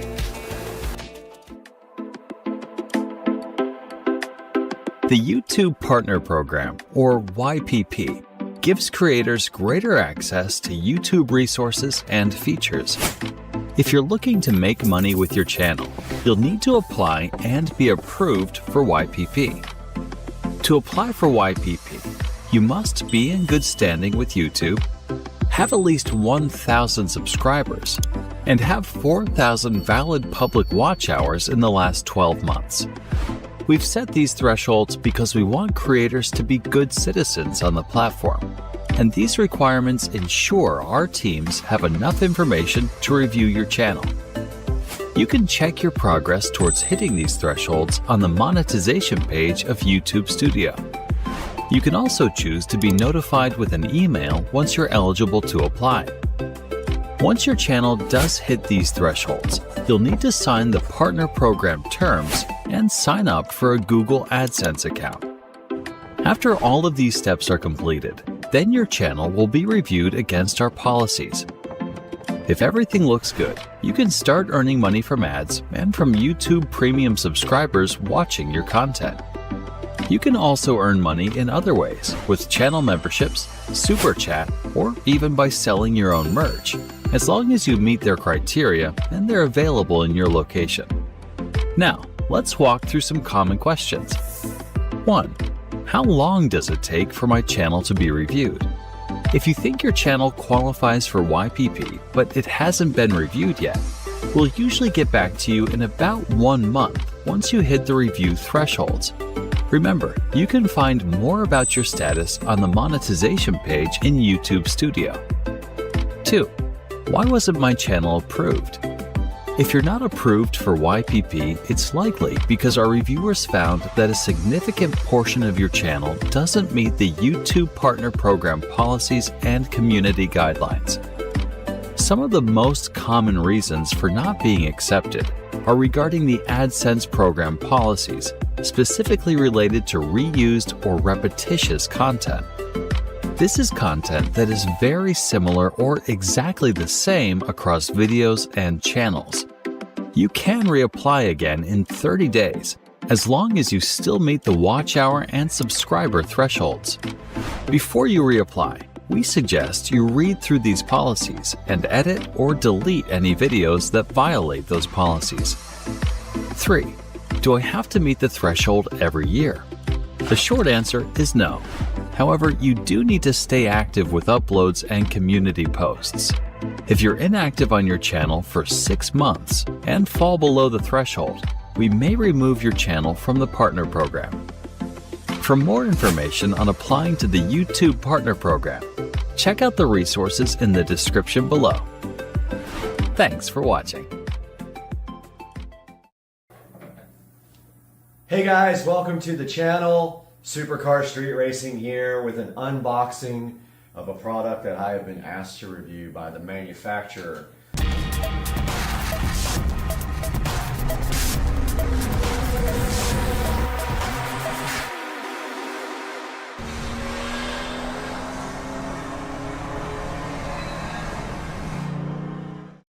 So this is the first time I've ever been asked to review something and been sent a product for free. So I just want to get that out of the way. This product was sent to me at no charge. I'm under no obligation to review it in a positive way though. And what we're looking at today is a tripod. So here is the packaging here. I'm going to go ahead and get this opened up and take a look. See what we got. And then I'll give you all the information about the seller in the description here. Alright, so inside the box here we have stand, tripod, 1/4 screw soft is what it says. Let's get the tablet out, get a little video of this guy here, still in the box. There's a good look at the label here. Stand, tripod, 1/4 screw soft, X0035E2511, whatever that is. And so now let's go ahead and take this out of the box completely. Alright, so it's packaged nicely. There it is. And we've got a cell phone tripod, video stand, height adjustable, 360-degree ball head, gooseneck, phone floor holder for live video is what it says on that. And then let's take a look at this inside of the packaging and see what we have here and see how well it does. We'll have to switch to the tablet at that point because the phone will be on, hopefully on the new tripod. Alright, so first thing I can say is wow. It feels very heavy, so that's a good thing. It feels very capable. Go ahead and packaged very nicely, by the way. Got a little white box here with something in it. Let's see what's in there. So it looks like inside the box we have like a swivel mount, I think it is.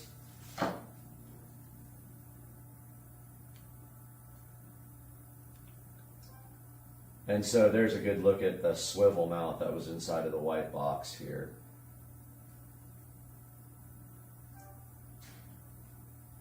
And then let's go ahead and open the actual packaging. Like I said, it feels very, very high quality. And again, I am not getting paid to say this, and I was sent this product for totally free. But this looks like a professional tripod. It doesn't look like a cheap tripod that you get off of Amazon sometimes, where it's so cheap it can't even hold the phone up. Alright, so then there's a instruction manual here.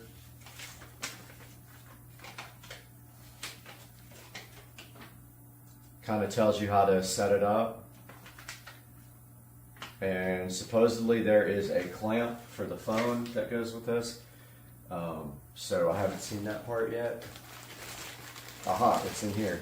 And then here we have like a gooseneck. Looks like. Yep. Very solid too, by the way. Nothing cheap about this. And so here's a good look at the gooseneck up close.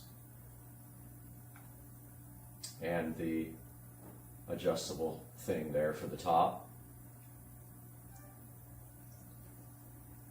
And inside the bag is the very last piece of the puzzle here.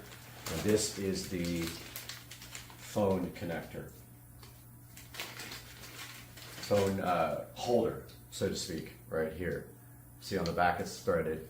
And then it looks like it's adjustable here, so it's not a spring type like the other ones are, like the one I have now.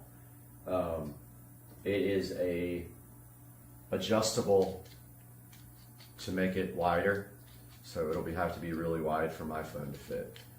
We'll see if that works out. So let's go through these instructions now and see how you set this up. So it tells you to open up the legs to make it extended. So I'm sure they're talking about this. There is an adjustment here to loosen it up.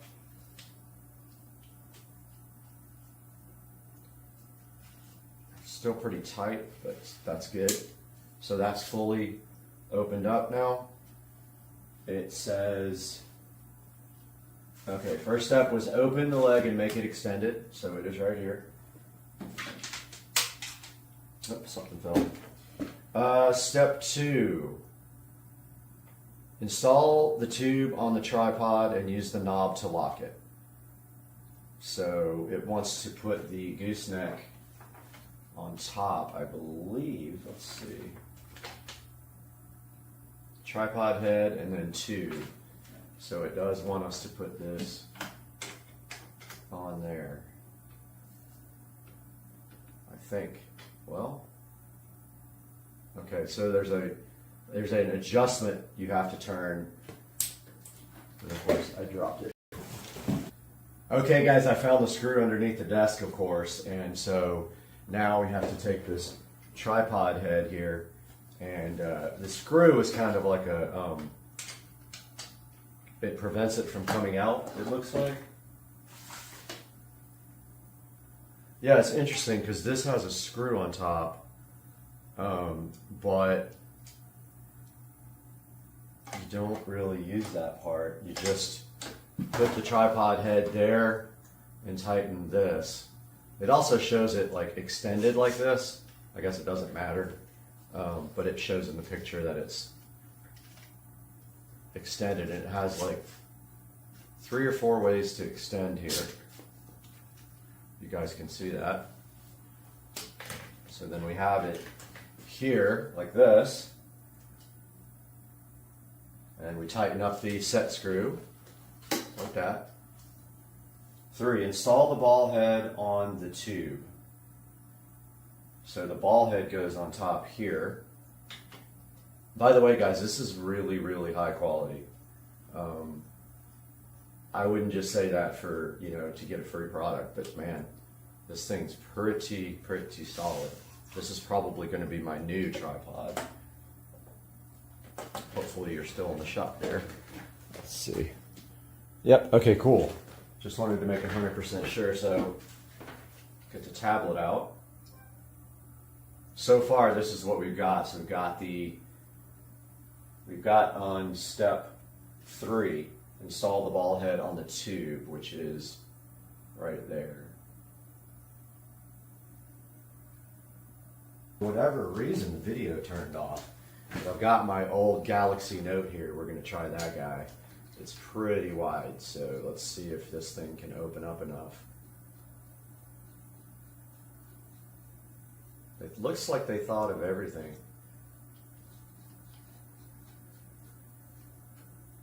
Nice.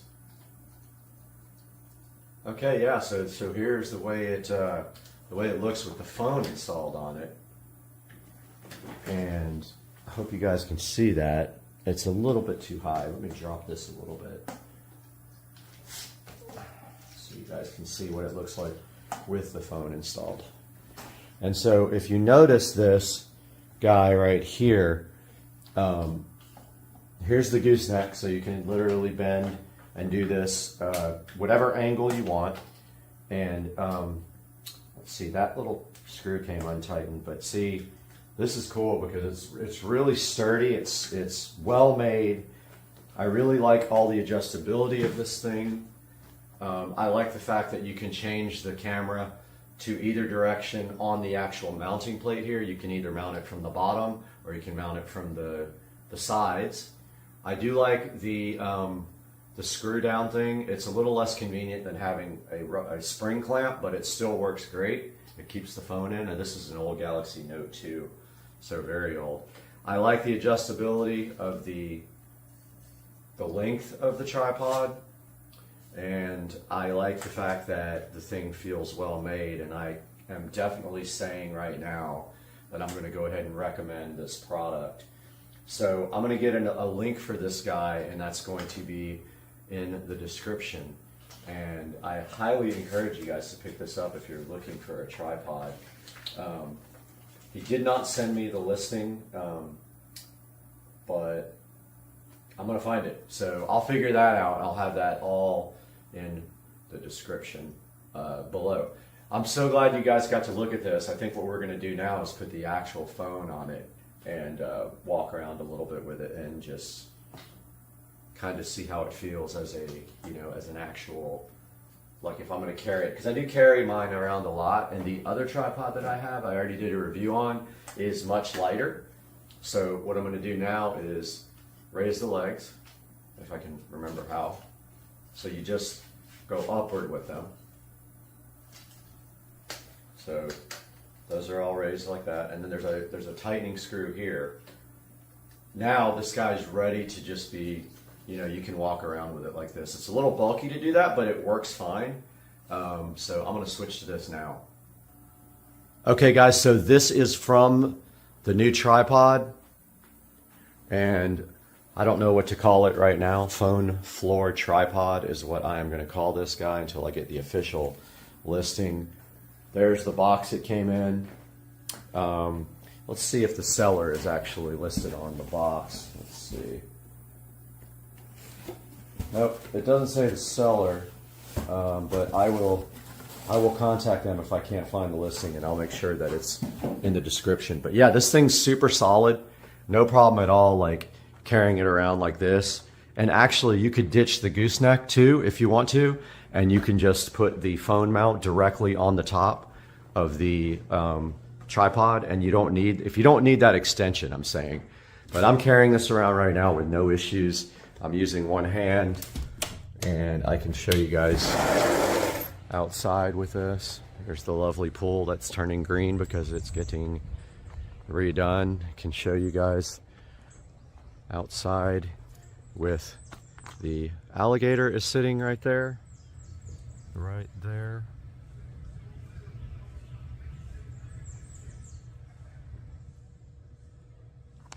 And yeah, so very, very easy to carry around. I am having no issues right now with just one hand. I mean, it does weigh a little bit, but I am thankful for that because, sometimes you get these ones, like my other one is a lot less high quality, even though it gets the job done. Oh, my yard guy came back. So, all right, guys, well, that is going to do it for today because I got to talk to the yard guy, but thank you very much. I hope you guys enjoyed this review, and the link will be in the description. Good morning, everybody. Hope you guys slept well last night. Had a crazy night out last night down in St. Augustine. I went to a cool restaurant with my friend Sarah, and then we went to hear some live music and went to Sangria's. It was really fun. But today we've got some important stuff going on. The driver texted me last night to tell me the new car will be here this morning. So that means I have to go find the money to pay for the transport. And I'm also working today, so I have to kind of get that in there. But the car will be here this morning. My plan is to video the car coming off the trailer, and then you guys will know exactly what's going on with my car situation. Stay tuned, that's all coming up here shortly, in the blink of an eye for you though. Wanted to take a look at the garage right now, show you guys what I did out here. In anticipation of getting the new car, the other day I came through the garage and I completely cleaned out and reorganized the garage. Got all my car prep stuff here with all my microfiber towels. Redid the car parts bin here that has oil and the battery charger and some other stuff in it. And then threw away a bunch of stuff that I didn't need. Scratching my head to try to figure out what happened to my high temperature coating spray, which I can't find anywhere, which I used for the exhaust on the SL65. I usually keep all my spray paint products literally right here, and it is gone. Unless I'm blind as a bat, it is just not here. So I don't know what happened to that stuff. I only used like a little bit of the bottle. But you can see I redid all my paint cans here. Only thing I have to do is get this garbage can back in the back. I keep the garbage cans behind my house when I have two cars. Here's the Accord, my daily driver. My toolbox over here, which I had previously organized and labeled. I keep all my tools here.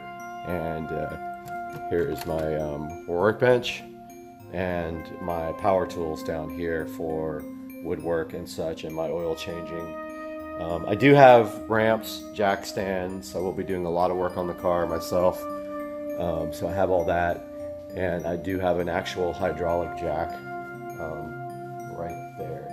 So this is kind of an idea of what the garage looks like now after a nice cleaning, and hopefully this will be enough space for the car.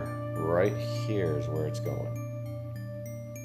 What's up, everybody? Just got a text from the truck, and they are about 2 hours away from me right now.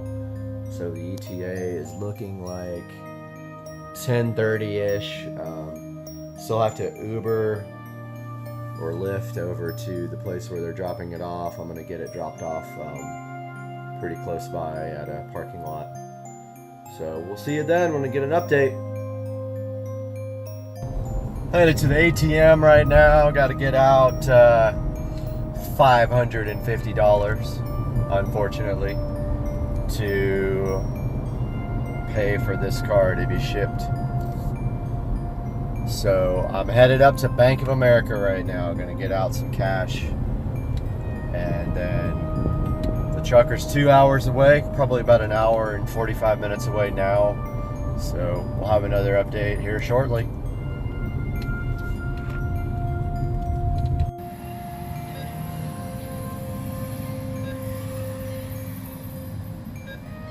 Let's see what happens. I don't know if it'll let me get this much.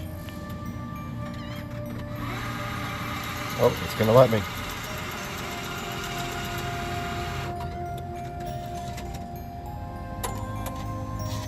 Yep. Out here waiting for the Lyft driver to come around that corner. Just checking out the yard. And grass is doing really good this year so far. It's a lot of work though.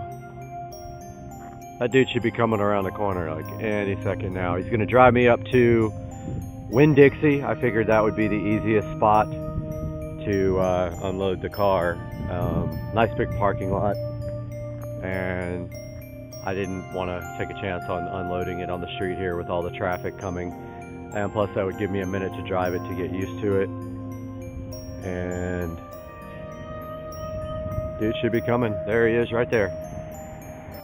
Out here at Winn-Dixie parking lot waiting for the driver to get here, and just kind of walking towards the road.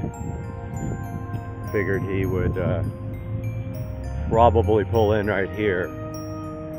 This is a really good place to unload. Maybe right along this wall right here, kind of, or the curb. When we do our drives from Mandarin to here for the drift shop, we always line up right here and wait for everybody to kind of regroup. So I figure he will be exiting the freeway momentarily and heading this way. Try to get some video of him coming down the road when he does. All right, I think I see it coming. Yep, that's the one. There it goes, he passed it. I know what you guys are thinking. Mustang. I know you saw that. He went right past it.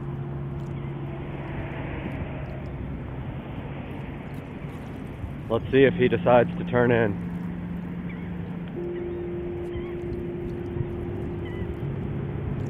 Coming back around this way.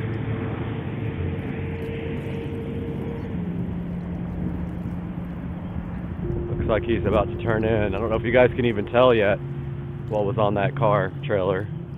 There is a orange car on the back. Could that be mine?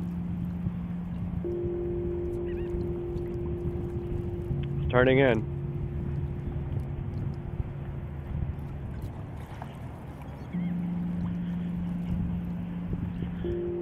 And here it comes, guys.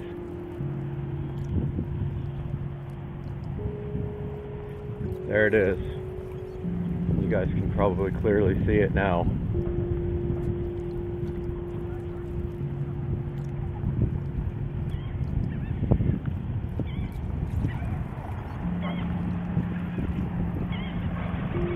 There it is. There they are. How's it going? I figured like back there would be easy. Yeah, all back there, there's plenty of room. There's the car. It's not that one. Wow. Really does have great paint. So here goes the, somebody else is getting a Mustang, not me. Pretty nice Mustang.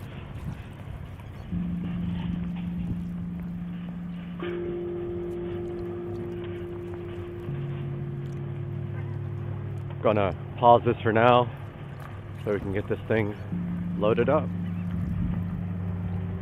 Unloaded. Getting the car unloaded right now. Mustang out first. 427 Mustang Roush.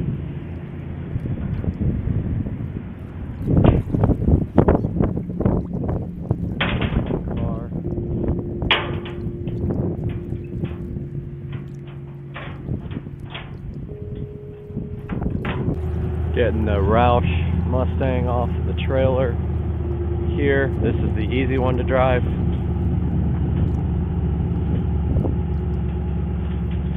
Because it has a regular clutch, I'm sure. But the IS has a twin disc. Directing them off the trailer. They got the boards to prevent any scraping. Straight back. Straight back. Let it roll straight back. Come on. Come on down all the way. Keep going, bro. Straight back. He's got it off the trailer. Good. Woo, that front is so low. Good. Damn. Good. Wow. So close. Front air dam. Very close on this Roush. So we're gonna see if you can drive a twin disc clutch. I think you should come up and try. No? You want me to do it? Yeah. All right, I'll come. I kind of wanted to get video of it coming off though. I'll video you. Okay. All right. Yeah. All right. Take It's your already time, on. walk up. Yep. There he goes. All right. New owner of his new toy. Yep. Gonna see if I can even drive it. Awesome. Yep. Really pretty inside. Look at that. Yep. Short boy.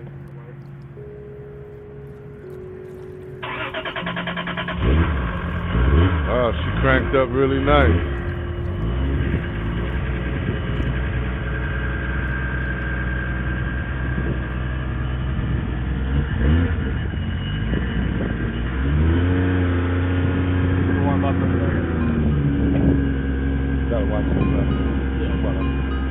You got it?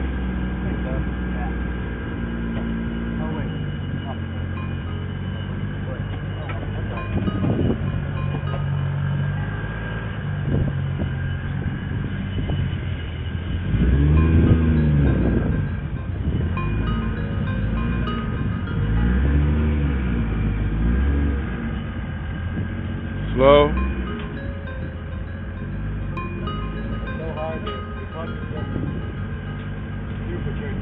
Yeah.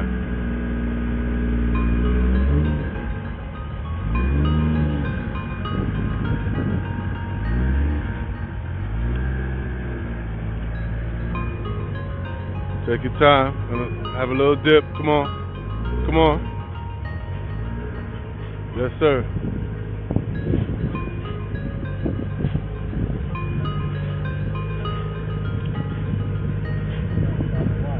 Come on.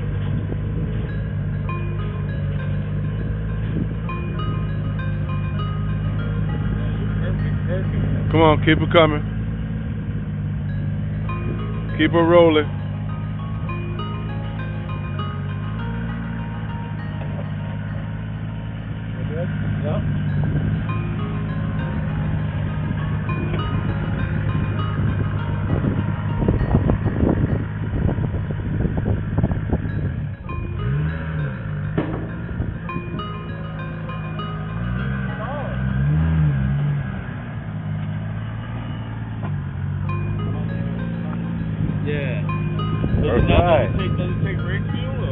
It will take E85. You know about the E85 stuff? Yep. About to try to drive this car without stalling it already. It's a little difficult to drive, but managed to get away without stalling so far. It's really off on though, as you can see right there. I'm still getting used to it. Wow, this guy just pulled right in front of me. Girl. So another thing, 6 gears really close to the emergency brake. You can really, it's hard to tell when it's in gear. This is going to take some getting used to.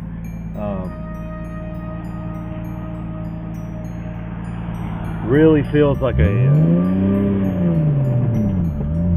wow. I did not do a good job flipping it just then. It feels like a really lightweight Supra. It's pretty crazy to drive this after having a single turbo Supra that made, you know, excess of 800 at the wheels. Now this does have the V160 swap, and I did remember I accidentally popped the hood, so I need to pull over and put that hood back down before it flies open. That's really hard to slip at first.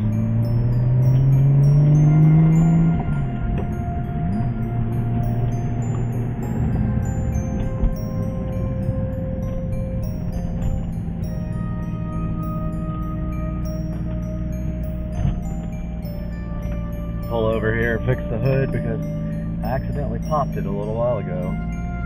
It's really awkward driving for the first time.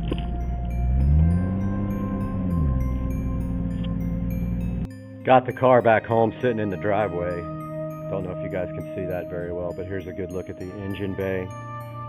This is a fully built 2JZ GTE VVTi motor with AEM V2. Pretty much no expense was spared on this car. It's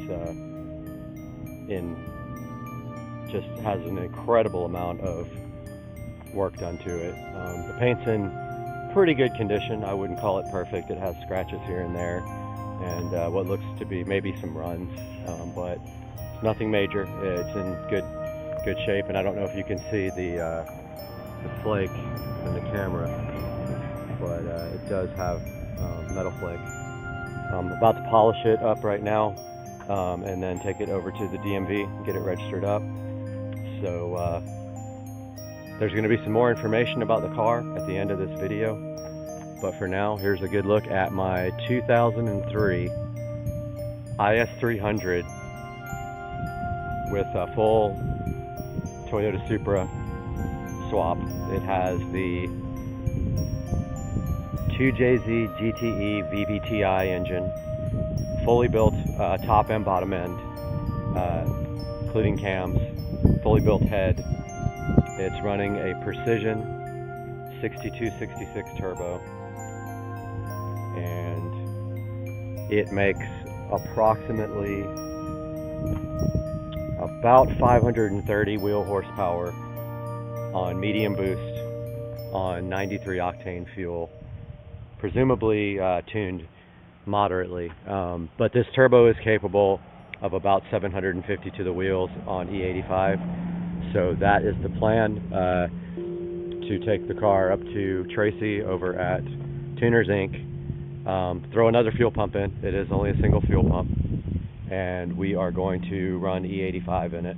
The clutch is very, very difficult. It's a twin disc clutch masters with an aluminum flywheel.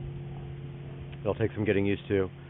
The V160 is pretty noisy, right underneath the transmission well right there, but it is definitely a throwback to my old Supra days, and it's going to be fun to take to the shows and drive around. So stay tuned for the next one, and you're going to see so much with this car, you're not even going to believe it. See you guys.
All right, this is day 64 of the keto diet. Let's see.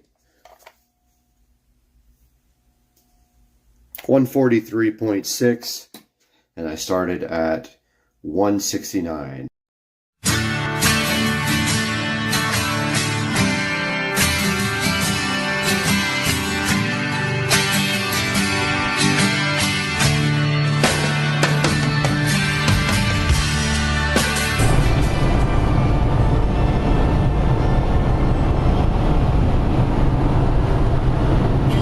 Top speed in the Civic.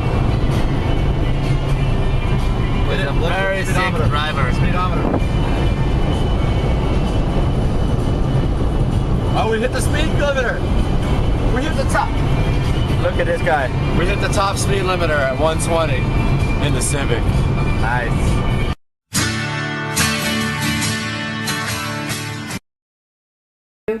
Three.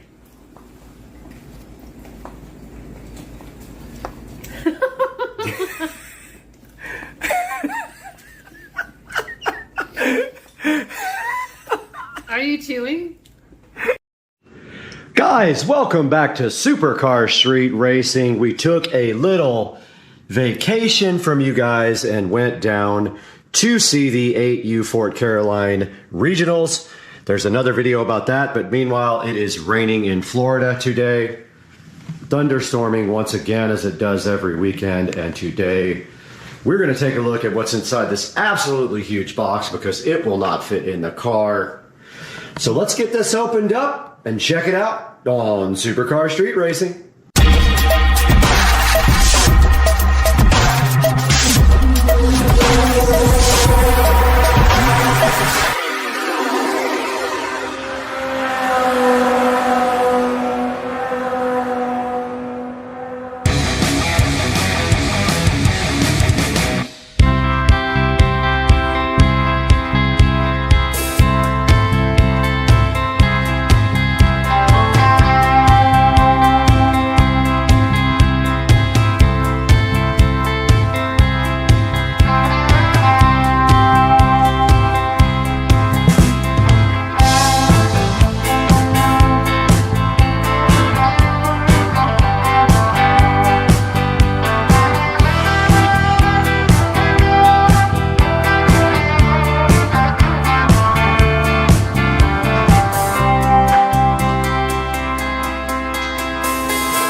Wow.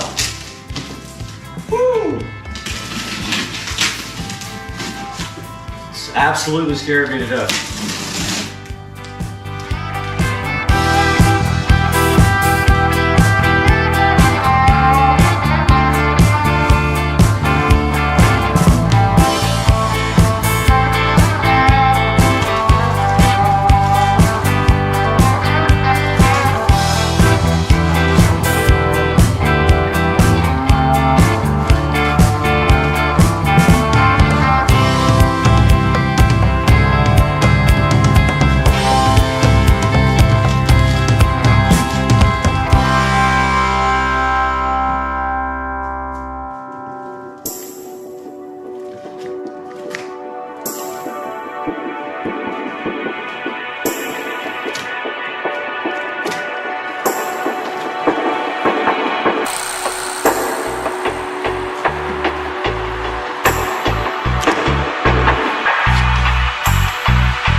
are back here after unboxing this massive box from T-Sportline and all the messy,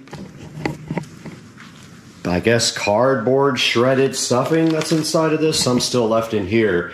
I do not want to do anything with this box yet, because if it doesn't fit, then I don't know how this will go back. This is a very expensive part.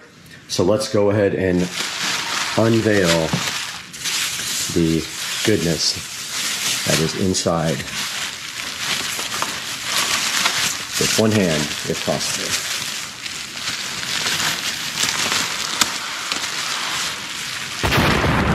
Guys, wow, what a piece.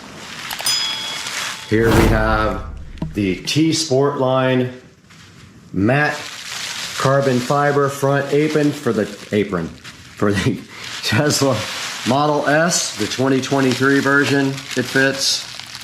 Plaid and non, I believe. They're all the same. And this was a very expensive $1,300 apron, which I got for free shipping, with free shipping, for 4th of July. This is ready to be put on the Model S Plaid.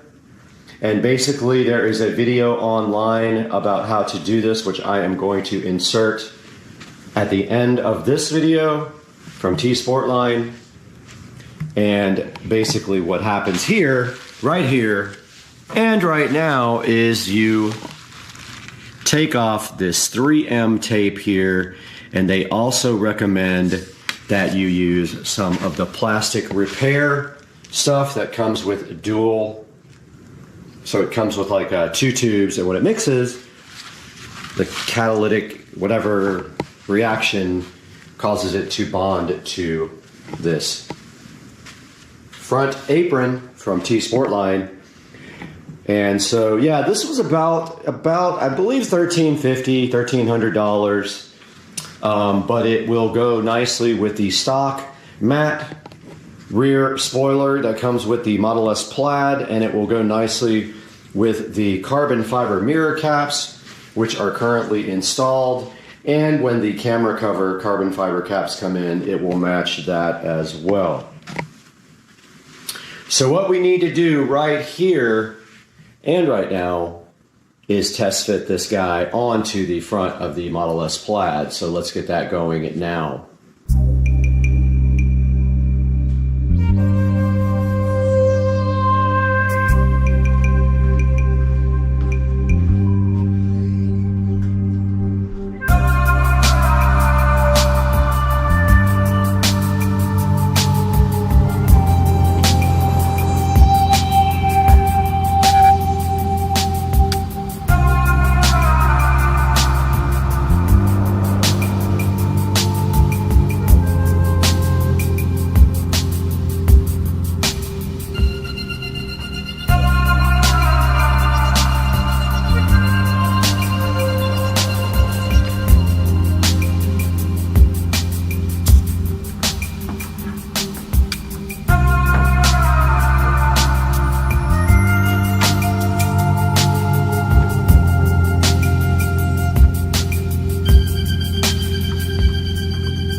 We just took a quick second to get this carbon fiber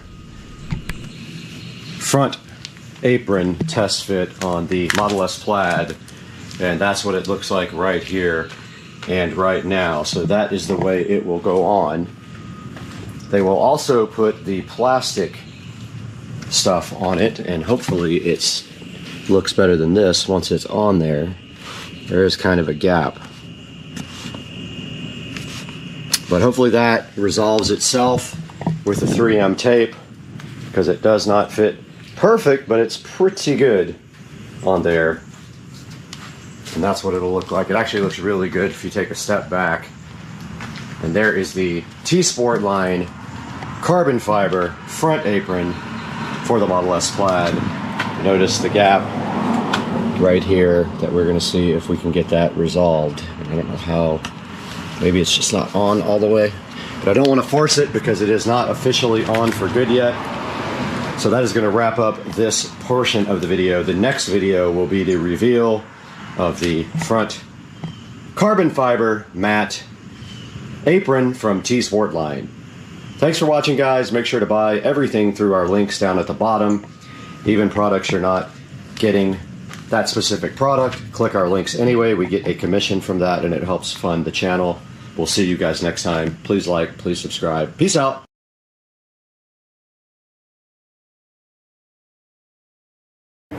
Hi Tesla fans, I'm Ellie with T-Sport Line. Today I want to show you how to install our gloss carbon fiber front lower apron for a brand new Model S. We refer to these Model S as version 2.0. These are cars that were delivered after 2016 and onward.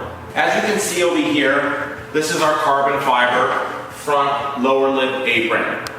This piece is quite easy to install, however it does require 2 people and professional installation. When the part arrives to you from us, it will already have 3M double-sided automotive tape applied.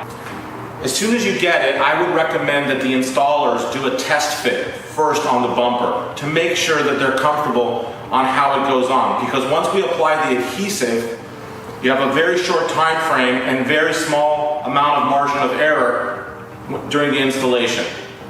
So right now I'm going to show you how we test fit.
Need a toe strap. See, do I have one? Yeah, oh yeah.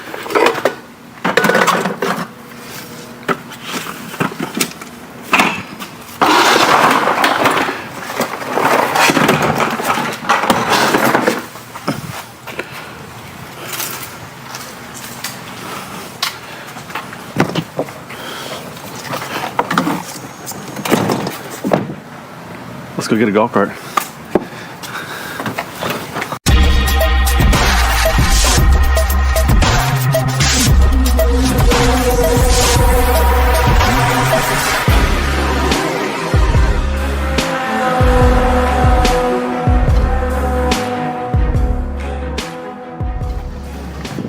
All right, everybody, welcome back.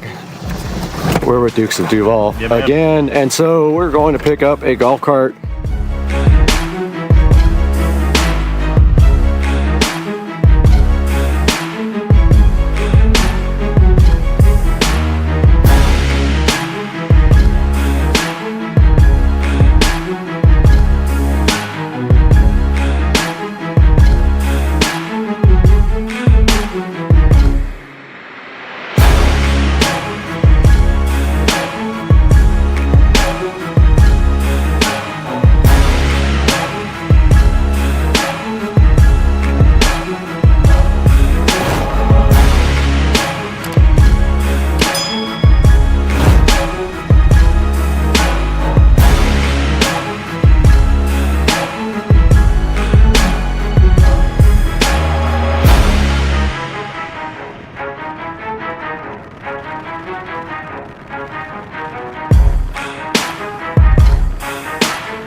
Take anything away from you. I guess, you know. He's got it down to a professional. I mean, look at the He's whole, looking good, man. I know, right? Just trying to hold up my end. Yeah.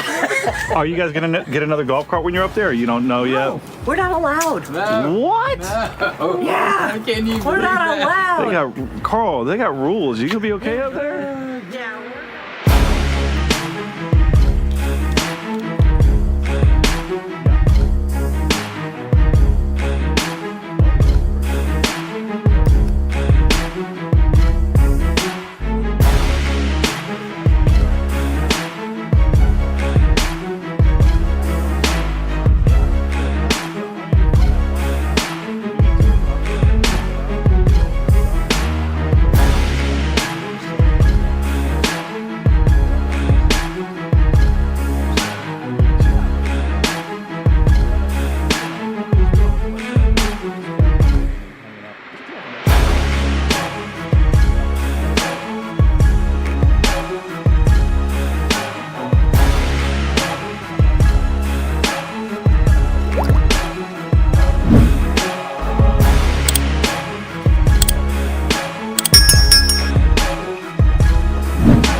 I could put it on the side of my house too.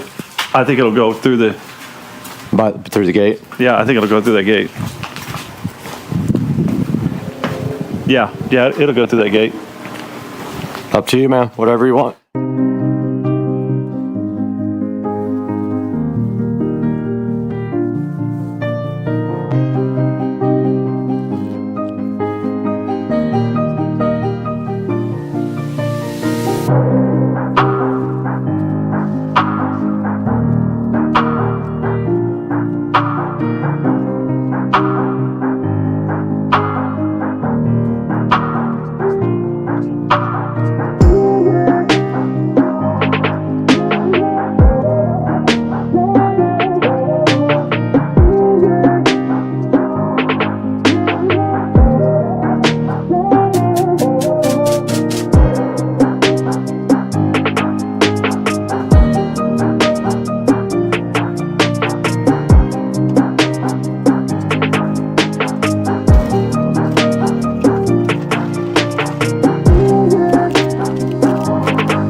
All right, we just got back to Joe's house with this club. It's a club car, right? Yeah, no, it's Easy Go. Easy Go, TXC, right? I don't know what year it is. Oh, there's something on the side here. It's a serial number and stuff. We'll have to look it up. I think last two. Yeah, so this thing's in awesome shape. I think it's 2001. 2001. Yeah, it's in pretty good shape, man. Yeah, not bad. I think it just needs a little cleaning up and probably some batteries, man. Maybe just put water in the batteries and see what happens. That's the hope, right? Yep. Hell yeah. Nice acquisition.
First part of the install was done, and let us see if it does power up. And now I'm going down to the Ubiquiti. We no longer need this cable modem. We can go ahead and remove it. I wanted to show you guys where the fiber does come in on the side of the house.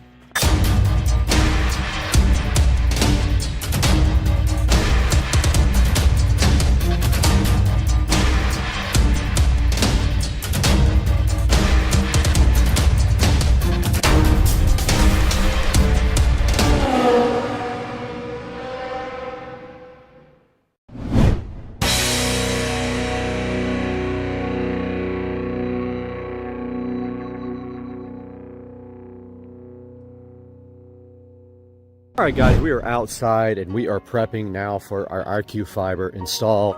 The first part of the install was done about a month ago, and you can see right there where they put their access point in the neighbor's yard there with that big green cover. I'm glad it's not in my yard. But today they are here prepping for putting the box on the side of the house. And I just wanted to let you guys know, if you are expecting nothing to be done to your yard, you are wrong. They will be digging your yard up twice. Once to get the main fiber pulled through your whole neighborhood, And then the second time they come through, they are going to put the fiber to your house. And you can see they're really good at not breaking your cables. You can see TV cables there and other cables. Before they leave, they'll make sure everything works properly. And you can see here with all of these pavers, they could not put a drop on the side of the house right here because they don't do paver stuff. They're going to be actually doing the drop on this side of the house. Over here, they have already dug through the yard here. So they have the grass dug up right there. You can see they're going to go through my garden. They're going to put the drop right here on the side of the house. It's going to go right there, right? So it's going to be inside of that little trench right there, and they're going to put it right here. They're going to go straight up through the side of the house right there, and then inside of the house, they will come to my demarc area where I will assist them in getting fiber run. But for now, they were actually working on tunneling across the driveway. They have their machines out here. I think their machine broke, and they had to go get a belt put on it. But they are going to be running tubing. They already did it. So they have the hole already bored all the way across the driveway. They go underneath it. And then they go like right here, and you can see their pipe right there. And that is their machine that does the burrowing. It goes straight under the driveway. Pretty crazy, guys. That is the first step, or the first two steps of getting fiber installed at your house. And this is going to be 5 gigs compared to what I have at Comcast with 2, and it's asymmetric as well. So we're waiting for them to come back, and we'll see them in a few minutes.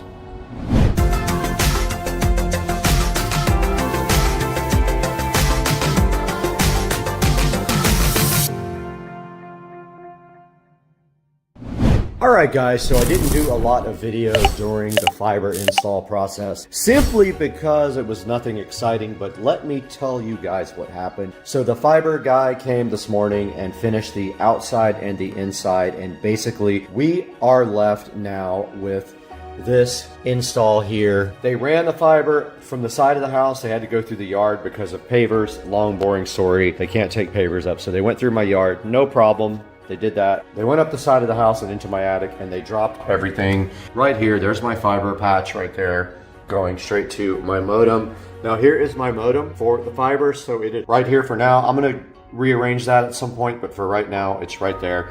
And then on top of that, my Eero device is sitting so fresh and fly. Now here's the thing. So I want to explain to you guys that this is 5 gig fiber, right? So my maximum speed is going to be 5 gigs, but let's think about this path. Coming in from the WAN side, so our WAN port, IQ fiber, it is that green connector right there, is 5 gigs.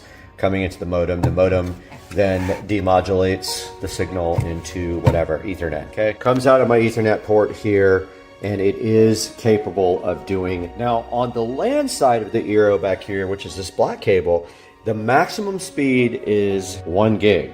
You're never going to get more than 1 gig on the WAN side of this network because of the limitations of this Eero here. Even if the Eero did 2.5 gigs, the big switch only does 1. So therefore, if you don't have anything more than 1 gig right there, then you're not getting more than 1 gig to the endpoints. Now, what is the advantage of fiber? Asymmetric. So I can upload now at 1 gig. And also, we won't saturate the 5 gig links ever because we just won't. If we ever want to be as fast as the fiber, we're going to have to get some faster networking gear. And that's going to mean a bigger switch there. Also bigger, if your computers don't have the network cards to support it, you'll need a bigger network card as well. We have 5 gigs there on the fiber. We have 2.5 out of the fiber to the Eero. We have 1 out of the Eero to the switch. However, we do have 2.5 from our NAS to our computers for editing. So we do still have that, but we're just not going to get 2.5 to the internet at all. Why? Even though we have a 2.5 gig switch here, we can't use it because the router needs to be 2.5. I think that the Eero 7 does 2.5G on the LAN side. So I'm going to go ahead and research that, and maybe I'll pick up the Eero 7 for this guy here. Let's go see what they have.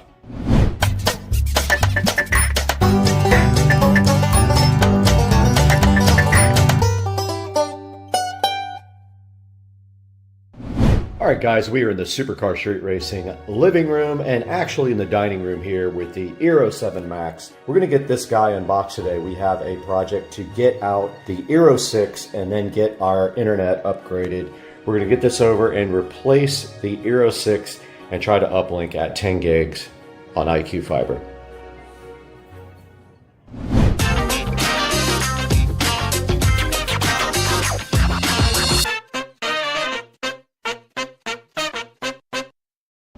Guys, the Aero 7 Max, Aero Max 7 is right in front of me now, and this is an upgrade to the 6. And it has two 10 gig ports and two 2.5 gig ports, as you can see there.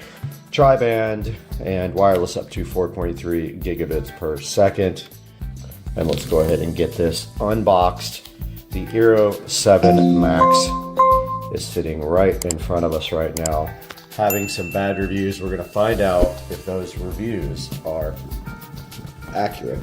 And to get it out, you simply remove the top of the box, and they have a nice presentation here with the Aero, and it definitely is larger than the Aero 6. And then inside the box underneath is the power supply, and they give you a nice braided LAN cable as well, which is very good. And looking at the actual Aero itself, on the back there is two 2.5 gig ports and two 10 gig ports as well. So it does support 10 gig. We are going to try to uplink at 10 gig and then link to our Ubiquiti network at 2.5 gig. Now, they have a way to replace a device on your network with another one, so that's what we're going to be doing in the Aero app. We're going to replace the 6 and go ahead and put in the 7 when we do that. And this guy is going to go right up here. Powering up the Aero is as simple as plugging in this adapter and plugging in this USB-C port.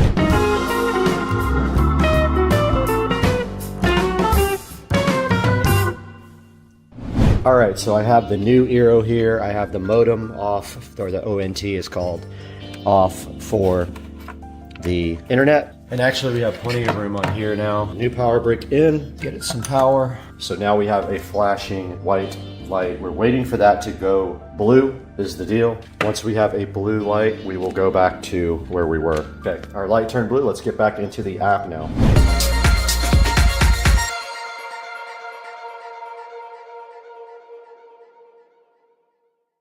Need to connect our gateway, so I am connecting Ethernet 10 gig port on fiber. I never did plug that back in. I was supposed to do it at the same time. Okay, I have plugged in 10 gig and now I am powering up the fiber ONT. It says looking for gateway. All right, it did find the gateway. We're gonna hit next. It says it's connecting to the internet.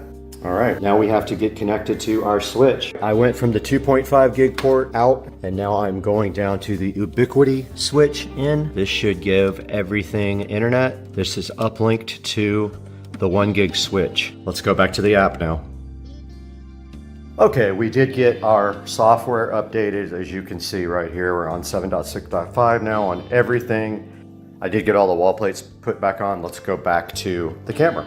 We no longer need this cable modem. We can go ahead and remove it. Right in front of the Aero 7 Max, everything is hooked up. I just realized we can backfeed a couple things with our extra ports on the back of the Aero 7. That means we actually have extra ports to feed 2.5 to other things like the wired Aeros. There's one in the studio that has to be hooked up to the 2.5 gig switch there. There is one in the theater room that can be backhauled from this guy as well. The audio closet down here, which needs a label, so I'm gonna go ahead and label that now. We are taking full advantage of the extra ports here on the back of the Aero. There are two 10 gig and two 2.5. I am backfeeding the theater room with that one, and I'm backfeeding the audio closet with this one.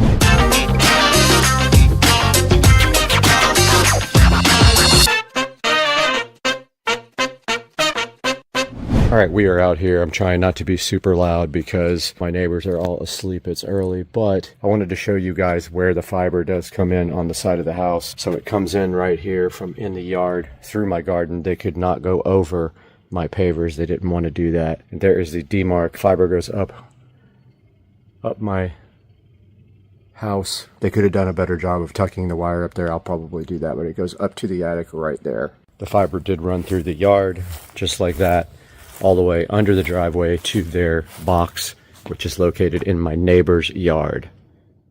Okay, we are inside of the living room here. I wanted to recap what we have in here. So basically down here behind the entertainment center right here, you will see the incoming spot for the fiber. It is that plate right there with the green plug on it. That's where the fiber comes into the house. It is patched right there with another fiber cable that then is connected to their modem. And on their modem, you will see on the front, There is power, broadband, service, Ethernet, and phone. A phone is not being used. And on the back, all you have is a fiber input, a Ethernet jack, a phone jack, and a reset button, and where the power goes in right there. It has a small power brick. It does get very warm, so if you have a concern about cooling, make sure you have adequate ventilation wherever you put this. For example, if you put it in a closet, it is rather warm. And do not stack it with other devices either. I am actually going to move it down when I redo this whole area, and I might get another different entertainment system here, like a shelf like I have back there. But for now, I wanted to get in here and show you guys the actual equipment and what you can expect from the fiber. I do not use their Wi-Fi equipment. I am using my Eero Wi-Fi 7 there. I'm not using their stuff at all. The installer was amazing. He did a lot of extra things for me, and I was really appreciative. He helped me fix a few cables and run a couple of extra Cat 6 cables. Love those guys. Give them the highest possible rating.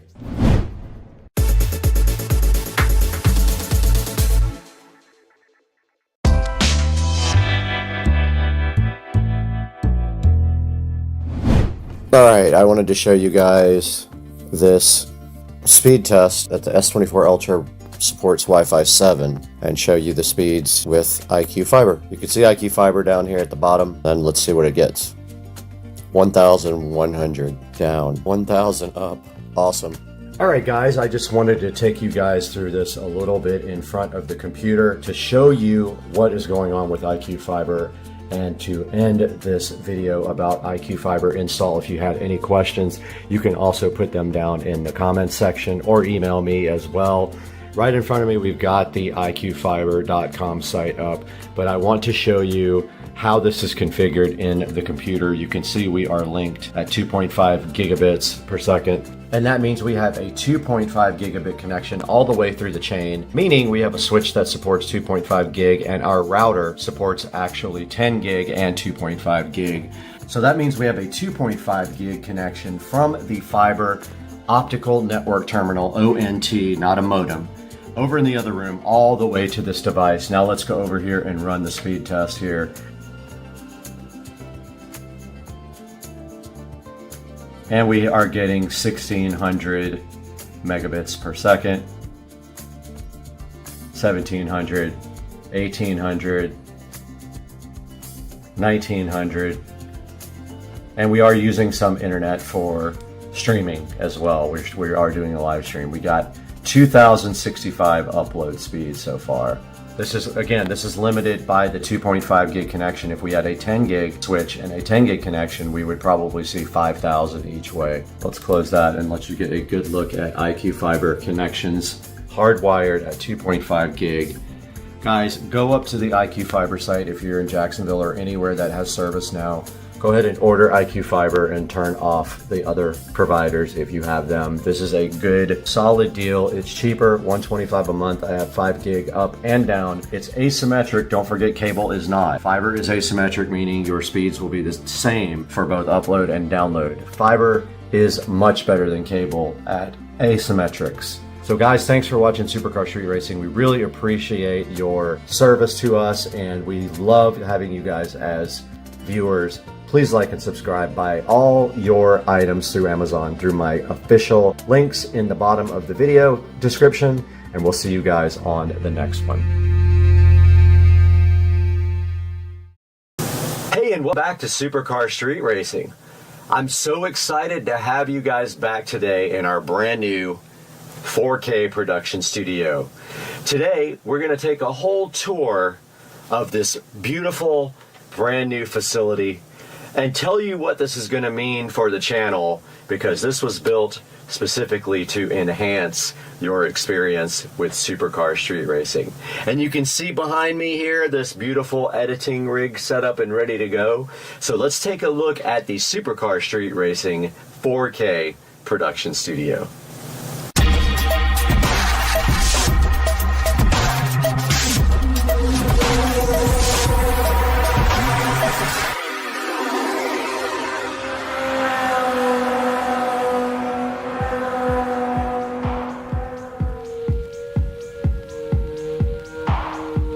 Hey guys, welcome back to the channel. Supercar Street Racing here. You got Brad, and today is the day to give the formal studio tour. The studio is 98% done. I just have a couple of lighting things to do. So we are going to start here on the outside. So this is a lean-to building, and yes, the fence is crooked, not the building. The building is straight 100%. The fence goes on an angle, so there is a narrowing path right here. But starting on the outside here, we have the LG super quiet dual inverter air conditioner system, and that is the same unit that I have in my bedroom. It is a 10,000 BTU unit that runs on 110 volt AC, and you can see here around it and cut into the wall to mount the AC, then sealed up everything really nice around the air conditioner. The wiring inside, I will show you when we get inside. It is hidden completely, and that is how the studio is cooled. And in the wintertime, we will just have a small space heater. Now you can also see here on the outside, we have LED lighting installed all the way around the perimeter. It puts a nice downlight onto the studio. And I also did get gutters installed to move the water away from the door and away from the studio, as we had an issue where the concrete was not poured correctly and the water was running towards, so that will fix that. The door eventually will be replaced with a real door. Right now it's just a shed door, does not close very well, so that will be done in the future. And that is a look at the outside of this nice 150 something or 160 something square foot studio. And now we move into the interior. Guys, welcome back to Supercar Street Racing, and you are in the Supercar Street Racing 4K production studio, and we are going to give you guys a very quick tour of the studio and show you all the amazing features. And the studio is 99.9% done. And so let's start the tour, guys. On this side of the studio, when you enter, you will see the LG dual inverter super quiet air conditioning system. This is a 10,000 BTU unit. I have a review on my channel. I will post a link in the description to this guy. It is Wi-Fi controlled with the ThinkQ app. It is very awesome. It makes very little noise. You don't hear when the compressor kicks on whatsoever. This is how I'm cooling the studio. I did build it directly into the wall, sealed it really nicely, and then with my foam tile skills, I foam tiled all the way around it. And then the wiring actually goes right over here inside the wall and plugs in right there very nicely where you can't see it. I didn't want to do it inside the wall, so I did it on the external there. Moving to the right of the AC unit, we've got a wall plate here with a Cat 5 or Cat 6, whatever you want to call it, jack and an HDMI.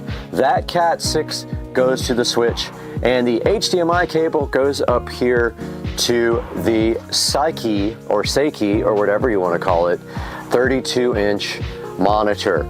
Now, we have the HDMI down there, so we are capable of plugging in anything to this guy and displaying it from either the corner of this desk or whatever you want to do. You can easily just plug right there, and there's power conveniently located there as well. So that is the Seiki 32-inch television / HD monitor with a Fire Stick 4K plugged into it. Now this is the only guy that doesn't have Ethernet. Now we can add Ethernet. I do have an Ethernet adapter for these Fire Sticks, so we might do that because I want all Ethernet, not Wi-Fi on my monitors. So yeah, so that is the first thing you see on the left. For reference, the door is right there. You walk in and look to your left, and the television is right there. Stepping back and looking towards the door, we have the Echo Show 15. You guys are familiar with this from my video review, and I will put a link to that video also in the description. Now this Echo Show 15, I did flush mount completely into the wall.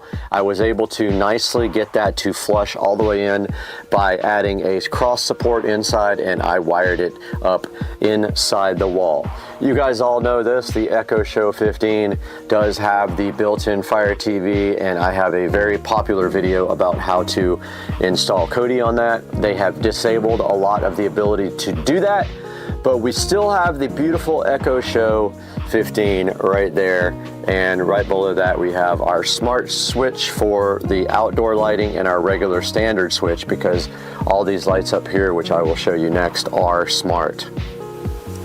Moving up to the left of the Echo Show, we have a wall plate. In the actual wall, there are two of them. There's one over there as well.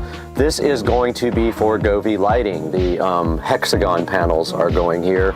I have not purchased them yet, but I will be putting the Govee hexagon lighting right there. And moving back to the front, and obviously I forgot a few foam tiles up there, which I will have to get back to. Moving up to the front, we have a switch right there for Ethernet. It's a gigabit switch, and you can see all the active ports on it, and I will put a link in the description to that switch. Those Ethernet cables all run through the entire studio, and now I'm having an OCD attack because I literally forgot that I didn't finish these tiles, and hopefully I have enough to do it. I have like 5 or 6, but anyway, yeah, that part I completely forgot. So there's the Ethernet switch, guys. I hope you like that switch right there, Netgear, and there is a good look at that guy right there. Now you notice I did put the power in the wall as well, because right below the Netgear switch we have the Harbinger 12-inch powered studio monitors right here, and the input from those goes down to the receiver below. On the left side of the desk here, the editing desk, we have a HP all-in-one computer. Now this one is the one that I have a video on my channel for. I will put a link to this guy in the description. This is the one that we got for free and we refurbished, and you can see here it looks absolutely fantastic sitting on the corner of the desk. And I have a smart bulb lamp back here with a Govee smart bulb. So that sits on the left side of the desk with a stool, and then we have the Fire TV remote, and I put labels on the back of all these, and that fits right up there nicely. So that's the left side of the desk. Moving underneath the desk, you can see the editing rig sitting there nicely under there. You can see my wiring skills. I did all the cable management under the desk. And then you can see here how I did all the stuff inside the wall. We have a dual Cat 6 plate there. We've got RCA plates for the front speakers. Those go to the preamp output from the Marantz 1711. We then have our HDMI jacks that feed the monitors. So 2 HDMI jacks, those go, one goes to the Marantz, the other one goes directly to the back of the editing PC.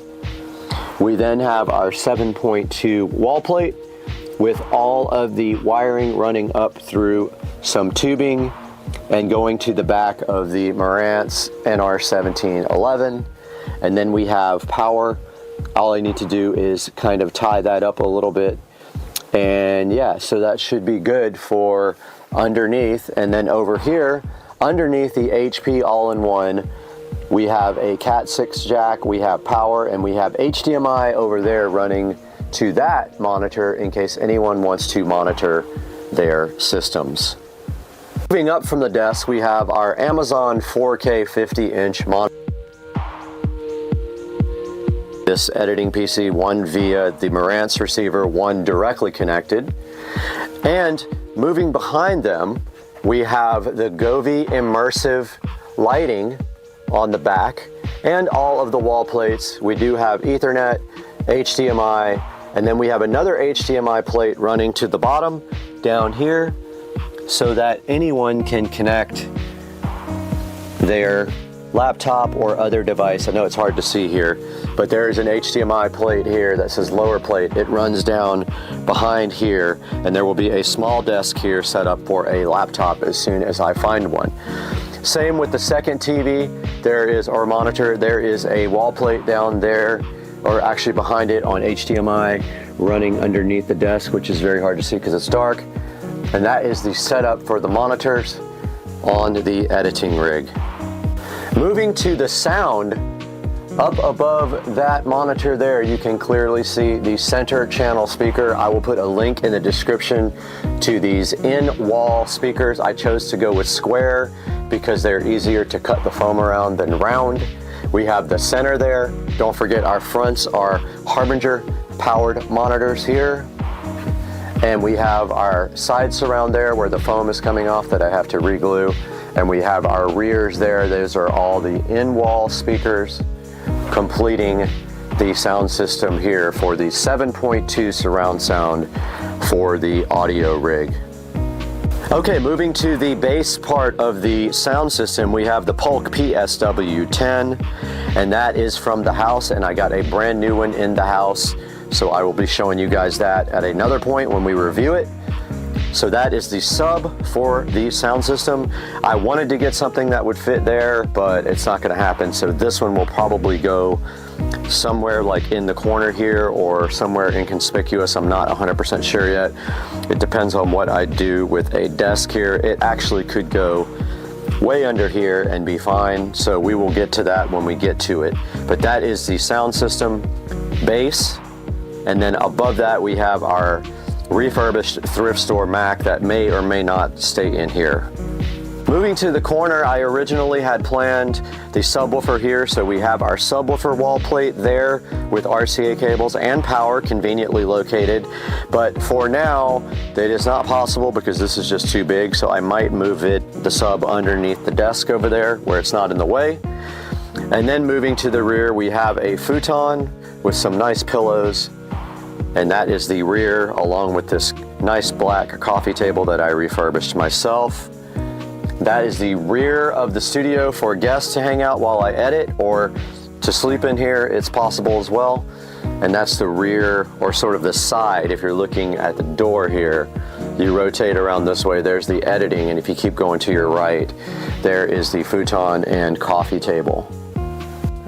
So if you come in the door and you immediately look to your right, we have up here in the corner another wall plate with receptacles for Govee hexagon lighting.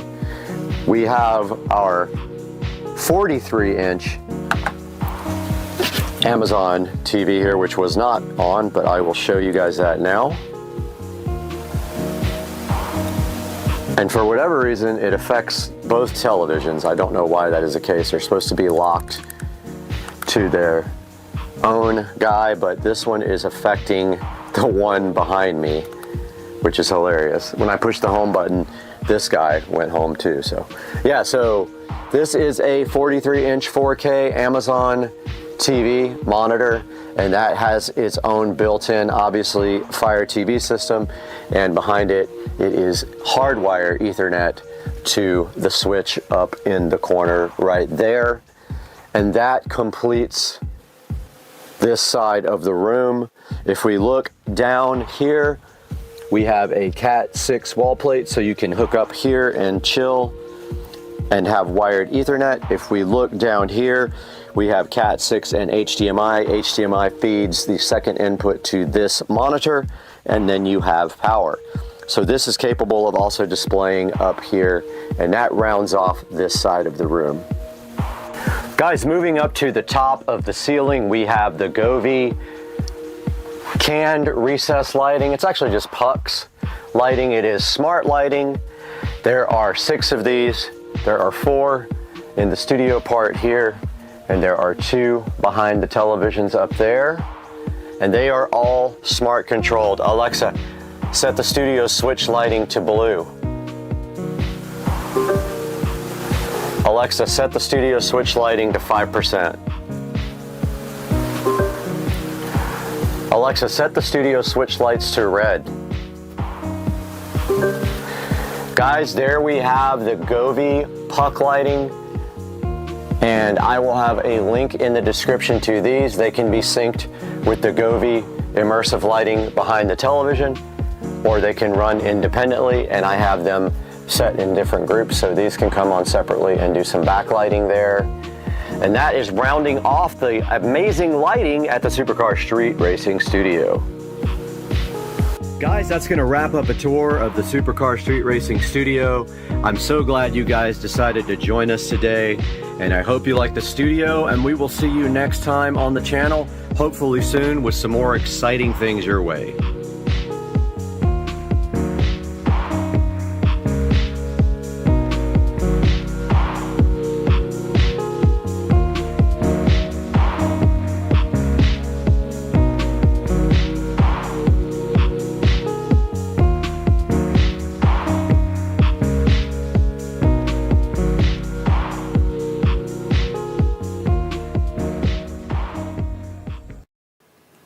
Happy holidays, guys. Welcome back to Supercar Street Racing. I'm Brad, and I'm excited about today because I've been wanting to do something in this bathroom for a while, and right behind me right here is all the keys to the next project on Supercar Street Racing. And we're going to take a look at that right after this.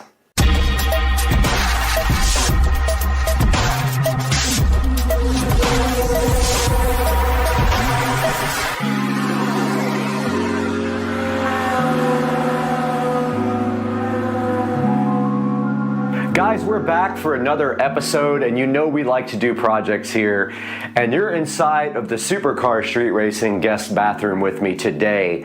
And today, sitting right here on this counter, are the keys to the next project, at least part of them. Now, some of the stuff hasn't come in yet, but I am expecting a few things over the next couple of days. Now, that doesn't mean we can't get started and talk about what we're gonna do in here, and that's my plan right here, right now, is to go over my plans with you for this bathroom and tell you what's gonna happen next. So let's talk about it.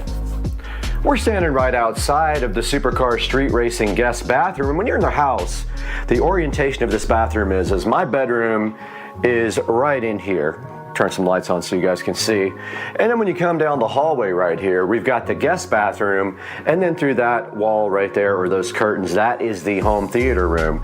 And in this closet is the SCSR control room for all the whole home audio. All sits in this closet. Alexa, turn the audio closet light on. Haha, not responding. And there it is. For some reason it didn't respond, but that is the audio closet, and that holds all the wiring for the whole home audio system. Now, right next to it right here is our guest bathroom, and inside of this bathroom was remodeled maybe 7 or 8 years ago, and I did a lot of the work in here myself. We did a new vanity, all new paint. I did the beadboard here with my table saw, and the chair rail up here, I guess is what it's called. And it came out really nice. I also had this idea to delete the medicine cabinet at the same time and put in beadboard there, frame it out, and then I ran power up to the little puck light there that is controlled by this dimmer. Now, this dimmer also controls all the other lighting up here. That includes the in-ceiling lighting, this vanity light here, and the puck light. So that is kind of what we're looking at here for our project. Now, you guys are familiar with the bi-cold mirror project that I did on my channel about 1.5 years ago. Now, what this is, these guys are Wi-Fi enabled mirrors that have the time and temperature and weather forecasts on them. And they also are backlit, as you can see right here. And that is how they look without the backlight on. Now, this LED lighting technology that's behind there now does not come with the mirror. That is the Govee RGB IC LED strips that I added myself. So that's the plan, is to kind of do this again in a different way in the guest bathroom. Now, I like to enable some smart home features, and so part of this activity is also going to be fixing up the Echo Show 5. So, and this is probably going to wake up the other devices. But fixing up that device there so it is flush mounted into the wall, we'll take a look at that in a minute. But that is also the plan, to get that working very nice in the other room and make it look a lot better in the process. Once again, we're back here in the Supercar Street Racing guest bathroom, and you can see that about a year and a half ago, I just threw an Echo Show in here, which is unlike me, and I just kind of ran the power down there, but it looks absolutely terrible. And my plan is to actually go ahead and flush mount this guy into the wall, but we need to talk about what's going to happen before that. Now we just have a standard mirror right here in front of me, and you can see Brad here in the mirror. But what we're going to do here also is change this whole area up here. And our first thing that we're going to be changing is we're taking out this old mirror, and in its place we're putting up the Bi-Cold Smart Mirror. But in this case, unlike the other bathroom and unlike this, we're actually going to have this guy go this way. So it's going to be horizontal, and it is a long horizontal mirror about the same height as this, a little bit shorter, but it's going to cover most of the wall, and it's going to be centered to this light. So the middle of the mirror will fall straight down here. Even if there's some space over here, that's fine. I want it centered underneath this lighting right here. And so that mirror is on the way and will actually be here on Tuesday, was the last thing that I saw. So my plan is to either put the Echo Show right here or there, depending on where this falls into place with the mirror.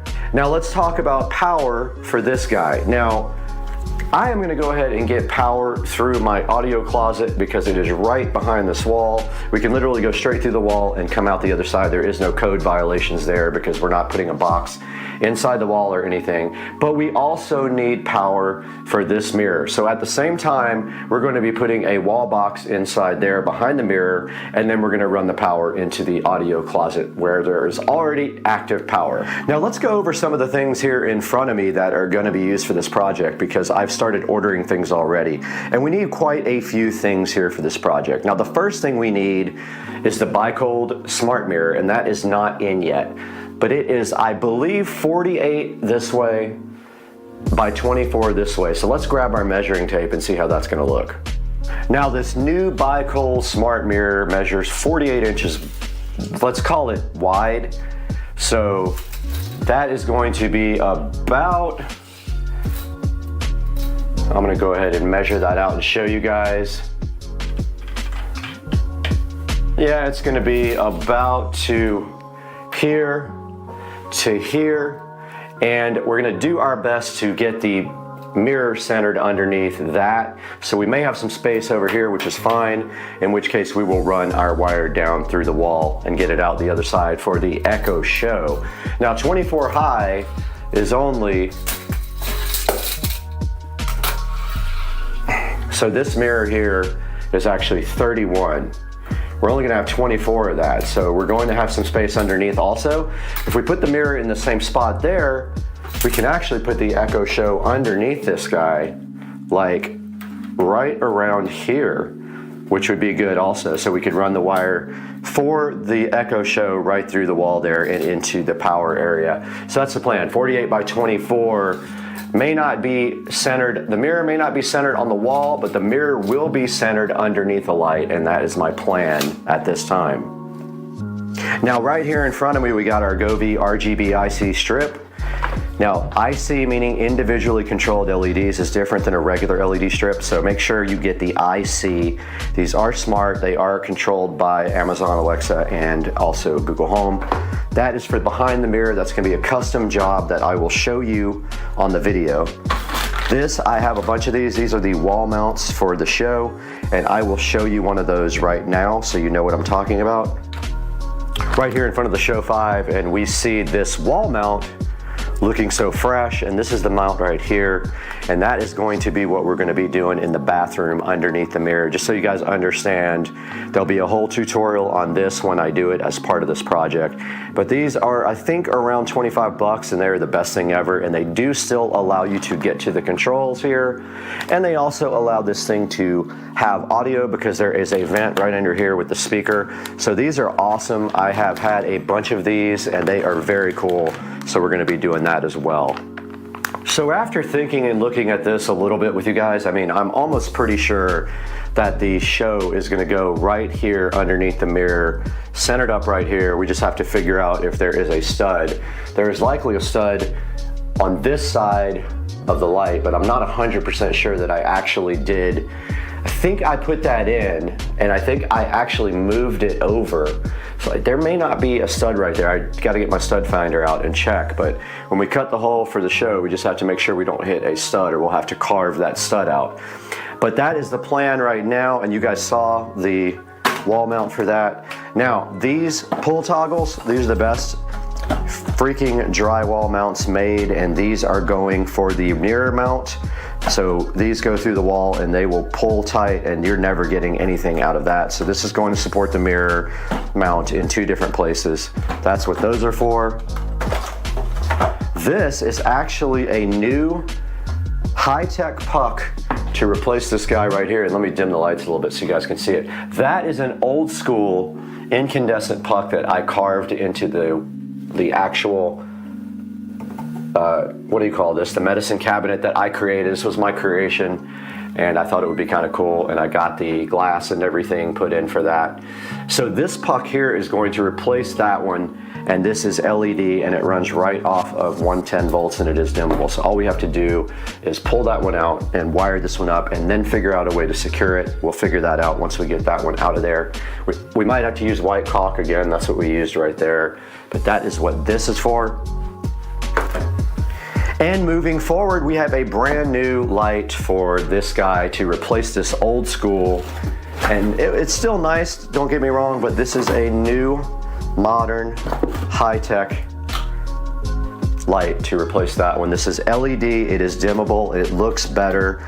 I am stoked for this, and we can do that anytime. We can get that guy out and get this guy installed. Now the first thing we need to do here is get this mirror out and that sconce out. That will start the project, and then we can do everything else once things start arriving.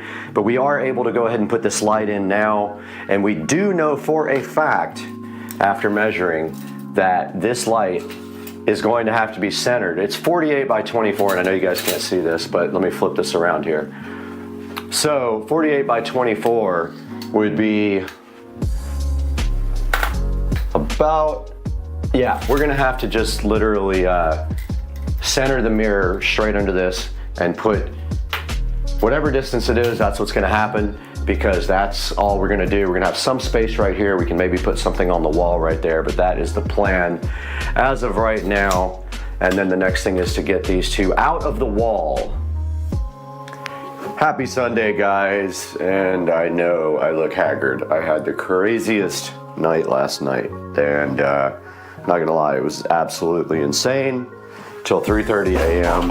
But I am ready to break some stuff, actually ready to work. We got to get this mirror down, and we got to get this light down. We got to see what's behind this mirror, if it's painted or not. I don't think it is, and figure out this whole situation. So let's get this mirror out first.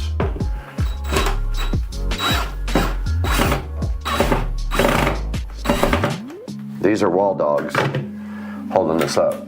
Now the craziest part is you can see the hangers for the mirror. I always hated that.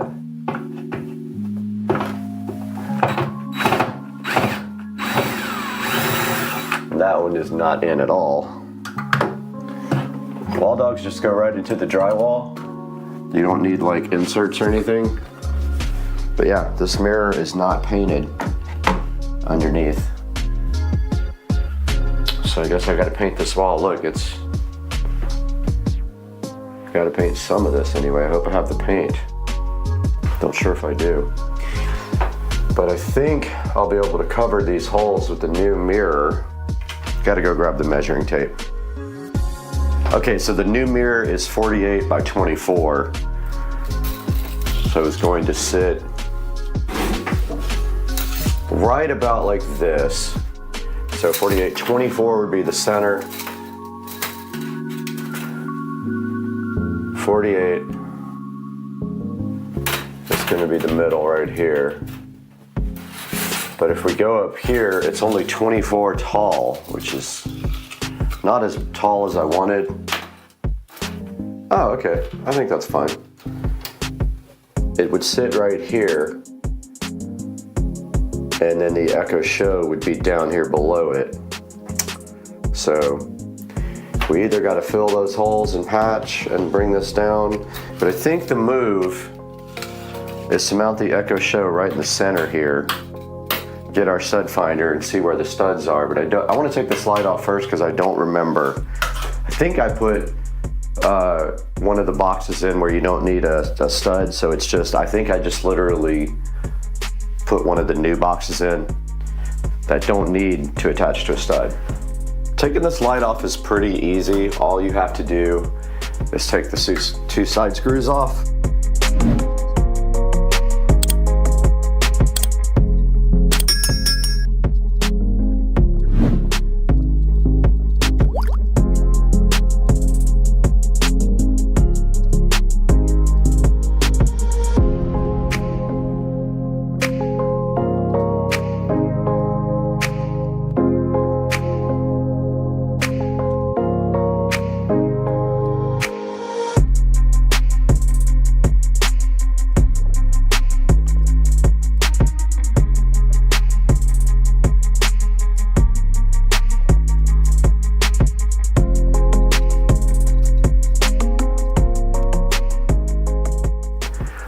So things just got a little bit more complicated because there's no box there, so I can't really, well, there's a stud here, right there. So yeah, I don't know what I'm gonna do at this point. I might have to cut a box out. It is quite unfortunate, but I am not gonna have a choice but to paint this whole bathroom, which does not make my day happy. But when you think about it, it probably needs it anyway.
Well, I was thinking about putting the Echo Show here, but I just realized my towel rack is right there, so I can't really do that. I would have to move my towel rack somewhere else, and I really don't have a place for that, so Echo Show is going to go right there. Speaking of Echo.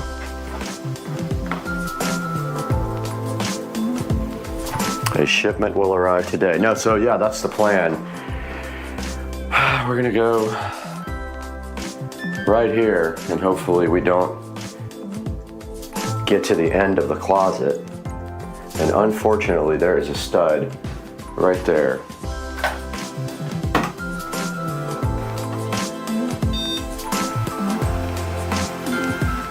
Right there. That's where we wanted the show to go.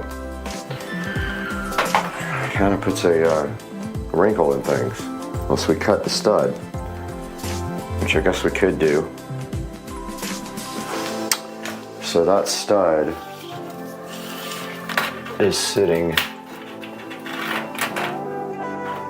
at 27-ish. So I'm going to measure this in the closet. Computer, turn on the audio closet light.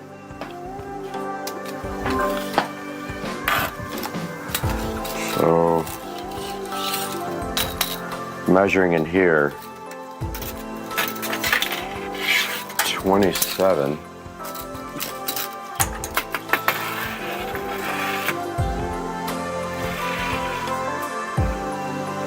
really close to the back.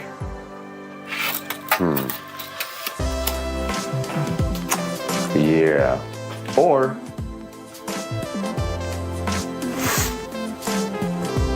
we arbitrarily move the Echo Show to somewhere over here, which probably isn't a bad idea. We could put it lower left here, not bad.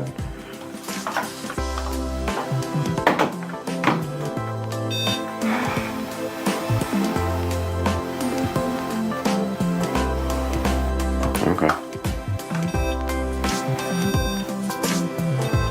There's the next stud. Right there. We'd have to put it on this side. I think that's kind of the plan now. Just put it here. Take the power through the other side. Yeah, I think that's the move. I'm not sure. If I don't center it, it's gonna look weird. I could center it over the sink, but then it's not gonna be centered under the mirror, or I could just go lower right here. That's probably what I'll do, is put it right there. And it's going to be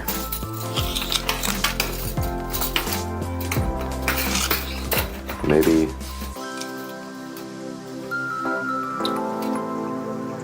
48 inches off the ground, 47.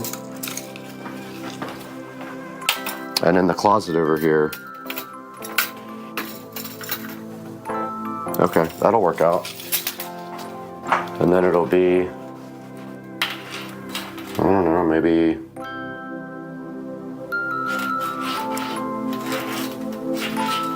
seven inches from the wall.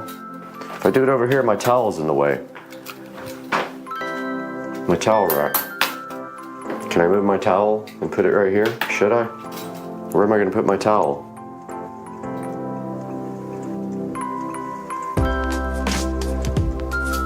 I don't know. Towel over here? No, it'll get right in the way. Smaller towel? I have no idea.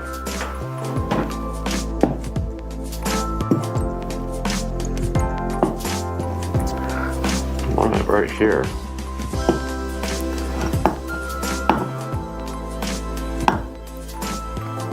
The mirror is 48. I'm gonna go get my tape and mark off the mirror. Oh.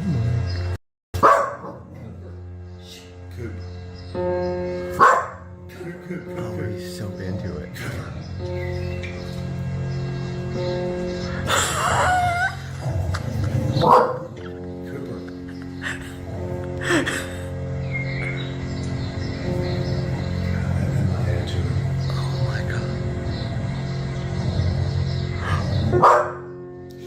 That's enough.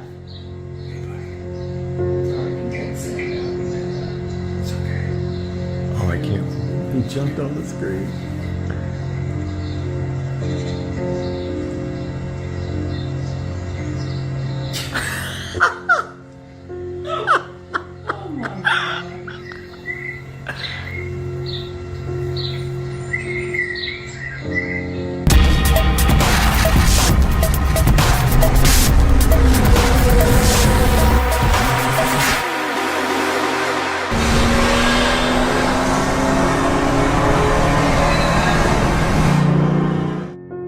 Morning guys, they are out here.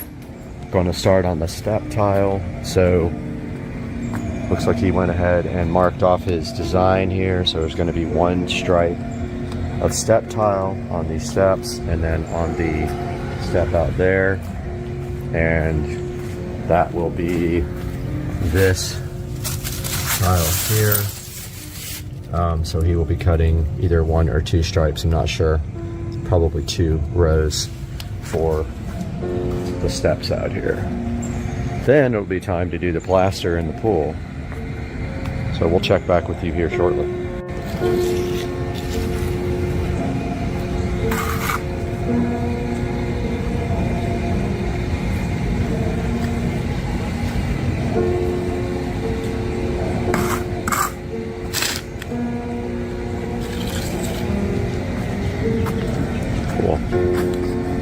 now the tile just goes right in that inside that line?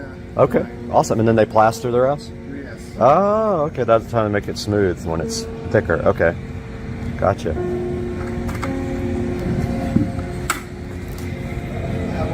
Gap in the plaster. This is half inch 3/4.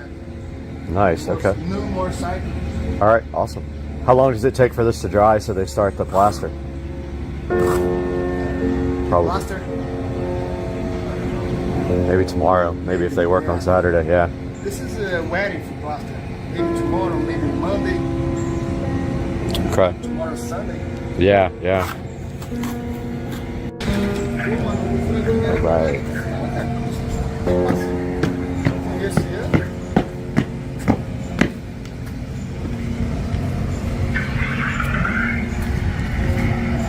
Looks like that's where it's going to go on this stuff.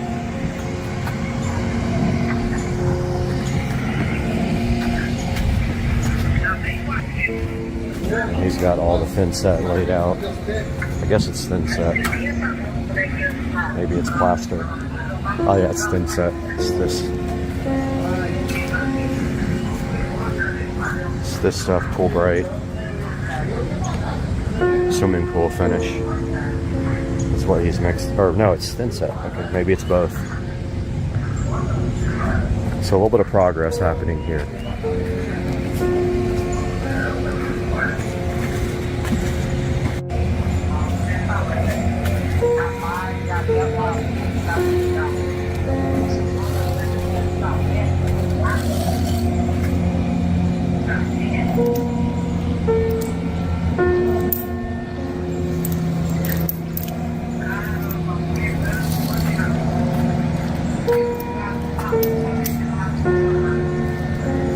This is cool, man. So two stripes, right? Yeah. Okay, gotcha.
So good, man.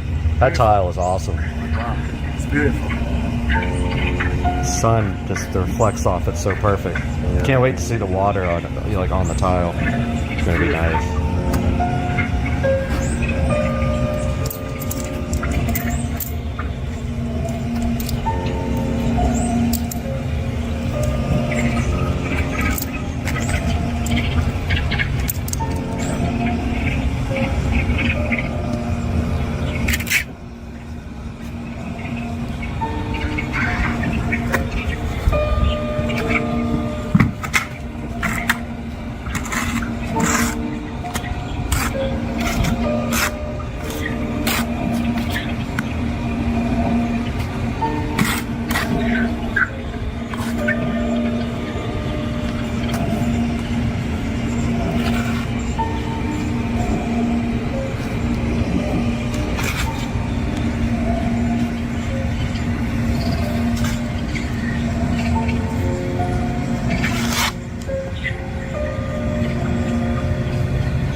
Hey there.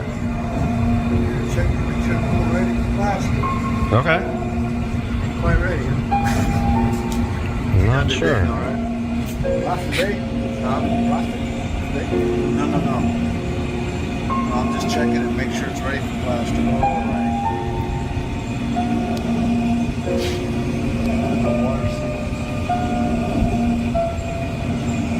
But you'll have the towel done today, right?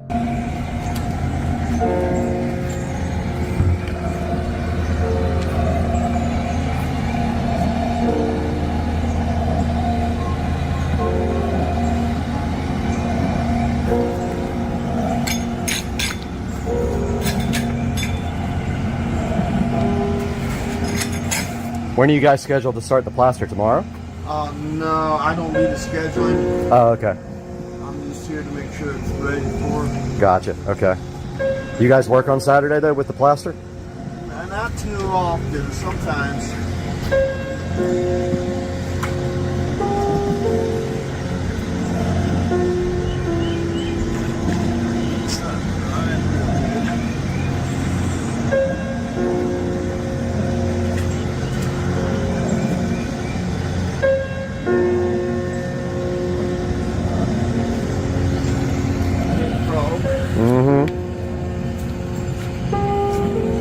All right, little update over here on the step tile. There is the second, and that's the biggest step done.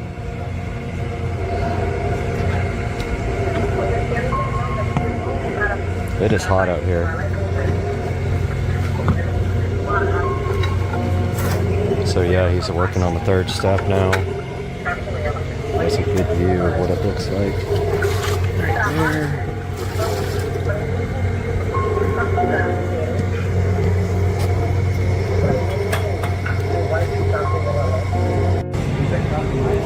Just cleaned off the tile. That's what it looks like after being cleaned. The sun hitting it. See, from different angles, it's different colors. Okay.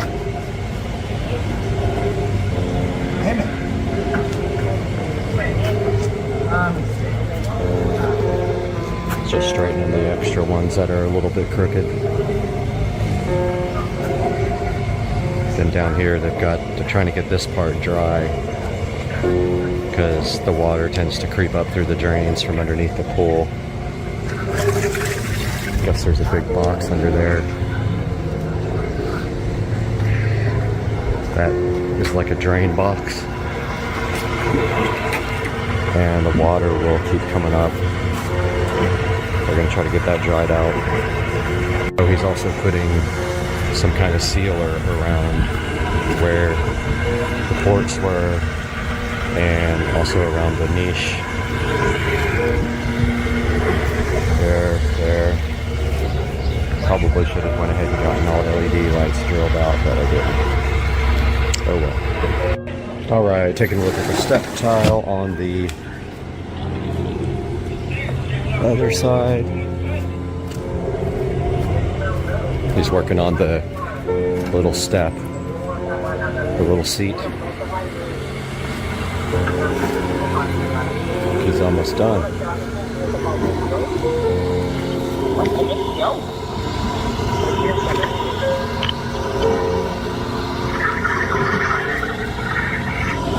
Give you guys an update. That's great. Alright guys, taking a look at the step tile now in its completed process. All done. Check it out, guys.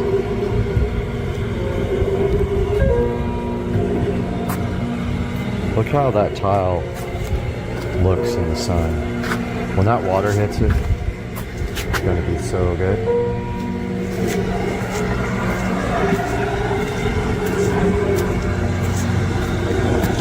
And there's still water in it. I don't know when that's ever going to dry up if we keep getting water in it.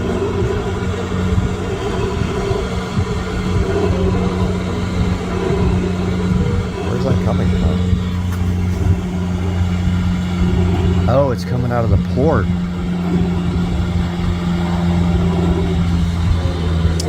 I'll stuff something in there. Yep, there's water coming on the port. I gotta take care of that. Anyway, guys, back to what I was saying. I was trying to deal with this water coming out of the port here, so I emailed the pool company about it piling up in the bottom because they're needing that dry before they can do the plaster. And of course, the water's going to come out somewhere. So anyway, step tile is done. That's the end of this update. We'll update you guys again when I have some more information about plaster going in. Until then, I hope you enjoyed the video. I hope you're enjoying the way the pool's coming out. Looks good to me, huh? There it is. I see it.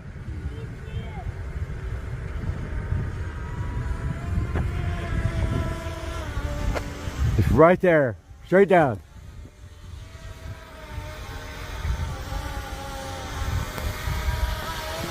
All right, we're gonna have it chase the Acronis. It's gonna chase the car? I think this is how you make your neighbors really mad. I love that he's blowing the dust like right over into the neighbor's yard.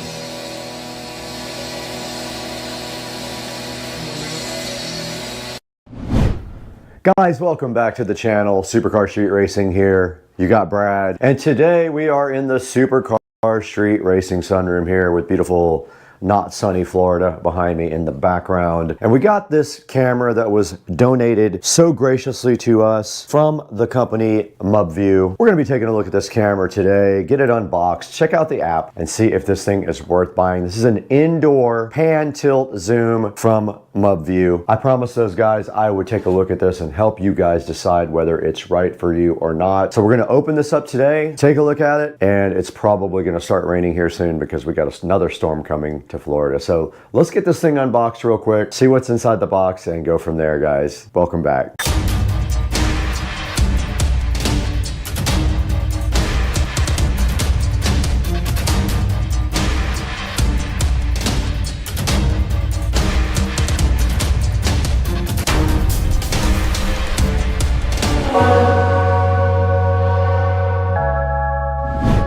Guys, welcome back to Supercar Street Racing. We're out here in the beautiful SCSR sunroom to show you this MubView pan tilt zoom indoor camera. This is a good look at the box right here. We're gonna get this thing unboxed in a few minutes, but I wanted to go ahead and talk to you about this. Outside of this box, it has a couple of things on it that are interesting. So it says it has two-way audio, so I guess you can talk back and forth to the camera. It has motion detection. It has warning and playback, whatever that means. It does have night vision. It does panoramic views, uses Wi-Fi, and does cloud storage. It has an activity zone, so you can mask off where you want the camera to actually check for activity. It says something about ONVIF. I'm not sure what that is, but we're going to dig into that today when we get inside of the box for the MubView Smart PTZ indoor camera. So let's get this thing opened up now and figure out exactly what's going on, and I'm so happy you guys are here today. All right, a few things on the front of the box also that we didn't check into before. It says it's good for home security, for baby care, for elder care, or for pet care. And now let's get this thing opened up and see what's inside. All right, directly in front of us is the MubView Pan Tilt Zoom indoor camera. We're gonna go ahead and take a look at that now. And there's a better look at the front of the box there that you didn't get to see before. It actually has a code to scan for the app, and this is the model PK320. And I guess what a lot of these companies usually do is they just clone other companies' apps, and they sell the same camera with multiple different apps, the exact same camera. And then there's a good look at the front of the box. Open it up now and see what's inside. And on the top it says PD. I don't know what that's about. And inside of the box, the MubView camera that so many people clone and copy and use their own names on. Let's see. There is an instruction manual right here. And that's it. Inside the box they have this little cardboard condom with the cord inside of it. And then if you go further, you do have some drywall inserts to install it with. You have a standard USB 5-volt power adapter here and the mounting base right there. And inside of the box with the MubView, you can see that it does have a wooden base, which is interesting. The other ones I have don't have that, but check out the Pan Tilt Zoom MubView camera, 2.4 5G. It does say it supports 5G, which would be the first camera that I have had that has 5G connectivity, as far as I know, unless Wise has integrated it which I don't know if they have yet, but most of these devices will not work with 5G internet. They only work with 2.4 gigahertz. They have issues with doing anything other than that. But yeah, this is the indoor MUB view, so I'm curious to see. And I think it's interesting that they chose a wooden bottom. I've never seen that before on any of the cameras that I've had. And this is how you mount it. So you basically screw this to the wall, put the camera on it, and you are done. And that is how you set that up. Here are the drywall inserts. So if you have a place where you need to put this when you have, so here are the drywall inserts. If you have a place you need to put this, take a screwdriver about the same size as this, push it through the wall, stuff these in there, and then you have mounting for your MUB view. And inside of the manual here, we can see that it has some information about the warranty. You can register it right here with this barcode, this QR code. They do have a phone number here and a website, which I will put in the description of the video. On the next page, it does show you that the camera has the lens right here. There should be a status light somewhere on here as well. There is a mic on this part, it says. There's a reset button on the bottom along with the SD card. So it looks like you have to put the card in right here, which is kind of hard to get in probably, but I don't know. But there's the reset button right there as well, right on the bottom. It does say that the back here is a speaker. So there's your speaker right there. This is your charger or your power supply. Okay, the next step here is to download and install the app, but we want to go look at the rest of the features. It looks like you have to sign up for an account with MUBview. There's instructions on getting the camera connected here, which we'll get to in a minute. And yeah, connecting the camera to the app is right here. And then more instructions on how to get the camera connected, which when we go to the phone, we'll be able to see that. And there's ways to share this with people. If you want your family or friends to have view rights on the camera, or they could also control it, you can do that right here. That's inside the app. And then there's a bunch of facts. So if you have issues with the camera, read through a couple of these, see how that works out for you if you have any problems there. 2 pages of facts. That's about it. So I think what we need to do right now is get this camera set up. So for that, we're gonna get to the phone here momentarily. Let's do that now. All right, we're back with the MUBview pan tilt zoom camera. And the first thing we need to do today is go ahead and download the app. So to do that, they have a QR code right here. So let's go ahead and scan that QR code on the phone, which we are also recording on. And we do see here the app is called Cloud Edge. And if we were to search for MUBview, so Cloud Edge comes up, but it doesn't say MUBview, which is interesting. So let's go ahead and install that. Go ahead and open up the app, Cloud Edge, and we have to sign up. All right, I'm gonna go ahead and sign up, Supercar Street Racing.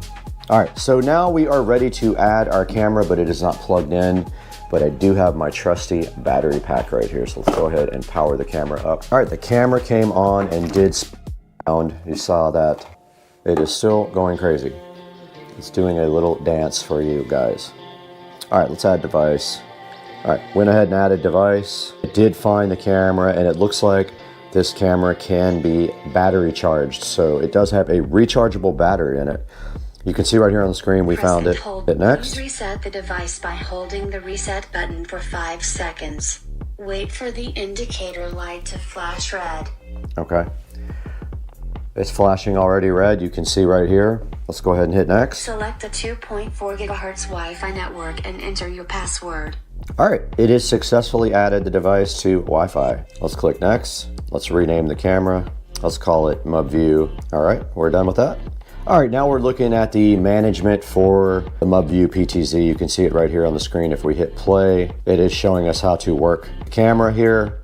All right, we're back in front of the MUBview now. We do have a 128 gigabyte SD card to go ahead and put in the device.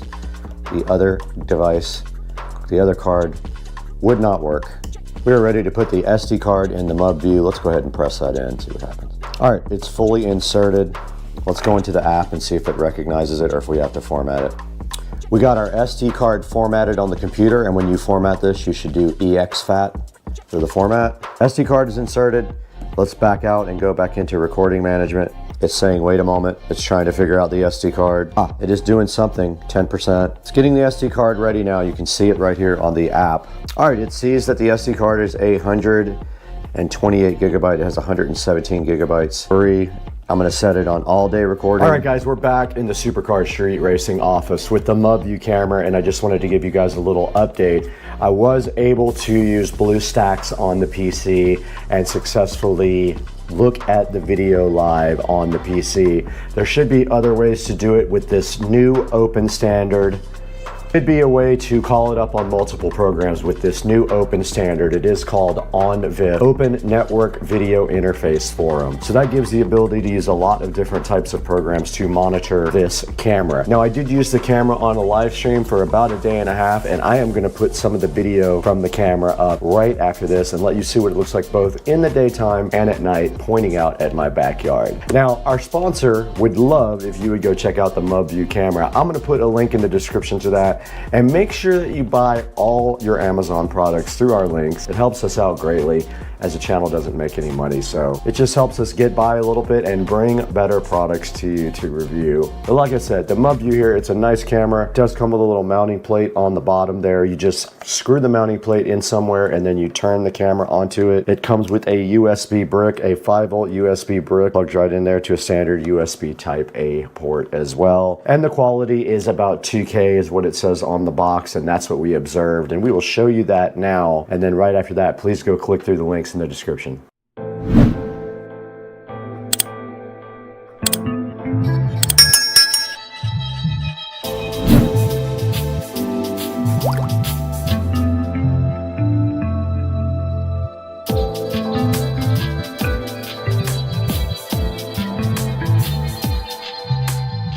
We'll see you next time. Guys, this is the new ceiling fan. Just kidding. This is the new ceiling fan that we were provided to review. And this is from Keener, who have been so gracious to our channel to provide us with multiple types of devices to review. So today, we're going to get this out of the box and install it somewhere, which is going to be difficult because I don't really have a lot of places with standard bulbs, but I do have a spot on the patio I think this will look great in. Let's get this thing unboxed and see what's inside on Supercar Street Racing.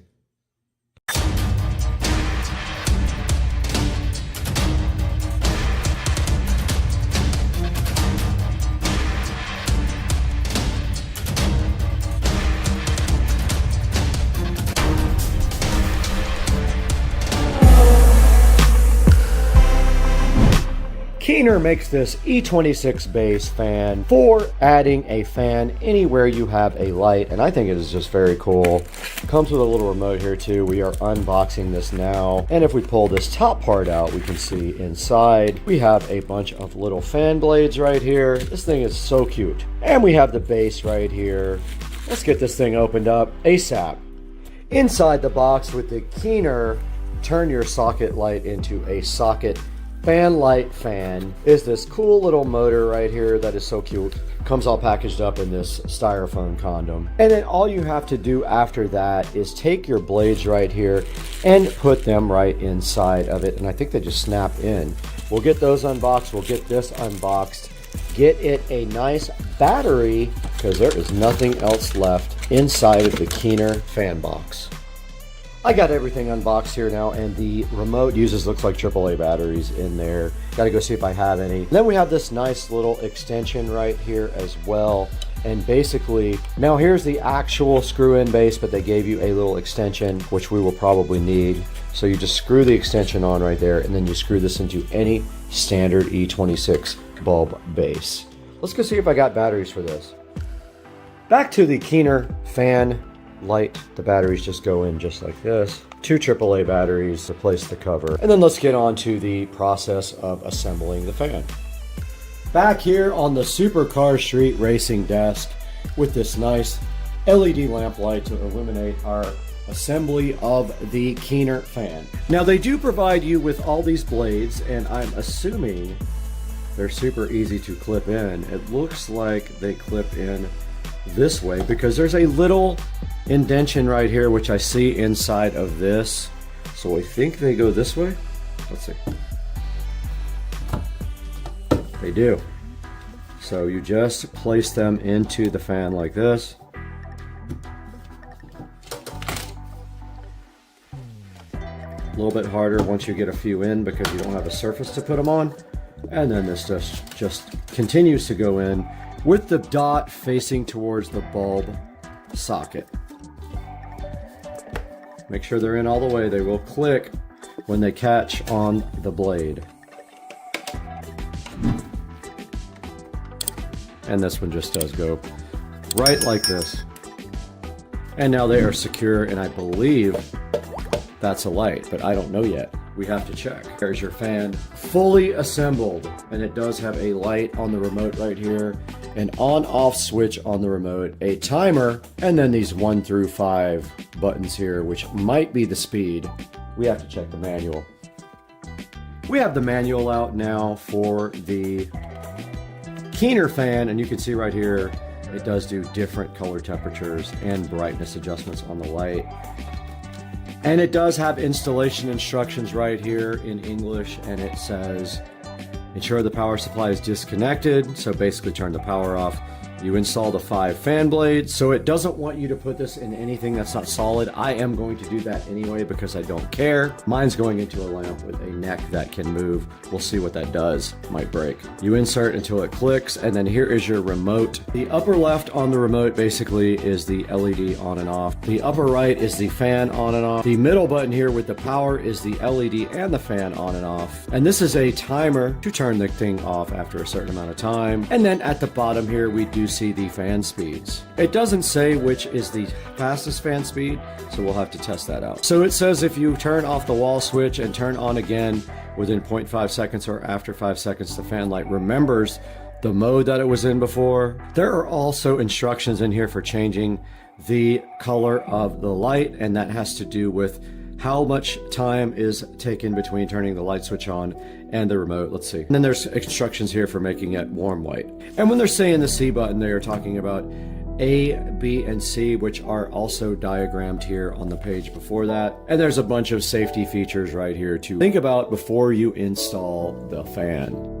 Here's a good up-close look at the remote on the fan, and you can see on top here there is a light switch and an on-off switch. The light switch for the light, on-off for the fan. This does both. There's a timer right here, and then the bottom here. All these right here are fan speeds. We have to test that out when we get outside. So I was just chilling here with the Elecan LED fan light, and I noticed this might be the infrared receiver for the remote. Let's go.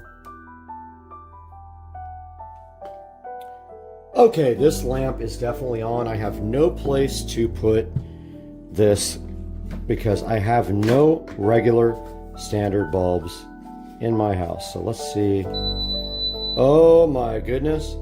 Let's go. This thing rips, dog. All right, so it is on. Let's turn the light off. The fan is on, so let's see what 1 does. 1 is the lowest speed. 5 is the highest speed. And this thing is ripping. I wish I could use this on. Light on, works perfect. Light off. You push it, it changes the color temperature. Every time you press the light button, it changes the color temperature. Let's try to find another place to put this.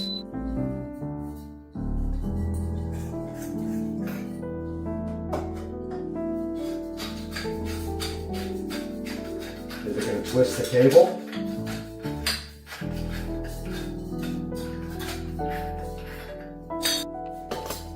Okay, what happens when you install this fan on a cable? I believe the cable is going to twist up.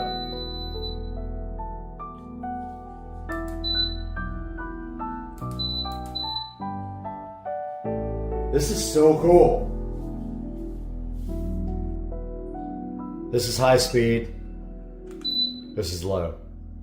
So that's how you install the Keener light fan.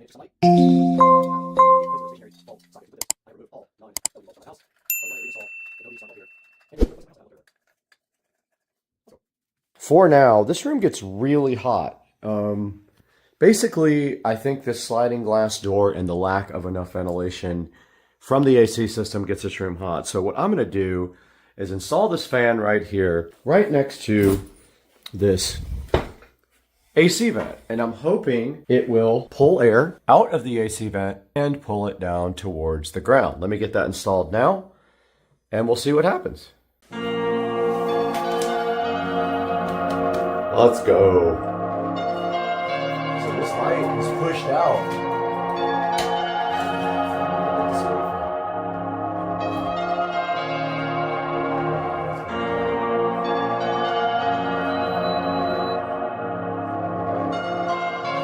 That's cool, man. How cool is that? Oh, let's go! Let's go! Let's go! And then we have this remote here so we can do the light. Check that out, guys. Now this fan will blow the air coming out of the vent around and circulate it a lot more. And then we turn the light on with this. And we can change the color, temperature of the light with the light button right here. The fan speed's down here at the bottom. This is the highest speed. This thing rips, dude. I love this thing. Now let's turn the AC down and see if it actually circulates some air. Okay, we have the AC on now, and I can feel the vent, and it is definitely pulling air and dispersing it around the room. You can really feel the cold air over here now where you couldn't before. Behind the camera, you can feel the cold air being moved around the room from the tiny fan. And you have that extra light if you really need it. Legit, and I feel it way across the room over here. Alright guys, I hope you enjoyed the mini fan light as much as I did. This thing absolutely rips. It's putting out so much air. I'm so happy with this for my office because the AC is on right here and it is pulling all the air down into the rest of the office, which gets hotter than the rest of the house. Alright guys, we did review the Keener light fan. It screws into any standard E26 socket. You can see right here and right now that this thing is absolutely cool. It totally rips. It would be so good on like a patio where you don't have a fan and you just have a light switch. You can go ahead and plug this right in and it will work for you anywhere. I just don't personally have any place to use this because I have no E26 sockets that are mounted to a solid base. And make sure you go ahead and click through our links and like our videos so that we get maximum exposure and grow the channel. I did dent this pretty bad when I dropped it, but it still does work. Look at that dent. All right, here we go, everyone. Maiden voyage on the 70 volt upgrade. I think this is going to be a little ridiculous. What do you think, Brad? I think this is, from what we just saw, this is literally insane. All right. Check motor temperature. What? Oh wait, it's on demo. It's on demo. Yeah. How do I? Communications. Okay. So we gotta connect to the controller. All right, we're connected. Waiting for forward and reverse switch. We're on. All right, good sign.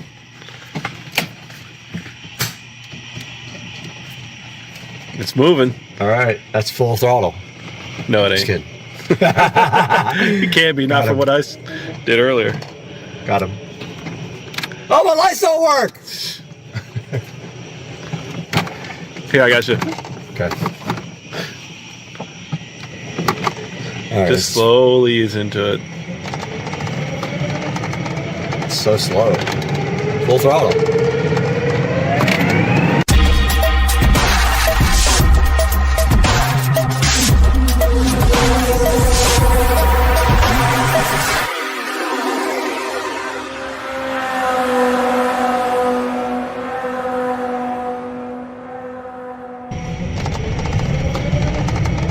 So slow.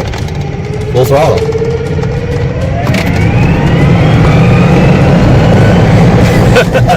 What the fuck? Where's the controller? Inside here? Yeah. The tuner?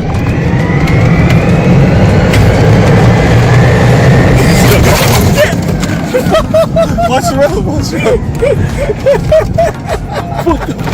It wasn't slowing down. It was still sticking at speed. It wasn't anywhere close to slowing down on the dashboard. We lost our tablet. We hit the bump. I think you just gotta.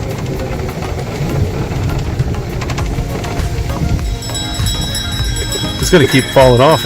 Well, you're gonna need like 20 magnets on the back of that thing. So hard.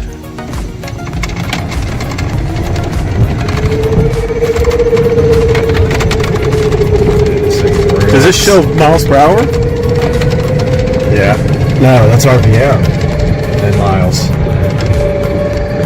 Just remember those things in the middle, so avoid them.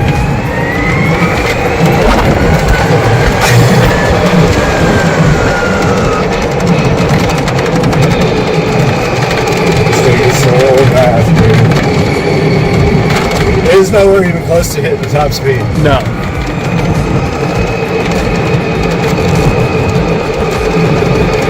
Almost like I want to hold this so I can rip it. Yeah, just take it off. But let's get on a straightaway before we make turns. Shit. It's gonna be fucking nuts. It sucks without any lights.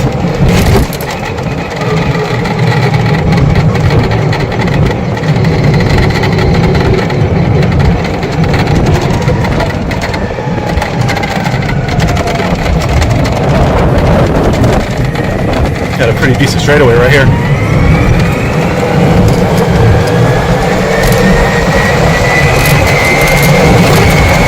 Oh. Holy shit! Dude, hold on a second. You want to get your speedometer out? Yeah, I gotta get it out. That's squirrely. That is big time squirrely. Hold on. Lights, man. No, keep going straight. Alright, speed. Do I have a speed thing? Hold on. Hold on, just stop. You can stop the camera for now. We'll get some video during the day. What's this blocking? See, it's got this like, oh, that's YouTube. Figure it out of there.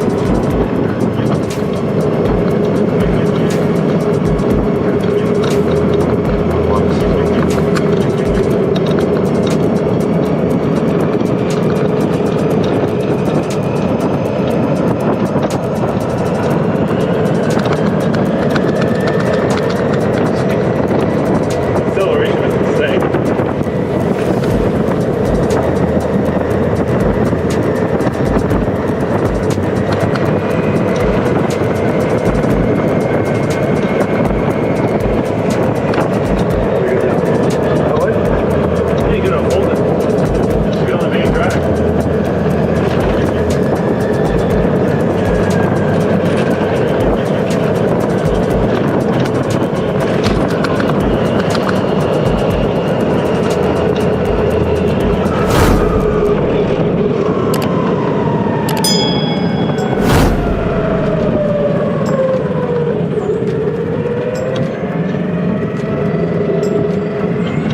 You're gonna be able to open it up and get on the main drag on Monument. Really close.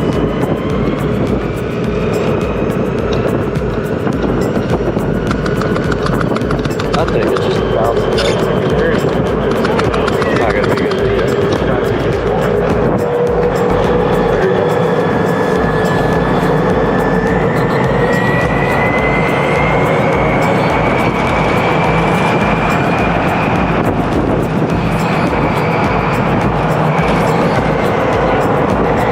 Tires and alignment, everything feels okay? It's okay, it's real bouncy. At those speeds, you probably need your tires balanced. Tires are balanced. They are? Yeah. Well, I got it done at that tire place. They balanced it. Just the whole front end's real bouncy.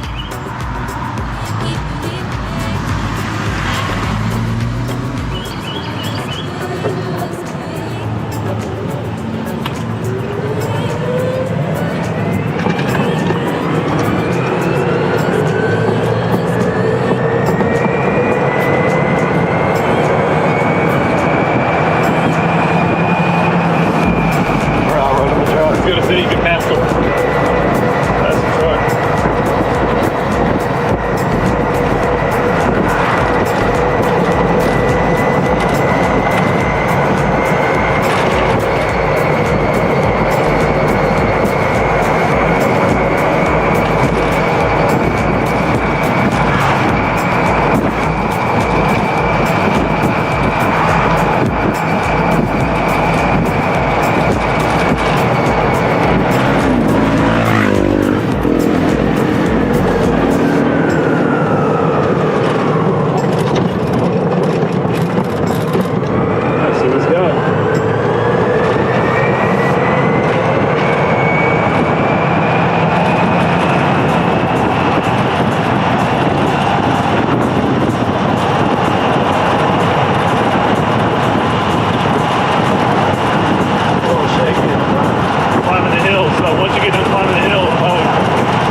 very quick.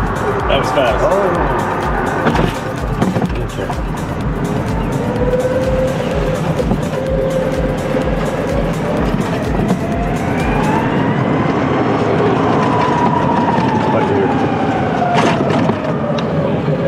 Completely dead. Some people here though.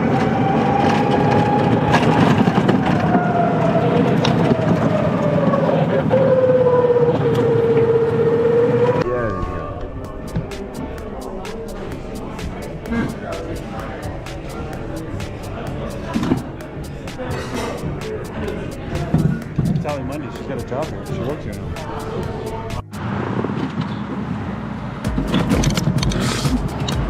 Dude, the other day when you took off, I swore it spun the wheels.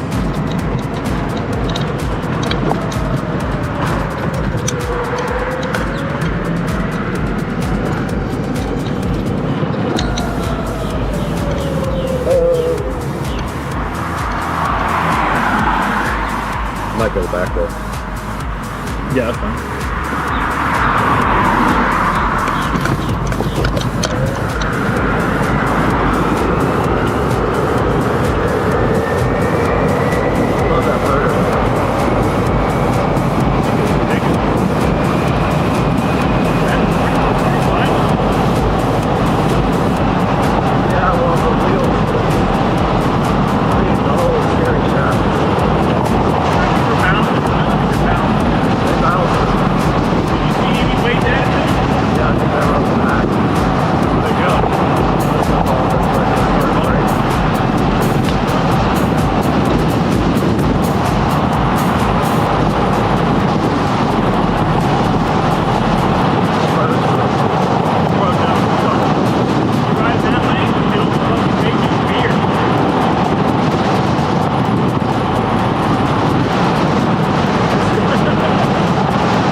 Alright, people.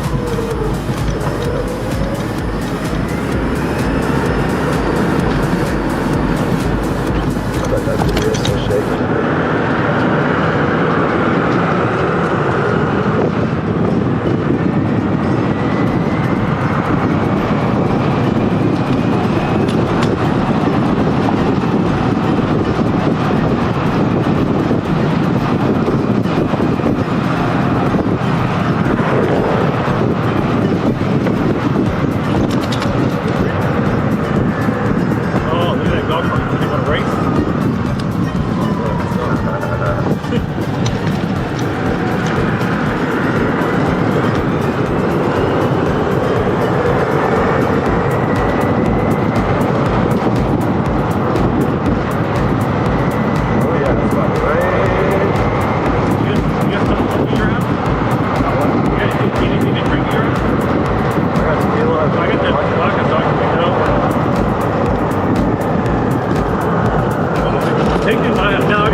I feel like you could have gassed it and probably got in front of her.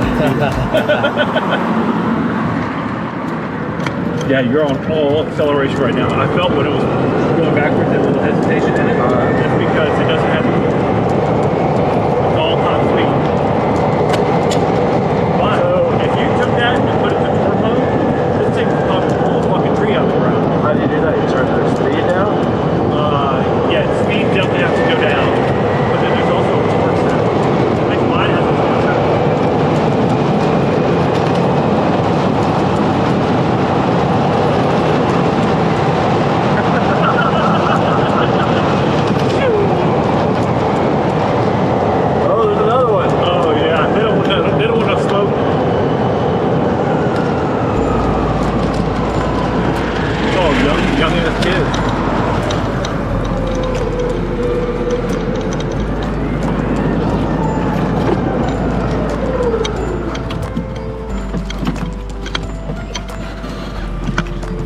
I told Jonathan if we could find your dirt bike before this weekend, man, we could all maybe like Sunday go out dirt bike. Yeah, be sick. I'm hoping that mine gets fixed by then.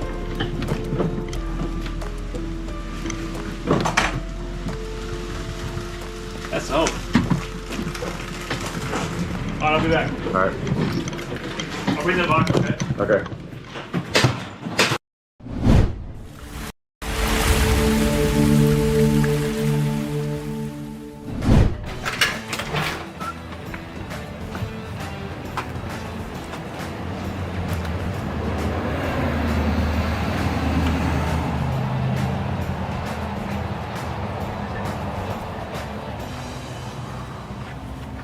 Florida life.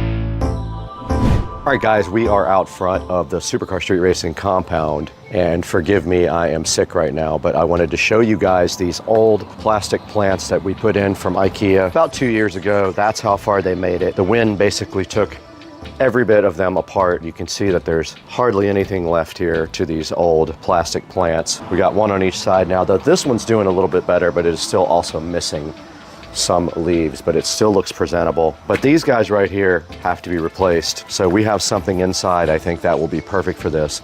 Let's take a walk inside the compound. It's hot out here today, by the way. Let's take a walk inside the compound and go see what we have on the table that might be able to help us out with this problem of Florida life.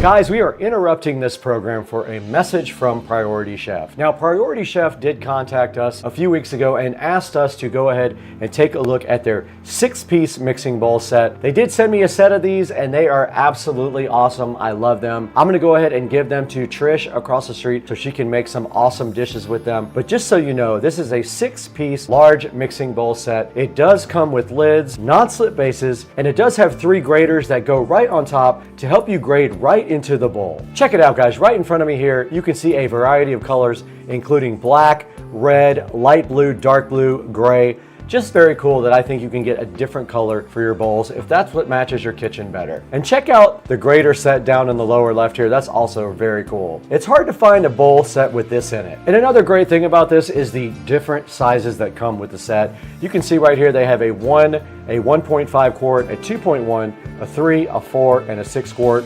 You have a lot of options there when you're ready to start cooking. Check it out. You can mix and measure in the exact same bowl because there are etched measurements in the bowl that help you go ahead and put your ingredients in correctly. And these graters are so awesome. Look, you have a fine, a coarse, and a slicing grater. You stick those right on top of the bowl. You can get your ingredients and go ahead and put them directly in the bowl and mix it up right there. You don't have to do it in a separate bowl. Now, these guys are awesome for tossing salad, mixing ingredients, serving your dishes. You can bring them right out to the table and serve all your guests there. They have food storage as well since they have lids. You can prep your ingredients right in the bowl, and they're great for marinating stuff to cook later. These are also very easy to clean. Stick them on the top rack of your dishwasher. Let the dishwasher do all the work so you can enjoy the food later. And of course, this is a good choice versus other products because it is a silicone base to stop the scratches. Other products are metal, they'll scratch your worktop. These have an inner measurement scale. Others do not have that. That's a great plus to have. These guys have airtight lids. Other cheaper ones have no lids at all, or their lids don't fit properly. Guys, go ahead and go in the description.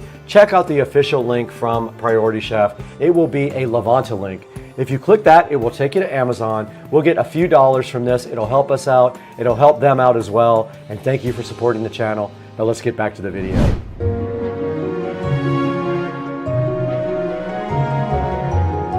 Getting hot in Jacksonville. It's 84 degrees today, and I apologize for my voice. I am sick. today. So sitting on the table right here, we do have a nice box that might be able to help us with what we have going on outside. This says a VESA on it. I don't know what it is yet. We got to open it to find out. Let's get this box opened up. We have the patented SCSR knife here to go ahead and break into this package provided from Amazon today, and took a little bit longer to get this because of what it is. So it took about 5 days to get. You know how some of the packages are. You can't always get everything overnight. Can't always get what you want, but if you try sometime, you get this. Do I have to build this thing? All right, well, inside the box we have a couple of palms. These are artificial palm trees to replace the ones out there, and apparently I have to build them. Apparently inside of the box we have palm fronds, another set. Oh. Okay. Oh. Okay, so it says, the instructions right here just say to take the other ones and put them on this. It's got a pot already. All right, so basically what this is an artificial palm, and it comes with extra that you have to put on yourself. It does come in a little flower pot. We'll go ahead and get both of these guys unboxed. We don't need this where we're going anyway. So the first step is to pull off the plastic condom. This is the same size that I used on your mom. And the instructions do simply say, in not so great terms, that you take your other, these are also tied together. Let's get the scissors, that might be easier. There are some palms tied together right here with a little piece of thingy. And you simply just separate them like that. And then you take your extra palm fronds and you place them directly on the tree. They are also tied together right here. These guys are tied together. They do simply just untie like a, now I want you to insert these directly into that. There is a hole in each one of these. Oh, that one did not go in easy. Okay, that one did not go easy. It had some extra plastic on it, giving it a hard time. See if it'll go in now. That's better. I trimmed the plastic off the leaf and it went in a little better. All right, there's two more. What happened on that one, there was some extra plastic right here and it was keeping it from going in. You might have to do that also on yours. It's right here at the very bottom. That one went in easy. Yeah, it says to bend them. It says to bend them on the instructions. So once you get them where you want them, you can go ahead and bend them into place. These bottom parts bend. I'll do that outside. Let's go ahead and get this one built first.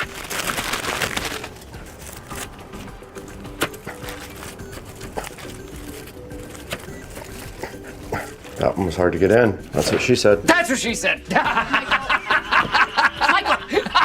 Michael. This one was not hard to get in and it will come out very easy. Yep, that worked. I stuffed a little bit of this tape in there. That made it go in a little bit harder. So let's get some shoes on and get these guys out the door.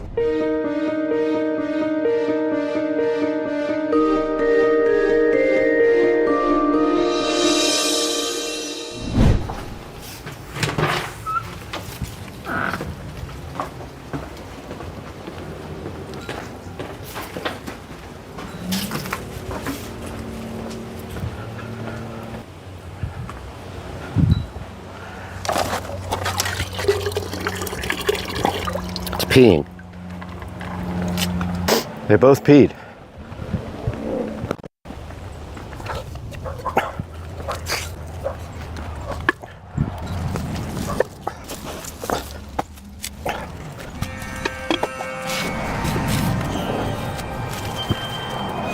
All right, guys, we did get the new plants put out here. All you have to do at that point is go ahead and bend them whichever direction you want. So if you want them to be shaped a certain way, you just grab the root here and you just kind of look at the base of the stalk and you just kind of bend it and it should stay. And then you can bend these to whatever shape you like.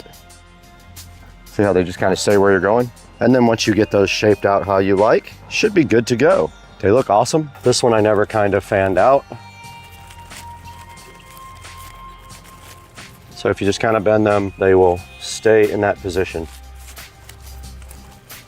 And if you don't know how, get somebody who does to help you out. Just like that. And we do have 2 plants ready to rock.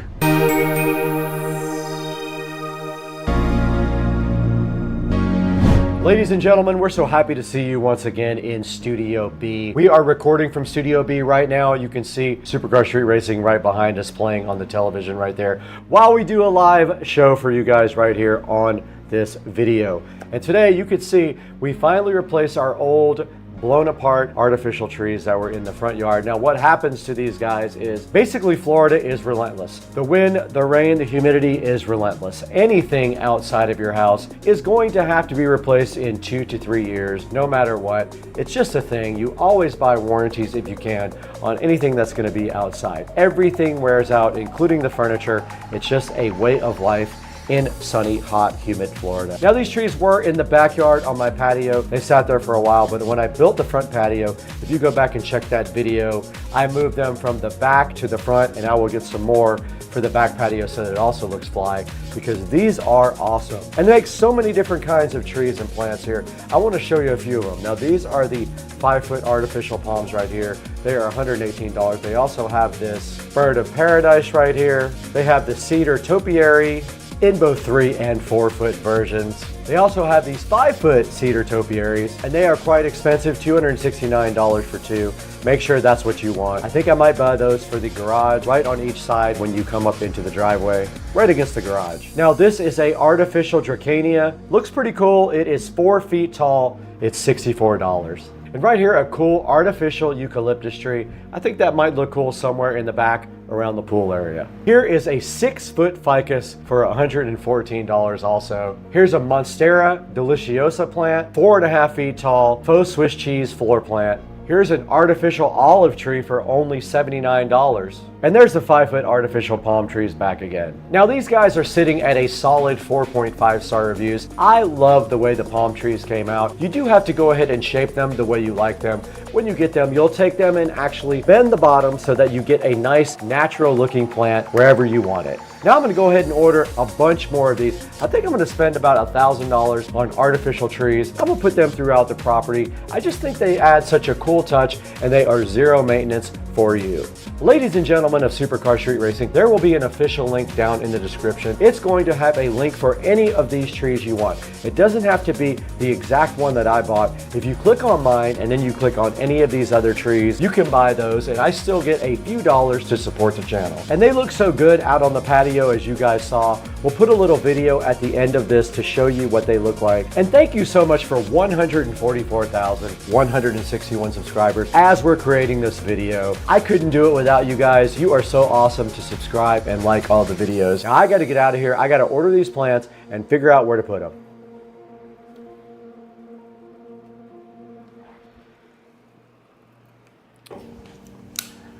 You guys thought we were all done having fun. I thought the video was over. I already edited it, I uploaded it, and then this showed up. Let's go ahead and see what we have inside of this wonderful, wonderful box here.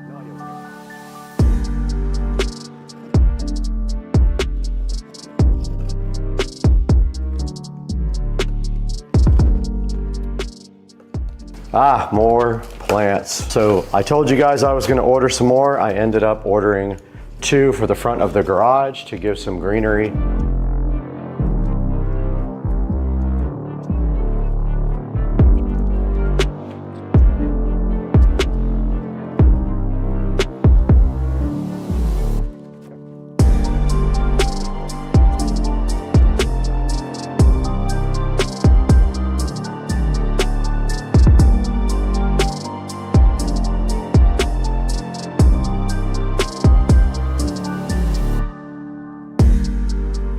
So we need something at least 6.5 inches.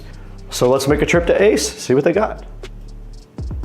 Okay, we did go to the hardware store, and as you can see, we found 2 nice little white pots for these. I'm hoping these don't blow over and break. They are kind of heavy, so I'm gonna go ahead and take a chance on these 2 right here.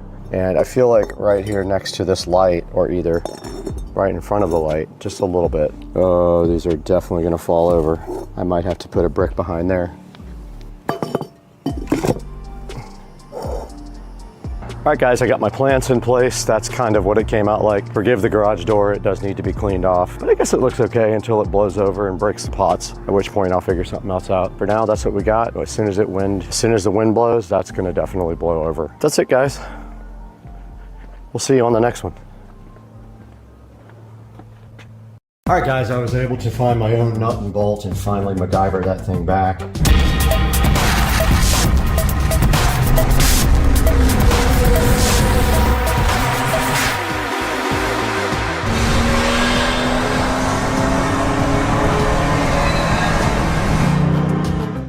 Hey guys, welcome back to the channel. Supercar Street Racing here, out in the garage with the Green Machine 200 EFI. Got some modifications we're going to be doing to this today.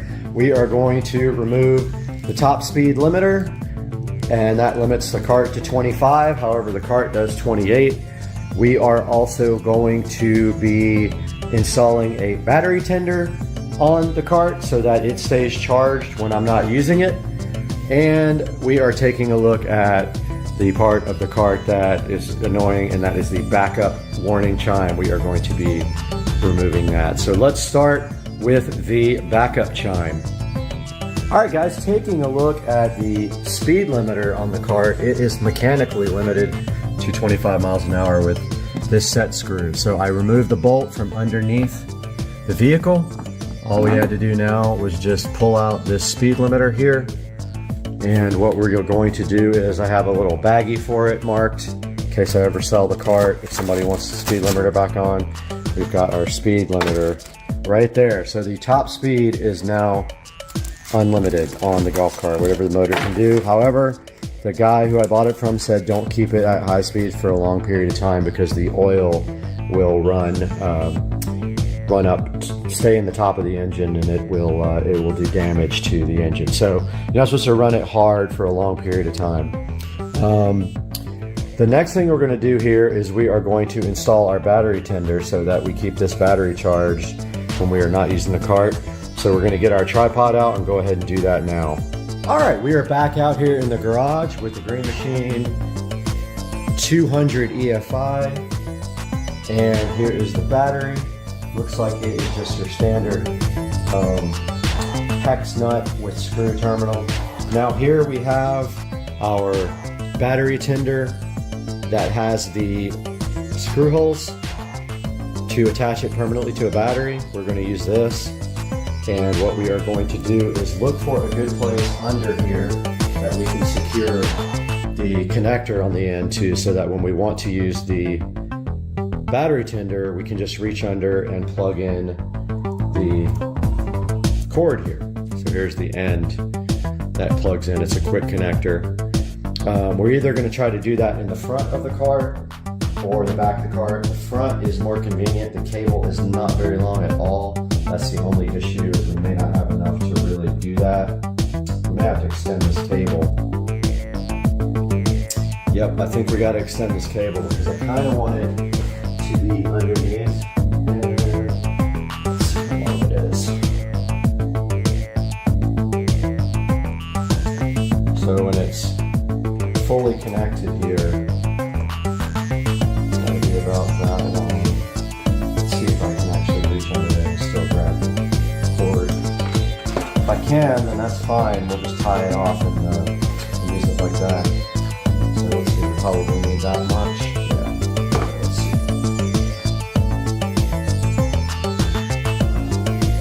So it's kind of inconvenient. I think I am going to go ahead and extend this cable. So we will go ahead and do that now with my new heat gun and my new connectors. All right guys, we are back, and here is the original cable. And if we take a good look at this cable, on the red side there is some markings, some white markings, so we can keep the red, the positive, and the negative separated. We've got our heat shrink tubing here, and we've got some extra wire, some landscape light wire that's kind of perfect for this if we can get it inside of these solder shrink guys. So I'm going to go ahead and cut towards the end, not all the way to the end, but semi towards the end. And maybe right there is fine. Okay, now let's go ahead and separate the wires.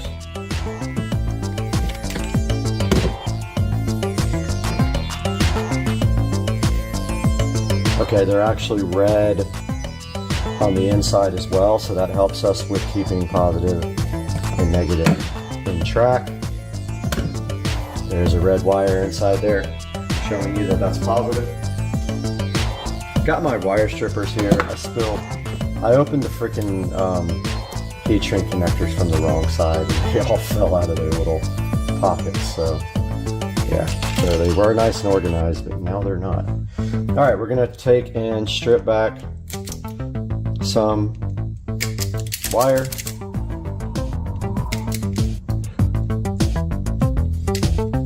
Now this wire has to reach all the way to the center where the solder is on your connector. If you look right here, so it's got to go all the way to the middle. So we're going to do the same with the other side.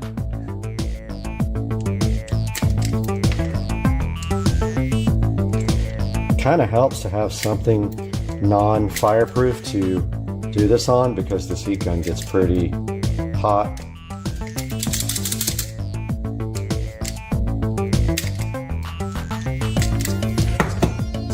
Not working very well on that one.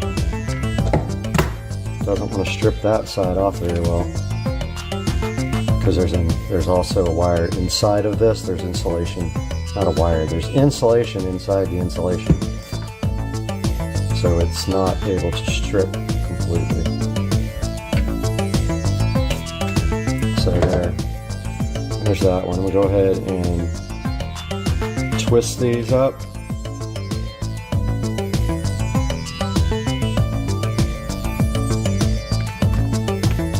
And then we got our heat shrink solder terminal here. It's a little big. We gotta do this twice also. Just remember, we're extending this thing, and we don't need that much, but let's extend it by like that much. So here's our, we're using landscape lighting wire, which is fine. And then of course, we want to make sure that we get heat shrink tubing also over it before we connect, or we won't be able to do it afterwards. So I want to see how big this insulation is on this pretty thick insulation, because outside the wire tends to deteriorate fast. So the other wire is a little bit too big for the yellow size, but I think it's perfect for this. Let's see. Go ahead and twist this up. Now we got to make sure we get positive and negative correct. So we're going to do positive with the white marking on our landscape wire. It actually fits perfect on these. So what you do is you put it inside the tubing to the solder point. Then you insert your other wire, the same amount. But we already messed up because we need heat shrink tubing. So we're going to go ahead and put heat shrink tubing on this. Do I have enough? Yeah, I have 4. So let's pull that back off. Well, actually we could have done it from the other side as well, but let's pull it off and put our heat shrink tubing on. Yeah, this is the only size that will fit.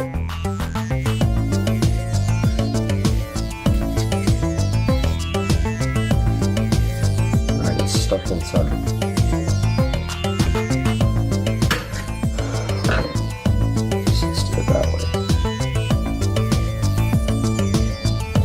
Shrink on this side.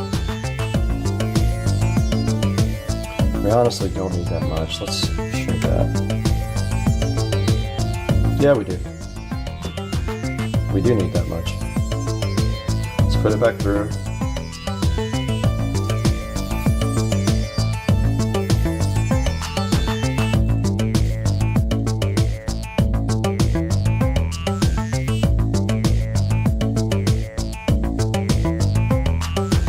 got our heat shrink tubing in there. This is going to be positive. Make sure I still got that positive. It is. It's the side with the marking on the wire. Get our wires inside there. Make sure inside of your connector that the wires are through the part with the solder, okay?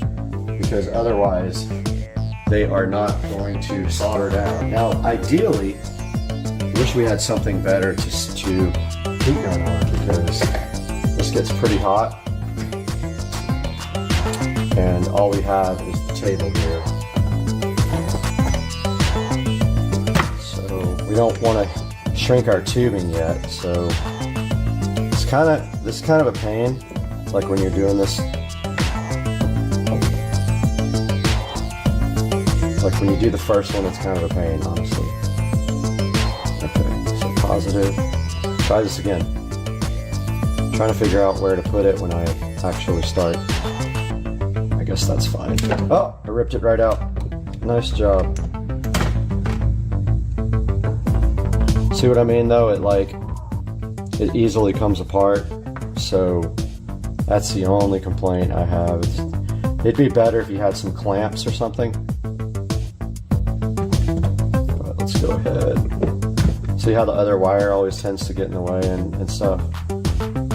It's awkward doing the first one.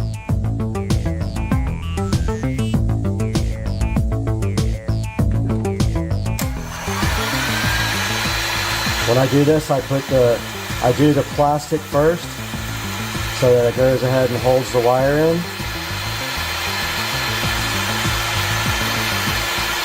Like that. See how it shrunk around the plastic? And then you can concentrate on the solder part. Wires are right in the way. Now you melt the solder in the center.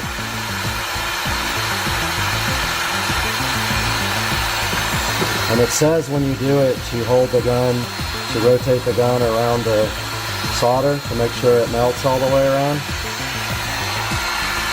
So I'm trying to do that now.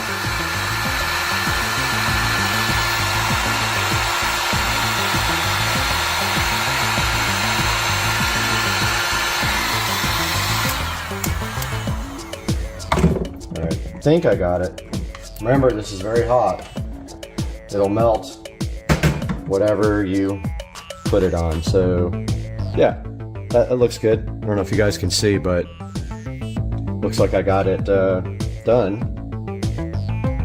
Now I've got the heat shrink tubing right over it. Might be kind of big for this, but I don't think I can get the neck size down on here. Let's see. Oh yeah, that's hot. Let's see if I get the neck size. No, that's not going to go over it. So it might be loose. This heat shrink tubing, when we get done, might be a little loose. Let's see.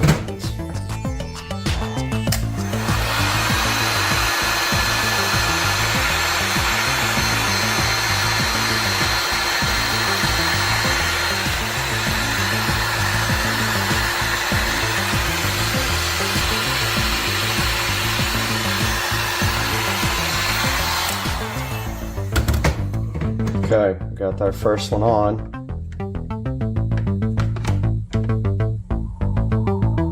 And now it's time to do our second one. So we put our heat shrink tubing over it.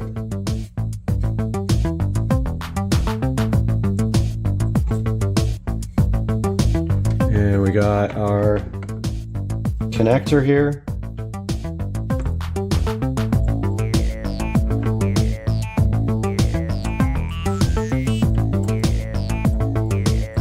And both the wires are in there and they're ready to go.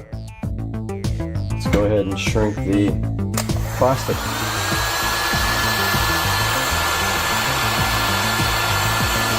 Plastic is shrunk. Now I'm going to work on the solder part.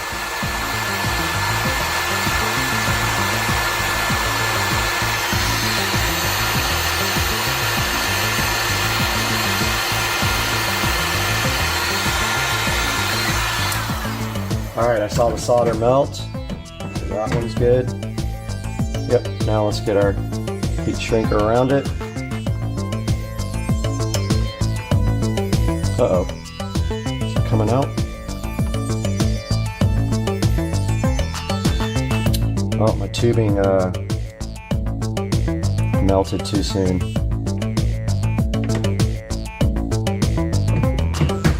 Yep, that one kind of got messed up, guys.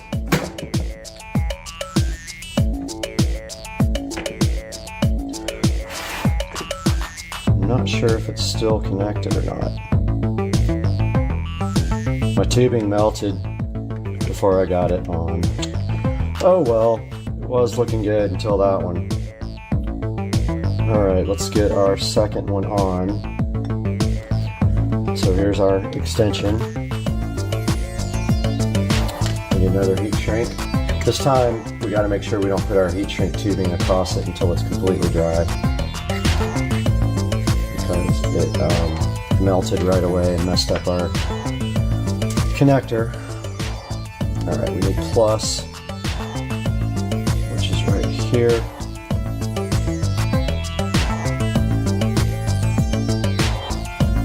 And plus right here.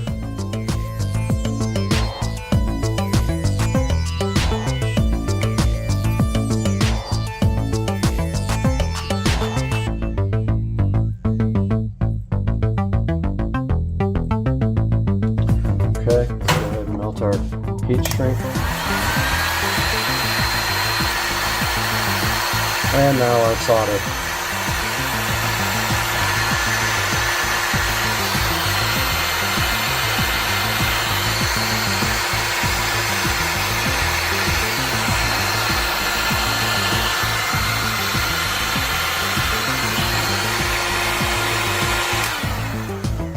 Okay. Now it's got to cool off a bit before we pull our heat shrink over it. Lesson learned.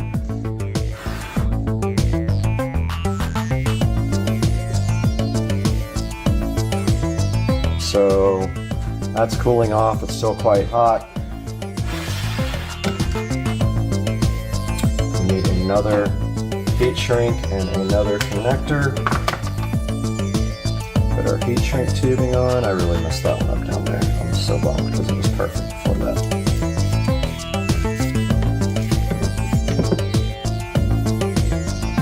Okay. Got our tubing ready. Put our wire through it.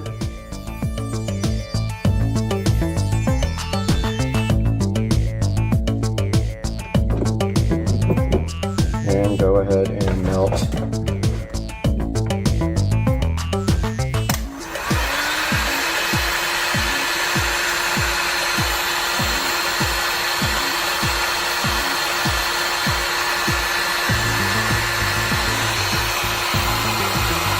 Melt the solder.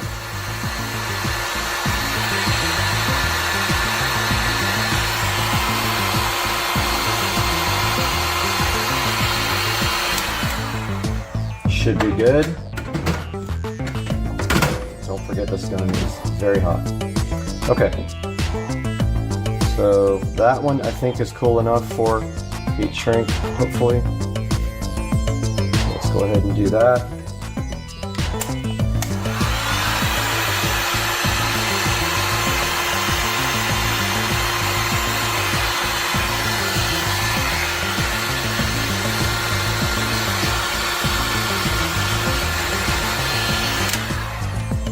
All right, one side done.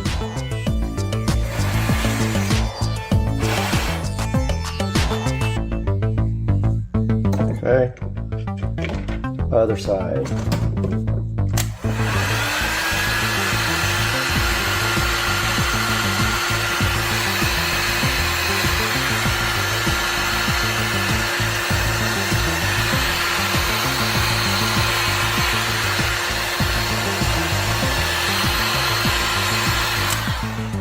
Okay, so we got that one mistake down here.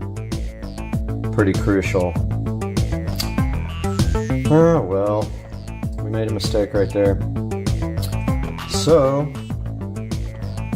I don't have another bigger piece that I can actually get around there. So I'm going to use the tried and true method of electrical tape at this point.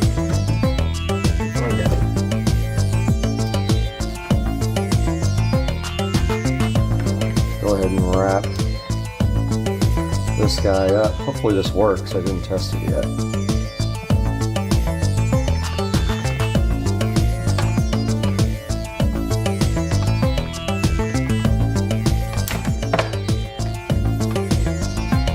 It's a good connection there. Go ahead and do this side. All this really is for is to keep the wires nice and neat. They're already insulated.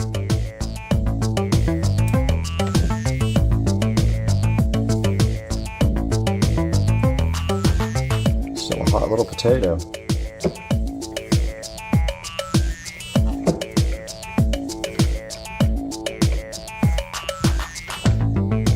All right, guys, we have our extended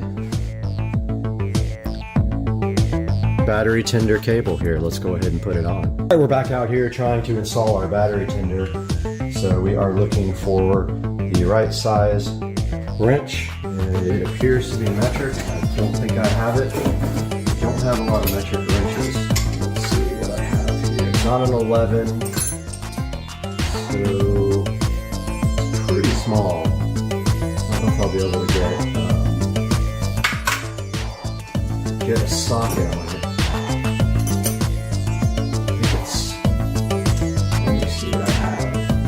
A 10. Problem is, I think it's blocked by the. That might be it.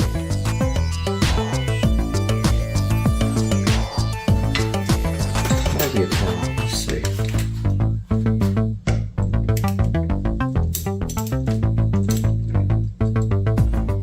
Okay. 10 worked.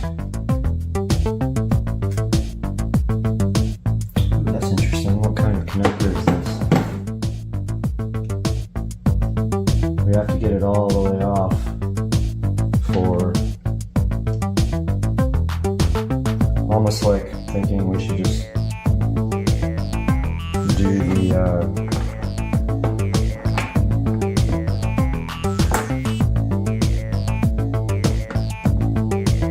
I was thinking maybe doing the can't even talk. Negative last, but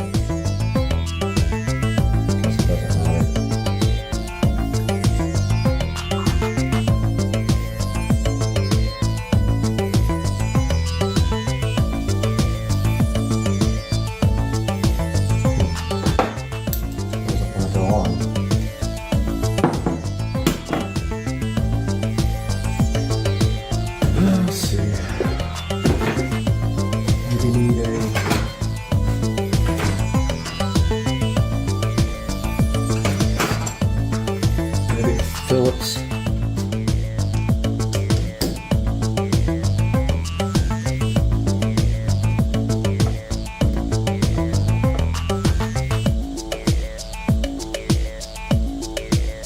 Okay, what did I do? Oh, there's a nut on the bottom.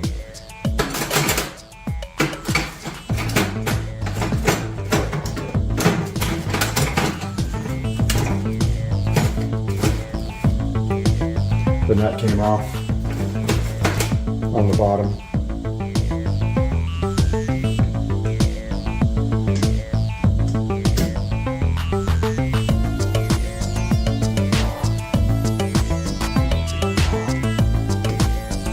Dude, really?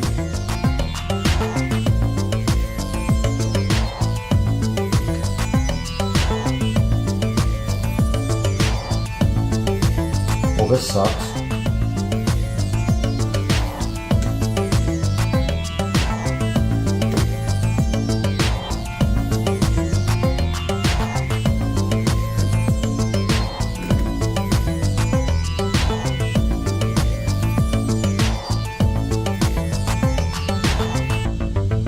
Well, this is a pain.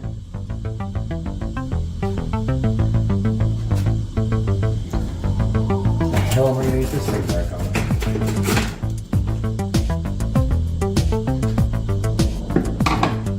Dumbest design ever.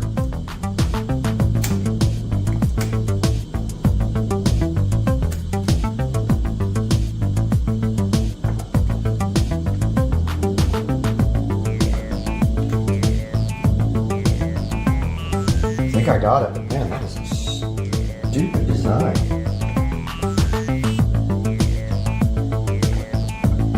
Yeah. That did it. Now, when you do this, you got to make sure that you don't touch any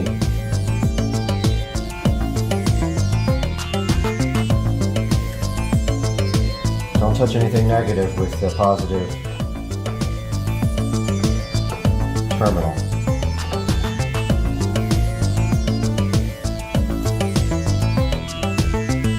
You won't want to see what that does.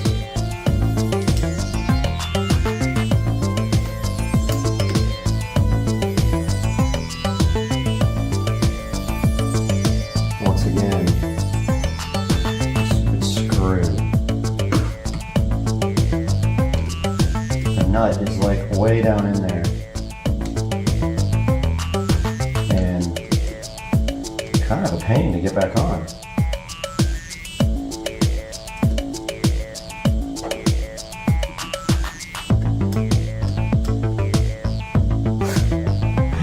This is such a stupid ass design.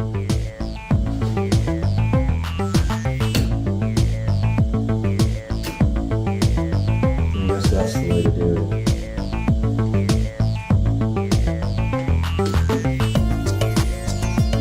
Make sure you don't touch your screwdriver or anything while you're doing this.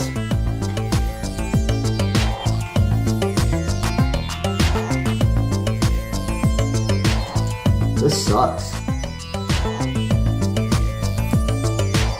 Next thing that's going to happen is it's going to fall out. You know it. So what's happening is the nut is in a place where you can't get to it, and it falls down.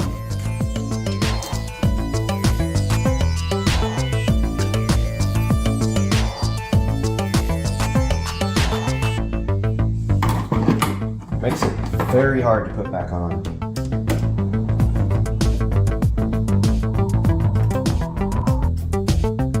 Oh my god. Really? This is the dumbest design I've ever seen. The nuts, the screw is not long enough.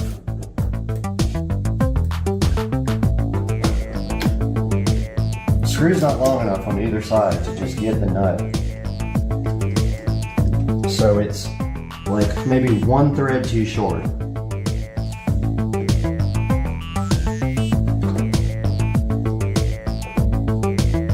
Or the bolt or the post is like, you can't get a screwdriver in there either.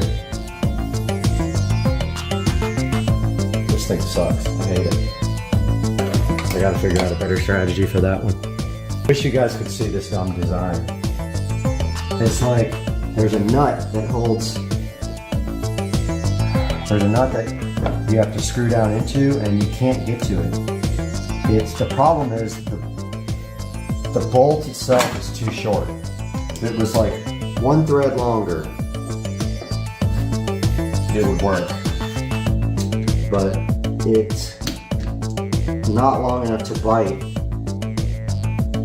on the screw. You need literally 3 hands to do this, or 2 people. Or you gotta be lucky. And I think I got lucky on that one, on the negative cable. But that's what happens.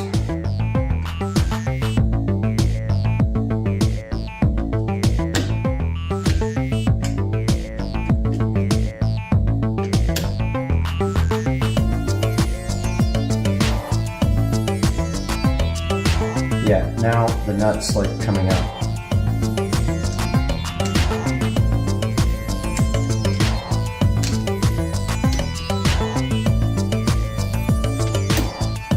This sucks big time.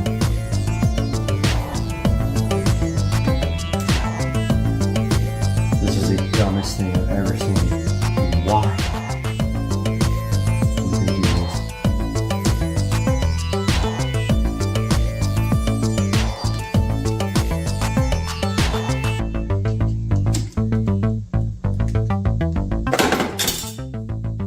Did I just lose it? Yep.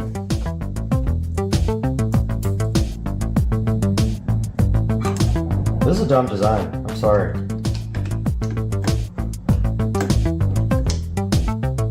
Stupid, stupid, stupid design. And I think they fell. I think it's a nut. Can't tell. Where'd it go?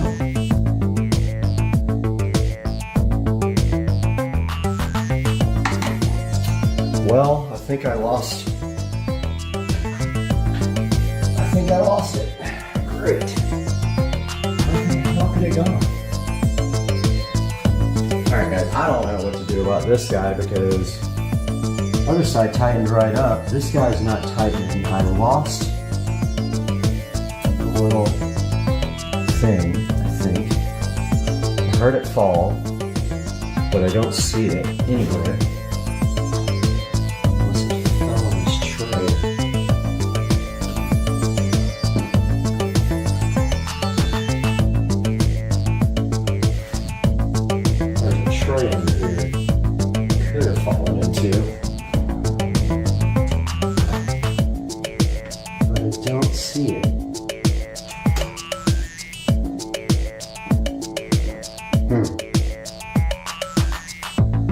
Well, I gotta figure out what to do about this.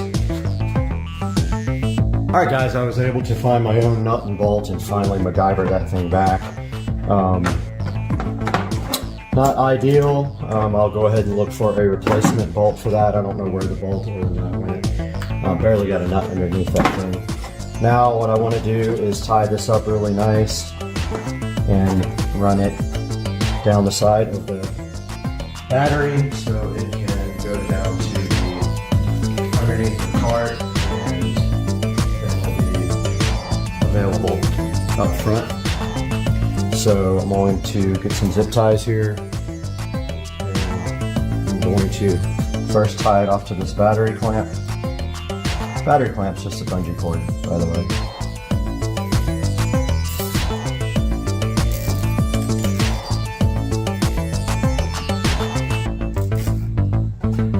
Just like that. Cutters to trim the zip tie off.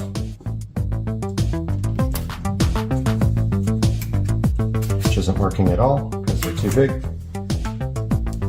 And rotate the zip tie to the back so you can't see the ugly clamp part.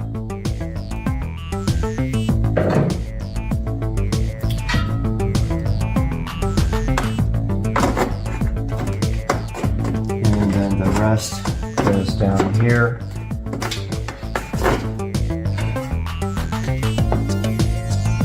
I'm gonna put one maybe around this brake. Well, no, probably around this cable. See if I can get you guys a view of this.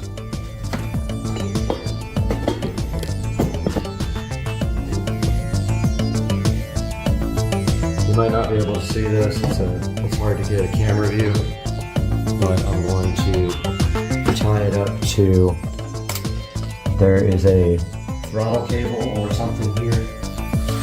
I'm going to go ahead and tie it to that underneath, which is really hard to get to, by the way. Yeah, it looks like that might be that's one of the brake cables, I think. I wish I would have made the wire a little longer now. I don't know why I do that all the time.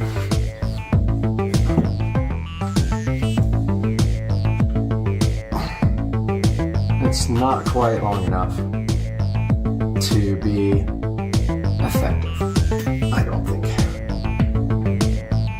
Which means it's going to require a little bit of getting underneath the cart to connect, which I don't like. They do sell these longer, so I have that option. And also I can get a little bit more slack out of it. Right here. Need my scissors. Grab my scissors real quick.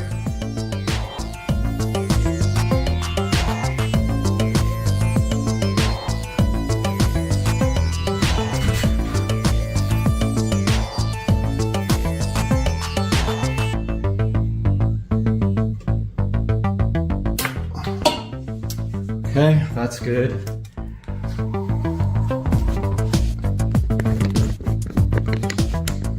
So what I'm doing now is up under here, I am tying it off to this cable. You guys won't be able to see that, so I'll be right back. All right, we're back in the garage with the Green Machine 200 EFI. We got our battery tender connected, running down through the bottom. We have it tied off right here. And if that looks bad and I start seeing it, I will move it. But for right now, it's ready to go.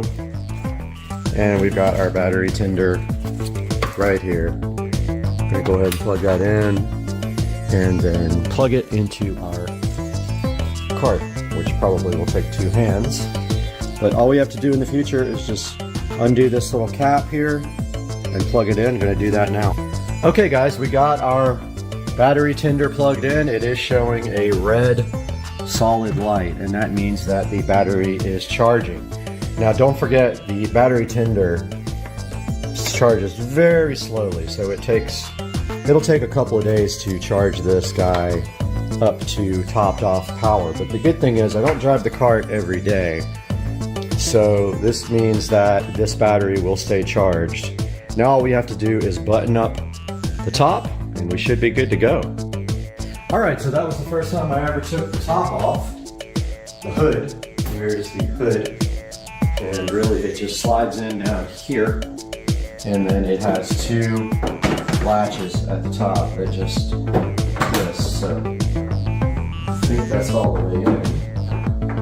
And then I had a difficult time with this last time. I don't know why, because it's super easy. It's got 2 slots down here. Bummer, every time I do this, I get fingerprints on it. Alright, so that one's it. This one gave me the last time. Alright, it's in. Now, we just gotta clean off all our fingerprints.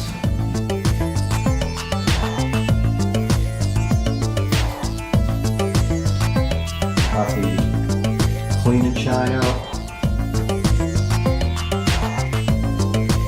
When you do this, you get fingerprints all over the cart.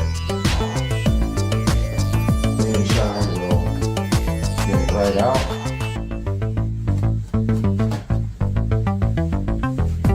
You know, it's like wet wax. Up here.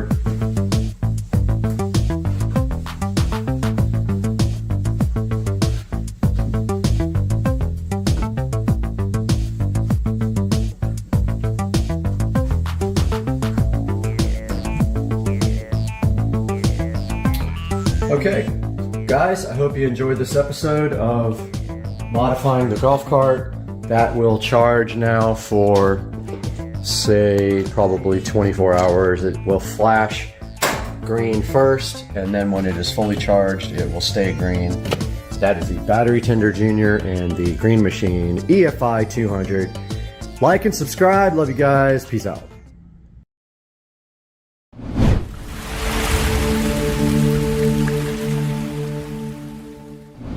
What's up guys, we are back on Supercar Street Racing again, and you see in the Supercar Street Racing living room literally nothing happening except what's on this table, and this is a safety device for the Supercar Street Racing awesome channel, and we've been needing this because we need a backup solution for the channel, and this is going to be it.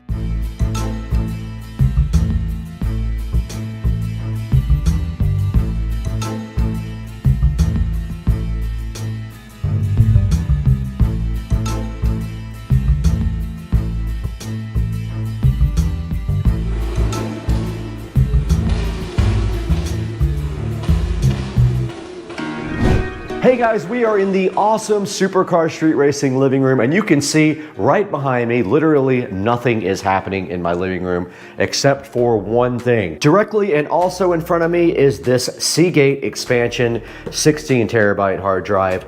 My plan right here and right now is to use this backup device for the Supercar Street Racing awesome editing studio. Now, as you guys know, we did put in this cool solid state drive here, right here. This is a solid state NAS that uses M.2 SSDs, and it does have about 12 terabytes. However, we need to get some of that data off of there because we have a lot of data after editing for so long. So we are going to hook that directly up to this NAS right here and go ahead and use the backup feature of the NAS to back up our data to the 16 terabyte expansion drive. Now, this does have USB 3.0 and it will plug directly into the back of this NAS right here. But let's get this thing out of the box right now and go ahead and see what exactly we are dealing with, because I don't know what is actually in here. It says something about rescue, recovery, data services included. I think that means if your drive fails, they will help you get your data, but I'm not 100% sure yet. So let's figure it out. Let's get this thing unboxed and see what's inside.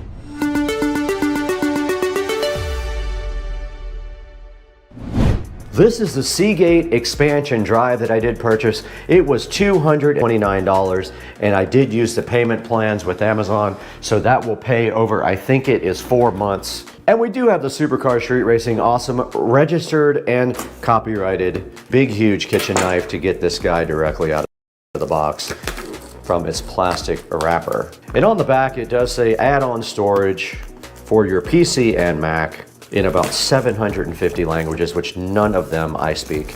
Here is the Seagate expansion out of the packaging, and on top it just says 1 year limited warranty. And that's about it for the box. There is not a lot of data on here. It says connect with computers on the back. And coming out of the box first is feels like a power supply and some cabling right here.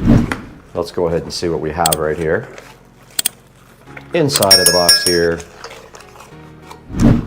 is power supply and a USB 3 cable. If you want to do USB-C, you can. You will need to buy the adapter for this to go to USB-C, but I don't have USB-C on my NAS or the editing computer in the office.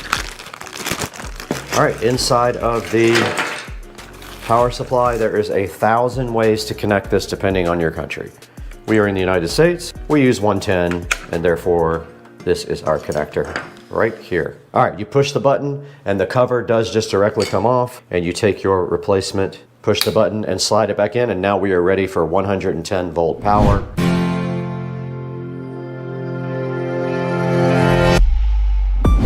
Now directly in front of me we do have our hard drive to get out, and it is accompanied by some cardboard and is inside a plastic condom. Has a kind of a cool carbon fiber like look.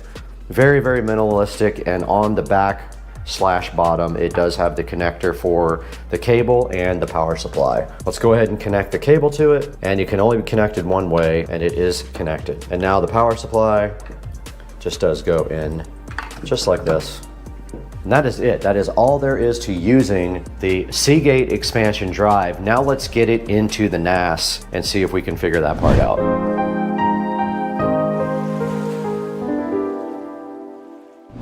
Here's our ASUS Store NAS, and there is a USB 3 port in the back here. We're gonna go ahead and try to place this on the side of our ASUS Store and run the power somewhere. So let's get this over to the side. We have plenty of space now for this, but I just need to get in there and get these cables from the back. Let's go ahead and do that now.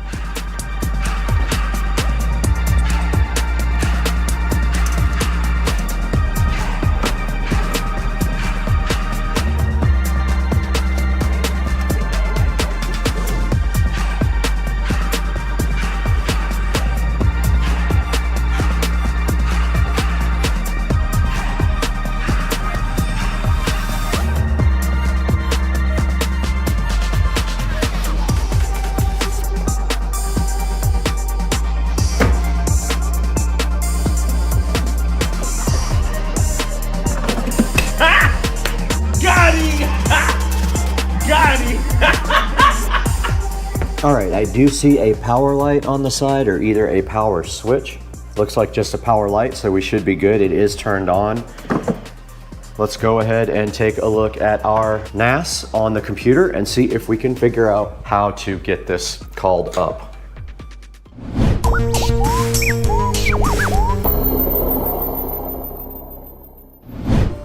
Okay, we're directly in front of our NAS page right now.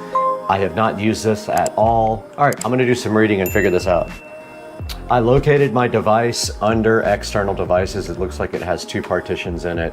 I'm almost tempted to bring it to the computer and delete this partition. It is already formatted, exFAT, so now I just gotta figure out, I just wanna back stuff up without having to do it manually, so I'm looking for a way to do that now. But there's a backup restore, let's try that. External backup. USB 4 is the one that it wants to back up to, and that's fine.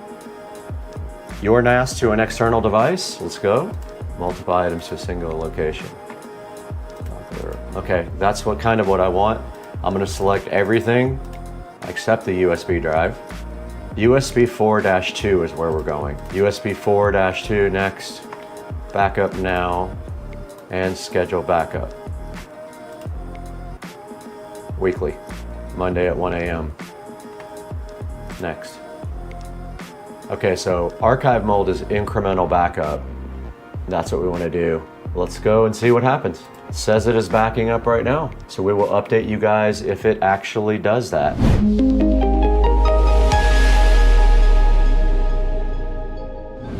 Good morning, it is another day, and I wanted to give you guys a little update about the Seagate expansion drive and the backup from NAS.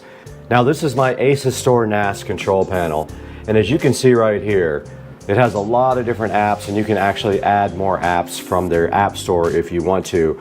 But part of the basic applications that come with the ASUS Store is backup and restore right there. But I wanted to first show you guys external devices here. Now, if we go here to the external devices, you can see the Seagate expansion came with 2 different partitions. One was 196 megabytes, and the other one was 14.55 terabytes. I did not remove the first partition. I might eventually do that. For right now, this is fine. And also, as part of the apps that come with the ASUS Store, you get this cool little thing called backup and restore. Now, if we go here to external backup, that is how you do a backup from the NAS to an external device, or vice versa. We have our backup here.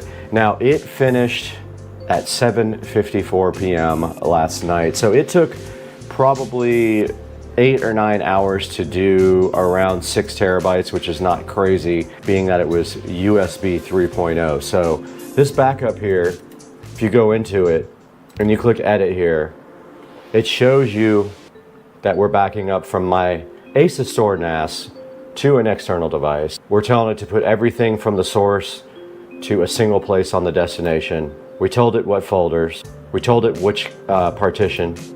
Now here's where you tell it the schedule. It's gonna back up weekly, 1 a.m. on a Monday morning. And then here's your options for the backup. You can do an incremental backup, and then there's a few little other options. And then when you're done, you can go ahead and confirm your backup.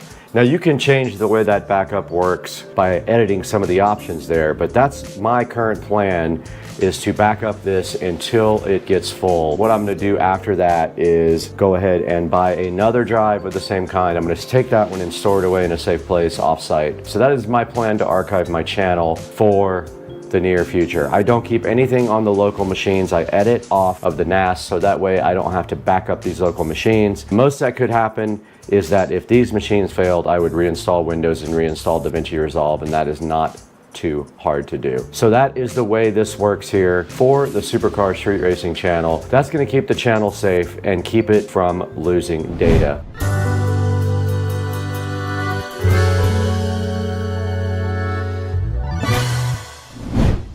We've got a new sponsor today on Supercar Street Racing. Today we have Zato, who has been so kind as to provide us with 3 products to check out here on the channel. And the first product we have is the Zato oil treatment, up to 5 liters of motor oil treated here on this product. And this product will help engines that have worn out parts run better, perform better, improve gas mileage, and also make your car get better performance as well. Now you do just add this directly to your oil, and it should increase the performance of your car and give you more horsepower, give your engine better life, and also help with older parts that are already starting to wear out. Next thing we have right here from Zato is their catalytic converter treatment, and all you do is put this in your gasoline, and this does treat your catalytic converter, and what that does is allows you to not build up soot. This also helps your EGR system and helps to prevent you from losing O2 sensors, because this will help them from getting deposits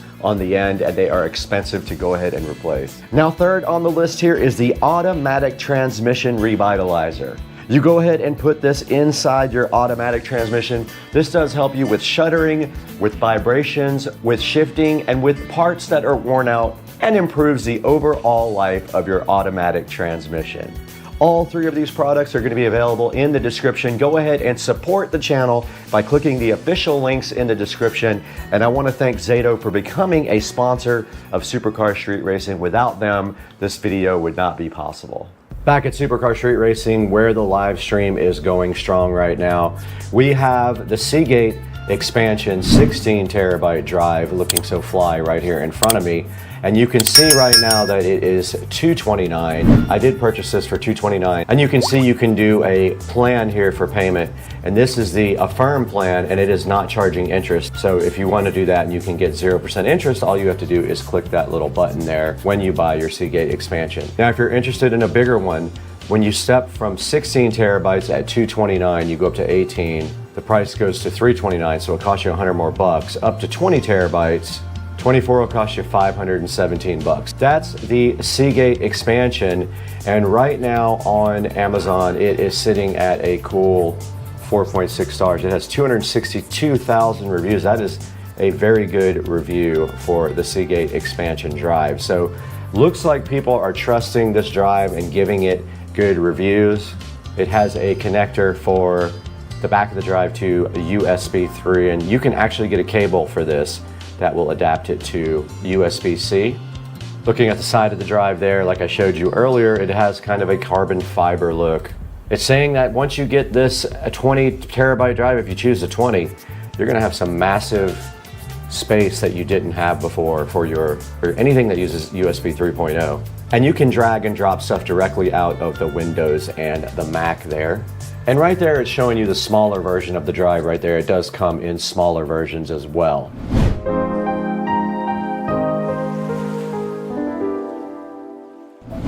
Guys, I wanted to thank you so much for supporting Supercar Street Racing and buying all your products through our links. We will have a link in the description to the Seagate expansion drive. I know it's not a lot of data in the video, but what I wanted you guys to know the most was that the drive has great reviews on Amazon, and we did get one to try and help Supercar Street Racing not lose any data. So taking a look at our channel, looks like we've gotten over 5,100 new subscribers this month alone. We've done some big things on the channel, and we appreciate you guys supporting us so much, and we hope that you continue to support the channel by liking and subscribing. Go ahead and pick up a Seagate expansion if you need some extra space. The 20 terabyte is a great deal right now. It is on sale, 50% off. Go ahead and grab one and let me know what you think in the comments. We'll see you guys next time on Supercar Street Racing. The hype is real. I heard and saw Amazon Prime pull up in the speedy delivery vehicle, and if I'm not wrong, there could be something in the garage out here for me. And then you just have to find where they put it, and it looks like this is it.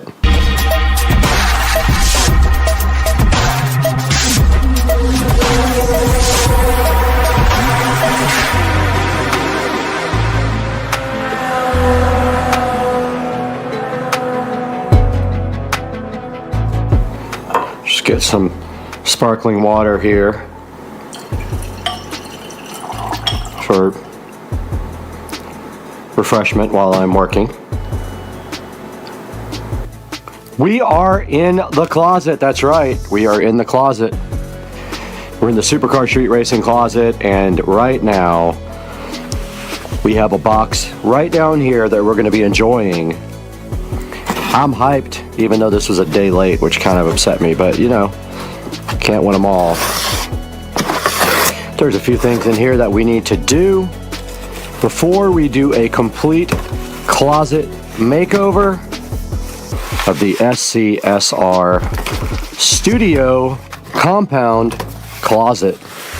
And right here and right now we have a box of hangers because I needed some because I ran out. That's not the big deal in here. This is what we really were waiting for. This is the simple, trending 3-tier stackable, expandable fabric shoe rack in black. And right here and right now we can dispose of this box and get it out of here so we can get a good look at what we're going to be looking at today, and that is this shoe rack.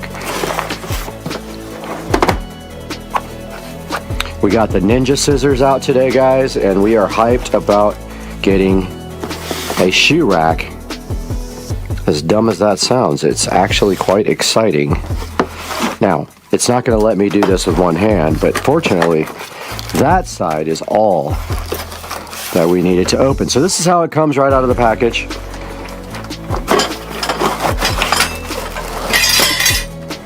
And that looks like a lot of fun to play with, and it definitely is plastic. I think it's plastic. It might be like light metal. Yeah, it's metal, but it's just a like a cheaper metal, which again is fine. Don't mind that. And here we have the hardware that it came with, all the screws.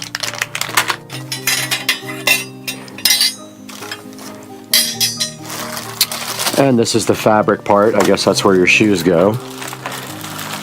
And this looks fun to put together, let me tell you. And then these are the legs. And we have some instructions that I cannot read because my eyesight is so ridiculously bad. So what we are going to do is try to figure out how to put this thing together. So we do have screws here, so I'm going to go get my screwdriver, my electric screwdriver ready, and then figure out exactly what we are doing here.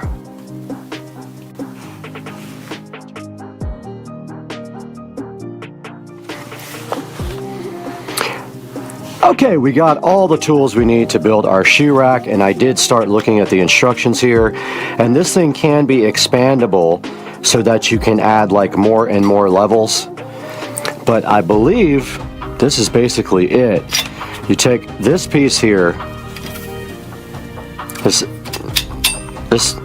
A piece, I call this the H piece, this is the A piece, and they literally just fit together like that. And then I don't know at that point, let's see, so it says that we have to put screw A. Okay, A and B go together.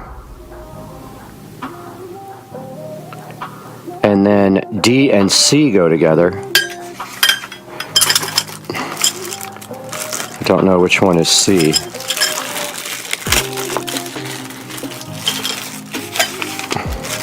But these are what is indicated in the pictures.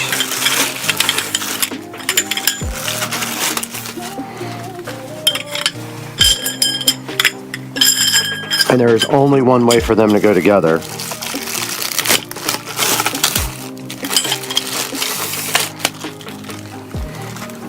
Okay. D and C. And then what is an E? E must be this. E is this. E is this guy. What are the screws for? Okay. We did step one. Let's do step one on the other side. Let's put our A and B together.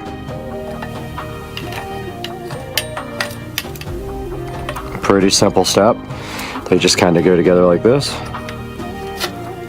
Even for an idiot like me, I can make this happen. Step 2. D and C. Get rid of all of our junk so we can see what we're doing. I'm assuming this is a D and this is a C. Okay, there's a little push thing there.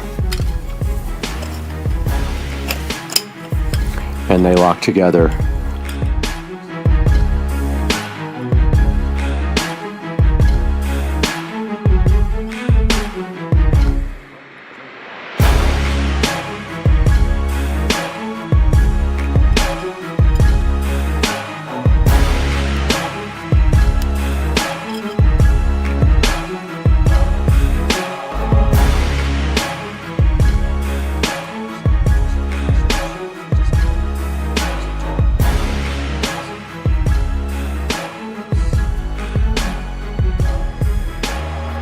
Okay, I got it.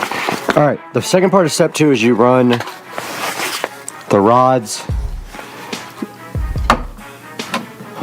I'm trying to get our lights perfect here. So you take your fabric there and you run the rods through the holes in the sides.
They don't really tell you.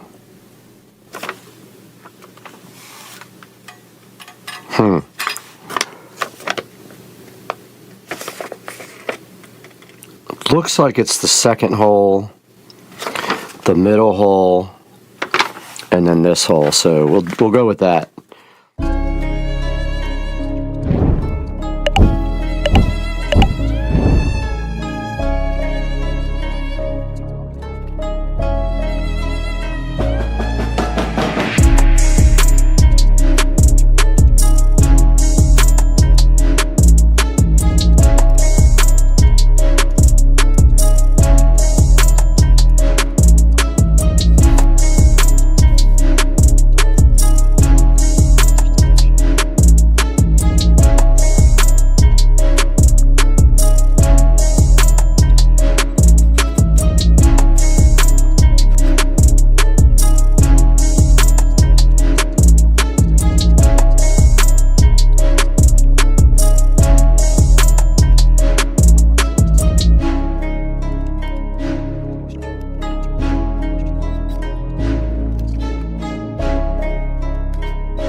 Okay, I have successfully rearranged everything on top.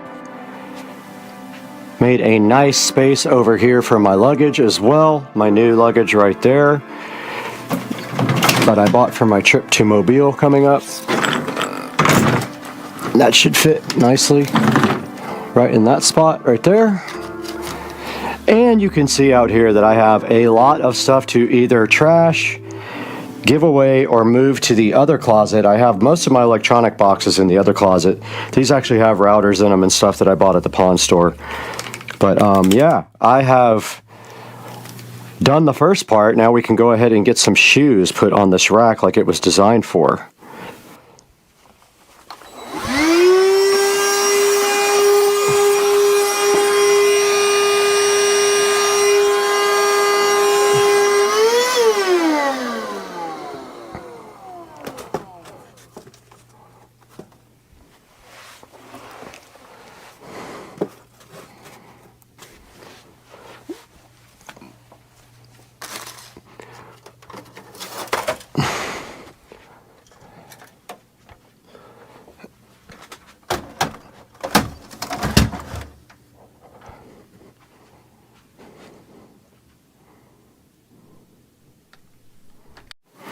Alright, I got the first level of the shoe rack populated with my Puma shoes here, looking so fresh.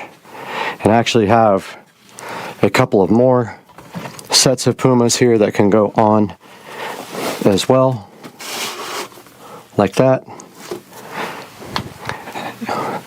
and like this. So this will become my Puma rack. And you can see how good that looks. Yeah, the thing was really hard to put together, but overall it does the job.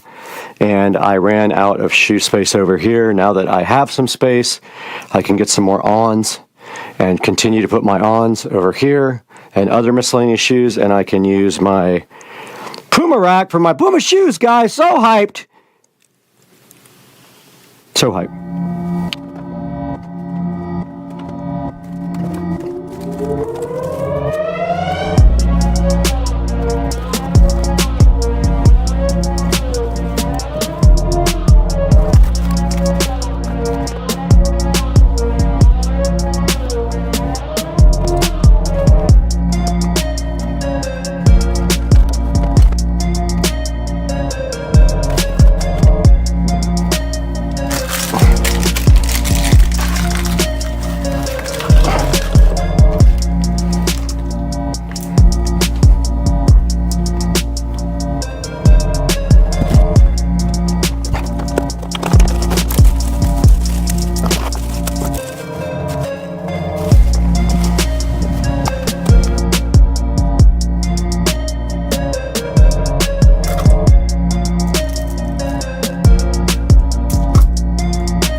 We have completed the closet makeover.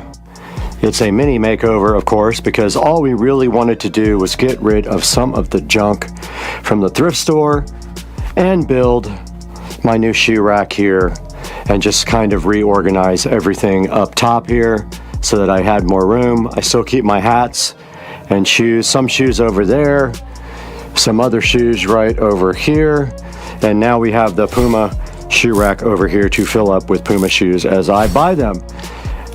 And so I'd say it came out pretty good. Of course, I would love to have a much better closet. Maybe one day I'll get closet organizing, like the built-in furniture and stuff.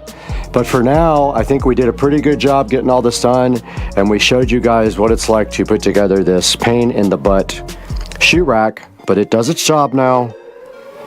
Looking oh so fresh with the Pumas. And we will see you guys next time on Supercar Street Racing. Let's throw it inside to Brad Street Racing to look at this shoe rack online on Amazon.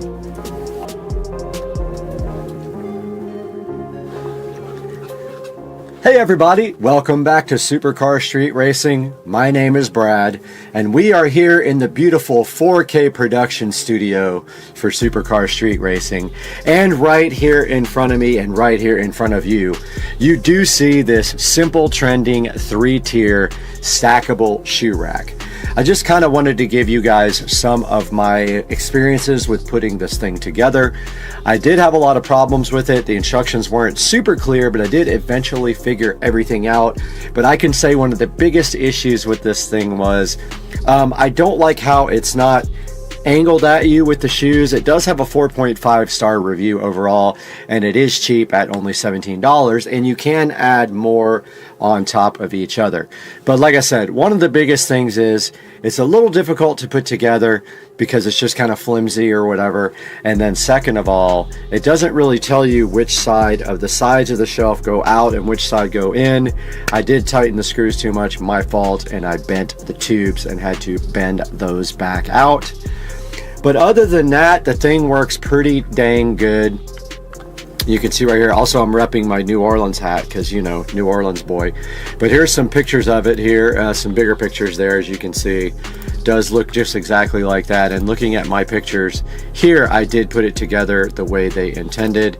There's extra screw holes on the side, so they don't show them here, but you don't really know where to put these shelves. They don't even show them on the picture, but there are more holes there and more holes there at the bottom. And you can see right here and right now you can stack more than one shelf on each other. Adjustable and expandable for sure, and it shows you a few of the things you can put on. I mean, it's a shelf, you can put whatever you want on it. But you can see you can take the middle shelf out here and just put shoes on the bottom of that, and in case you have like bigger shoes or boots, you can actually use those as well. It does have 4.5 stars. Some of the 1-star reviews are people saying like, oh, I thought I could actually put it together. It's, you know, people will have issues with some things, some people don't. I had a little bit of problems with it. It took me probably about 30 minutes to assemble. And make sure you have a power drill there ready for you to do the screws. It'll save you like a ton of time. And just go ahead and look at some of the reviews here online before you go ahead and order this and commit to it. These are fabric shelves, by the way, and I don't think it's flimsy. If you put maybe a couple together, it might be, but for right now, it is just working fine. It is available in black or white, black or silver, and it's a 3 or 4 tier or 6 tier device. Guys, thank you so much for joining Supercar Street Racing once again. Encourage you to order everything you order from Amazon through one of our affiliate links in the description of one of our videos. Doesn't have to be the shoe rack. If you need to buy anything from Amazon, do me a big favor and purchase it through my link. It helps me by giving me a small commission to help me run the channel.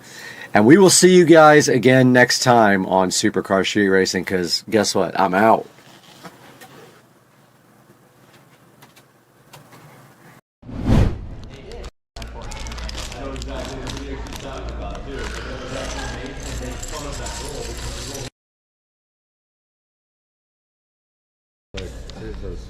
That's really cool. They gave me a choice of things to get. Like there was a neon YouTube light, and there was this. I figured this would be cool to put in the background. And that's really cool. Stuff.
He got it from YouTube.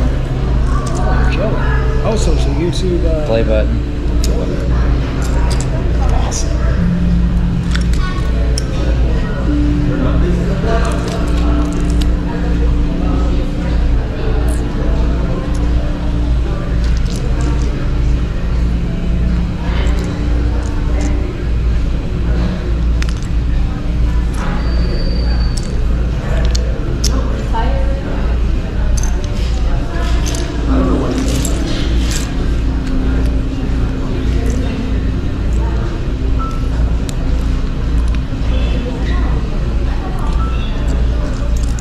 Do you have any idea what system was lifted up? Shoot up the bus. Yeah.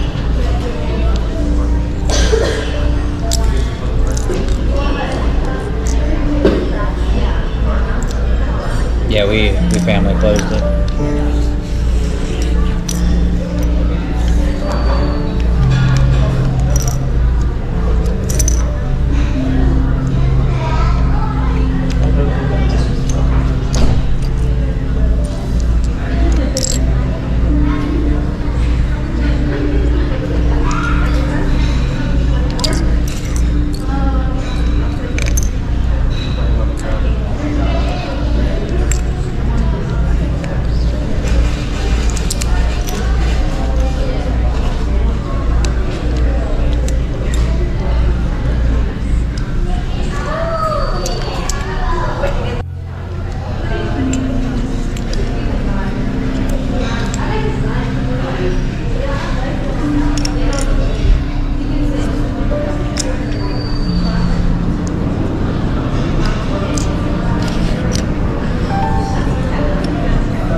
Take two, man.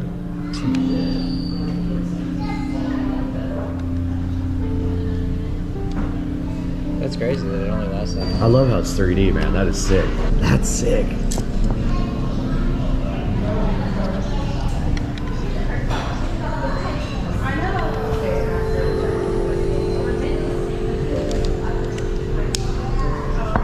I gotta do my job real quick. These nuts. Got it. Got it. Oh. Go for it, man.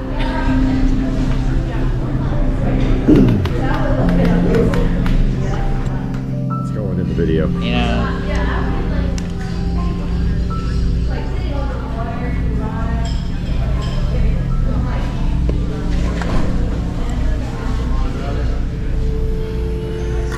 People are gonna be upset about my tattoo. About what? My tattoo. What? Upside down cross. These nuts. Who cares?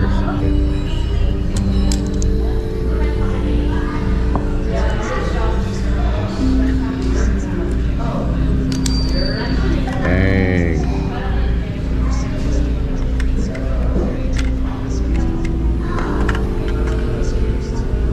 That one looks crooked.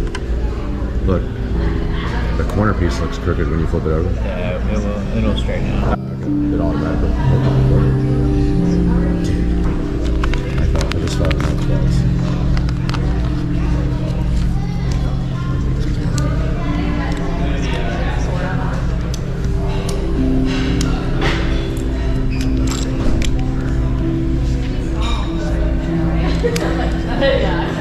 He's killing it. Hi. That's going in the thumbnail. It's like, that's your new leader. 1 billion views. Why? You know, honestly, it's like, it's really enjoyable to like build off of instructions and not like off from my mind. Do they usually not come with instructions? Well, not when I build like things for the city.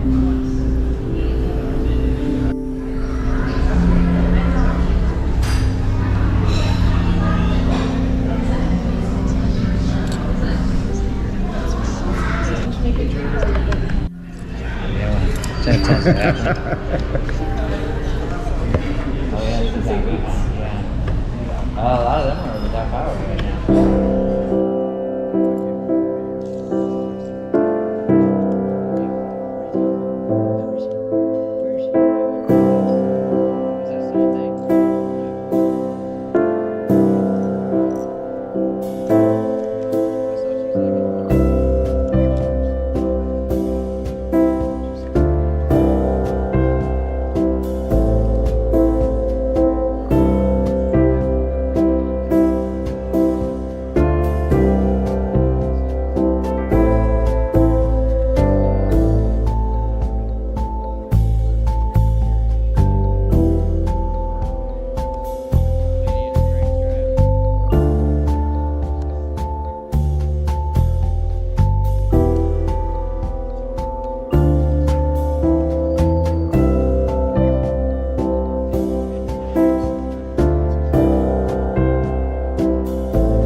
I was going to be looking at a Lego. I was like, oh, that's a woman. Yeah, that's what I came over here for. Look how good that looks, A man. white background around it. It's a YouTube play button. They sent it to me for reaching like a certain level. Yeah. So he's building it and I'm going to put it on. Huh? Oh yeah. Yeah. He's the man. Prostituting Garrett out for you. Yeah. Oh yeah. He gets to build it while I drink.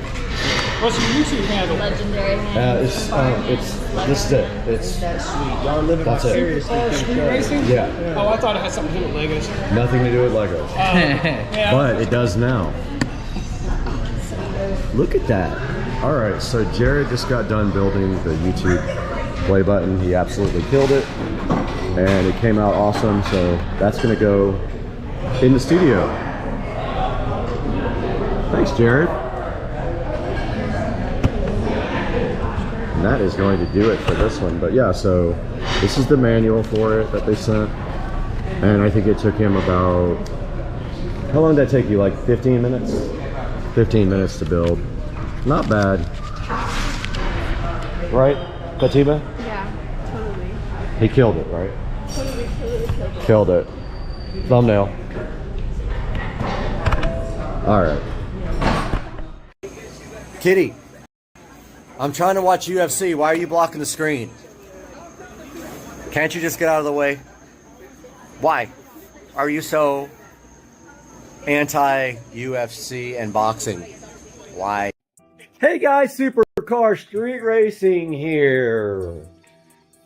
Been over a year, well, probably much more than a year, with the Avon BMW Android system.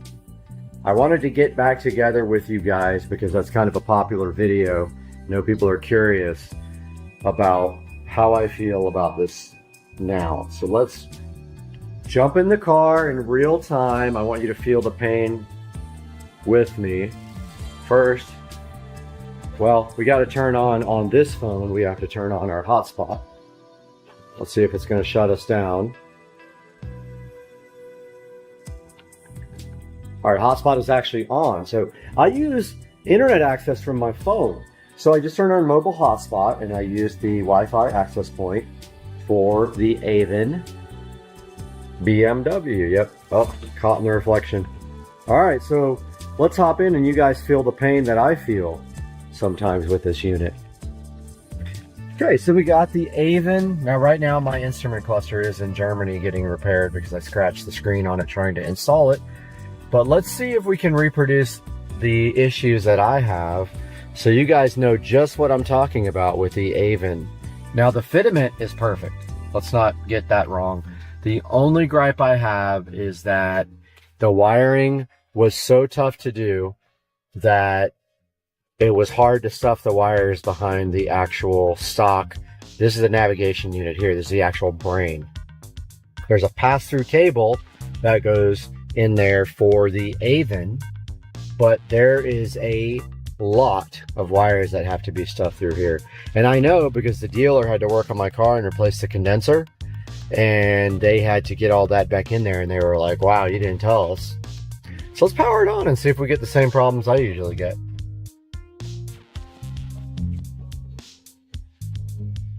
All right, so first things first, this is booting up to the actual AVIN, which is unusual. So what happens usually, well, I'd say it's about a, it's 50-50 if it boots to BMW nav or to AVIN. Now there's a setting inside of the navigation system that says memory. If that setting is on, whatever you were booted to when you shut down is supposed to